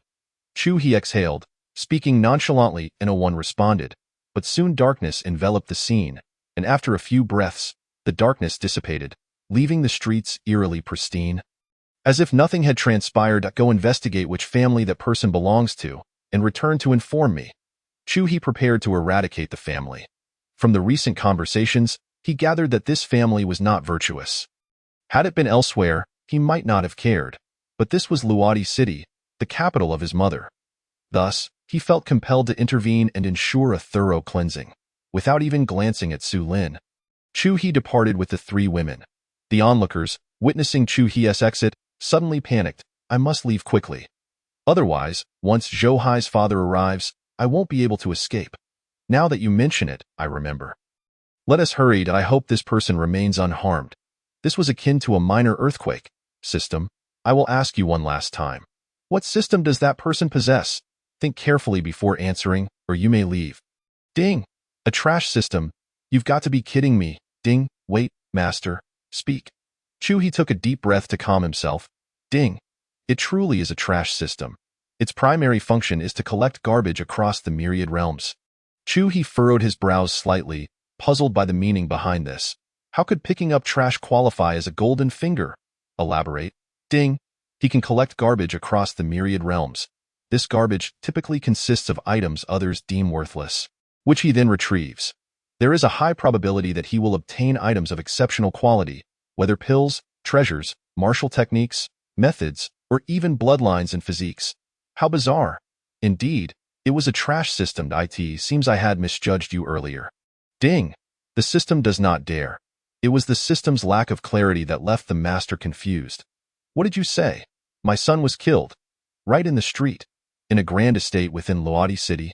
An elderly man spoke with agitation. He was Zhou Dazhong, Zhou Hai's father, the grand protector of the Luohan immortal dynasty. In the twilight of his years, he was blessed with a child, leading to an indulgent affection for Zhou Hai. From childhood to adulthood, every whim was catered to, fostering a character that was both arrogant and overbearing, a trait he saw no fault in. After all, he was the center of all things. Zhou Dazhong never anticipated that someone would take Zhou Hai's life, especially in broad daylight. In an instant, a tumult of emotions, grief, rage, and profound anguish swirled within him, creating a complex turmoil. As a civil official, he had few capable subordinates, primarily serving as retainers. Upon learning of Zhou Hai's demise, his eyes reddened, and he stormed to the offering hall to summon everyone within. He did not inquire about the identity of the murderer. Regardless of who it was, he intended to exact vengeance upon that individual. There were 7 retainers in total, the most formidable being a semi-saint, with the remainder at the level of Dao slashing. Alas, the Luoheng immortal dynasty was a realm that favored martial prowess over scholarly pursuits, with top-tier combatants predominantly among the generals. The civil officials possessed feeble cultivation, receiving little regard from the empress, and consequently lacked the resources to employ many retainers. Within the empress's palace, a woman was reporting to Luo Xiaoya about the recent events. Yes, Shangguan Wanner nodded slightly. Inform old Cheng to ensure the protection of Xiao He in the coming days. Understood. You may leave, my dear. I find the individual who just rescued the little girl rather peculiar. Chu Yunfei suddenly remarked, Oh? What troubles you? It's merely an intuition. I can't quite articulate it, but I harbor a deep aversion towards him. Indeed, dear husband, I share that sentiment. Qin Lan quickly agreed, having felt an immediate distaste for Su Lin upon their first encounter. Devoid of reason, thus voicing her feelings in response to Chu Yunfei's words. Why Yu Wei? What about you? Chu He inquired, puzzled by the cause. Turning to Du Yu Wei, she merely nodded in acknowledgement. System, elucidate the reason. Ding! Their minds and bodies are entirely bound to the master, having fully intertwined with him, thus becoming antagonists. Naturally, they harbor disdain towards the protagonist, who can be perceived as a mocking halo. Chu He nodded, signifying his understanding. This was quite easy to comprehend. Who among the antagonists would harbor fondness for the protagonist? Not only the 3 women, but Chu He himself felt similarly, because he is our enemy. Unsure how to explain this to the 3 women, Chu He simply stated, Is it akin to Yi Tian, Lin Feng, and Xiao Yin from the lower realms? Yes, somewhat. They are my destined foes. Now that you are my women, it is only natural to feel this way. I see. The 3 women nodded, finding no difficulty in grasping this concept. In this world, the notion of causality prevails, meaning that the grievances of ancestors do not dissipate with their passing. If these matters remain unresolved, they inevitably transfer to their descendants. Thus, the 3 women believed that the Chu family's ancestors bore enmity with those individuals, considering the long history of the Chu family, which had accumulated countless rivalries over the ages. Many families might not even be aware of their ancestral enmity with the Chu family, yet they would forget, while the causality would persist. Why, dear? Truly, I detest him with a profound intensity, an urge to eliminate him immediately. Indeed, I feel as though if I do not slay him, an insufferable knot will remain in my heart. I desire to kill him as well. Hearing the responses of the 3 women, Chu He could only smile helplessly. If you wish to kill, then by all means. Ding! The master has exited the novice phase. System upgrade in progress. After a brief moment, ding! Upgrade complete. Ding! Killing rules modified. The master will face no resistance in slaying the protagonist, but the remaining fate value of the protagonist will determine the rewards. The more fate value left, the lesser the reward. And vice versa. Chu He nodded upon hearing this, a sudden smile breaking forth. You all wish to eliminate him? It's merely a feeling. Yes, I sense that if I do not kill him, he will someday. Qin Lan's complexion paled as she continued. Will one day kill me? No, that cannot happen. I must go and slay him, Qin Lan declared, releasing her grip on Chu He's arm, her hand outstretched as she prepared to gather energy. What is your haste? Chu He swiftly grasped Qin Lan. Dear, Lan is correct. I feel the same way. Better to kill the wrong person than to let a potential threat escape. That I concur, Du Yu Wei added, brandishing her longsword.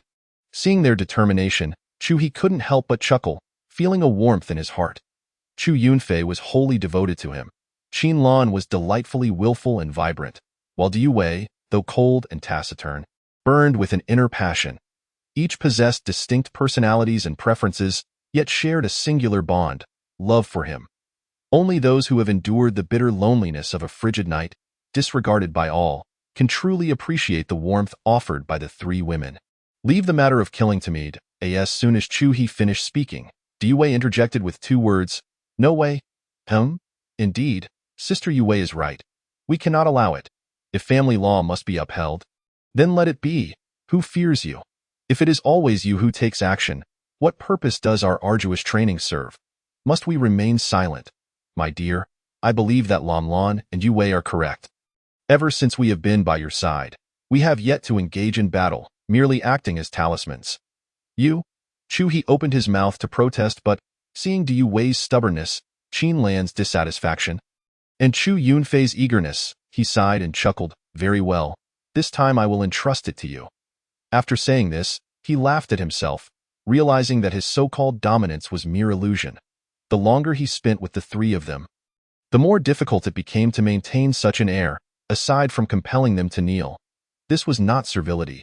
It was love. He treated them well, and in return, they treated him even better. Thus, Chu He began to ponder the true meaning of an antagonist.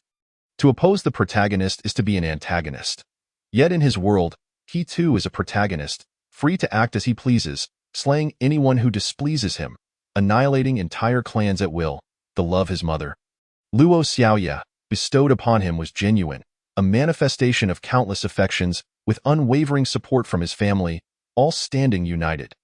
The three women before him, too, despite the brevity of their time together, merely 2 months, shared a bond that transcended mere acquaintance. But does love require justification? It is simply an emotion, a vessel for feelings. Till love for the sake of love. Antagonists have emotions too, for they are human as well. I adore you to bits. Qin Lan was the first to leap forward and plant a kiss on Chu He, followed by Chu Yunfei and Yue Wei, each bestowing their affection upon him. I must caution you. Such individuals are perilous, with many hidden cards. Remember to strike swiftly. Chu He warned the three women, mindful of the protagonist's inherent danger. How much fate value does Su Lin possess? Ding, 30,000. Are there any restrictions on their killing Su Lin? Ding, none. Chu He felt a wave of relief wash over him. Was this not perfect? He had observed Su Lin earlier, noting that his cultivation stood at the 4th realm of Dao Palace, with commendable talent, only a single realm below the initial Chu He.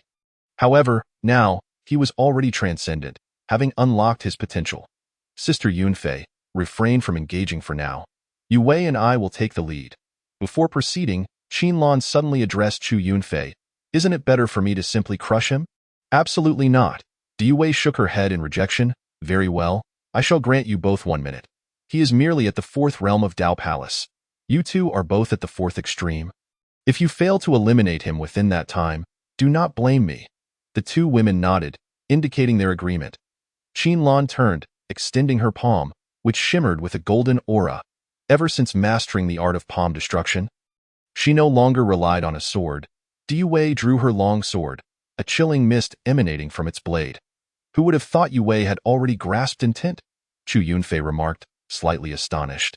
The myriad paths of the world, whether the minor paths of water, fire, earth, and wood, or the supreme paths of time, space, chaos, and light, can ultimately lead one to ascend as an emperor.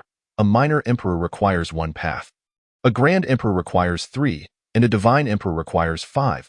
Beneath the path lies the law, the domain, culminating in intent. Each category is further divided into stages: intra-level, minor success, and major success. Intent serves as the foundation of all. However, comprehending it proves quite challenging. At present, Chu Yunfei was on the cusp of advancing to Dao slashing, having just reached major success. The recent enlightenment likely came during the acceptance of her inheritance. Chu He observed that Yue Wei appeared quite unfamiliar with it, clearly having just attained her understanding not long ago, and the only opportunity she had for this was during those days in the lower realms. He himself had only recently achieved minor success in spear intent, yet he was not far from major success. Intent is the essence of becoming a powerful being, while domain is central to achieving sanctity. The law is pivotal for ascending to quasi-emperor status, and the path is the hallmark of a grand emperor. As for the red dust immortal, no one knows how to attain that status. for the legends surrounding it are shrouded in antiquity, leaving behind only a name. No one knows whether such an immortal ever existed in history. Yunfei, do you think Qinlan and Yue can kill that person within a minute? If judged rationally, no one would doubt their capability. Yet, an inexplicable feeling lingered, suggesting that this individual was not as simple as he appeared. System, what is the situation?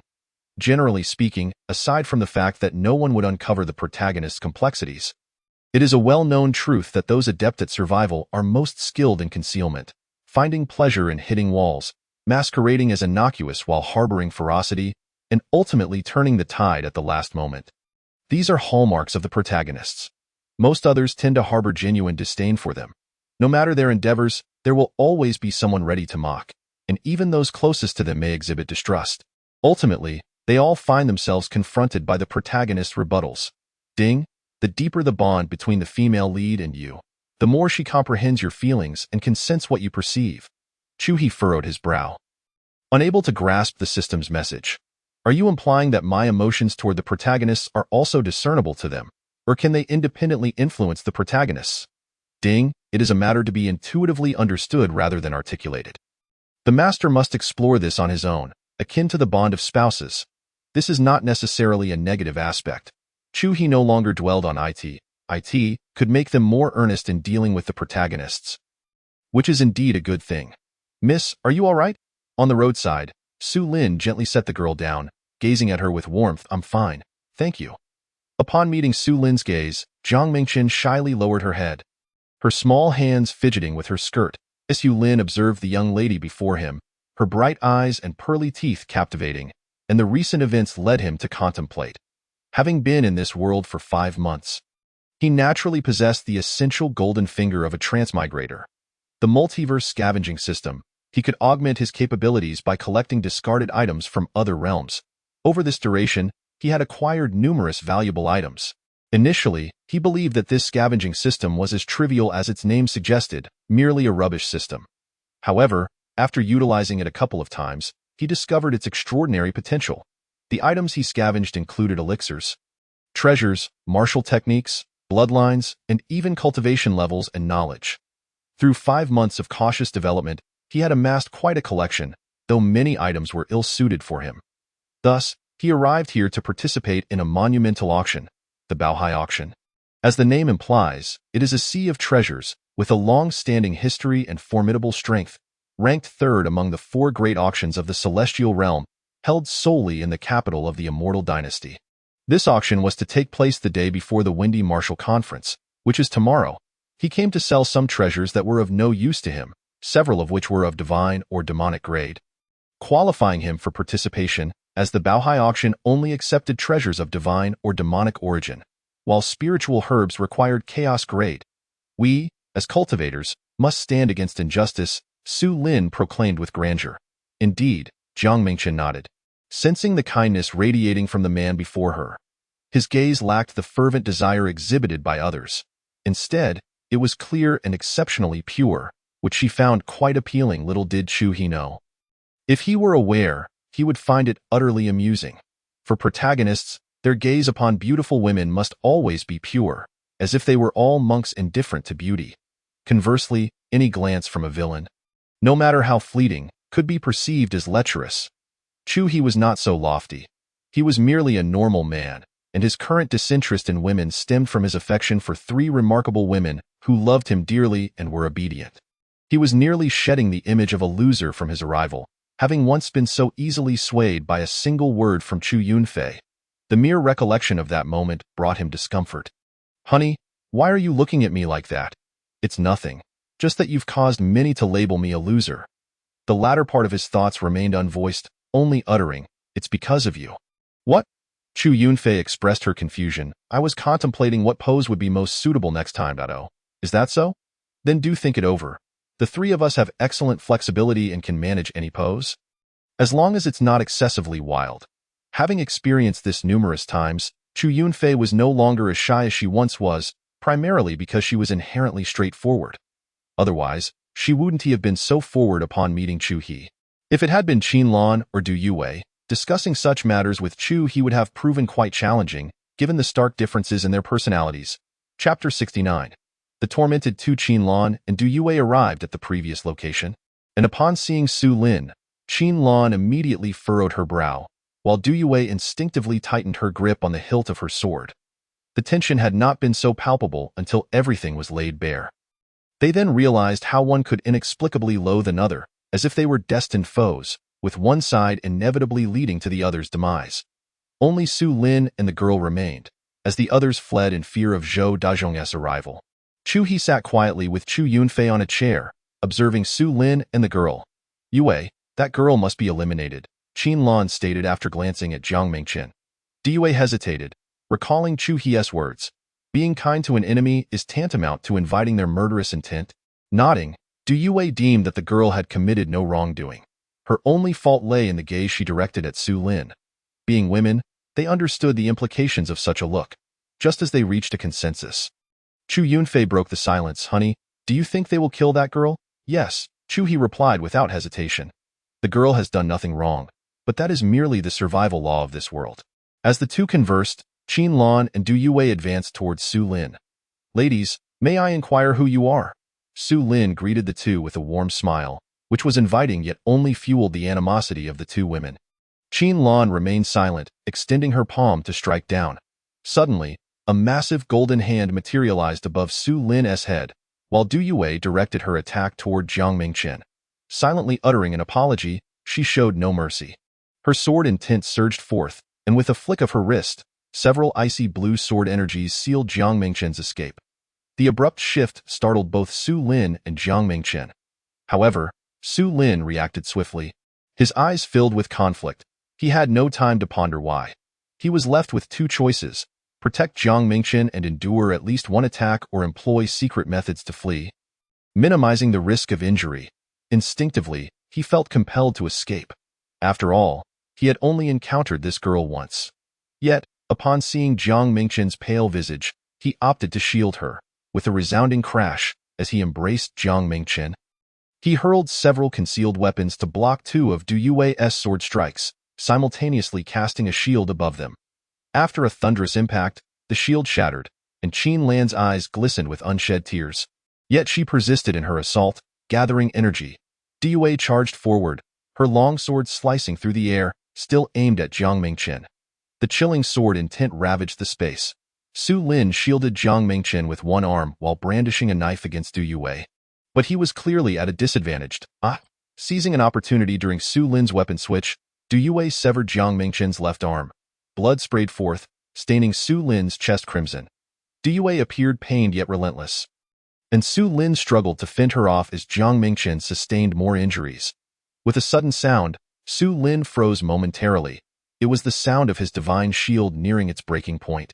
Given his current cultivation, he could scarcely unleash its full might. With a muffled groan, sweat beaded on Su Lin's forehead. In that fleeting moment of distraction, Du Yue seized the opportunity to cleave his hand holding the knives entirely off. Brother Su, don't worry about me. Jiang Mingqian's face was streaked with tears as she broke free from Su Lin's embrace and lunged at Du Yue. Having exchanged names in their previous discussions, they both knew they were orphans alone in the world.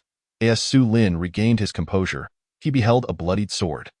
Jiang Mingqian's body had been utterly pierced by Du Yue's blade. Tears streamed down Du Yue's face as well. She had no desire to kill this girl, but each time she contemplated sparing her, the image of Chu He, bloodied and lying in her arms, invaded her mind. Why? Su Lin bellowed in fury.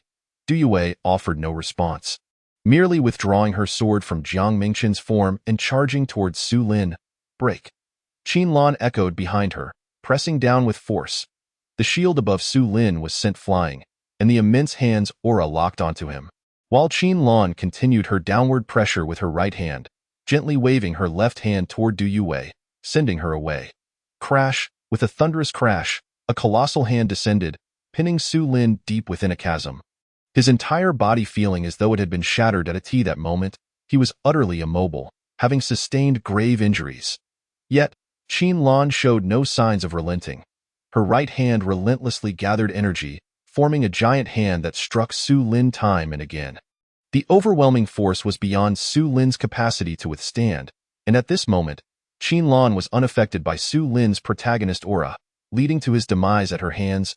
Boom, boom, boom. The pit continued to deepen, and Su Lin was already dead, reduced to mere dust. Luan Luan, it's over. He is dead. Chu Yunfei approached and embraced Qin Lan, who, while accumulating energy, instinctively leaned against Chu Yunfei. Sister Yunfei, I didn't want to kill her.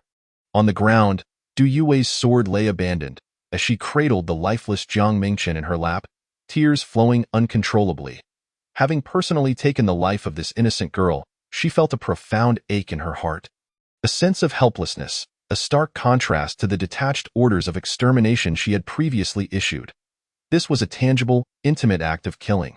The girl's eyes, even in death, reflected bewilderment, suffering, and an attachment to the world. Chapter 70. Unfamiliarity breeds contempt. Yue.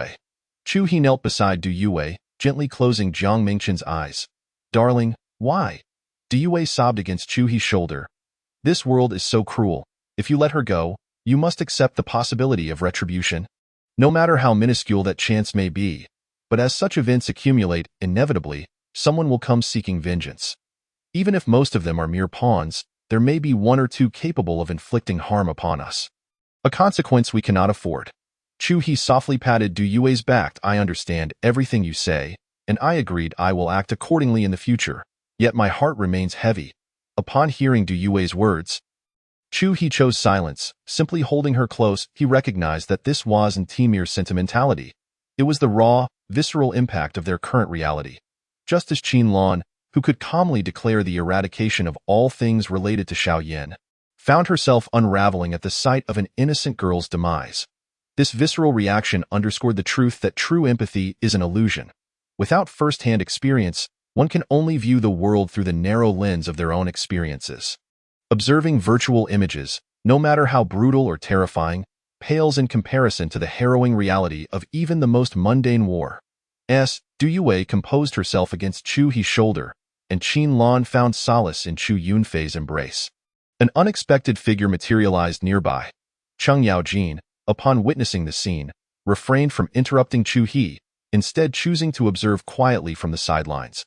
Boss, rest assured, I'm here on the Empress's orders to protect the young master. I am in the light while you remain in the shadows. Let us coordinate our efforts. As he arrived, an overwhelming aura pressed down upon him, making even breathing a challenge, leaving him both astonished and secretly in awe. Truly, the Chu family's young master had a protector of remarkable stature. Moreover, he sensed that this was no ordinary guardian. Fearing a misunderstanding from the formidable presence, Cheng Yaojin quickly clarified, though he was alone. He understood that the one he addressed could hear him. Producing a token engraved with a falling character, the oppressive aura dissipated. Exhaling in relief, Cheng Yaojin remained still, not daring to disturb Chu He. Though many deemed him a simpleton, he possessed enough awareness to recognize that interrupting Chu He at such a moment would be an unwelcome intrusion. The atmosphere remained undisturbed for 5 minutes until who? You little brat, is it? Bang! Zhou Dazhong and his entourage arrived and immediately confronted Chu He, raising their voices. Upon seeing this, Cheng Yaojin knew he had to assist in an instant, as Chu He furrowed his brow. He struck, sending Zhou Dazhong crashing to the ground.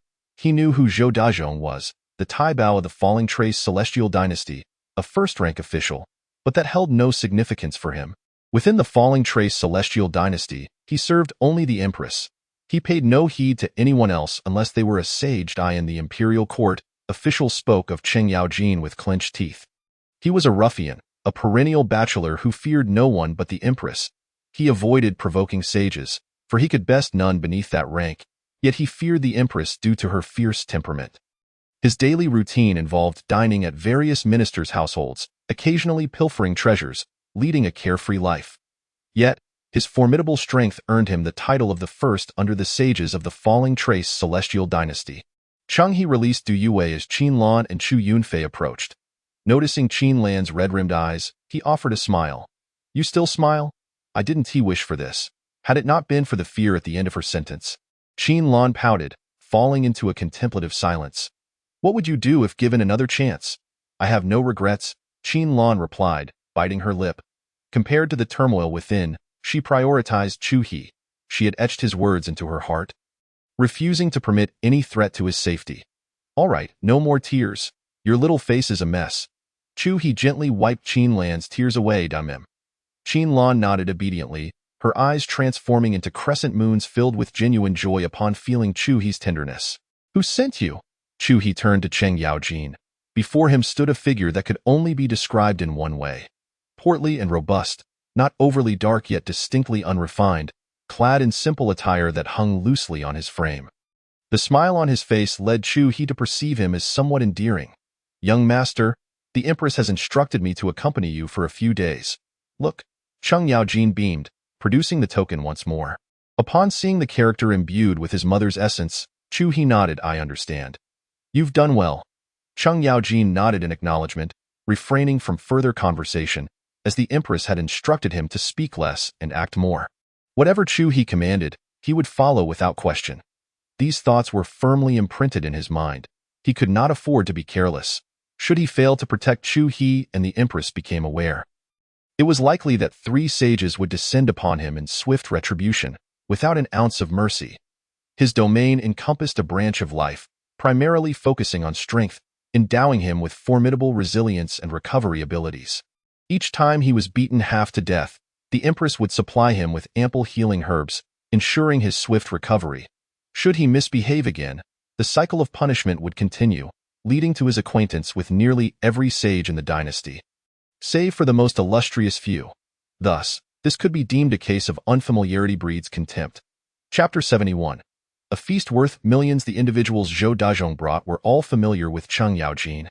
It was fair to say that few in the whole of Falling Emperor City did not recognize him. This fellow, without a home, wandered the city, often playing with children. Though he had poor relations with the officials, he maintained excellent rapport with the common folk, often sharing spoils with them after seizing treasures. Children adored this eccentric uncle, for he bore none of the airs of a minister, nor the imposing presence of a sage. Cheng Yaojin, what are you doing here? Zhou Dazhong exclaimed as he was helped to his feet, immediately spotting the burly figure and scowling. Cheng Yaojin remained silent. He was a rogue, yet not a fool. The focus here was Chu He, and it was not his place to speak. Chu He shifted his attention back to the situation at hand. His initial impression of this simpleton had been favorable. He sensed that such a naive character would bring amusement. You have 2 choices. Either accompany your son now or forget it. Chu He contemplated, then abandoned his thoughts, turning to Cheng Yaojin. This simpleton?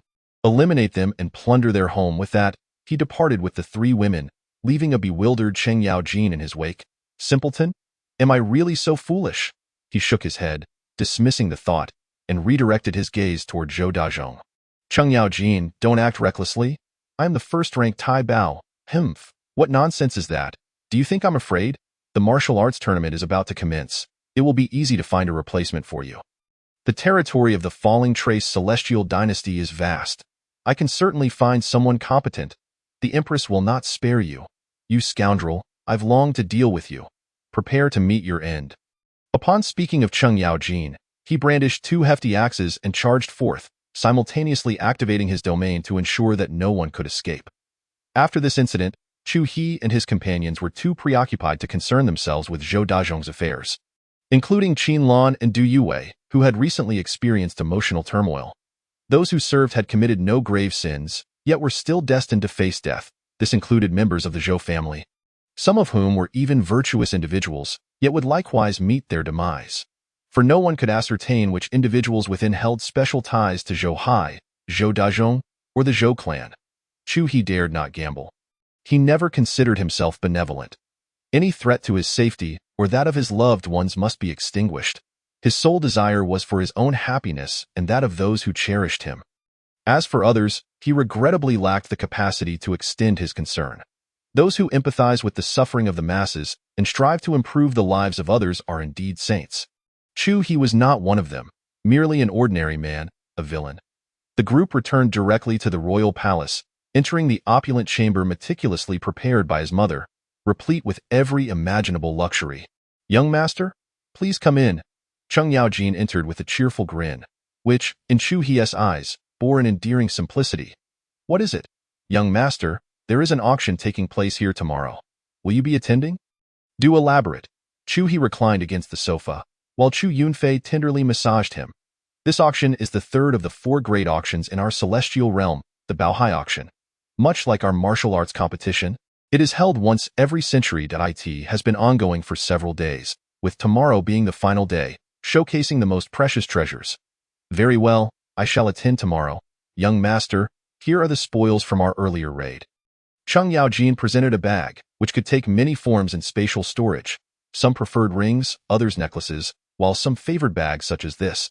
Yue, see if there is anything suitable for Lei to eat. The rest can go to this simpleton. Young master, my name is Cheng Yaojin. Jin Hanan. Cheng Yaojin fell silent, though he was perplexed as to why Chu He called him that. He had no right to dispute it.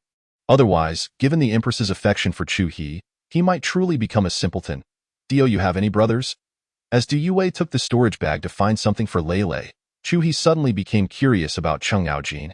No, young master. Why do you ask? Oh, nothing. Just thought it would be nice to have a few simpletons around. If only there were triplets, iron simpleton, silver simpleton, and golden simpleton. With a sigh, Chu He expressed a hint of wistfulness. Dear, look at you. You're making Uncle Jin's already dark complexion even darker. Qin Lan teased Chu He lightly. Cheng Yaojin, upon hearing this, felt a wave of embarrassment wash over him. Was there really such a way to speak? What did she mean by already dark complexion? All right, here you go. After Du Yue retrieved the items, she tossed the storage bag to Cheng Yaojin and called out to Chu He, Lei. Cheng Yaojin was momentarily baffled by Du Yue's actions. There was no sixth life form in the room, until the next moment left him dumbfounded. A mass darker than his own hair suddenly appeared atop Chu He's head and flew straight into Du Yue's embrace. Mother, Lei is hungry. Here you go, Du Yue said as she handed over what she had just taken from the bag to Lei. Cheng Yaojin was left astonished, witnessing such a spectacle. The first purple fruit he saw, strung together, was a chaos-level spiritual herb, purple crystal Bodhi. The energy contained within was remarkably pure, making it ideal for foundational cultivation. A single piece was worth 10,000 celestial crystals, yet now, Lei was consuming them by the string. And that fiery red one, adorned with scale-like features, was fire dragon jade, immensely beneficial for the domain of fire. Its exterior blazed like fire, while its interior gleamed like jade. Coupled with its skin resembling dragon scales, it was aptly named Fire Dragon Jade, another chaos-level spiritual herb. Watching Lei devour them in large bites, Cheng Yaojin felt a pang of pity. Each bite represented a fortune. How many millions would this meal cost? Chapter 72. Yue, come here. Meanwhile, Cheng Yaojin internally lamented the situation, still unaware of the nature of this extraordinary creature. Mother, this is delicious. Would you like to try? Lei offered a purple crystal Bodhi to Du Yue. Lei, what about mine? Qin Lan asked, slightly displeased. Here. The little one quickly handed another to Qin Lan, having carefully peeled the skin off. Now that's more like it. Qin Lan nodded in satisfaction, accepting the purple crystal Bodhi and popping it into her mouth. Young master, may I take my leave? Cheng Yaojin had no further business and thus proposed his departure. Very well. Chu He nodded. After Cheng Yaojin exited, Chu He reclined, resting his head on Du Yue's lap.its, not as comfortable as being flesh to flesh. Upon hearing this, Du Yue promptly tore her skirt with her fingers, transforming it into a super short dress in an instant. The 3 onlookers were taken aback by her actions. While she wielded sword intent, allowing her fingers to become blades was not particularly surprising. It was her behavior that left everyone astonished. Once done, she arranged Chu He's head comfortably and inquired, Is this comfortable? What could Chu He say? He would declare it comfortable even if it were not. This feels wonderful. It's a manifestation of love. His status permitted him to have many women, yet no one could instinctively act as Du Yue did. This was affection, an expression of love that could not be feigned. For there are certain actions and sentiments that cannot be conveyed without genuine emotion. A couple pretending to be affectionate may appear enviable, yet an elderly couple reveals the truth. Pretense lacks the warmth of life. The gentle attentions of the 3 women diminished Chu He's desires for others. He clearly recalled that upon his arrival, he longed for a harem of 3,000 beauties, though he had never voiced it outright. This was precisely why Chu Yunfei's single remark had prompted him to shed his trousers. Qin Lan and Chu Yunfei each tended to one side, massaging him gently, while Lei rested upon Chu He's abdomen. Sleeping soundly, Surrounded by the tender care of these three distinct yet equally gentle women, Chu-hee could not help but close his eyes in contentment. You are putting me in a difficult position. What is it?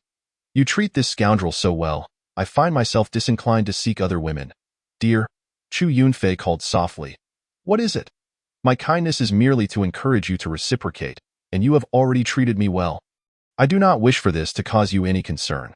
Yunfei is correct. Initially, I felt guilty towards you, even though it was unintentional.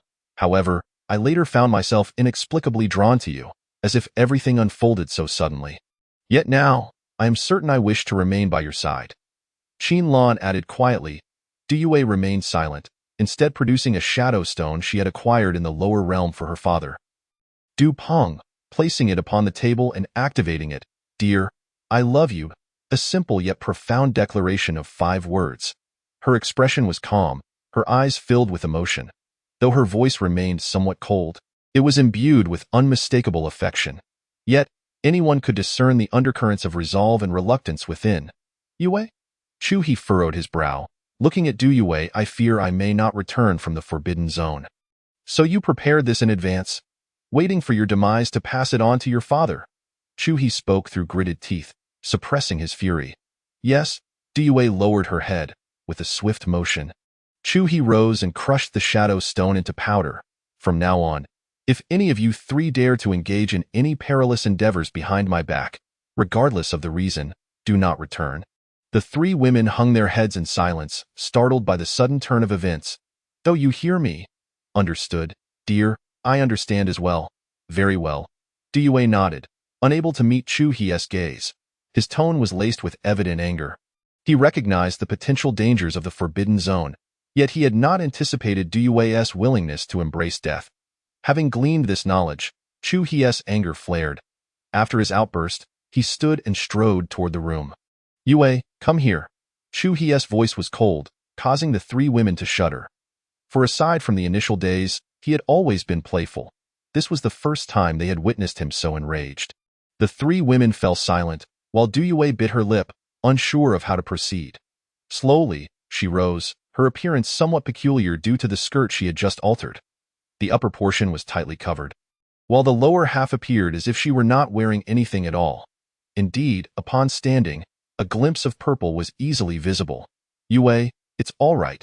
Dear is merely worried about you. Chu Yunfei comforted. Indeed, Yue, your husband will surely be angered by this. He possesses a strong sense of masculinity and is quite domineering. Consider how he rarely allows us to do anything. Your current actions will undoubtedly infuriate him. However, since he loves you dearly, a simple apology should suffice. Duyue nodded and took small steps forward, though her occasionally fluttering miniskirt significantly impacted her persona. Once Chu-hee entered the room, he sat on the bed. Closing his eyes as he awaited Duyue, he was not a heartless man.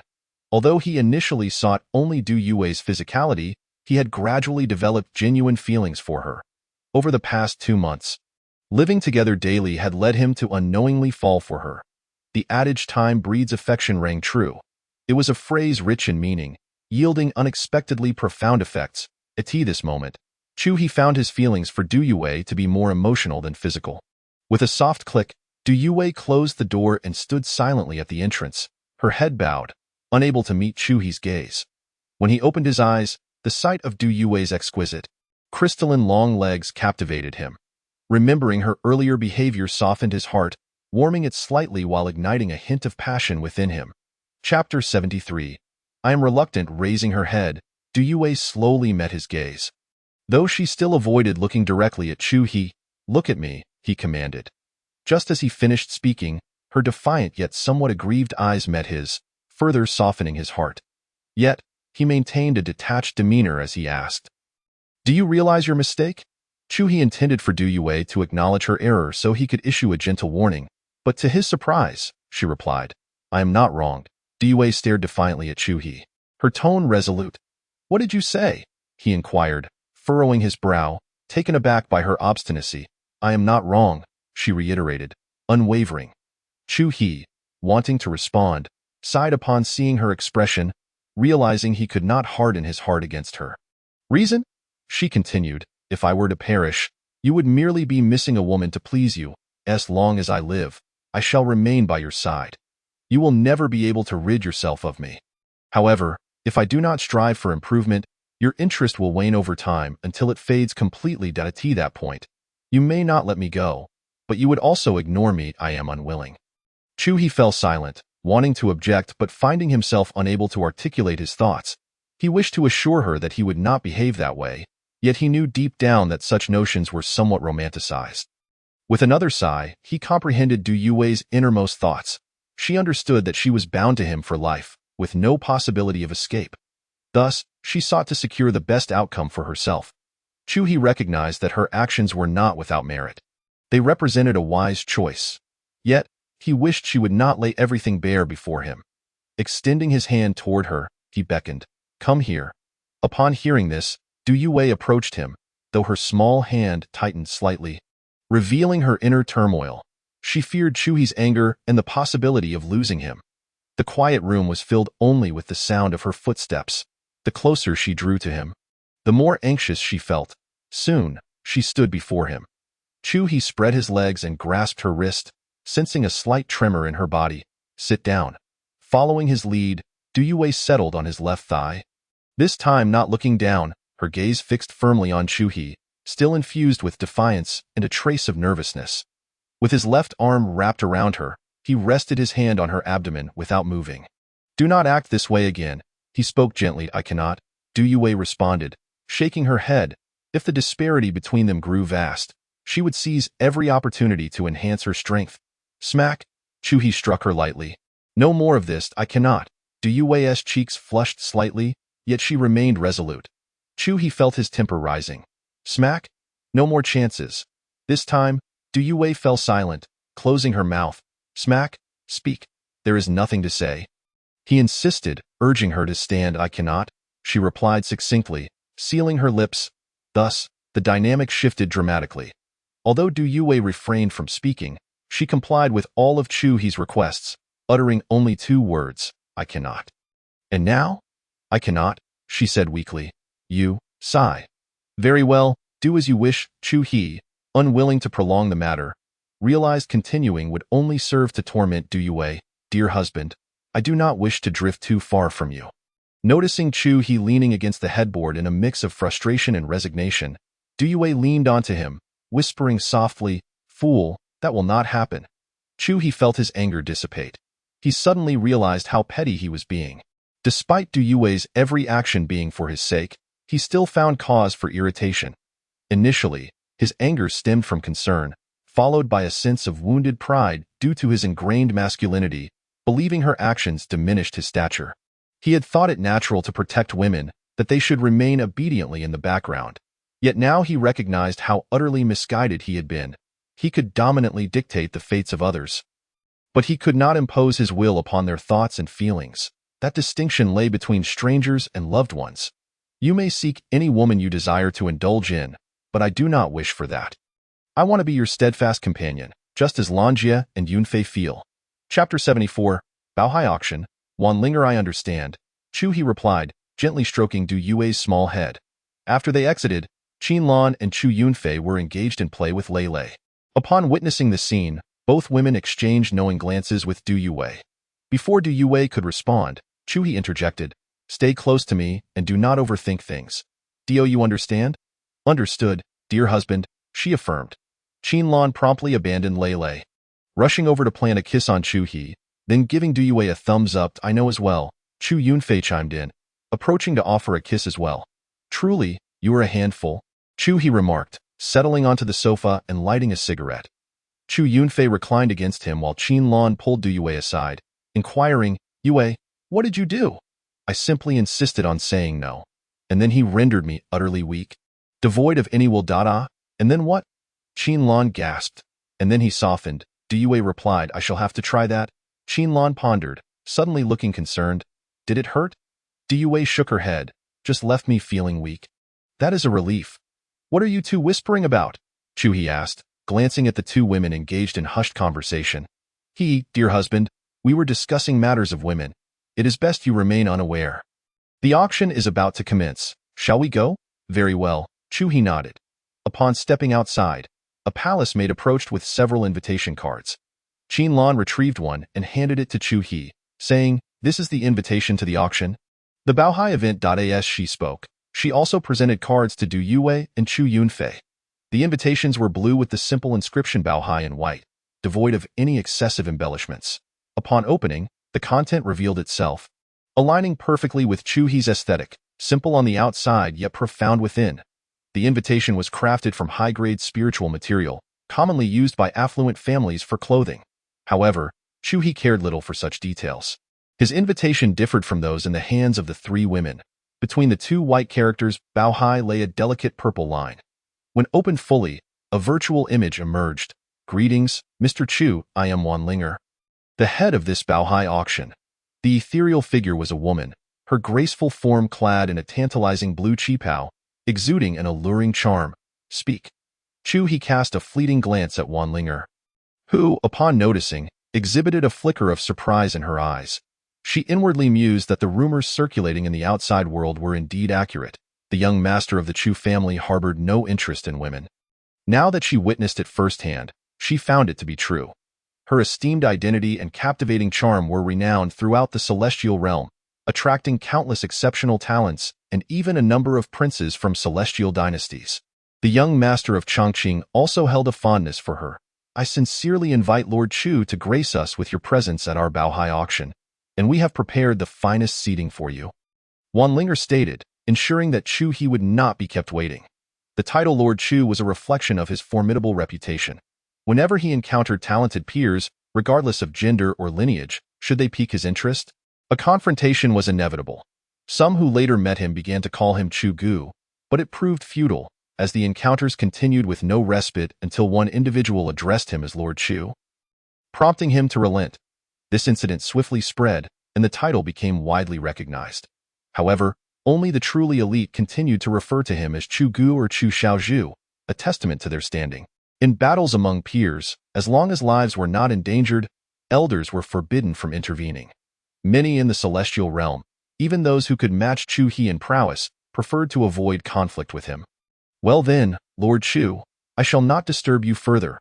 Upon your arrival, merely indicate the character for C, and I will come to welcome you," Wanlinger concluded. Chu He nodded in acknowledgement, and Wanlinger offered a slight bow before her ethereal form dissipated. "My dear, that woman possesses an exquisite figure. Are you not intrigued?" Qinlan remarked, scrutinizing the situation. "They are merely alluring skeletons," Chu He retorted, his tone brimming with confidence, having just emerged from a previous altercation. "You speak boldly for someone who has just fastened their trousers," Chu Yunfei teased, exposing Chu He's discomfort. "Ha ha ha, Sister Yunfei, do you see how darkly my husband's face has turned? You are truly lacking in tact." Qinlan laughed, further aggravating Chu He's countenance. "Yunfei?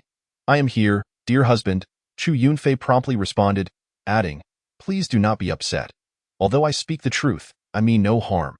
"Ha ha ha, Sister Yunfei, you are truly treading the line of danger." Qinlan chuckled that I was wrong, dear husband. "How about I bring Lan and Yue to you later tonight?" This suggestion rendered Qinlan momentarily speechless, her eyes fixed on Chu Yunfei, astonished by the unexpected twist. "Come here," Chu He beckoned toward Chu Yunfei. "Tonight, the family law shall be enforced." "Yes," she replied softly. Soon after, she departed with the three women from the palace. Chu He found himself at a loss regarding how to manage the three women. His heart had hardened, and he could not utter harsh words, for they were no longer intimidated by him. In the beginning, Chu Yunfei would never have joked with Chu He as she did now. Everything was subtly shifting. Upon arriving in Luodi City, word of Chu He's presence spread rapidly among the court officials, who admonished their younger kin to refrain from provoking him and to greet him respectfully upon encounter. The Baohai auction, a well-known pinnacle of commercial power in the celestial realm, drew significant attention. Although it was held in the Luohan celestial dynasty, representatives from surrounding celestial dynasties had also arrived. In terms of rare treasures, they were unparalleled, with various auction houses exerting their influence across the continent. While their strength may not have been formidable, their information network was exceptional, excelling in the collection of unique treasures. Chapter 75. Fondness for You and Bathing. The venue for the Baohai auction was located in the most bustling area of Luodi City, Luohan District. Although termed a district, it was vast and extraordinarily prosperous, a coveted territory for the prominent commercial families of the Luohan celestial dynasty. Baohai boasted an immense structure here, capable of accommodating millions. As they approached, Chu He tapped the character for see on the invitation. Within the opulent confines of the Baohai auction venue, Wan Linger remained adorned in the same exquisite blue qipao. This garment, while modest, elegantly accentuated her figure. She was contemplating the proceedings of the auction, knowing that today was the final and most critical day, showcasing the rare treasures collected over a century from the surrounding realms. The items up for bid were of the highest caliber, making security paramount. Their choice to host the event in Luodi City stemmed from its reputation for safety, as the unparalleled Empress of Radiance, Luo Xiaoya, had decreed that all visitors to Luodi City must adhere to established rules, one of which forbade the disruption of order in designated areas. Few dared to disregard the words of the Luohan Empress. Unless one was an emperor, entering this domain necessitated a show of humility. Baohai also possessed formidable security forces, as maintaining order at the venue was essential. Suddenly, a jade stone on the table illuminated, prompting Wan Linger to rise, signifying Chu He's imminent arrival. She could afford to dismiss other celestial dynasties and the scions of the Wangu family since Baohai's influence was formidable. Though lacking an emperor, however, Chu He was different. Even among the second-generation elites, his status was unparalleled, and coupled with his character, Wan Linger could not afford to underestimate him. Chu He wished to proceed swiftly, but Qin Lan insisted on slowing down to peruse the shops along the way. Chu Yunfei expressed similar curiosity, while only Du Yue, entwined with Chu He's arm, displayed no interest. Consequently, their pace was severely hindered. With frequent stops that tested Chu He's patience, "Dear husband, come look at this necklace," Qin Lan's excited voice called from a distance. "Buy it," was Chu He's terse reply, a phrase he had repeated numerous times throughout their journey. "Humph, once obtained, it is no longer cherished," he quipped, prompting Qin Lan to approach him with a necklace, which he swiftly placed around his neck before he could react. It was simple, a soft lavender hue. Devoid of embellishments, visually, Chu He found it pleasant. This is a couple's version. We should each have one. I have the pink one. Sister Yunfei likes silver, and Yue, what color do you prefer? Qin Lan cheerfully inquired, her smile dispelling Chu He's earlier irritation, revealing that there was no need for haste. White. Snow white or creamy white? Snow white. Here, Qin Lan said, handing Du Yue a necklace of the same design but different color. This necklace was also a magical artifact, albeit only of the mystic grade, serving primarily as decoration. What else do you desire? Chu He decided that since they enjoyed this outing, he would accompany them without concern. I want to try that ice sand porridge. I've heard it's delicious, but I never had the chance before, Chu Yunfei exclaimed. I've tasted it, and it is indeed quite delightful. I know where to find the best. She added, Really? That's wonderful. Let us hurry, Qin Lan urged, her excitement palpable. Are you not interested in any of this?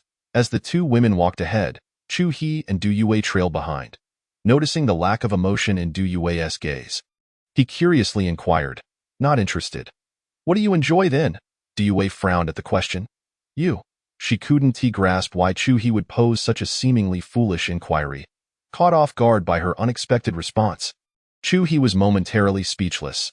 How had he suddenly been flirted with by the usually aloof Du Yue? I mean, aside from me, what are your hobbies? What brings you joy, like how Lan Lan enjoys eating and playing?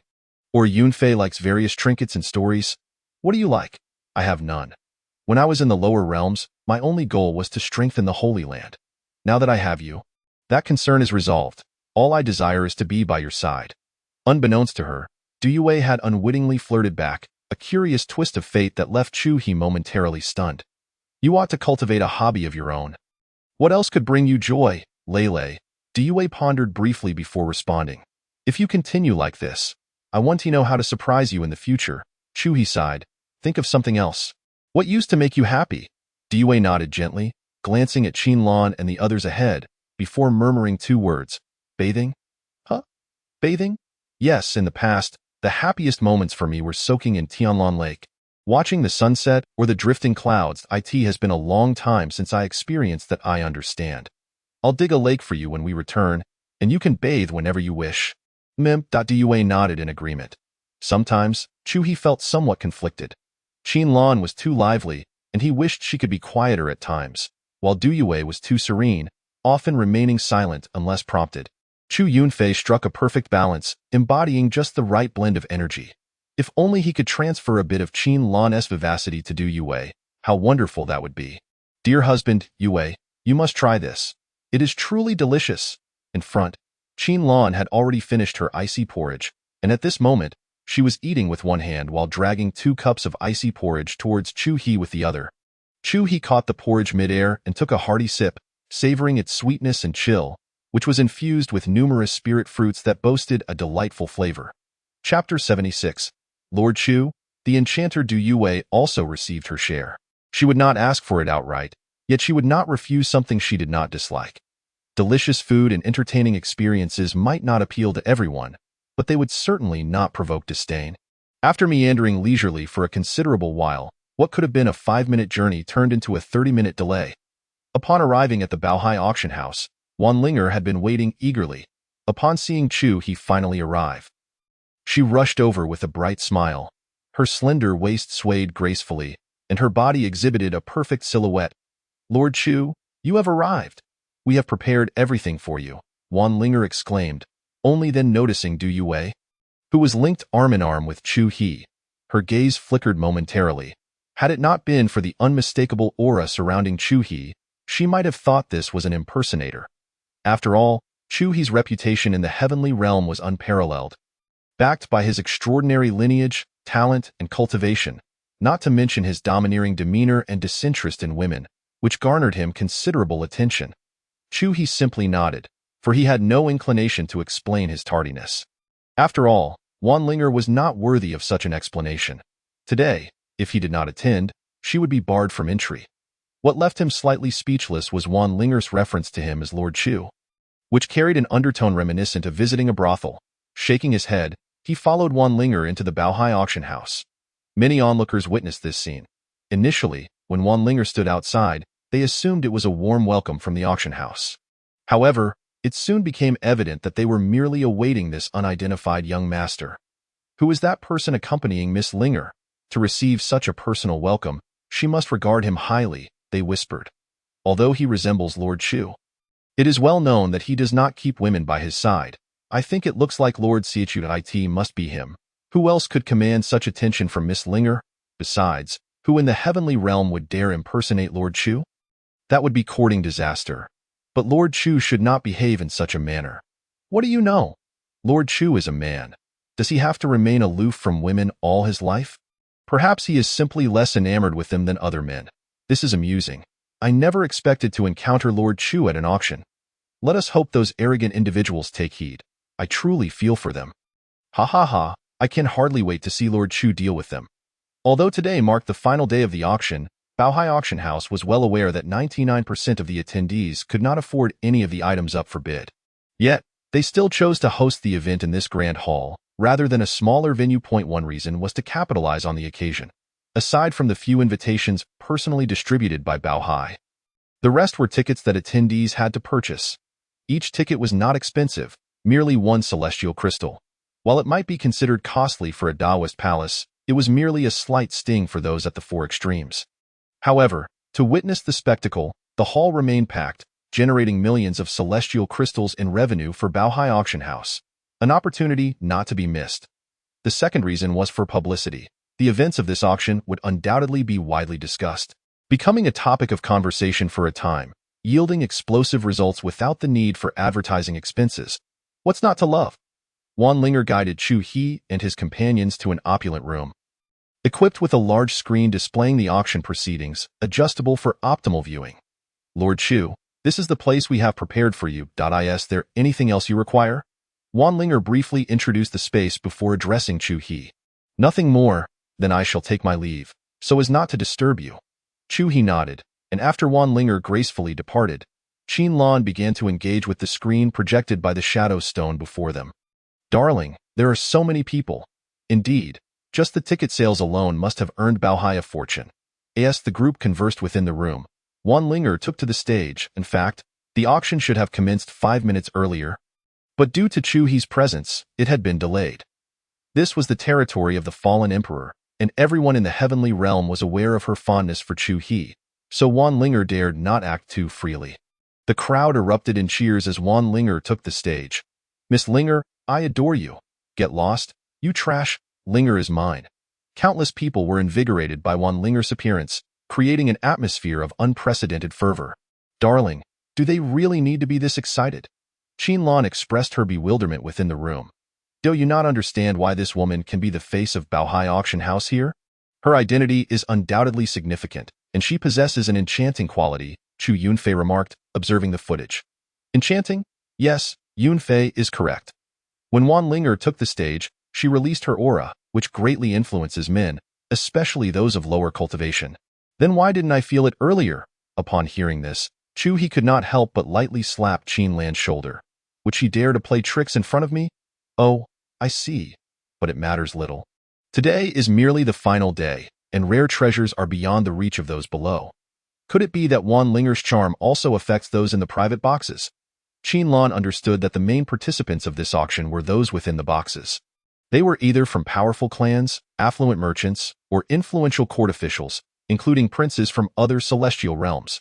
Each individual's identity was significant, and should Wan Linger's subtle machinations be discovered, it could lead to severe repercussions. As none of them were to be trifled with, Chapter 77, Infinite Treasure Iron, Enchanter Fear Not. Wan Linger is also a clever woman. She has not used her charm to directly influence others. She merely heightens her own allure. Qinlan grasped the situation and nodded in understanding. So that's how it is. I thought Wan Linger wouldn't dare to act so boldly. Hello everyone, due to some unforeseen circumstances, we have wasted 5 minutes of your time, so I will not prolong the chatter.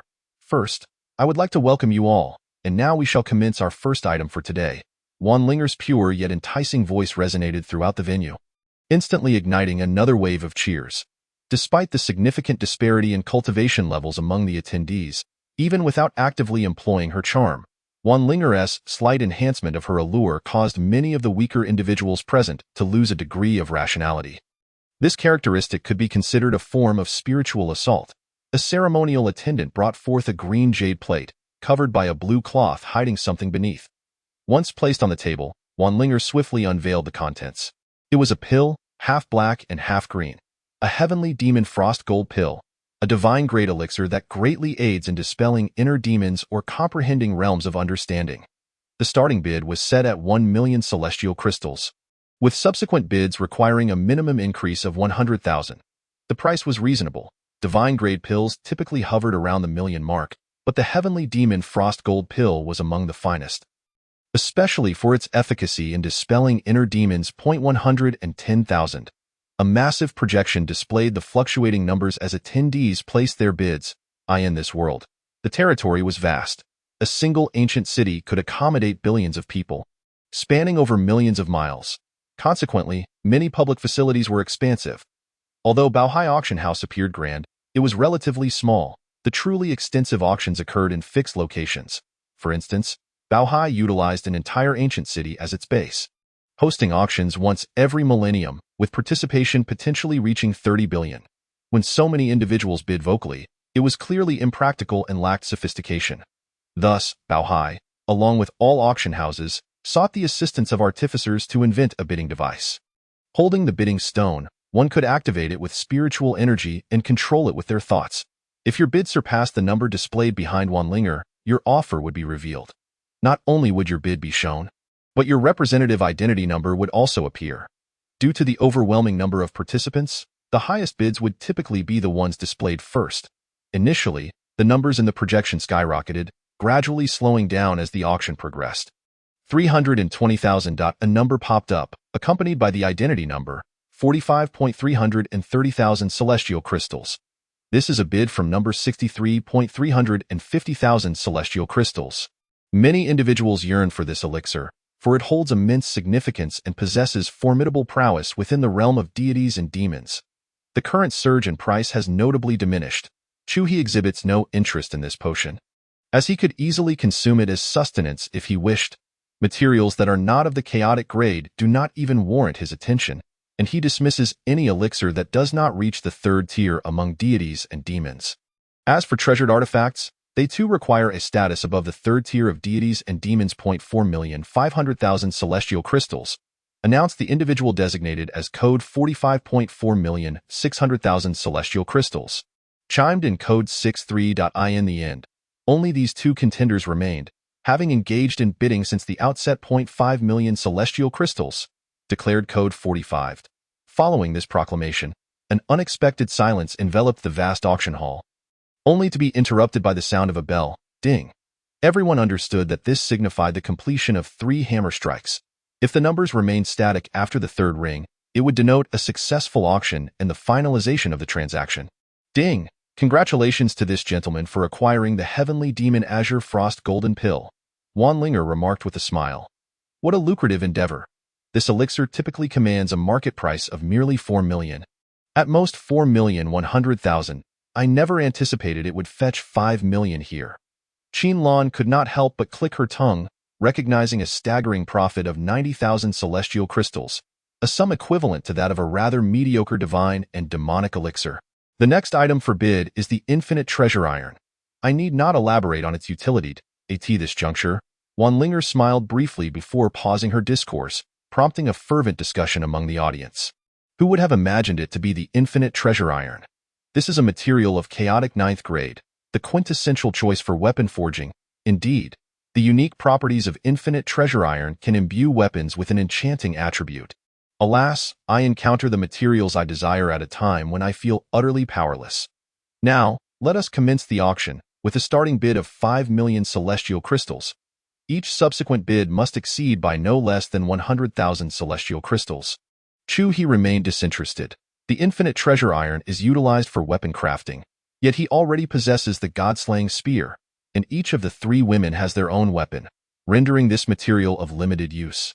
Ding. Please, master, collect the infinite treasure iron. The system's voice suddenly echoed, momentarily startling He. Why? Ding. It can be reclaimed through the system, thereby reducing the weapon essence's destiny value. By how much? It is known that 100 celestial crystals equate to 1 destiny value. And as the starting bid for infinite treasure iron is 5 million celestial crystals, that translates to 50,000 destiny values, a considerable sum. Ding. The system can deeply explore the potential of infinite treasure iron. When combined with other materials, it can enchant for the master without requiring points. Very well. He nodded in response. Present. His god-slaying spear possesses only the soul annihilation attribute, which is inherent to it. Enchanting a weapon is exceedingly challenging, and enchanters are a rare breed in the celestial realm, far fewer than weapon refiners and alchemists. This scarcity arises not only from technical difficulties but also due to the materials and the high costs of failure. Weapons may undergo various enchantments depending on the core materials used. Superior materials enable a higher potential for the weapon, while inferior materials result in a lower potential. However, a particularly daunting aspect of weapon enchanting lies in the risk of failure, which renders the weapon utterly useless. Not only can weapons be enchanted, but armor can also undergo enchantment. Chapter 78. Bidding. Useless, exclaimed Wang Hai after Wanlinger concluded her remarks and tapped her small hammer on the table, prompting silence throughout the hall as the auction commenced. He promptly entered a bid of 3 million, causing the incremental increases of 100,000 to come to a standstill, solidifying the figure at 3 million. The market price for infinite treasure iron hovers around 3 million, and He merely sought to expedite the process. Of course, given his financial capacity, he could have opted to bid 5 million or even 10 million directly. But He found such extravagant behavior unbecoming. 0.3 million was evidently insufficient to assert dominance, as soon after, bids of 3,100,000 and 3,200,000 emerged. Just as he contemplated bidding 5 million to conclude this skirmish, he hesitated and pressed a button on the table. 0.4 million. This button amplified his voice through an external device, as some individuals relished the thrill of vocal bidding, finding it exhilarating. Another reason being the opportunity to intimidate others. Instantly, the projection on stage transformed into the figure of 4 million, evidently responsive to auditory commands. A number of attendees noticed Hie's presence, including a select few in the private boxes, though the majority remained oblivious, preoccupied with their own affairs. Thus, upon Hie's utterance, those within the boxes who recognized his identity fell silent. Who would have thought this fellow would also attend? This auction is bound to become quite interesting. Within a certain private box, Albeit not as opulent as Chu He's, the lavishness was still remarkable. A man spoke.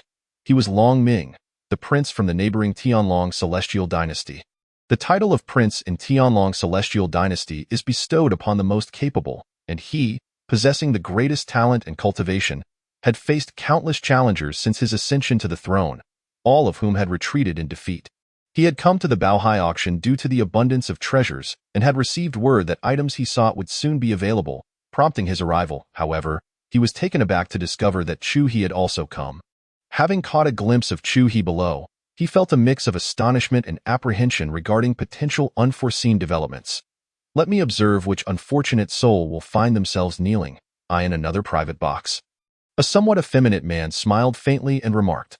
Few were aware of Chu He's arrival, yet the majority remained blissfully ignorant. Among them was Wang Hai, the youngest son of the renowned General Wang Beinan from the 100 Clans Celestial Dynasty. Who is this person? How dare he be even more arrogant than I? As Wang Hai, the favored youngest son of Wang Beinan, had been doted on since childhood, he had developed an exceedingly haughty demeanor, even exceeding some of the less favored princes of the 100 Clans Celestial Dynasty. 0.5 million. Wang Hai pressed the button and declared 0.6 million. Chu He furrowed his brow but responded. After all, this is an auction, and competition is to be expected. 0.7 million. I am Wang Hai. If you have the guts, continue bidding. Chu He remained silent, instead turning to observe Chu Yunfei, who was pressing his leg.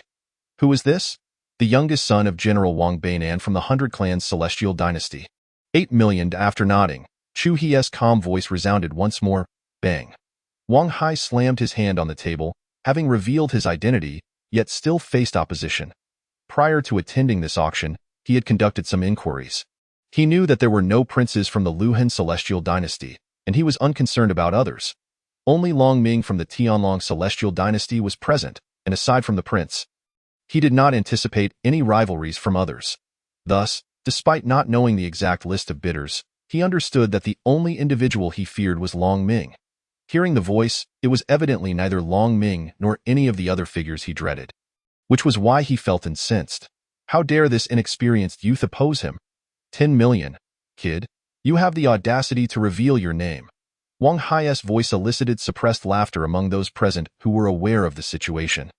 Chu He. A calm voice echoed through the auction hall, and upon the utterance of these two syllables, an unusual silence fell, leaving only Wang Hai's faint sound of confusion. Who is Chu He? Young master, there is only one Chu He in the celestial realm. The guard's implication was that there is only one renowned Chu He, not merely one who shares the name. Wang Hai's realization dawned upon him. There is indeed only one Chu He, Chu Yi. As he comprehended this, sweat poured from Wang Hai's brow, and his heart raced with terror. In the celestial realm, there exists an organization dedicated to ranking various lists, the Hall of All Matters. No one knows who they are. Their primary task is to compile various rankings, including the all-clan ranking, beauty ranking, weapon ranking, armor ranking, and more, among which exists a list of individuals not to be provoked. This list is categorized by clan, and Chu He ranks first among those not to be provoked within the human clan. Chu, I was mistaken. It was my lack of discernment. Please do not hold this against me. Allow me to depart with dignity. At this moment, Wang Hai's heart was gripped by sheer terror, wholly unconcerned with matters of pride. To provoke others, even a prince, would yield minimal consequences, perhaps a mere display of suffering. However, provoking Chu He was an entirely different matter. Self-destruct your cultivation. Chu He stated nonchalantly. This, Wang Hai hesitated. For a cultivator, cultivation holds more significance than anything else. Most directly, cultivation signifies lifespan. To command him to self-destruct his cultivation equates to sentencing him to death, albeit with a postponed execution. This notion was more agonizing than outright demise. If I render him useless, I will slay the protector. Chu He uttered another word, and in the next moment, a blood-curdling scream echoed from within the private room. This was the moment Cheng Yaojin made his move. As the favored youngest son of the Grand General of the 100 Clan Celestial Dynasty, Wang Hai was naturally accompanied by protectors. Yet, in Cheng Yaojin's domain, he was utterly immobilized. With a single hand, he rendered Wang Hai completely incapacitated. Not merely his cultivation, but also his limbs. Chapter 79. The goods were taken, the man cast out. Unfazed by the consequences, Chu He was oblivious to the identity of the Grand General of the 100 Clans Celestial Dynasty or his level of cultivation. Cheng Yaojin shared this indifference. He dared to confront even the ministers of his own Celestial Dynasty, let alone those from other dynasties. Moreover, this was the city of fallen emperors, the territory of the fallen Mark Empress. Upon hearing Wang Hai's voice, Cheng Yaojin already foresaw his fate. Initially expecting a swift demise, he was surprised to find that Chu He had shown mercy, merely incapacitating him in less than 3 seconds. Cheng Yaojin had not only disabled Wang Hai but also eliminated his protector. After completing the act, he vanished, Duong. At that moment, a third sound reverberated. Congratulations to Wang Hai for successfully acquiring the infinite treasure iron. Wan Linger's enchanting voice pulled everyone's attention back, and immediately, no one cared anymore. As this Duyue pondered for a moment and remarked, indeed, just take a look at the current state of affairs. Scoundrels, warm-hearted men, incessant chatterboxes, and those who would have you kneel at the slightest disagreement, especially those whose minds are solely occupied with women. Just as Chu Yunfei was about to utter the term scoundrel, she felt a piercing gaze upon her from behind, prompting her to quickly change her words. The gaze then vanished, allowing her to exhale softly in relief. Let me add, they possess an astounding audacity. Duyue recalled her initial encounter with Chu He, who, after secretly glancing at her, managed to maintain an unflinching demeanor and calmly utter lewd remarks, leaving her utterly astonished at the time. However, reflecting on the present, a faint smile crept upon her face. Such is the unpredictability of life. You two have had quite enough. Were it not for your endless schemes, I would have cast you aside long ago. And yet you still complain about my verbosity. She chuckled. Off with them. I shall cast them all aside, and then I shall be the sole recipient of adoration. Qin Lan, perched atop Chu He, exclaimed joyfully. What are you babbling about, little girl? Chu Yunfei's expression shifted instantly, her gaze turning icy as she looked at Qin Lan and said, We can tie her up, Duyue echoed softly indeed. Upon witnessing this, Qin Lan promptly leaned down to embrace Chu He tightly, exclaiming, Darling, look at how they are bullying me. It is you who desires to monopolize my affection. Bind her, she insisted. Suddenly, a series of knocks echoed through the door, and the playful banter within the room ceased. Qin Lan hastily dismounted from Chu He, lowering her head as she took a seat beside Chu Yunfei. Chu He reclined against the sofa, saying, Sister Yunfei, you have all the adoration to yourself. Bind her. Come in. With Chu He's calm voice resonating, the three women fell silent. The door creaked open to reveal none other than Li Kong and his son.